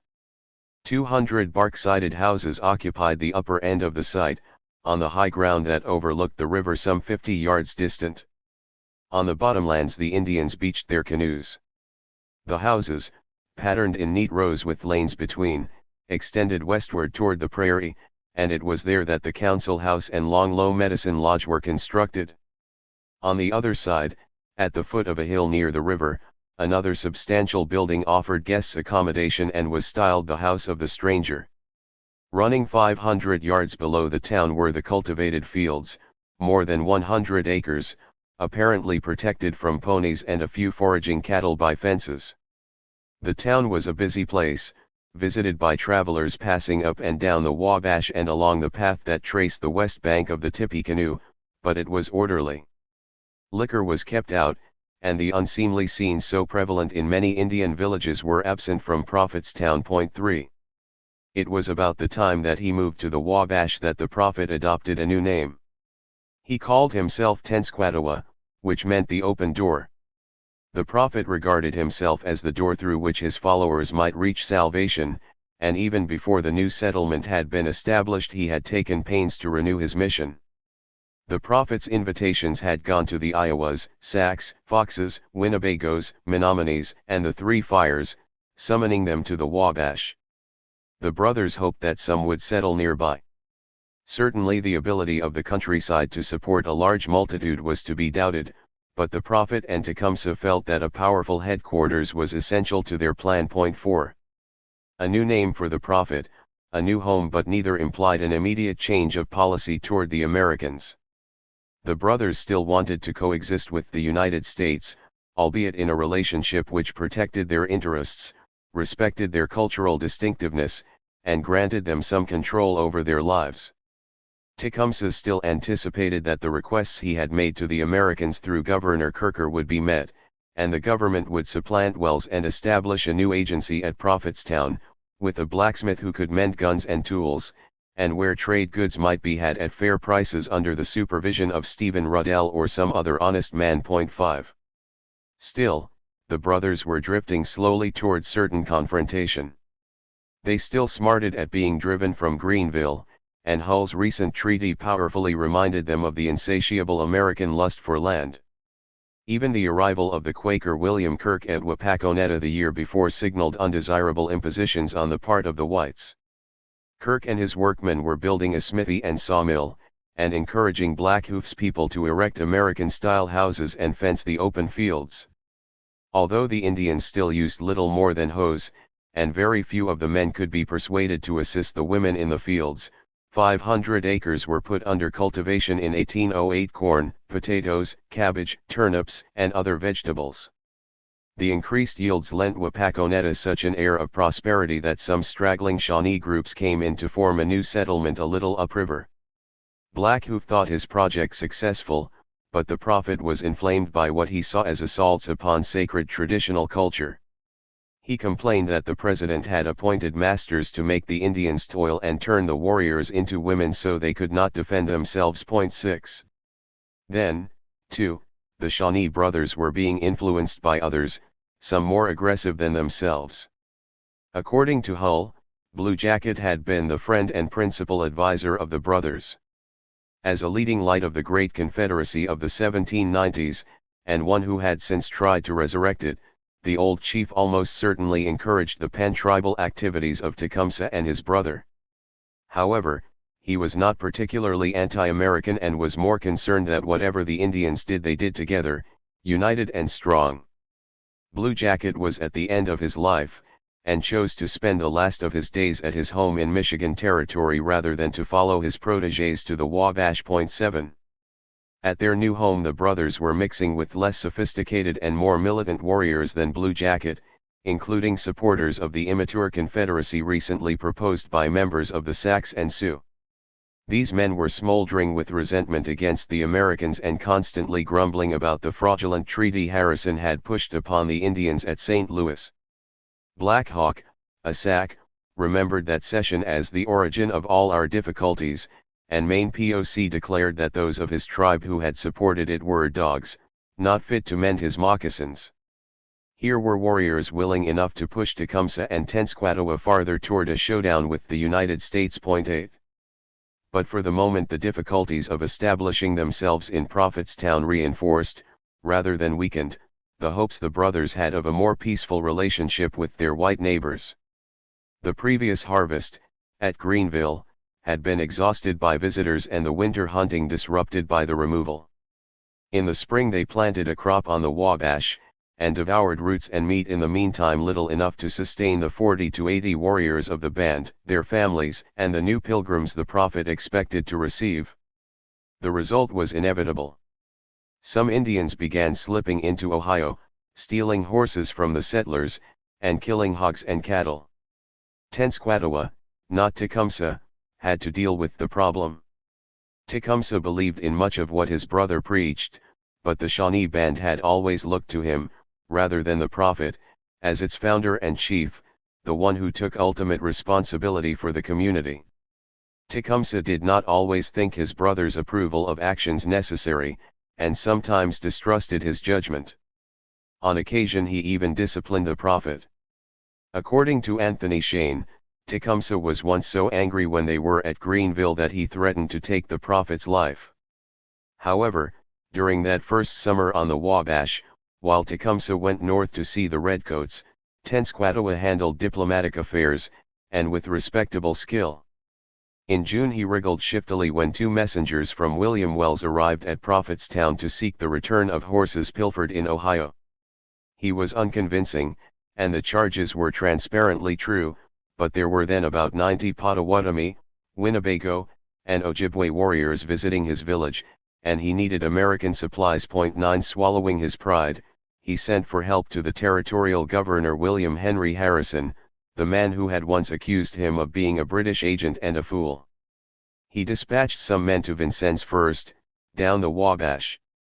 In an address for the governor, stuffed with professions of peace and designed to remove every bad impression, Tenskwatawa sneaked in the great distress of the band and its need for corn. He was successful. The speech, reinforced by the expostulations of its bearer, threw the governor off guard, and he replied amiably. Religious opinions, he said, would never be the cause of dissension and difference between us 10. The prophet followed through with a personal visit in August. Face to face, he described his mission to Harrison and asked his help in keeping Prophetstown free of liquor. He also requested necessities, including some, such as flints, needles, hose, powder, and ball, which he was wont to condemn as the products of European civilization. The prophet was open about his ambition to unite the Indians around his doctrines. The religion which I have established for the last 3 years has been attended to by the different tribes of Indians, he explained. Those Indians were once different people. They are now but one. They are all determined to practice what I have communicated to them that has come immediately from the Great Spirit through me. That said, the races should live together peacefully, each respecting the differences of the other. Harrison listened to the plainly dressed and unimpressive-looking man, and was sure the words came from his heart. He issued the Indians a few supplies, including ammunition for hunting, and in November even advanced $102 worth of provisions against the 1,809 Shawnee Treaty annuities. Harrison was convinced the prophet's sole purpose was reform. He is rather possessed of considerable talents, and the art and address with which he manages the Indians is really astonishing, he admitted to the Secretary of War. Moreover, far from being a British tool, he might be a force for peace. I am inclined to think that the influence which the prophet has acquired will prove rather advantageous, he concluded. 11. Temporarily at least, Tenskwatawa, the open door, had disarmed his most powerful critic. On his part, Tecumseh sounded out the Redcoats across the lake. Ever since the beginning of the year they had been trying urgently to bring the prophet to Fort Malden. In February Frederick Fisher was sent with another invitation, but the brothers didn't relish meeting Shawnees from Wapakoneta at the British post, for they too had been summoned, and they went no further than to send a friendly message by way of a reply. Then, about the end of May, an Indian arrived at Prophetstown with a note from Deputy Superintendent General William Claus in Upper Canada. Would the prophet come, bringing representatives of the several nations who were with him along? There was an urgency in these repeated applications that could no longer be ignored, and Tecumseh finally galloped northeast with 5 companions. He passed Fort Wayne on June 4 and 4 days later gazed for the first time upon the walls of Fort Malden, Britain's bastion on the Canadian side of the Detroit, near Amherstburg. 12. The British were glad to see Tecumseh. Their policy of winning Indian favor in case of war was having a difficult birth. Claus himself had been at Amherstburg, assembling Indians, distributing supplies, and holding innumerable councils. In public Claus was tight-lipped. He merely assured the Indians that the king was still their friend, but in private talks with selected chiefs he opened up. The best interests of the tribes would be served by an alliance with the British, for the Americans, everyone could see, were taking Indian land. Only months before, Hull had seized upwards of 5 million of acres, for which the Indians will not receive 3 coppers an acre, said Claus. However, if there was a war and the tribes helped Britain to win, you may, probably regain the country taken from you by the Americans. 13. Unfortunately, neither enough chiefs nor ones of a sufficient caliber responded to the widespread invitations. The British desperately needed dedicated and reliable chiefs capable of mobilizing and deploying Indian forces, and their hopes were pinned upon the Shawnees, who had been the mainstay of the Confederacy of the 1790s. "They are men that can be depended on," wrote Francis Gore, the energetic lieutenant governor in Upper Canada. A spate of appointments to the British Indian Department had Shawnees in mind. 2 Shawnee interpreters, Fisher and James Girty, were beneficiaries, while the inefficient Thomas McKee was replaced as Indian superintendent at Amherstburg by another Shawnee speaker, Matthew Elliott, who was then some 70 years of age. 14. Yet results still disappointed. In March 3 Shawnee veterans from Ohio called at Fort Malden, but time had wasted these once fine warriors, and Kekuklethie was so ill that he could not attend sessions in the council house. By May, Claus was in despair. How could he impress the Indians when the garrison at Fort Malden consisted of no more than 50 men, all old and some not equal to one day's march? Ruefully he concluded that if war broke out this country must fall. 15. Claus was encouraged by one thing. Gore himself was on his way to Fort Malden to throw his weight behind the effort, and in June substantial numbers of Indians seemed to be coming to hear him. Then, suddenly, Tecumseh arrived at the post. Claus was away when he arrived, so Tecumseh drew provisions and returned to the American side of the river, where his horses were grazing. He promised to be back in 3 days, but it was not until June 13 that his party finally sat face to face with Claus and Elliott in a frank 3-hour discussion. Had Tecumseh intended fighting the Americans, he would have leaped upon the British overtures, for the Redcoats alone were capable of supplying the powder, lead, arms, and provisions the Indians needed to wage war. But although the Shawnee chief was courteous, he showed no desire to take the king by the hand. He admitted building a multi-tribal settlement on the Wabash to defend the land, and said that he would strike the Americans if necessary, but at present he wished to stay out of the quarrels of the whites.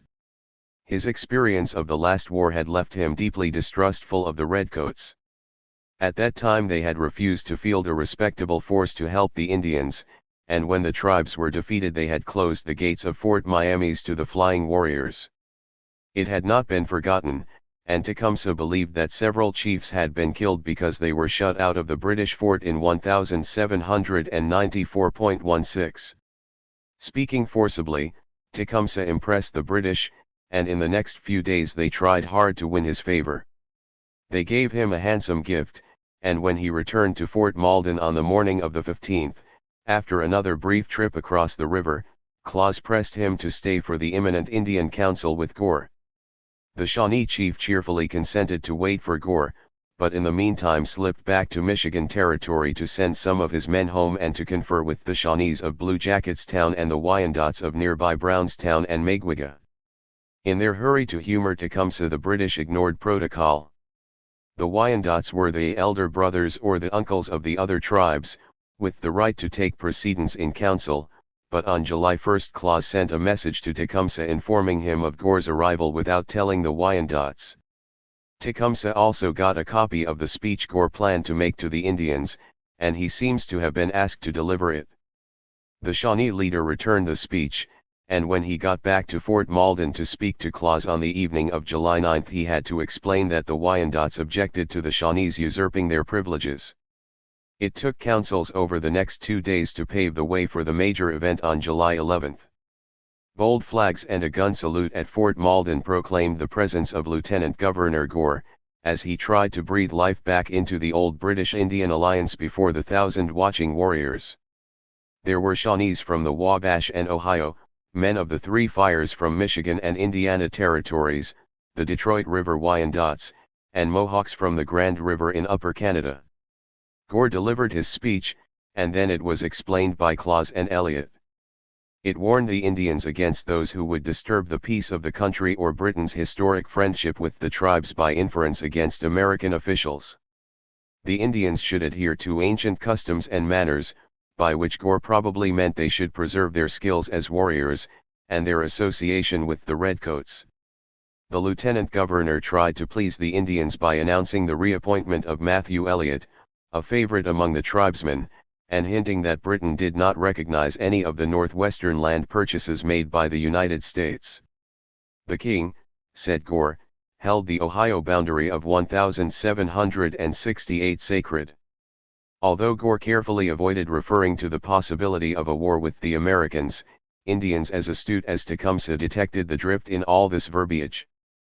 The Indians and the British should renew their friendship, and if they did go to war, the warriors would have a chance of overturning all the treaties of Wayne, Harrison, and Hull. They could roll back the frontier and reclaim the Ohio boundary. Gore presented a beautiful belt of wampum as a symbol of the British-Indian alliance. A broad white band ran the length of the center of the belt, sandwiched between strips of black. On it a heart stood between figures representing Gore and the Indians. The British wanted the belt circulated among the tribes to remind them of the king's friendship. Concluding his speech, Gore dined with Tecumseh and 27 other chiefs, rubbing in his message. He found the Shawnee leader to be a very shrewd, intelligent man. The Indians conferred and agreed on a reply, welcoming the British speech, brightening the chain of friendship, and promising to send the belt through the nations. Reclaiming their ceremonial rights, the Wyandots delivered the speech on July 13, and after another considerable dinner and friendly ball games and races between younger warriors, the gathering began to break up. Tecumseh probably was pleased with the result. Without committing himself, he had established a rapport with the Redcoats, and, no less important, he had increased his personal standing among large numbers of Indians to boot. Even the proud Wyandots bowed to the greater experience of the Shawnees as intertribal diplomats. Thus Blackbeard, one of the Ohio chiefs, was asked to take the British message to the Cherokees, while the wampum belt itself was entrusted to Tecumseh, who agreed to show it to the people visiting Prophetstown before sending it forward. Tecumseh's return to the Wabash was something of a triumph. He had completely removed British doubts about the Prophet's utility and left them hungry to improve their relationship with Prophetstown. And not only did he bring back the regard of the lieutenant governor and his officials, but he also carried their great belt of 11,550 grains of wampum to prove it. 17. Barely 4 moons had shone on Prophetstown, but the brothers had won the trust of both the British and American authorities. It was a happy position, if not one they could sustain. But while Harrison and Gore had been humored, the shift to the Wabash brought no sudden transition to tranquility. Tecumseh and his band still found themselves beneath the grim shadow of conflict. Tenskwatawa's mission to the Ojibways and Ottawas of Michigan Territory badly misfired. Many of these Indians had neglected their planting in 1807 to attend to the Prophet, and through much of the following year they could be seen calling at Fort Wayne, craving food to stave off starvation. Nevertheless, substantial numbers of their countrymen continued to visit the Prophet, but at Prophetstown. There they were hit by a sudden sickness in the autumn of 1808, and perhaps as many as 160 of them died, including an Ottawa chief named Little King.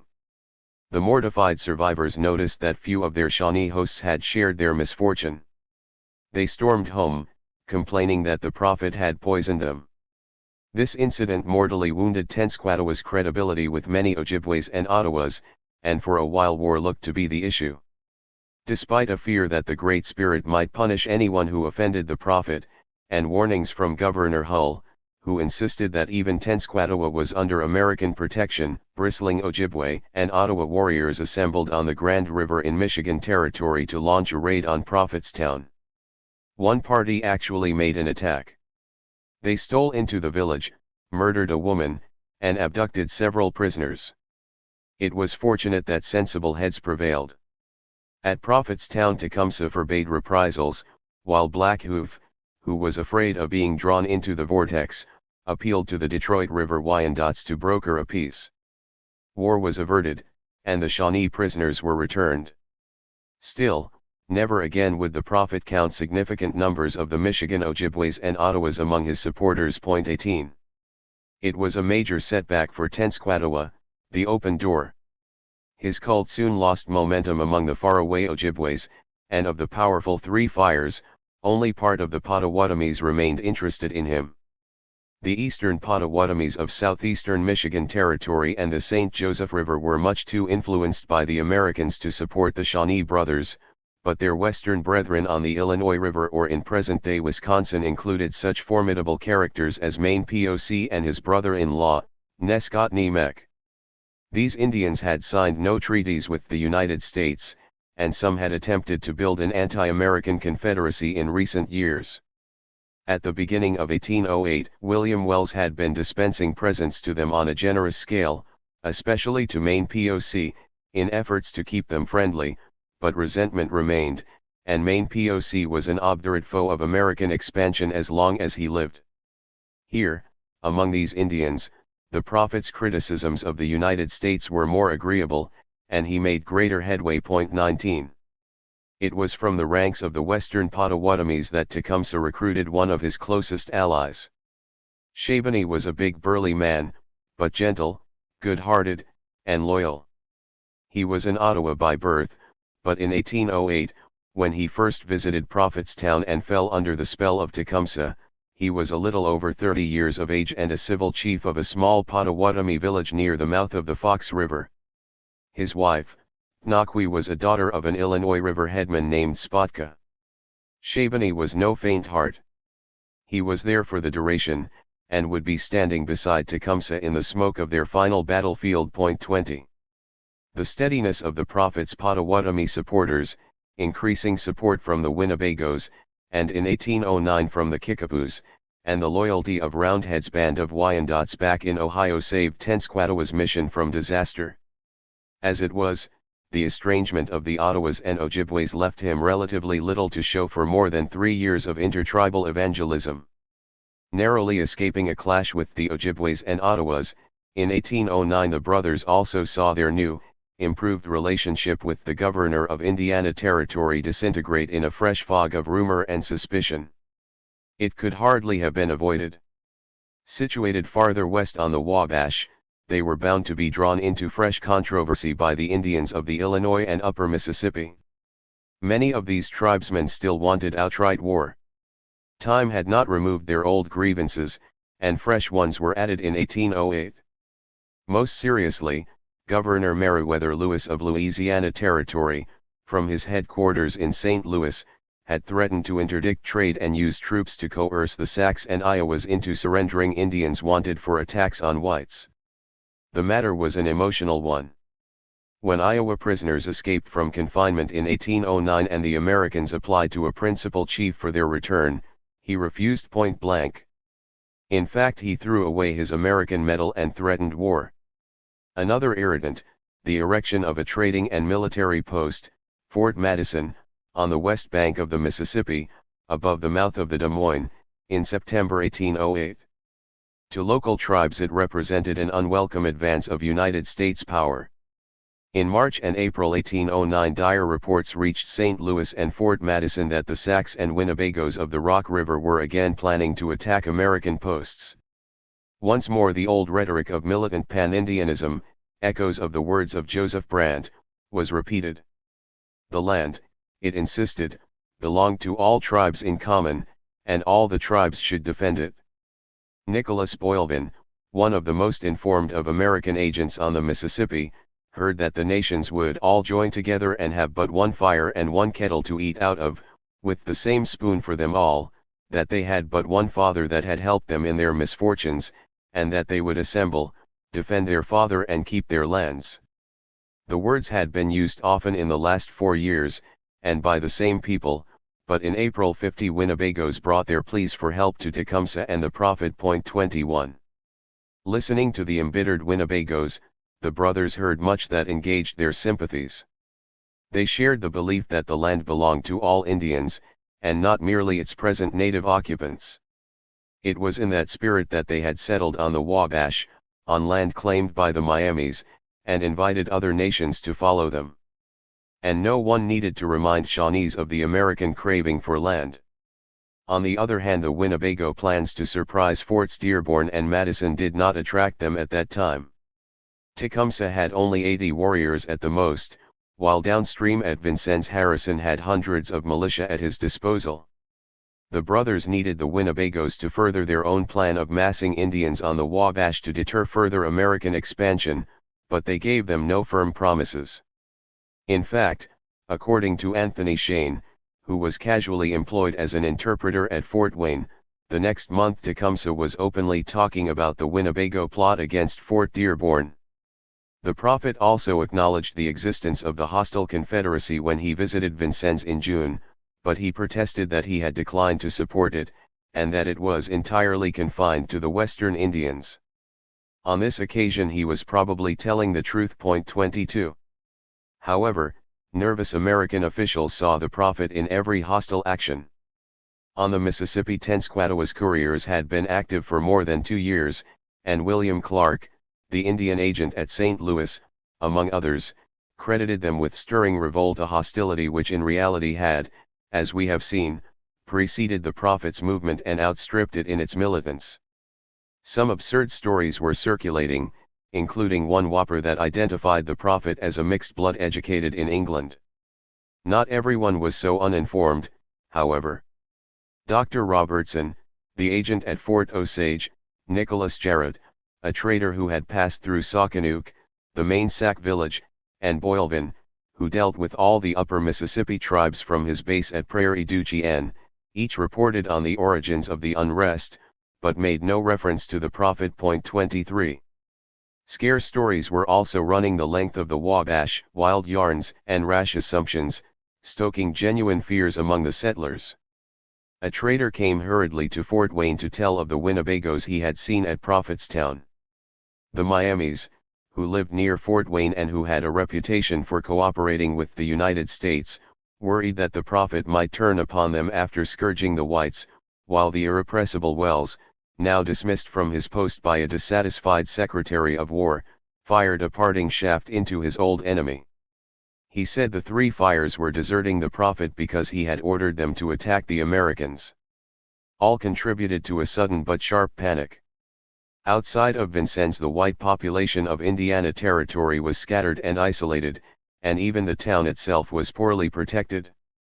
2 miles above the settlement stood Fort Knox, but it was only an arsenal with an unpicketed barracks and blockhouse and a skeleton garrison. 24.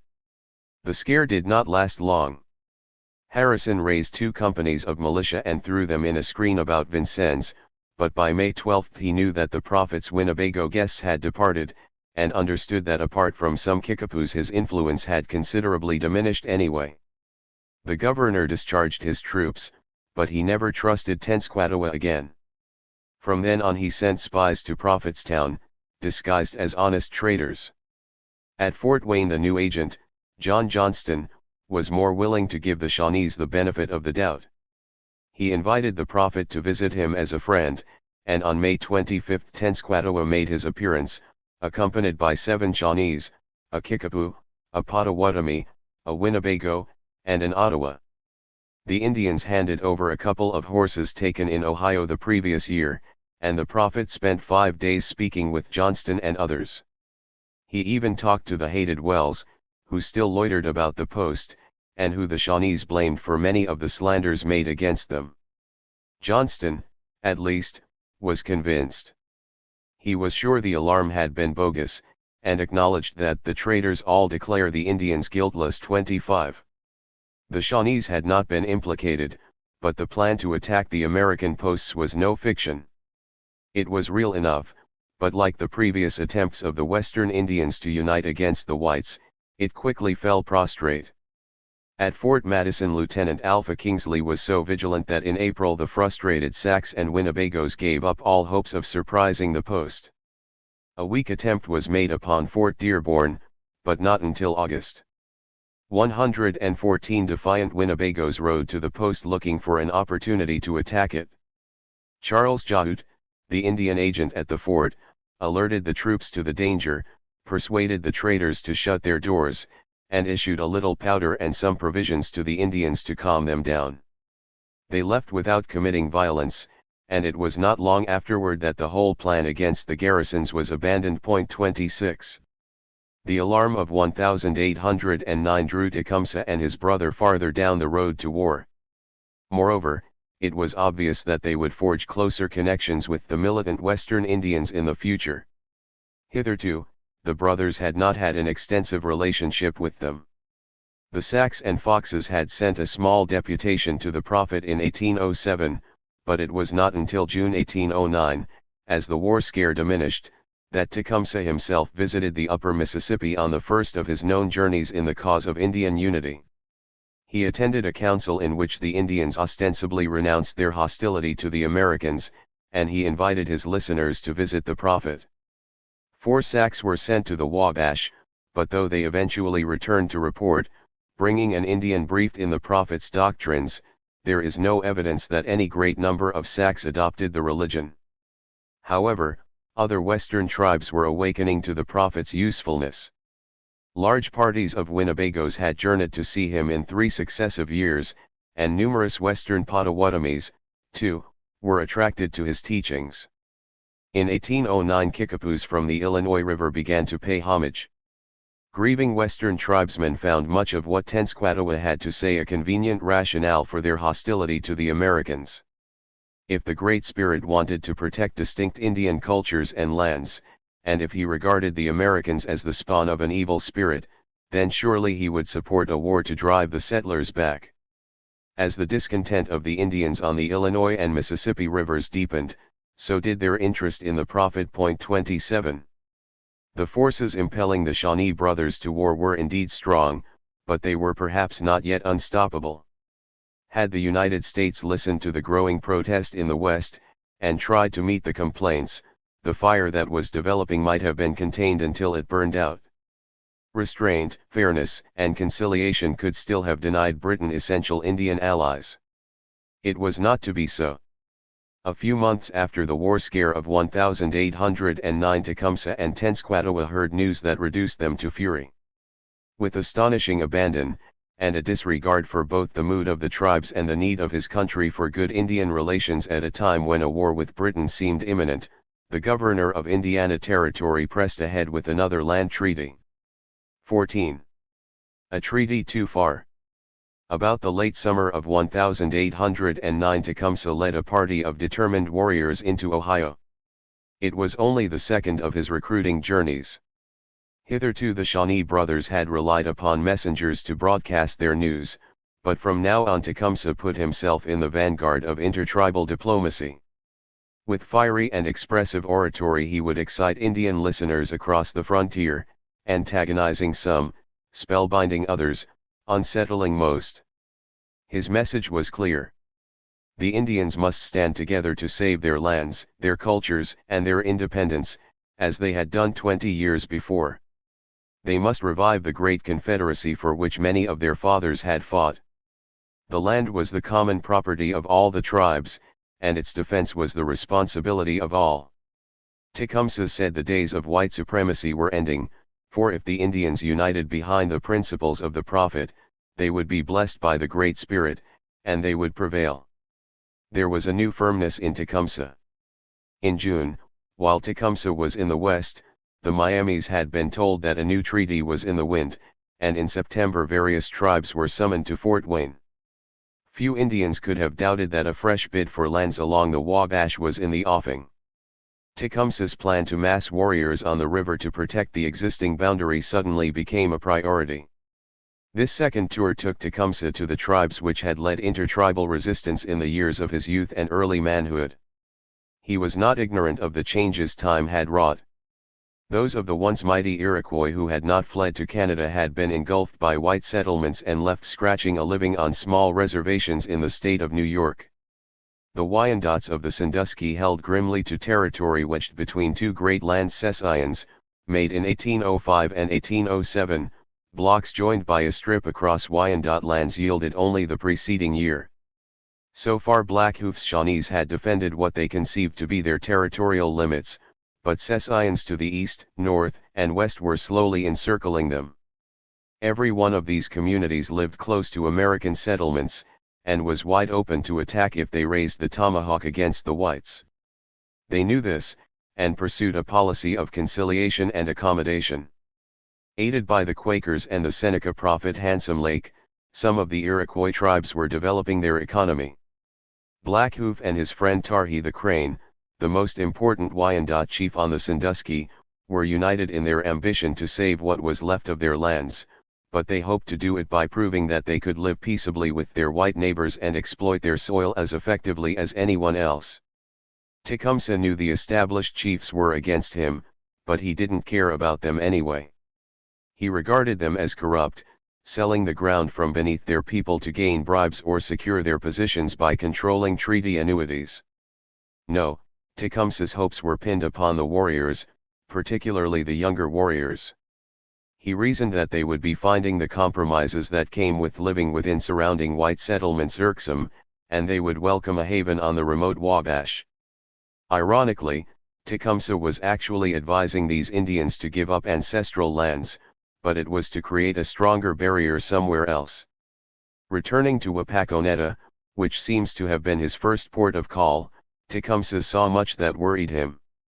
The Shawnees had not been adopting white culture wholesale, and they were working hard to control the liquor trade, but most of what had been achieved under the supervision of William Kirk was nothing short of blasphemous.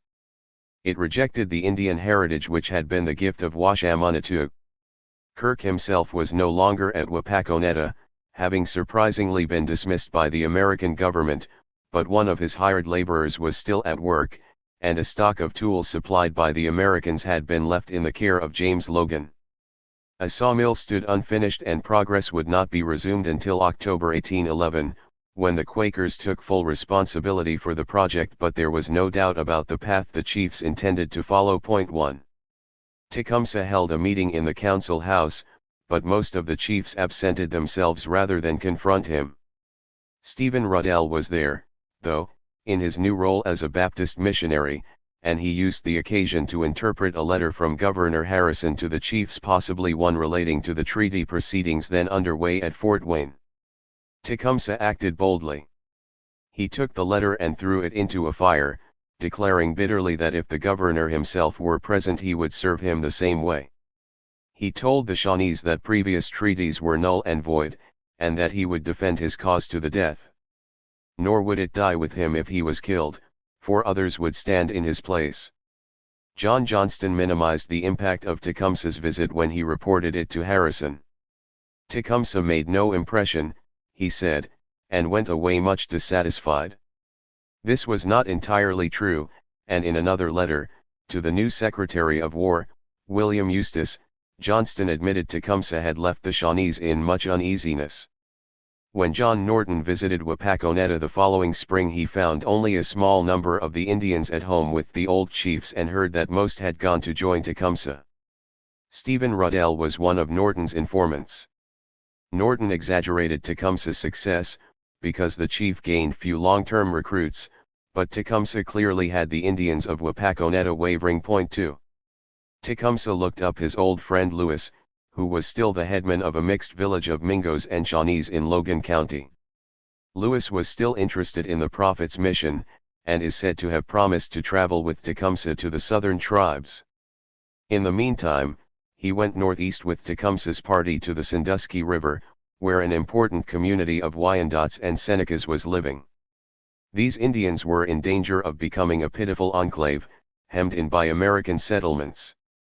Most recently they had complained of encroachments on the Scioto River.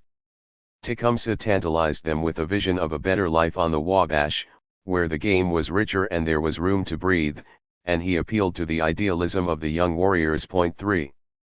An old but illustrious chief rose to reply. Most Indians in the Northwest knew of Tarhi the Crane, for he had been the leading spokesman of the Sandusky Wyandots since the death of Half King in 1788. He was known to be an advocate of moderation. He had signed the Treaty of Fort Harmar in 1789, and tried to stay out of the war that followed. True, when he was eventually dragged in he had fought bravely, and been wounded at the Battle of Fallen Timbers, but afterward he had been the first important Confederacy chief to break ranks and treat with General Wayne. Since 1805 he had been cooperating with the Presbyterian missionary Joseph Badger in implementing a policy identical to Black Hoof's. Land had been plowed and fenced, houses improved, and a school constructed. This grizzled warrior was not going to listen to Tecumseh. He replied evasively, explaining that his people would bide their time and see how Tecumseh's settlement fared for a few years before considering removal. 4. But once again Tecumseh's visit, paradoxically a plea for unity and the protection of native territory, opened up divisions among his listeners. He stimulated suspicions about the chiefs, and the young warriors were soon insisting on monitoring their actions, and he created a debate between those under Tarhi who clung desperately to the remaining tracks on the Sandusky, and others who wanted to move to the Wabash. The most important supporter of the latter cause, it was said, was Leatherlips, who was reckoned by Governor Hull to be a good old man and the second chief of their nation. A dozen or so Wyandot warriors did, in fact, establish a town a few miles from Prophetstown in 1810, but the sources are unclear as to whether these came from the Sandusky or from Wyandot villages on the Detroit River. 5.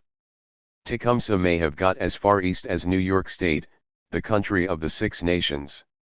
No contemporary document tells of such a visit, but many years later, in 1838, the historian Caleb Atwater claimed to have served Tecumseh as an interpreter to the Iroquois in 1809.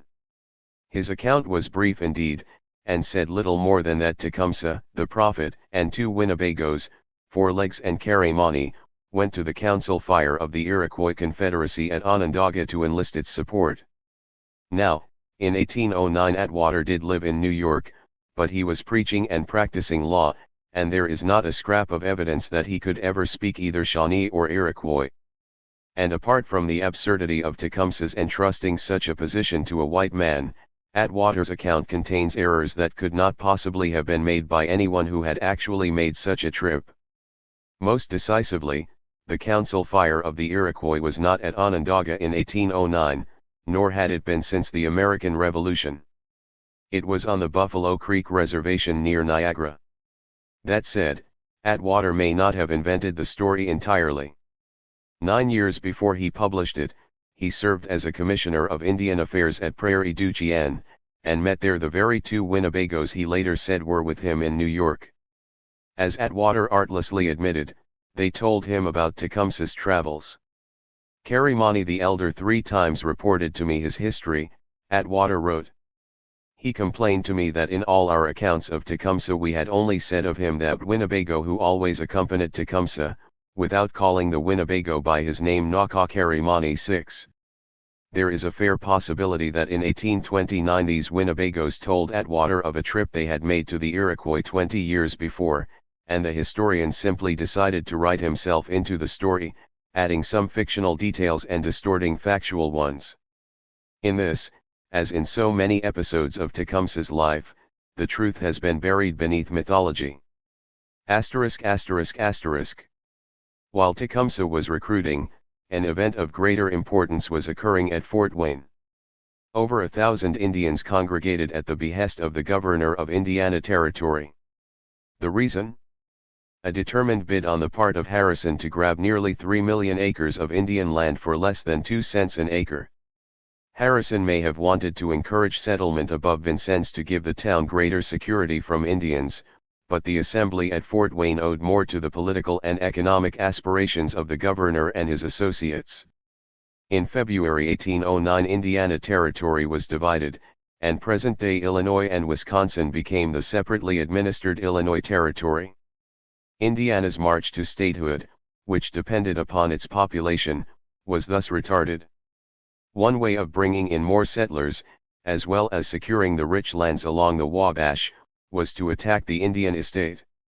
So, despite native discontent, and the danger of driving the tribes toward the British at a time when war between the United States and Britain was still possible, Harrison did not hesitate.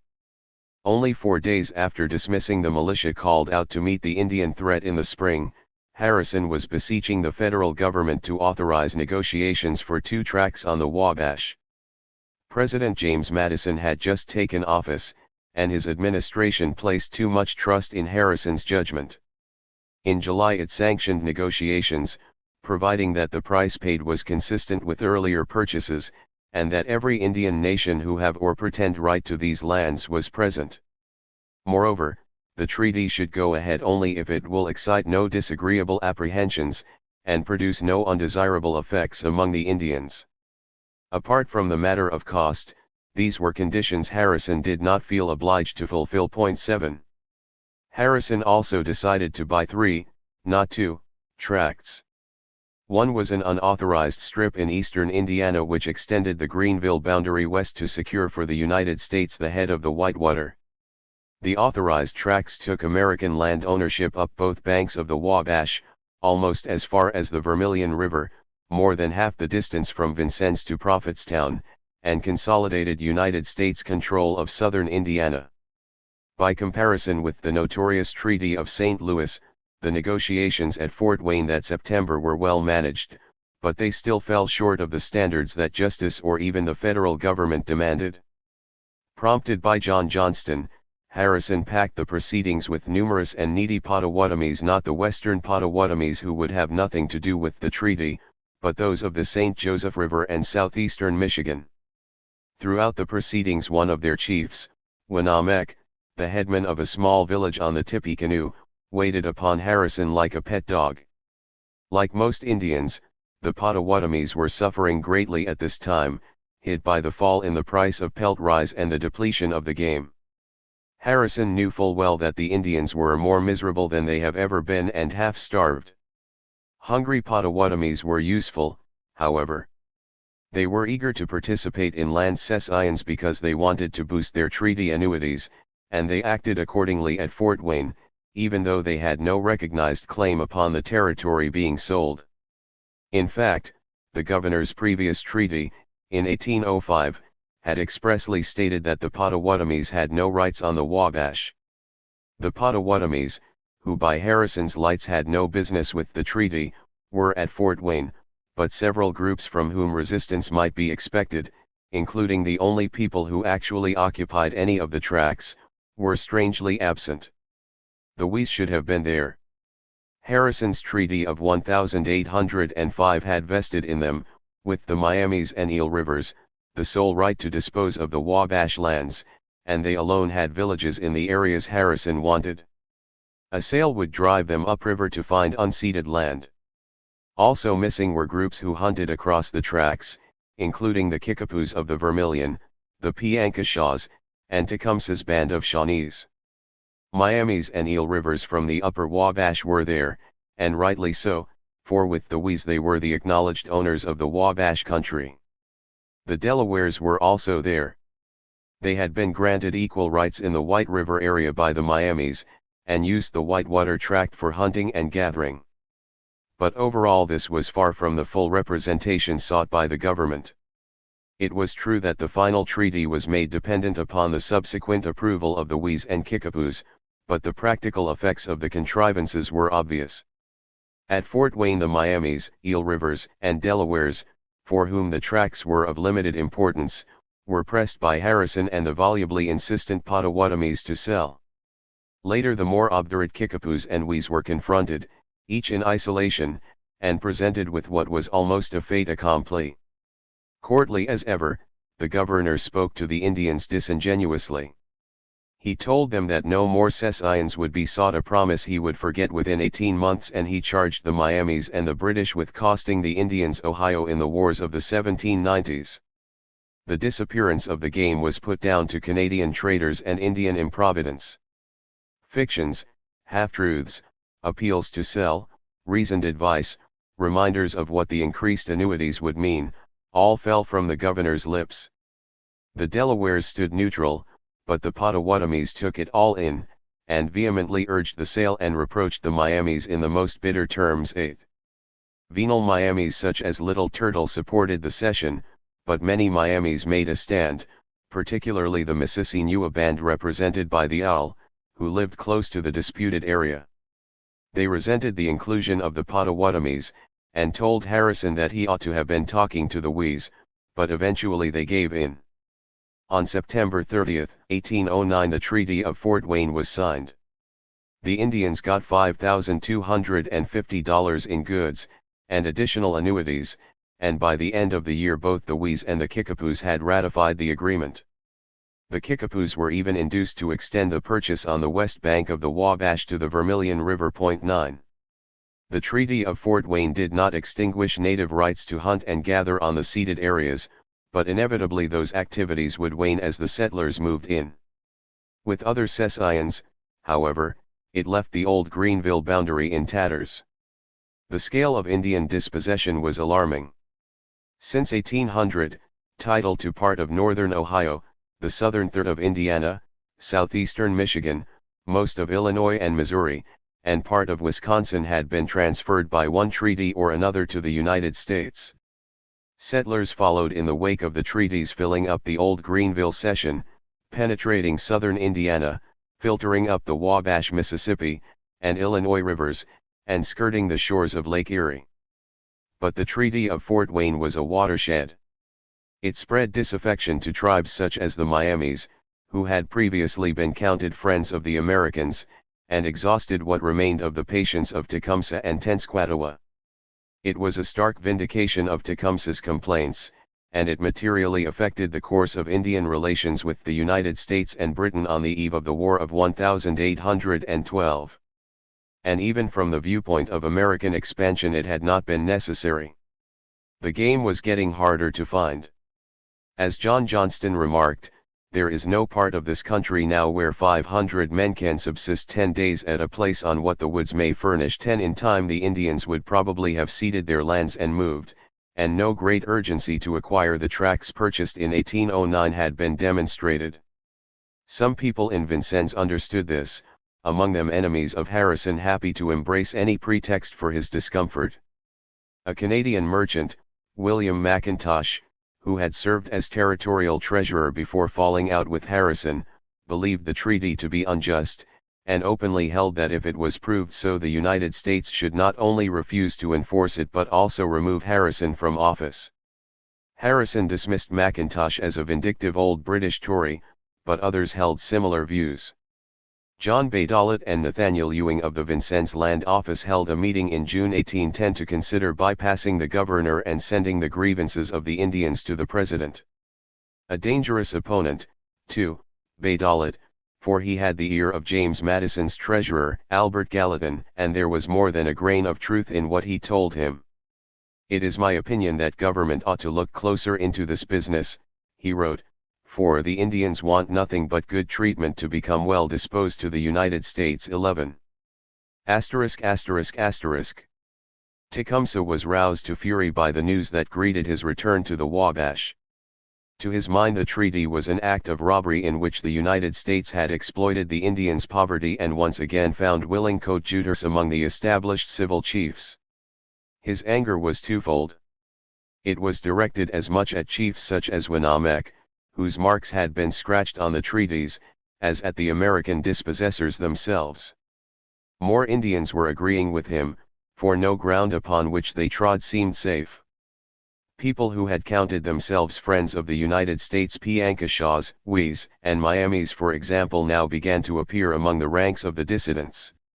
Even the Delawares, whom Harrison considered the staunchest of his Indian allies, talked about taking a leaf from Tecumseh's book and inviting other tribes to live with them on the White River so they could defend it from the Americans. The day the treaty was signed the Wyandots of the Detroit were speaking for many when they complained to Governor Hull that the United States should take as much upon himself as the Great Spirit above, for he wants all the land on this island. 12. To measure the impact of the treaty upon Tecumseh we need look no further than his visits to Fort Malden in 1808 and 1810. On the first occasion he refused to be drawn into a British alliance. He had grievances against the United States, but there was some residual optimism that they might be resolved peacefully. 2 years later Tecumseh spoke altogether more gravely. He wanted the British to help him fight a war. Between those two Tecumsehs, of course, was the Treaty of Fort Wayne. The treaty, then, put Tecumseh on the road to war. But there was another change, too. Before, he had been content to stand in his brother's shadow. He was the chief of the band, handled the diplomacy, and evidently took ultimate responsibility for most of the decisions, but still, to the public eye, he was simply the most important supporter of the Prophet. Indeed, for some years yet whites would as often refer to him as the Prophet's brother as by name. Yet although the Prophet deserved the credit for founding the Shawnee reform movement, and his religion continued to be a keystone of Indian resistance, Tenskwatawa lacked the determination, courage, energy, and leadership skills to be an effective multi-tribal head. As the years passed, it became obvious that Tecumseh, rather than his brother, was the engine room of the Confederacy. After the Treaty of Fort Wayne, he exercised control more openly, effectively setting the agenda. "I am alone the acknowledged head of all the Indians," he boasted in the summer of 1810.13. It was Tecumseh, the civil and war chief of the band, who put the brothers on the more desperate course they adopted after the treaty, but the two fully complemented each other. The opinions of the Prophet, medium of the Great Spirit, were potentially more influential than the more secular arguments of Tecumseh, and Tenskwatawa put them at the service of his brother's plans. Tecumseh had always modified his brother's teachings in the interests of practicality. The Prophet had preached self-sufficiency and independence of the whites, but Tecumseh had once applied for a government agency to be established at Prophetstown, and he still recognized the need for gunsmiths and traders. Likewise, Tecumseh had never supposed the Great Spirit alone, by some sudden apocalypse, would protect Indian land. That was why he had tried to build a strong intertribal position on the Wabash, and why he advocated a great confederacy to dam back the great water of American settlement. It was not enough to live according to Washamanitu's creed. The Indians must unite, and if necessary, they must fight. 14. Together the brothers were a fusion of two traditions of Indian resistance that had often, but not always, run in company. One was the political and military tradition of pantribalism, with its emphasis upon confederation. It had been a common strategy of Shawnees since the 1740s, but it peaked in the Great Confederacy of Tecumseh's youth, the one defeated in 1795. This was the idea most recently promoted by the Sacs, Winnebagos, Sioux, and others, but Tecumseh hijacked the movement, and extended it. He occasionally talked wildly about reaching every tribe on the continent. To this Tenskwatawa annexed a prophetic tradition, which had often strengthened the political and military strategy, most notably in the case of Neolin, whose religion had fueled the Indian uprising of 1763. The Prophet told the Indians that they might appear powerless, even when bound together in an alliance, but they could also depend upon the support of the Great Spirit, an incalculable advantage. And his codes taught them how to deal with strife in Indian villages, and about the value of economic and cultural independence of the whites. Together these traditions spoke to all the major problems being experienced by Indian communities, and championed by the combined talents of a charismatic, intelligent, and energetic warrior and orator and an astute and plausible holy man, they made a potent force. The Treaty of Fort Wayne provoked Tecumseh to even greater efforts. Like pantribalists before him, he tried hard to spread the view that the land was owned by the tribes in common. As he said the next year, "The Americans have taken upon themselves to say this tract belongs to the Miamis, this to the Delawares, and so on, but the Great Spirit intended it as the common property of all the tribes, nor can it be sold without the consent of all." By this criterion, all the treaties since Greenville were invalid. He went so far as to recommend that Indians refuse the annuities or presents the United States distributed on account of these treaties. Any goods the Indians needed could be got by honest trade. 15. Common land ownership, if accepted, would have prevented any one tribe or small group of tribes from selling land in which other Indians had rights, as they had done at Fort Wayne. But how was Tecumseh to enforce it? He thought he saw one way of succeeding, the removal of weak or rotten chiefs, whose responsibilities could be discharged by the warriors. "We have endeavored to level all distinctions," he would recall, "to destroy village chiefs by whom all mischief is done. It is they who sell our land to the Americans. Our object is to let all our affairs be transacted by warriors. Some corrupt chiefs were threatened with death, others simply deposed. In August 1810 a Winnebago chief complained, with tears in his eyes, that he and the other chiefs had been divested of their authority, which had been transferred to the warriors. 16. The odds against Tecumseh were gigantic. In 1810 the population of the white settlements in Ohio and the territories of Indiana, Illinois, and Michigan amounted to 270,000. Against this the Indian population of the Great Lakes area was little more than 70,000. Tecumseh didn't have the figures, but his travels gave him an inkling of the opposition, and stimulated his determination to bring in as many tribes as possible and to enlist the help of the Redcoats. 4 years earlier he had discovered an old British wampum belt in possession of the chiefs. It had been given to the king's Indian allies during the French and Indian War, and Tecumseh had retrieved it and kept it safe.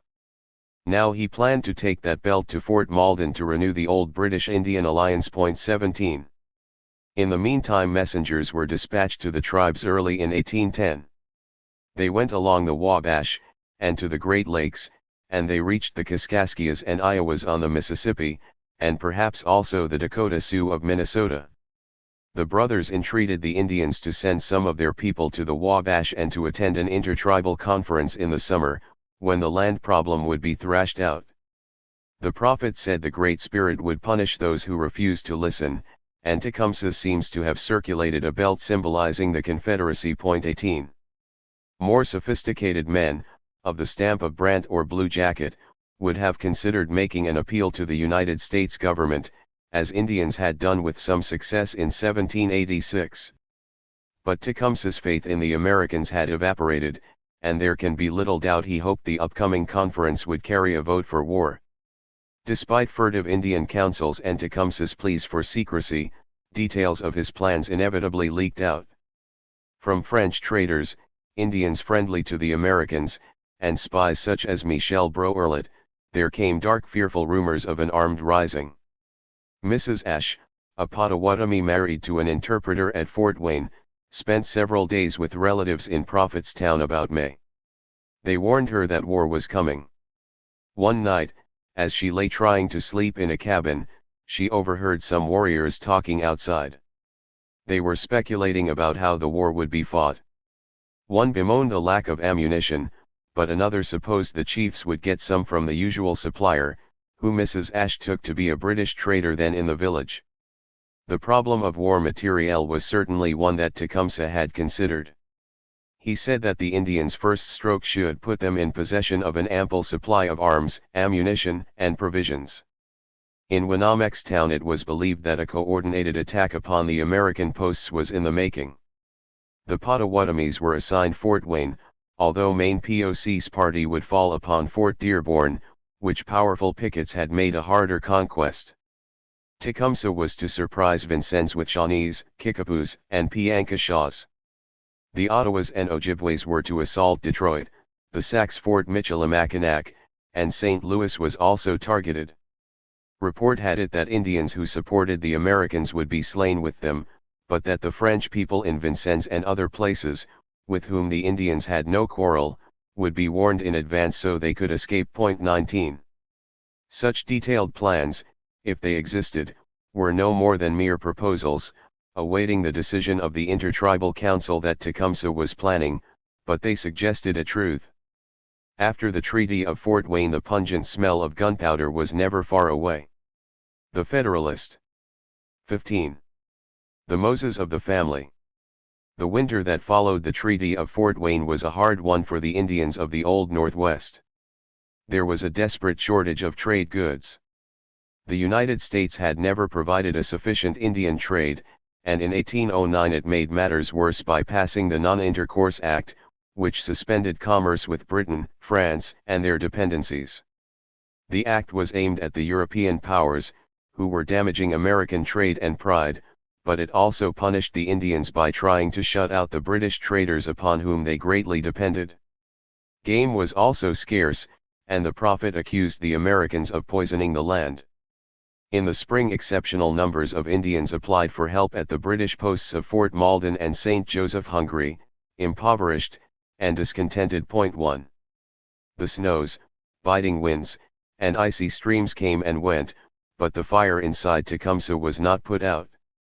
Spring brought something like 1,000 Indians to Prophetstown, Kickapoos incensed by their chief's cession of the additional tract to Harrison, Winnebagos, a few of the three fires, and up to 30 Creeks from the south. Others were on their way, including Foxes and Sacs and some Indians who, it was said, came from as far as the Missouri River. They were responding to the recent appeals of the Shawnee brothers, and were coming to hear the words of the Great Spirit and debate the issue of peace or war. 2. Tecumseh left his brother to receive the visitors, and went northeast on a particularly important mission to the Detroit River. Some Ottawas, Potawatomis, Ojibways, and Shawnees lived in the vicinity, but Tecumseh was likely interested in the Wyandot villages of Magwiga and Brownstown, south of Detroit. In addition to enjoying a special status among the tribes, the Wyandots symbolized pan-tribal unity.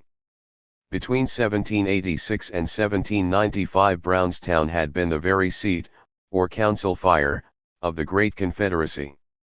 The Detroit River Wyandots were relatively acculturated and kept farms similar to those of white neighbors, but if Tecumseh could exploit their fear of being dispossessed by the United States and win them over, he could strengthen his claim that the new Confederacy was the true successor to the memorable Union of the 1790s.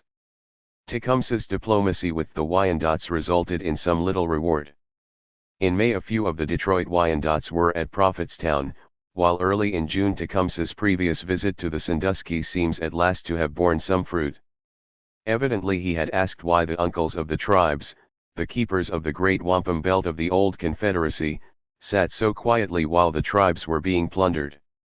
And he had requested to see that belt, and the Indian copies of any treaties the Sandusky Wyandots had in their custody. The Wyandots had said that it had been so long since anyone had inquired about the belt that they supposed it had been forgotten.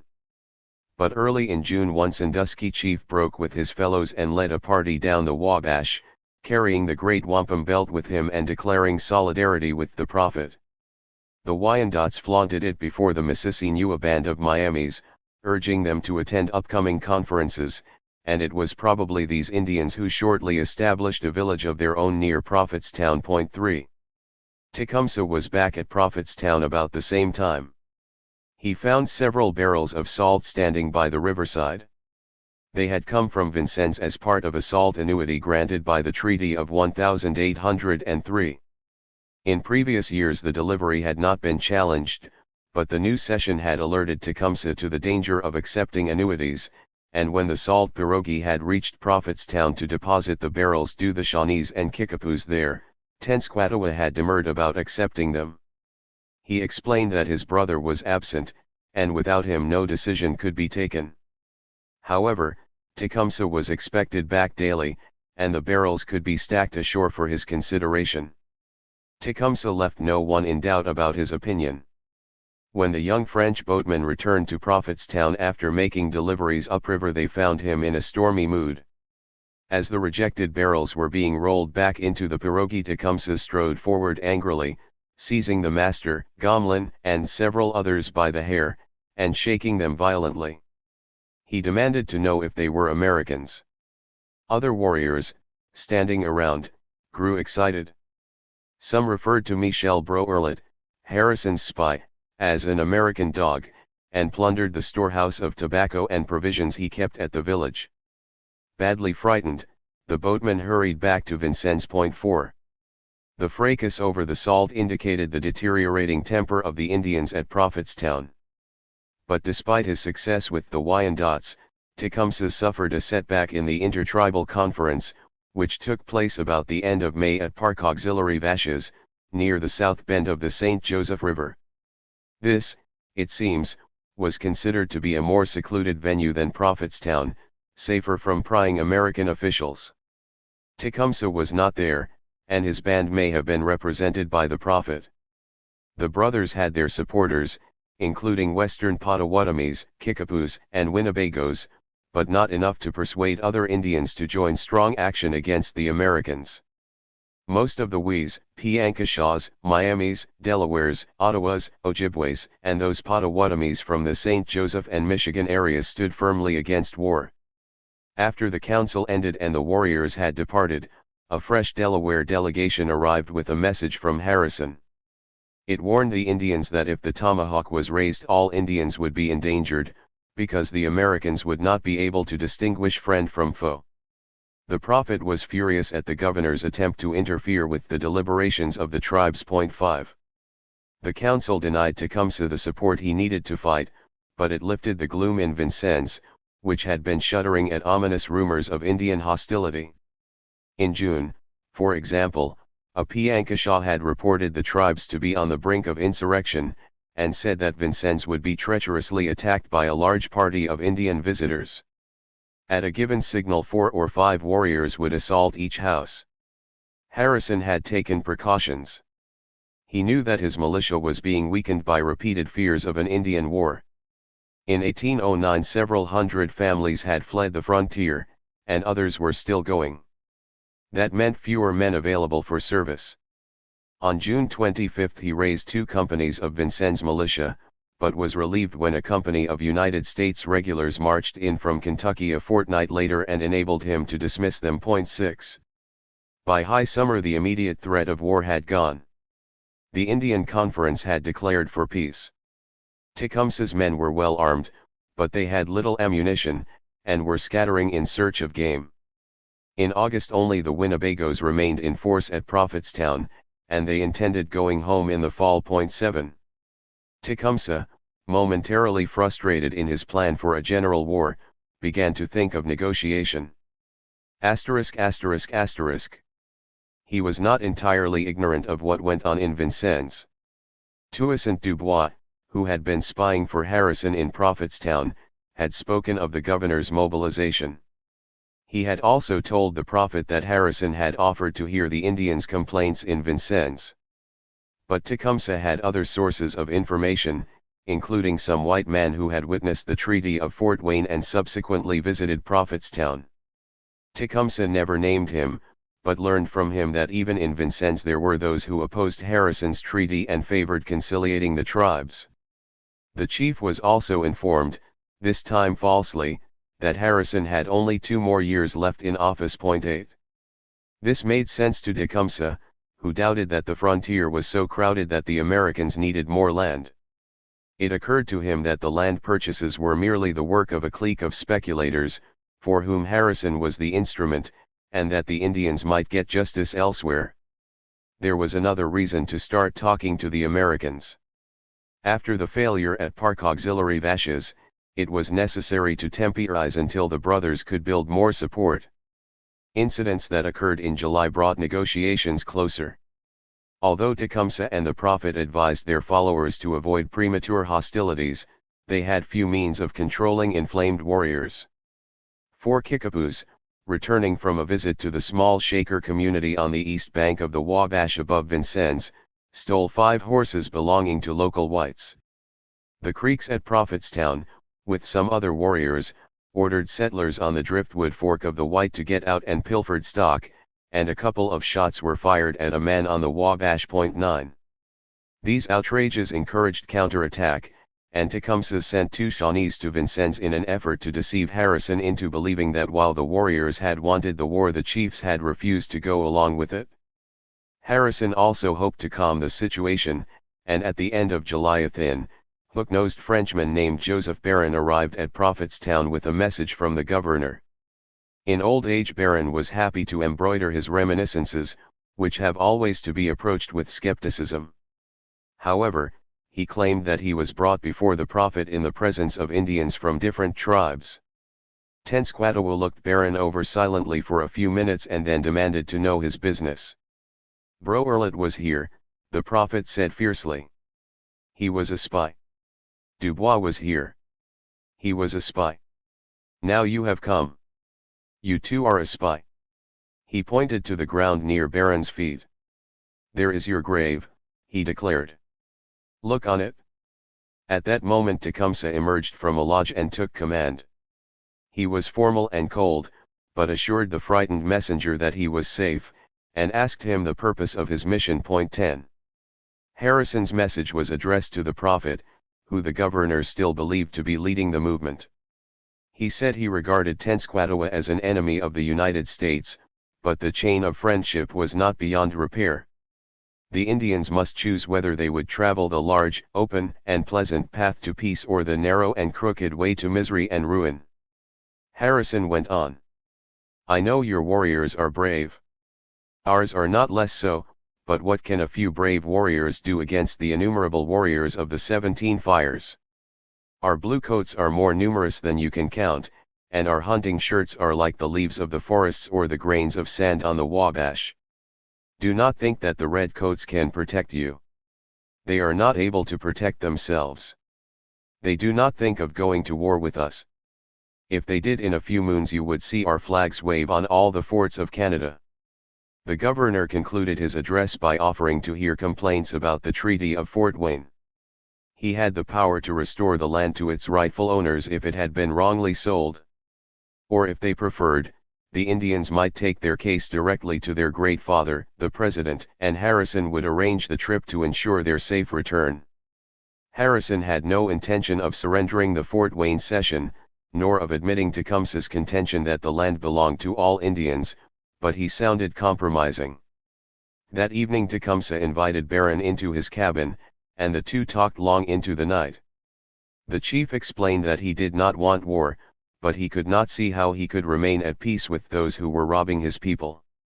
The Indians owned the land, and it was not for the United States to decide who held what in order to purchase it from them. Nevertheless, he was glad Harrison had sent the speech, and he would go to Vincennes. He warned Barron that although he would choose 30 principal men to accompany him, he expected that 100 Indians might visit the town, as he knew that the young men were fond of attending on such occasions. Barron was back in Vincennes on August 2. Harrison rushed Broerlet back to Prophetstown with the additional message that only the chiefs and a few of their young men should make the visit. He remembered those warnings, only months old, that the Indians would attack the town under the guise of a friendly visit.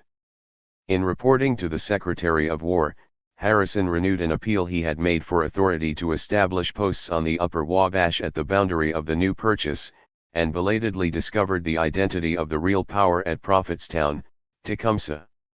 This brother, he wrote, is really the efficient man, the Moses of the family.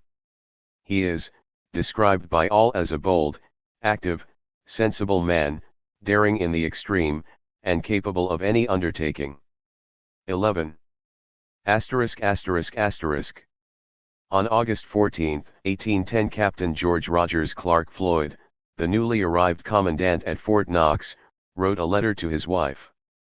Nothing new has transpired since my last letter to you except that the Shawanoe Indians have come.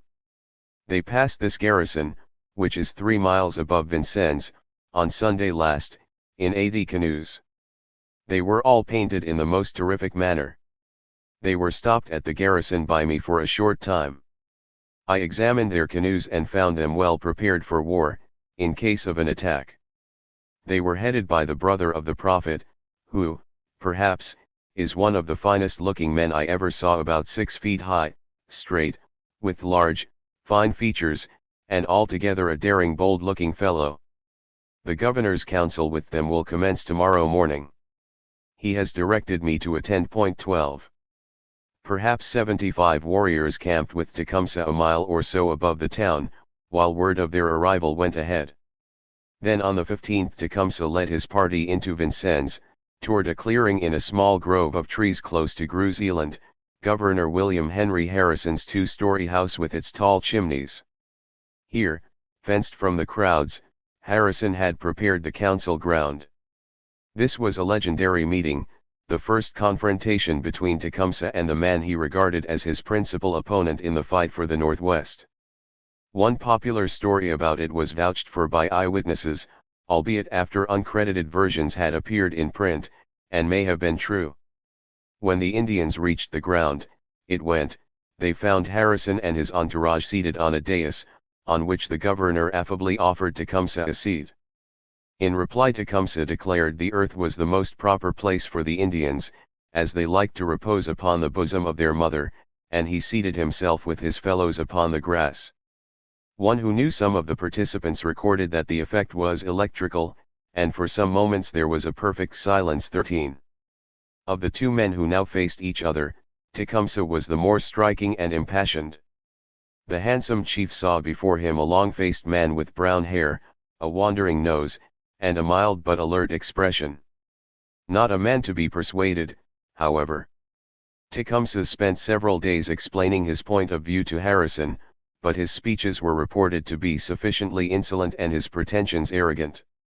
When the conference resumed on August 20, the sides were deadlocked and tense.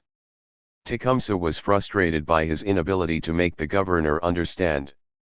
Harrison sat with several officials, including judges of the Territorial Supreme Court, the Secretary of the Territory, and several army officers and unarmed citizens. Close by, a guard of 13 soldiers from Fort Knox stood ready. In addition to Tecumseh's following, several other Indians were in attendance, including some Piankeshaws and Wees. One was the principal chief of the Wees, who had consented to the Treaty of Fort Wayne. He had been boasting that he would tell Tecumseh that he had no business interfering in Wee affairs, but now he sat silently, unwilling to fulfill his promise.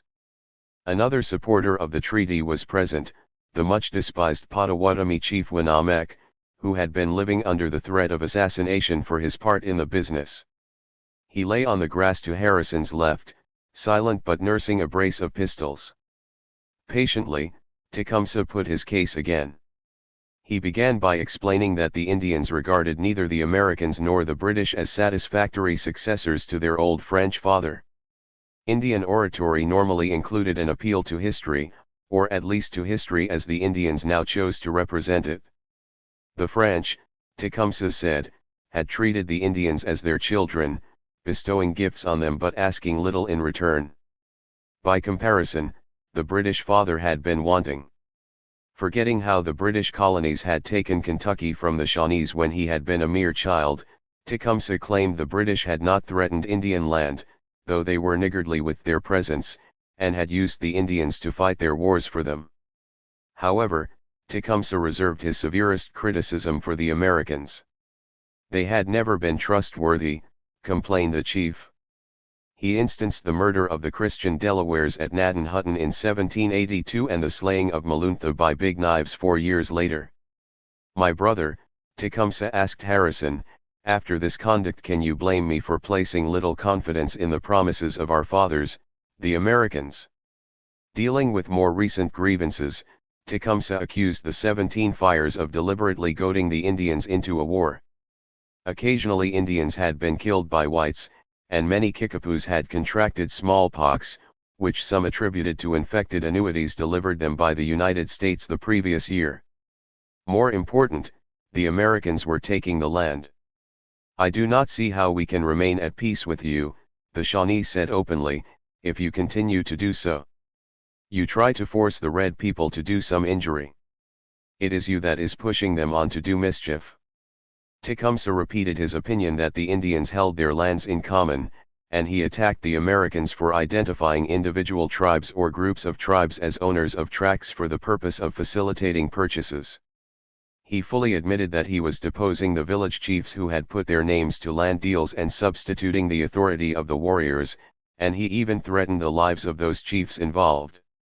As for the treaties themselves, Tecumseh did not know whether they had been approved by the president or not, but they were invalid, and had been unfairly negotiated. The deficiencies of the recent treaty were not lost on the Shawnee chief. The Wees, he complained, had been isolated because of their small numbers, while the Potawatomis had been employed to bully other Indians into signing. Tecumseh poured abuse upon Winamek. The Potawatomi suffered the tongue lashing without protest, but he checked his pistol, ready for trouble. Tecumseh explained that the tribes would meet soon at Brownstown to find out which chiefs had abused their trust by selling land, so that they could be punished. Their deaths would be the responsibility of the United States. He also announced that he was uniting the tribes against further secessions, and would resist any attempt to settle the recent purchase. Yet he did not want war, and he offered Harrison an escape from it. He asked the governor to return the land and to permit more traders to serve the Indians. The Indians wanted no annuities or presents, and would buy what they required. Beyond this, they needed no more than the occasional services of a gunsmith. Harrison had spent years speaking to Indian leaders, but he had never met one like Tecumseh before. Here was no humble supplicant or surly dissembler. The man standing before him boldly claimed to represent every tribe on the continent, candidly denounced the land cessions, and fiercely declared his determination to resist them.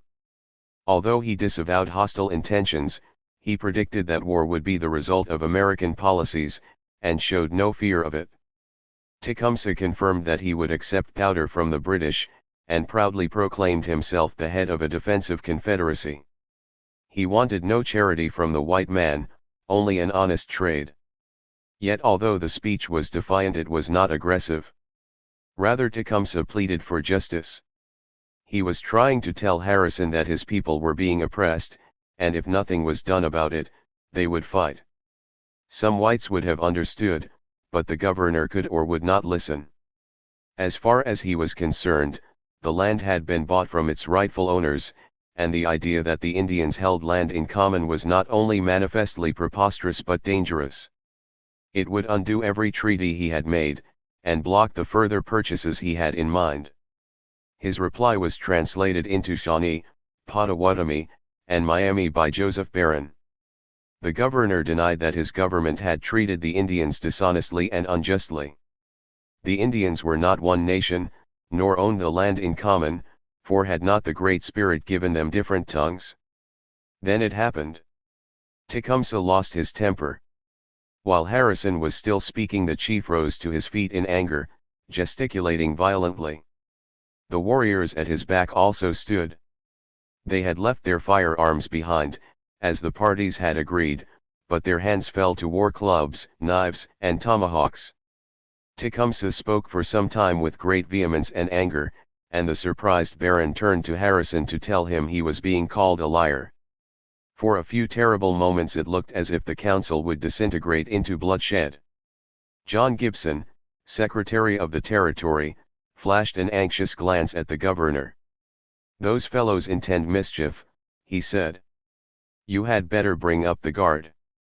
He signaled the small band of regulars, who started forward from where they had been standing in some shade.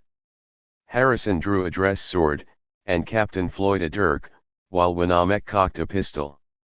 A civilian, the Reverend William Winans, scurried to the governor's house to find a gun to defend Harrison's family, and other citizens pulled rails from a fence to defend themselves. Governor Harrison was never cooler. He told Barron to tell Tecumseh the council was finished.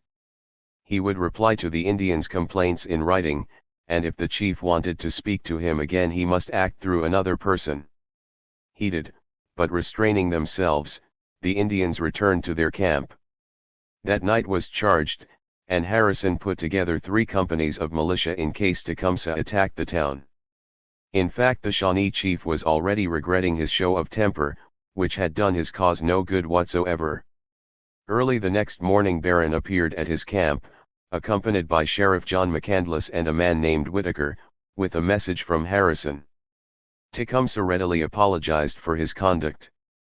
He excused himself by saying that some people in Vincennes blamed Harrison personally for the Treaty of Fort Wayne, which had not been authorized by the president.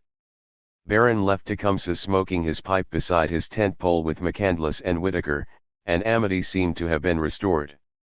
Later in the day the council resumed, but the militia were ready, and a nervousness hung in the air. Tecumseh rose to speak, a model of courtesy. He repeated, more by way of apology, the information he had been given that Harrison did not represent the views of all the people of Vincennes. But when the governor asked if the surveyors running the new purchase would be safe, and whether Tecumseh's Kickapoo followers would receive their annuities, Tecumseh stood firm. The Indians wanted their land, not annuities. Brothers, they want to save that piece of land. We do not wish you to take it. It is small enough for our purposes. If you do take it, you must blame yourself as the cause of trouble between us and the tribes who sold it to you. I want the present boundary line to continue. Should you cross it, I assure you it will be productive of bad consequences. When Tecumseh sat down, Wyandotte, Kickapoo, Potawatomi, and Winnebago orators spoke to the same intent, approving Tecumseh's principles and confirming that he was their leader. Neither Harrison nor Tecumseh would yield ground. Harrison insisted that the lands had been fairly bought and would be defended by force if necessary. Tecumseh's speech would be sent to the president, but the governor warned the Shawnee that he should not expect a favorable answer, for the United States would never acknowledge the Wabash lands to have belonged to any Indians but those who had been occupying them. Both men sensed the inevitability of conflict, and would return to prepare for it. Tecumseh would canvass the Western Indians, while Harrison would temporarily suspend the survey of the new purchase but recommend to the government a show of force and the establishment of one or more military posts on the upper Wabash, where trouble was likely to begin. According to Moses Dawson, later Harrison's associate and biographer, Harrison and Barron visited Tecumseh's camp on the evening of August 22, for a final but private meeting. The Shawnee chief tried to reach Harrison. If the Treaty of Fort Wayne was rescinded, and the Americans agreed to hold future negotiations with all, rather than a few, of the tribes, Tecumseh would prove himself a good friend to the United States. He would even join them against the British. He was not deceived by the Redcoats, he explained. They only wanted the Indians to fight their wars. He clapped his hands and imitated a person shouting for a dog to illustrate the way the Redcoats summoned the tribes to fight. However, Tecumseh spoke frankly. In the end, he believed, he would be forced into a war with the Americans. But he promised that if that happened, he would do his utmost to protect women and children. The governor said that he would send Tecumseh's complaints to the president, but he very much doubted that the chief's terms would be acceptable. Well, replied Tecumseh with an air of resignation, as the great chief is to determine the matter, I hope the Great Spirit will put some sense into his head to induce him to direct you to give up this land. It is true, he is so far off. He will not be injured by the war. He may still sit in his town, and drink his wine, whilst you and I will have to fight it out. 14. 16. Tecumseh's diplomacy. The task of building an Indian confederacy was enormous. Many had trod the path to Indian unity before, men of stature such as Guyasuta and Pontiac, Brant, and Blue Jacket. They had tried to persuade diverse and independent-minded Indian villagers to lay aside their differences in the common interest, but they had all failed. Even their greatest successes had been partial and transitory. The problems were daunting. The forbidding geographical distances between remote native communities, and their sense of powerlessness in the face of the awesome and seductive power of the 17 Fires. The ease with which intertribal ventures fell apart, sometimes because of competition between varied local priorities, or the jealousies of proud chiefs.